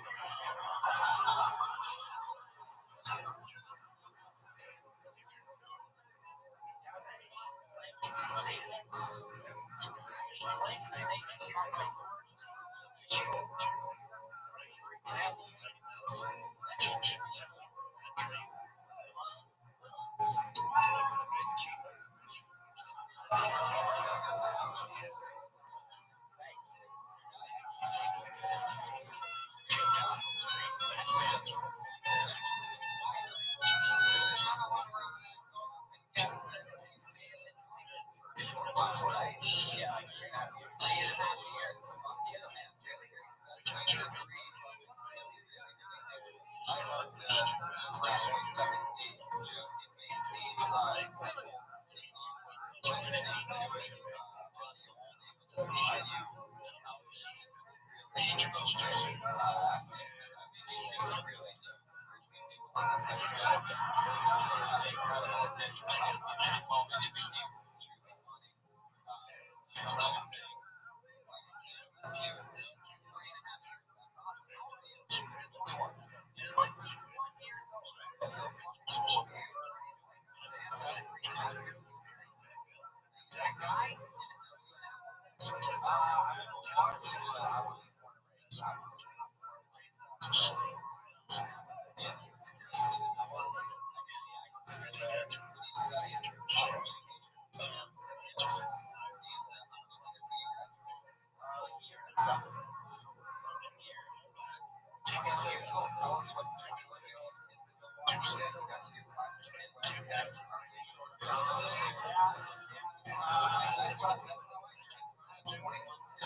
really interesting. Really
Honestly, just like I love to like jump. More of like a pass first point guard. So like a back. Yes. Can you give us an example of like jumping as high as you possibly can from a safe position? Just know already. Take a step forward this way. Right there. Right there. And I just want you to vertical. I want you to look out, face the audience. Squat as low as you'd like to, and just give one good vertical leap straight up. Nothing fancy. You guys excited about this? Here we go. Joel's gonna measure here. Human referee. Ricky Ricardo. He might have been on his feet a little bit. Like he was jumping some big game jump rope or something. What do you think? Gustav, you want to beat it, or should we just laugh about how he only has a 20-inch vertical leap? I mean, he jumps this high. It's pretty crazy, yeah. Alright, have you ever won one of these basketball games that you like to play, or you just love an intramural athlete? I'm not like a enjoy intramural. That's where they like both sexes play the game, right? Yeah, sometimes I want to go on team. Right. That's why, yeah. Are you one of the women or the men?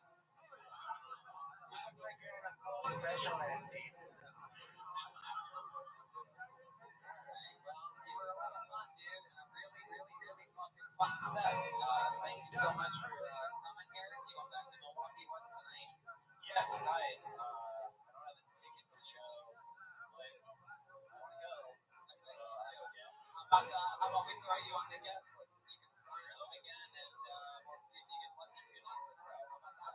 Yeah, that'd be great. Awesome. You'll be on the guest list for the very next show. Luckily, there's a little bit of room left on that guest list. For us to be able to squeeze you on. Jackson, if you'd like to bring 400 friends with you, feel free. It's more of a guest book. So they can put a name on the guest list at Jackson plus 412. Jesus.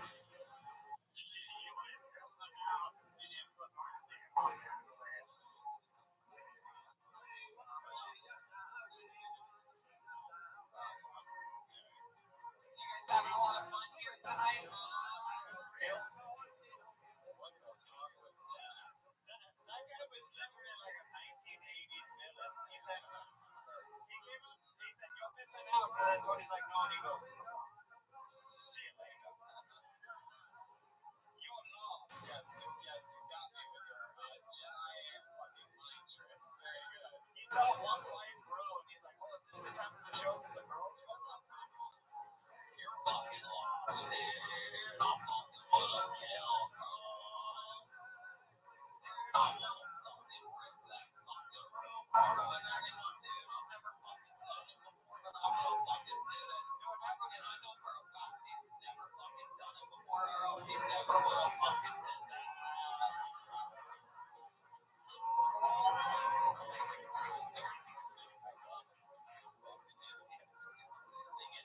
23 drinks in, and they start thinking that they can do whatever they want.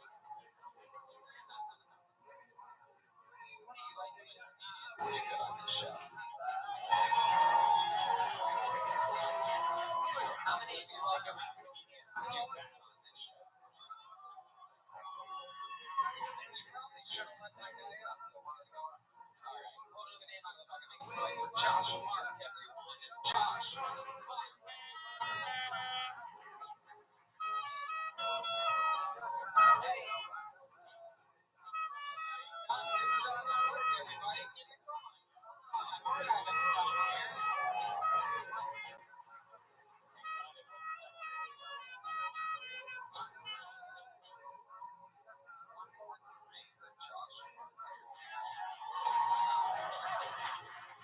What's going on, Appleton? Couple fun facts about myself. My parents are first cousins. because I have to carry around a spit coat.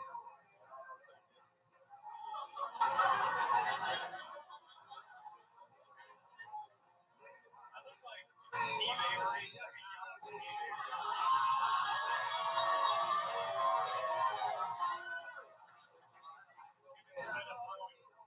Instead of lighting cats on fire, you look like a monster's child. I once watched a video hang itself at my grandma's house. I don't even care anymore.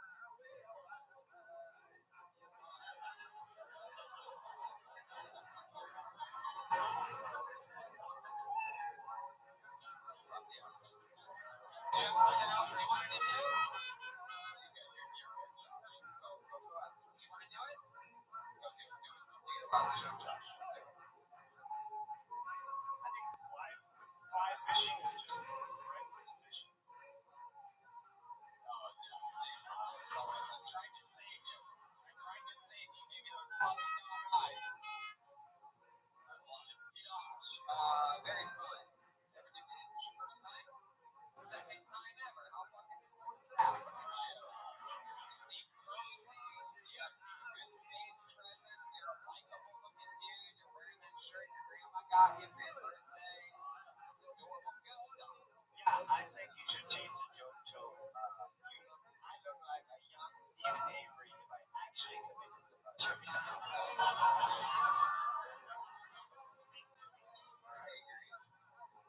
Which reminds me, by the way, and I guess I'll ask you, I love fucking making a murder and all that shit. Is that near here? Is Manitowoc near here? Manitowoc is like right down Highway 10. Really? How far? Easy. 40 miles?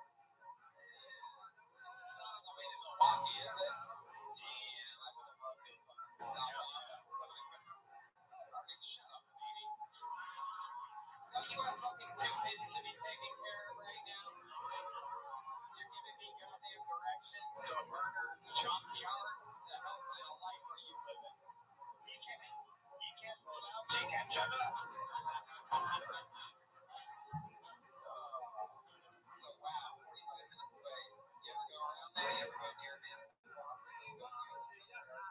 I would if I was you. I'd sneak into that motherfucker all the time with a fucking little flashlight. Yeah, if I look like you, I would just go back on those grounds and people like think that she's released. It's like you see out of prison and then you're just waving to your neighbors, bringing some cookies and stuff like that. I don't have fake blood all over your white t-shirt. It's, good to be home.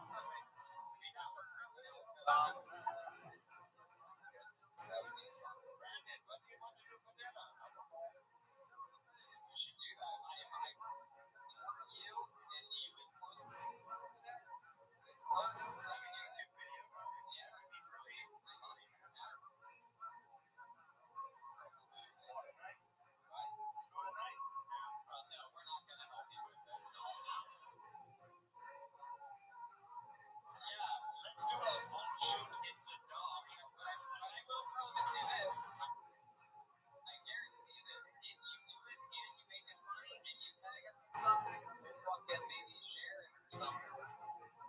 Like if it's really funny. Wow, like we told this guy that he should do this. Wow. You can say that. That's a simple as maybe a retweet from one of the top young rising comedians in the world. Hey, no, I was thinking about you, Mr. You were just you're right at the top of the Billboard charts. How about him from Jeremiah, Reagan and Watkins?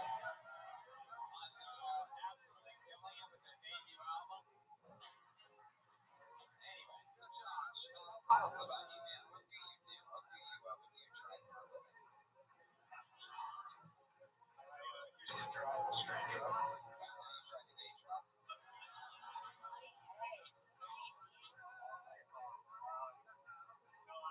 Has an extra loose rear end? Day truck jokes. It's a fucking,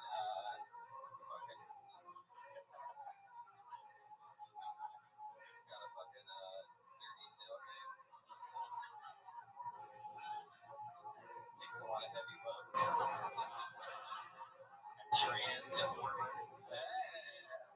That's what a day truck. Leaky tailpipe. Yeah, it gets a lot of semi-boners. It's hard to like date jokes. Hey, how many bowling games have you been kicked out of? It's like it does look like it's a big What do you do for work? I never got an answer. You used to drive straight trucks now. I work at a rifle here. Your set was amazing. I love you. It was great. Anything you ever need, so I'm gonna repost that video, even if it's shit, even if it's dog shit, low quality, shot on an iPhone vertically. I'll do whatever you want. Take our 5 years. Holy fucking shit! How long have you been in that business? Like a year and a half. How many school shootings around here since you got quiet? And now I think there may have been a shooting. You think your company would be at a higher caliber? Alright, everybody relax. So you sell guns. You don't sell them near the Greyhound bus station downtown, do you? Okay. I don't know what the fuck dogs are doing in this conversation. Greyhound. Is that what you think Greyhound's fucking sells? Alright. Shot. So, wow, a lot of guns. You sell guns to shady people. Have you ever sell a gun to someone that looks like you? A couple times, like, in jail a couple times. I got some friends that I know that can definitely get some guns for us. If I ever need it. A legend. Have you really been to prison? Jail. Yeah, Washington County. Okay, for what? I know. Well, it's 6 months until you won, though. Right? Is that what you're about to say? Oh, you can't? Why is that? Put a fucking marker on my hand. Okay. Well, who gives a fuck? How old are you? Really? You're 20 years old? Okay. I'm gonna kill myself for you. This is mind-blowing. I just assumed you were 39. I mean, Can I see your face real quick? yeah, they should have said the X over there. I thought that this was the actual old man Rabbi. Goodness, this is incredible. You're fucking 20 years old and you look like you've been old Stephen Avery. That's amazing. So, jail, what are we talking about? So I was used to bake and sell a lot of hot dogs.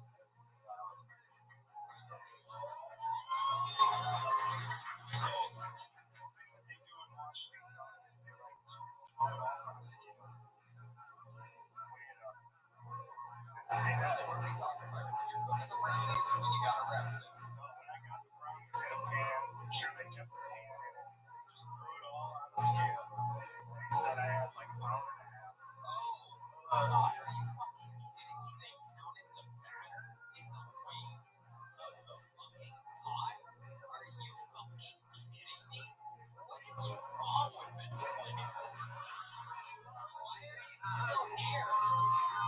What is happening? Is it like some weird thing? Like your parents told you that your parents' parents told them that you must stay on the ground? What the fuck are you people doing here? Have you ever gone anywhere else?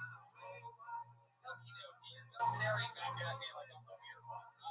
And the Pepsi everywhere. That is the saddest thing I've ever heard in my life. That is an overall statement of what this place is out to fucking fuck people over.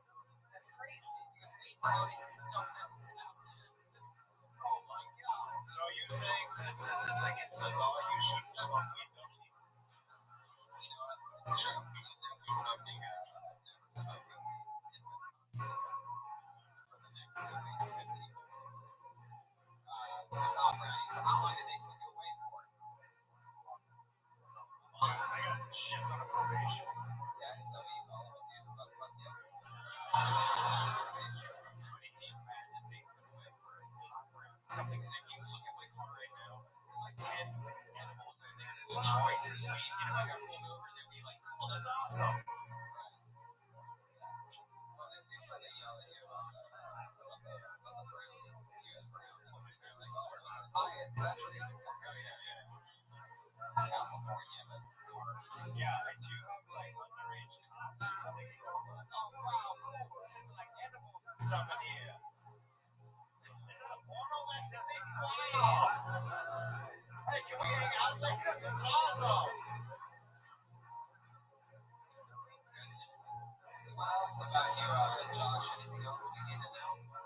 Can't legally buy beer, so I broke my own. That's fine. It's actually not law. Is that against the law? That is a true alcoholic right there. Not allowed to make my own. Strange enough, let me guess. Strange enough, in Wisconsin, if you make your own and it's at home and you don't take it out, you can fucking drink it, right?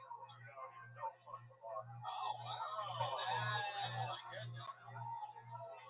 Wow, that is incredible. I got bad news for you. You're under arrest. Tie-dye guy, come get it. Have you ever just tried to go to like a grocery store and buy a 12-pack and they go, oh, yes, sir, Mr. 42-year-old man, you could definitely have this. Absolutely. At a certain point, it costs too much money to buy empty beer bottles. So I just go to the store and buy some beers. I stay beer bottles out there. I just fill out. Why not just drink the beer you bought, man? Maybe in Mexico, like, dude, but I like my beer, man. Alright, well, there you go. He fucking makes his own beer. He's 20 years old, doesn't care about the law. I fucking like your style, man. Second time ever on stage. That's right. And I would kick myself if I did not ask you to hit that pen on stage right now. Why would I hit the pen? You think I'm gonna let you hit my fucking pen? There's no chance in hell, motherfucker. Are you kidding me? I have no reason to do that. That's just nicotine anyways. Yeah, it's totally just nicotine getting anti-flag. Look at this fucking thing. Does this look like fucking hot to you? Alright, good. It's all crazy. Yeah, I don't know right now. No. He's 20 years old and he asked for it. You know what that would do? Every single comedian at the end of every single set for the rest of the Kill Tony history go, well, before I go, I'd be a mist. I'd really pick myself, even though I physically look like I can't pick myself. If I didn't ask to Tony, go ahead and do stuff. Yeah, would you like a Zantac 75 tablet? There goes Josh Mark, everybody. Second time ever on stage.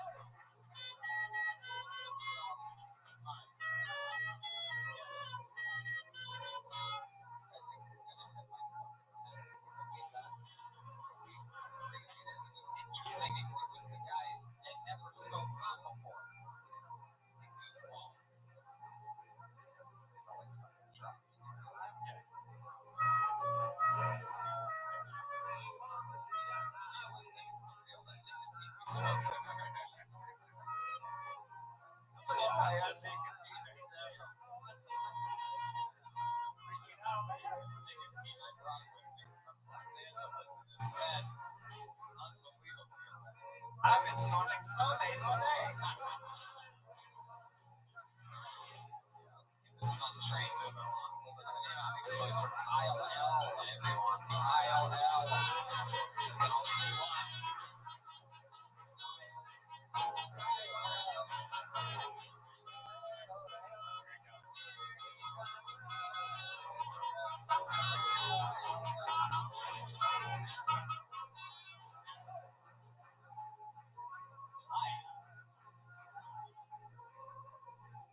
So, have you ever been like walking through the parking lot of like a grocery store, you're driving down the road, and you see some like obnoxious fucking bumper sticker on the US cars, and you're like, what the fuck's up with that piece of shit? The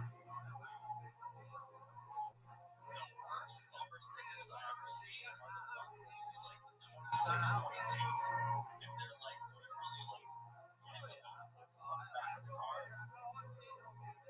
Like, what's up with that? What the fucking tryhards? Like, why can't we just like settle for like, 2, 3, 4? Like let people know, like, at least I'm trying, running 2 miles. miles, 3 miles, 4, 5, 6. Let's get real. Like, maybe 2, 3. You can make up something like I can eat that many pies in one sitting, or maybe that's my personal record. How many times I jerk off in one day?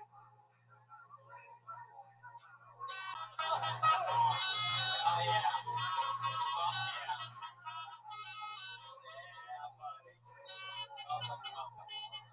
Your name is Kyle L.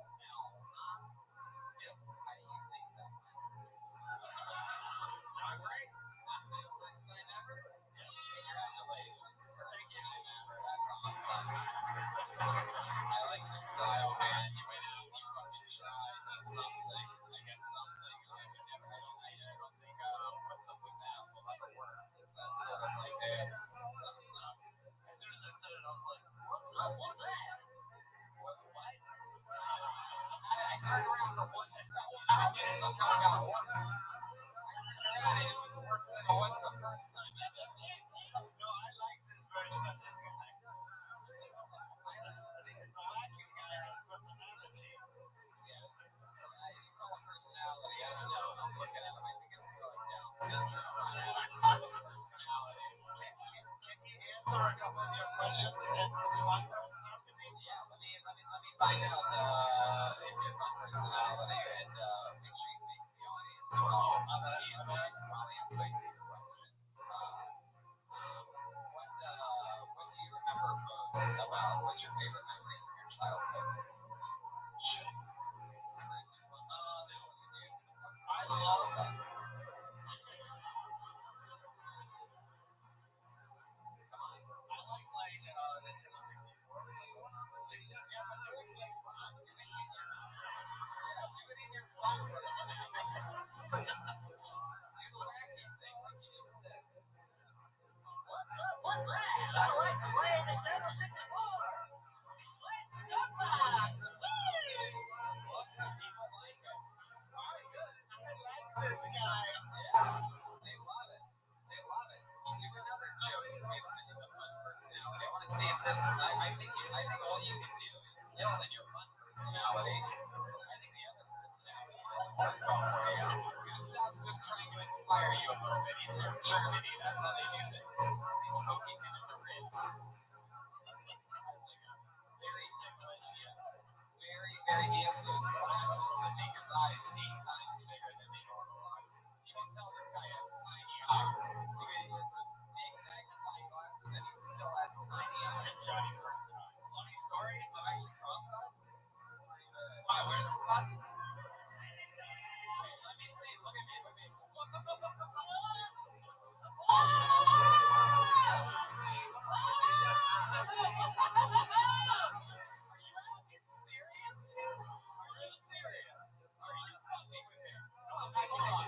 me try these glasses on.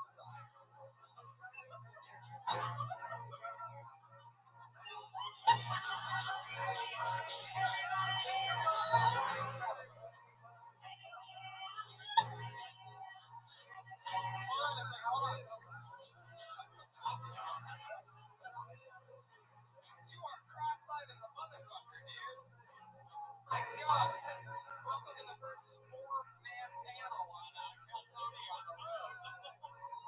Hell yeah. We did the day of Mom and Dad. I did the show in Appleton. There was at least like 400 people in the audience. They brought the whole band. They had 2 guests. I must have been like, you heard me on the show with us? Please come to Milwaukee with us. Come our audience. Wait, what? Oh, I'll be in Milwaukee tomorrow. Okay. I'll be there tomorrow.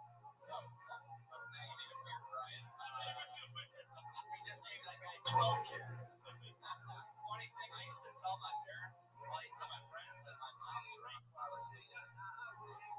And like I told them in front of her, my mom's like a real sweet lady, and she just didn't know like It's true. you call her Dean, man. We're really covering all the bases here. We're really crossing our I's and dotting our T's. Those fucking things are incredible. Have you been like that your entire life? Yeah, since I was born. So every girl you've ever been with, it's been a threesome. It's incredible. When you were born, did you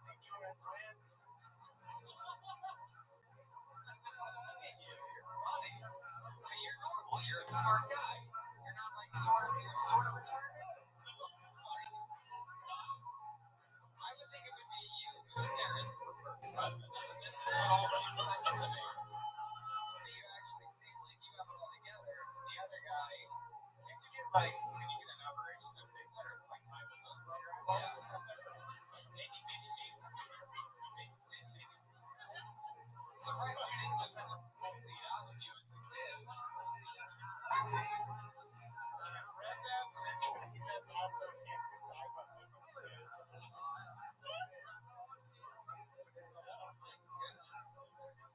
Is there any truth to the rumor, Kyle, that you get all the pussy? Have you ever eaten a girl's inner thigh out? Doesn't taste like anything. Well, this doesn't taste like fish.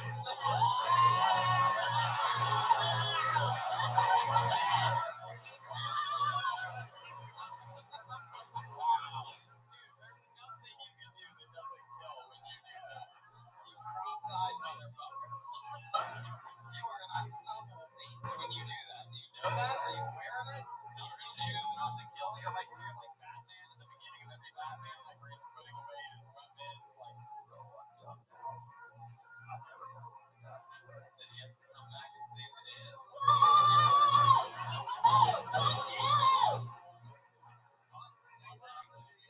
Did you notice his confidence goes up 1,000% when he does this? I like it. And you don't do another joke, even if you don't just do like a knock-knock joke for us or something like that, perhaps. You know any good knock-knock jokes? Come on, give the audience. Really? I don't really know that many. Just fucking try one. Just say knock-knock. Cross eyes. Cross eyes, Kyle.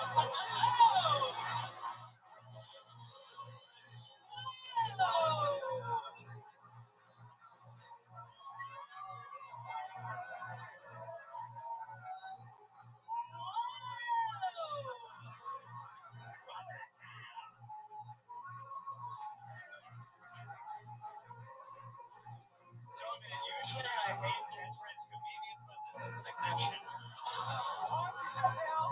created a monster. You didn't even know what he had. So yeah, my eyes been crossed my life. No big deal. You are the one. This is exciting, Kyle. My goodness. First time ever. So stand-up something you've always wanted to do? Yeah, actually, ever since I listened to this podcast. How old are you? I am 27. What do you do for work? I am in sales. Yeah. What do you sell it to? I get one free. You see the deals. You see these deals here?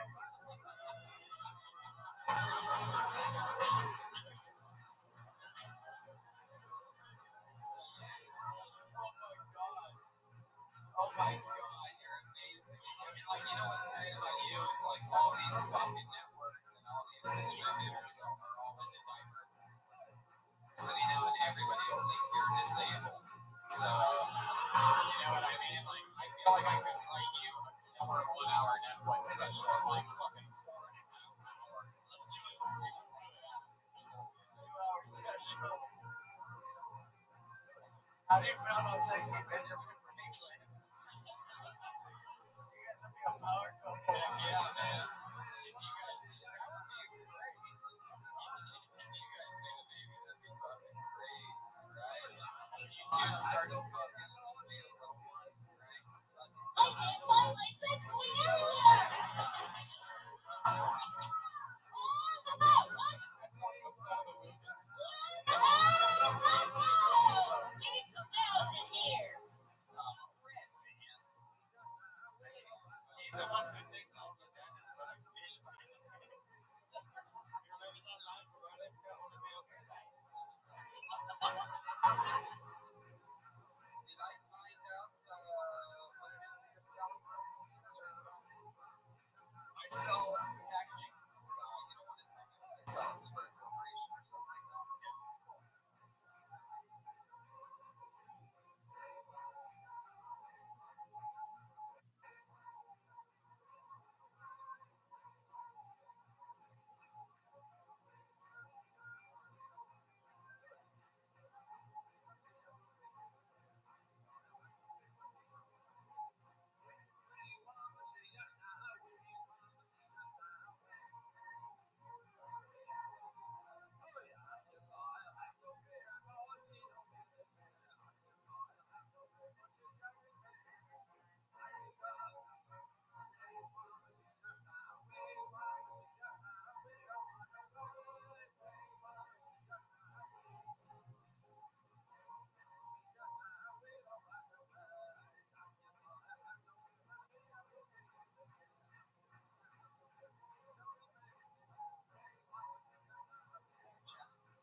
It's all just like take my glasses off, eat Rothschild all the time. You already coming, right?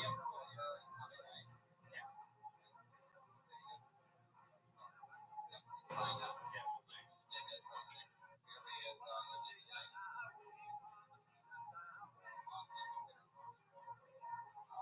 No, kidding.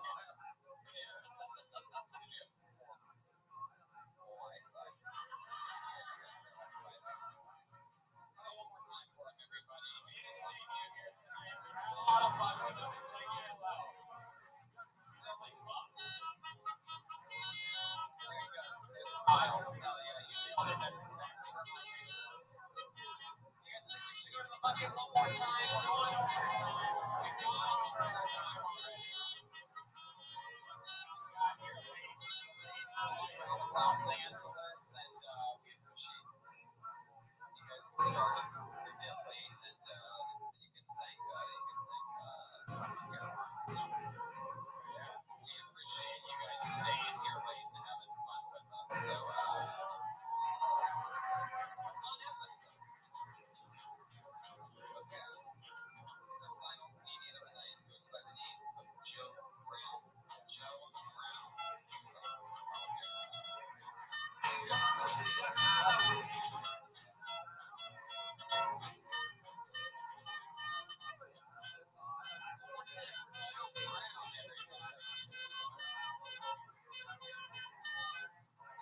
So for the last year and a half, my wife and I have been getting into not for mistake-centeredness, just for flexibility and exercise. New diagnosed patients. I'm gonna do it at home, so you don't have to go out in front of people. Yeah, it does. I know what happens when I'm yoga class. She catch me looking at her brother, wait, is there? Can't help it. She's in front of me, I'm down her dog. Makes me do one more dog.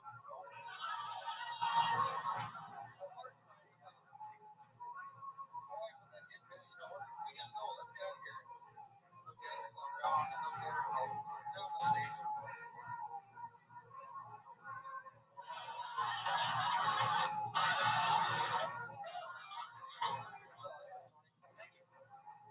All right, getting out of bed early. Got out of 49 seconds.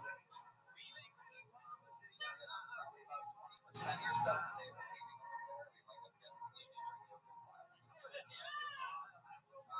That's fun. One more hand for Joe Brown, everybody. First time going to stand-up comedy. First time, damn right. That's very exciting. This is fun to be getting a chance to interview what Wisconsin looks like. This is exciting to see it encapsulated and embodied into one human cheese curd. It almost brought a tear to my eye to see Rabbi growing up.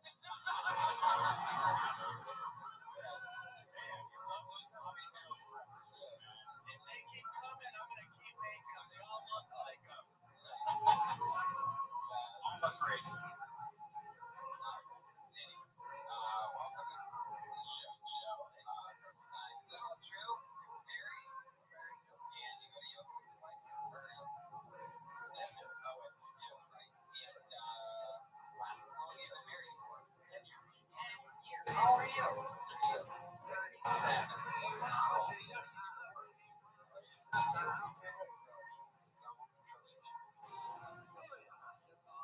Still other people's lunches. Steal 17 years old.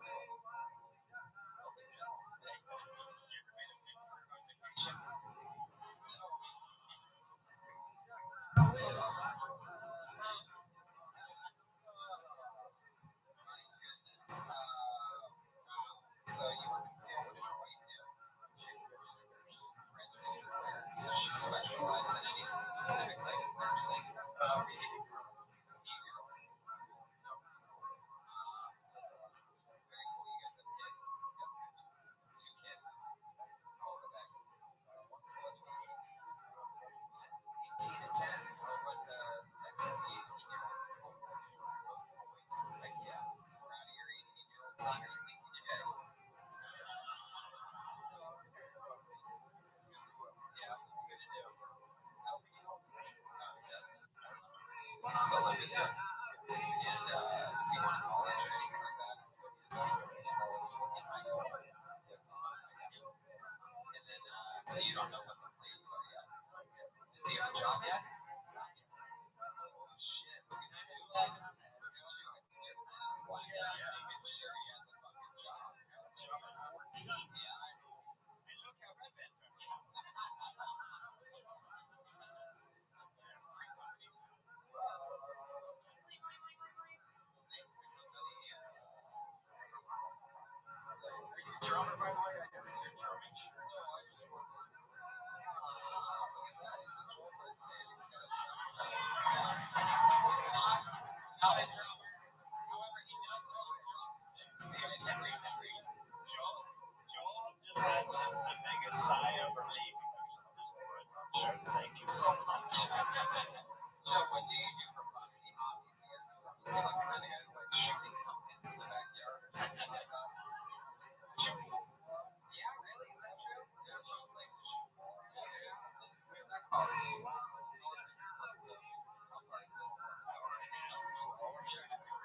Oh my God. That's so funny. It's so funny when you're in, like, one thing I noticed when traveling a lot, when you're in sort of like not a major city, right? Like we're outside in Milwaukee and everything, so we're in Appleton, Little North has to be fucking, it's obnoxious. You're in Chicago, someone says a little north, that means maybe 15, 20, 25 minutes, right? Exactly. Yeah, I told Tori that my place is only like a few miles away. We even commuted. I remember that time you took the commute. That was fun. Anyway, so, Joe. Does your wife know she's married to Wisconsin Fred Durst? He does it all. He does it all for the cooking. You should pull and you also empty them. All right. Man, shoot pool. What else? Play like games at home with the kids. It's fun. Oh yeah. What are some of the games that you like play with your kids? I know it's not Twister. Not very good at that. Yep.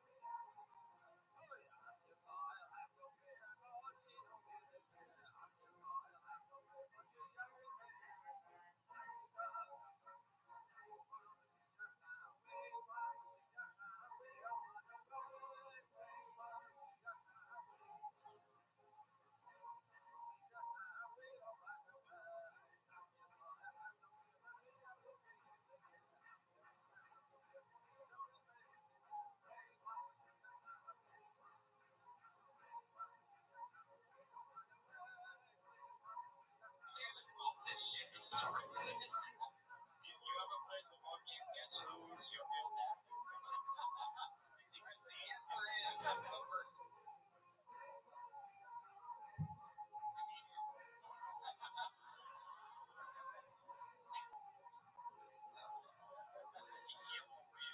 Oh, that makes sense.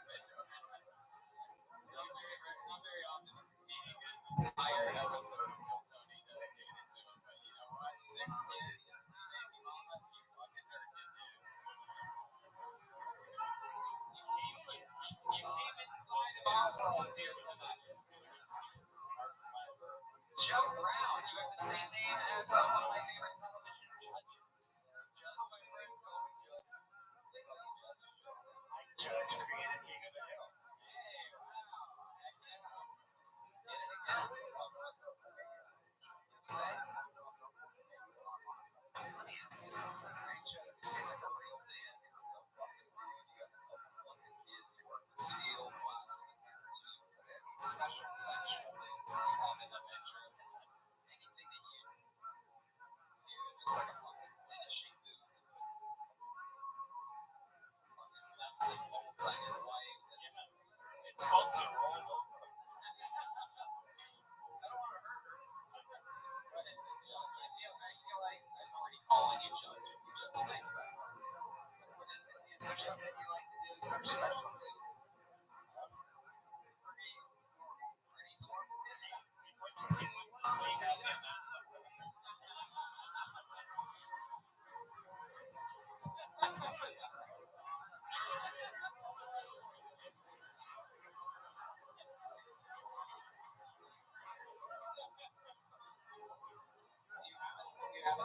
Did your wife?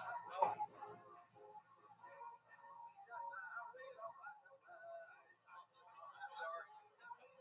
What's something you and your wife, what's the craziest thing you and your wife have ever done in bed, if you don't mind? So there's got to be something you seem like a real, you seem like the kind of guy that's like, maybe you like, you know, they put a gun up to her head or something like that. Use cats and women for lube. There you go. That's what I like. We're getting warmer here. We're getting warmer. Red, man. When we were younger, I did buy a school one time and she didn't like it. She reacted weird.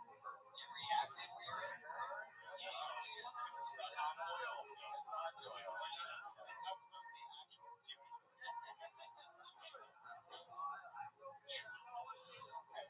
It was oil from French fries on the sneakers. Oh, baby.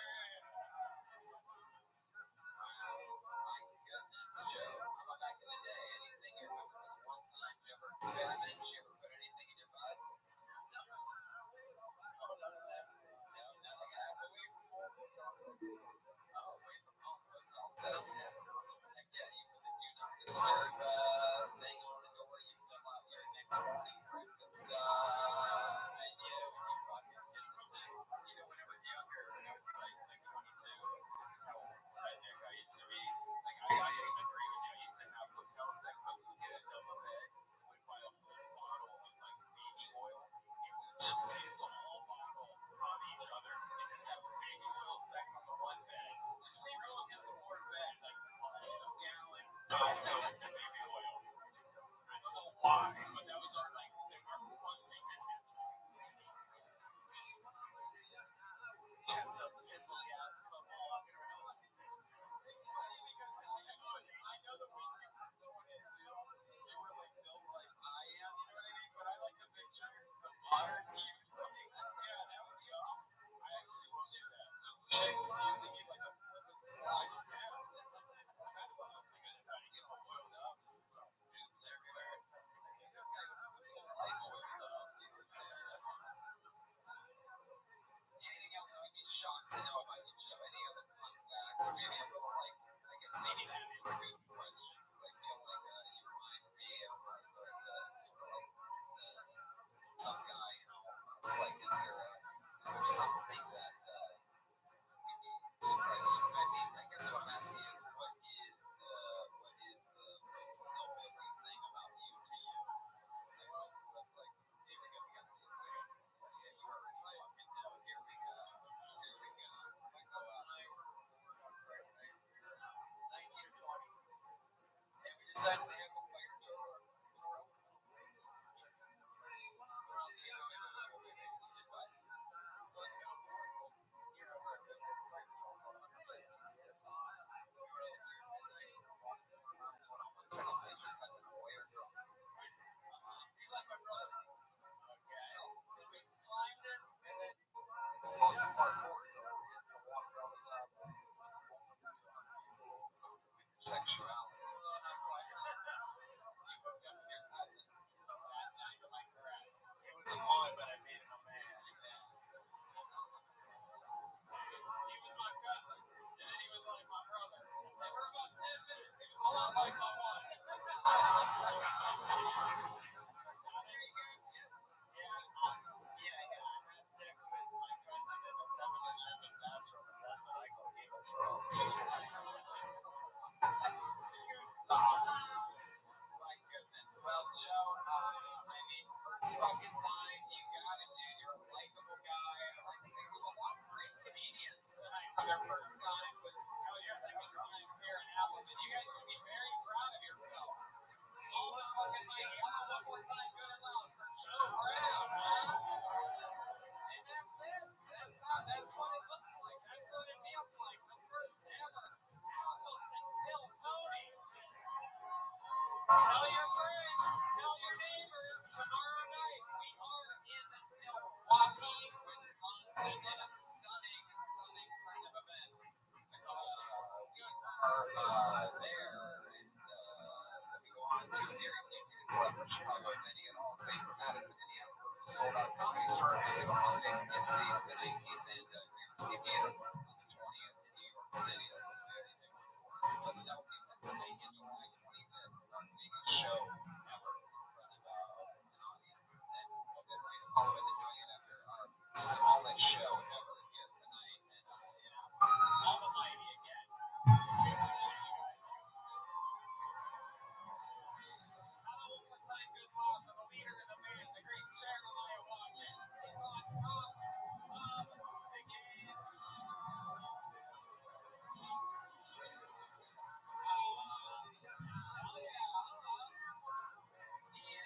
New album, Reagan Watkins, is out everywhere available. ReaganWatkins.com. New episodes of Jeremiah Wonder is out now with Ian Holmes. Follow on YouTube at Jeremiah Watkins, social media at Jeremiah Stand Up. Anything else, Jeremiah?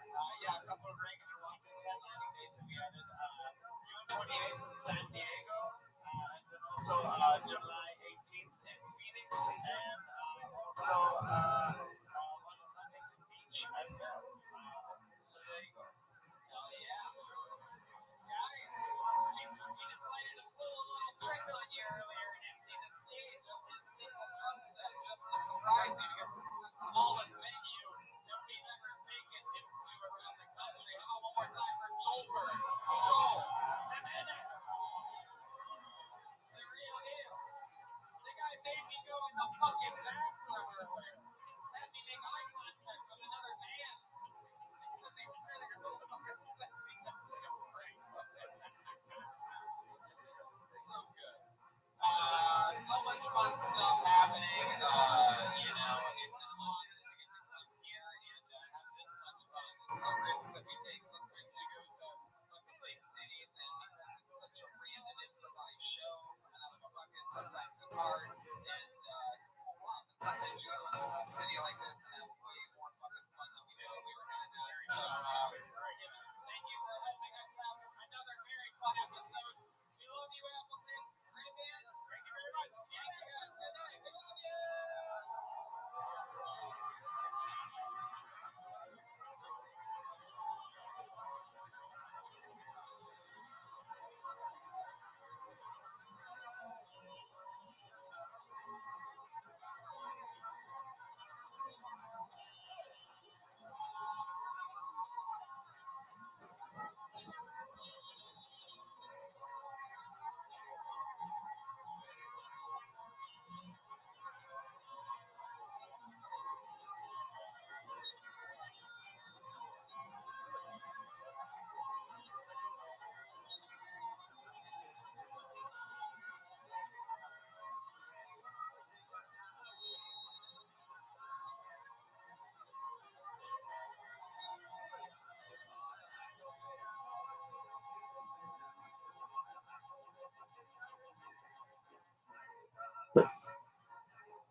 Milwaukee, you ready to do this shit?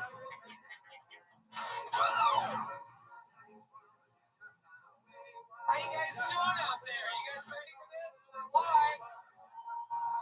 Does it sound good out there? Seem like it could be a little bit louder? Yeah, that's what I think too. I got a fucking feeling. Here we are. We're live. Brian Redman's here, everybody. Look at this. For the first ever Kill Tony Milwaukee. We are live. We are in the middle of it. This is very exciting. Had fun last night, believe it or not, in Appleton, Wisconsin. It was a blast. We had a nice smooth drive down here today. And it goes on and on. Tomorrow night we're in Chicago, Thalia Hall, then Madison, Wisconsin, Minneapolis, and back to the Comedy Store Monday. Then Poughkeepsie, New York on the 19th. And that second show, New York, on that Thursday, June 20th at Gramercy Theater. That's a big deal for us. And the big announcement this week is Philly, the Fillmore, July 25th. Tickets go on sale for that tomorrow at 10 a.m. on Live Nation. Use a promo code GROOVE, and you get tickets to Live Nation. We have to wait the next day for general public sale like a peasant. So why not just get up Thursday at 10 a.m. So it's good to be here in Milwaukee. It's been a long time since I've been here. It's good to be here first ever Phil Tony in Milwaukee at the beautiful Turner Hall Ballroom. It looks like a good turnout. I think it was a little bit of a late push, huh? I had to start talking shit a little bit. I don't know if you guys listen to any of the most recent episodes, because you guys really wait till the last minute here, really sweating it out. However, of course, if it's fucking Milwaukee, New Kids on the Block sold out an arena across the street. Just to let you know where you stand on where the fuck you live. Beautiful Milwaukee, which I believe is Indian for 1991. They have Naughty by Nature opening up for them. This is really exciting stuff happening in Milwaukee. Sold out in arena. We had to sweat the moments to fill a ballroom. New Kids on the motherfucker. It's the same kids, by the way. It's not even a new Kids. Same song. It's the old New Kids on the fucking block. It's unbelievable. Anyway, so we're here. There's the past across the street in an arena in the future podcasting here in what appears to be where people celebrate their grandparents' funerals or something like that. It's like a very church-like ballroom. Well, yeah, I'm excited to be here. We're definitely going to have fun tonight, as always. Of course, we go guestless on these shows on the road. And, of course, Ryan G., the house artist, could not make it here tonight.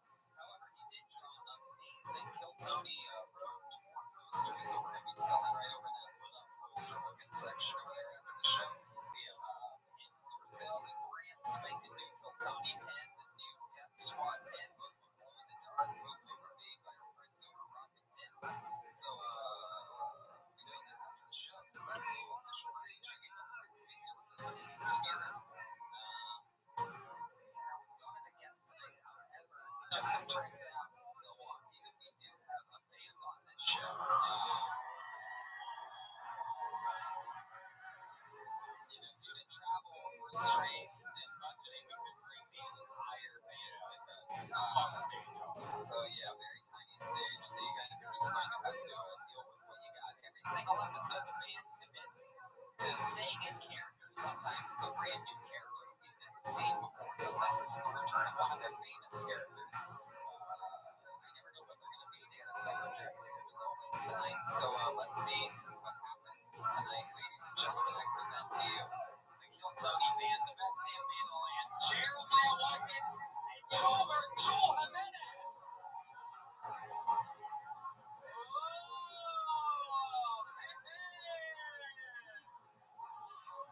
Look at his fisherman. Yeah. Wow, how cool is this? Wow, you guys look fucking great. Wow, look at this. Clearly, fisherman. I believe this is a brand new character. We love, right? Have you guys been on the show before? Wow, welcome, fisherman. This is the debut of a new Milwaukee, you feel good about this? Fucking exciting. What is your name, fine gentleman? Sherman. There's all sorts of towers on my land. Oh, looking for the Loch Ness. Heck yeah, how was that been going for you? And then back here, clearly we have this Pablo Picasso. What is this exactly? What's your name? My name is Gordon. You're Gordon? Are you the Gordon Fisherman? Right.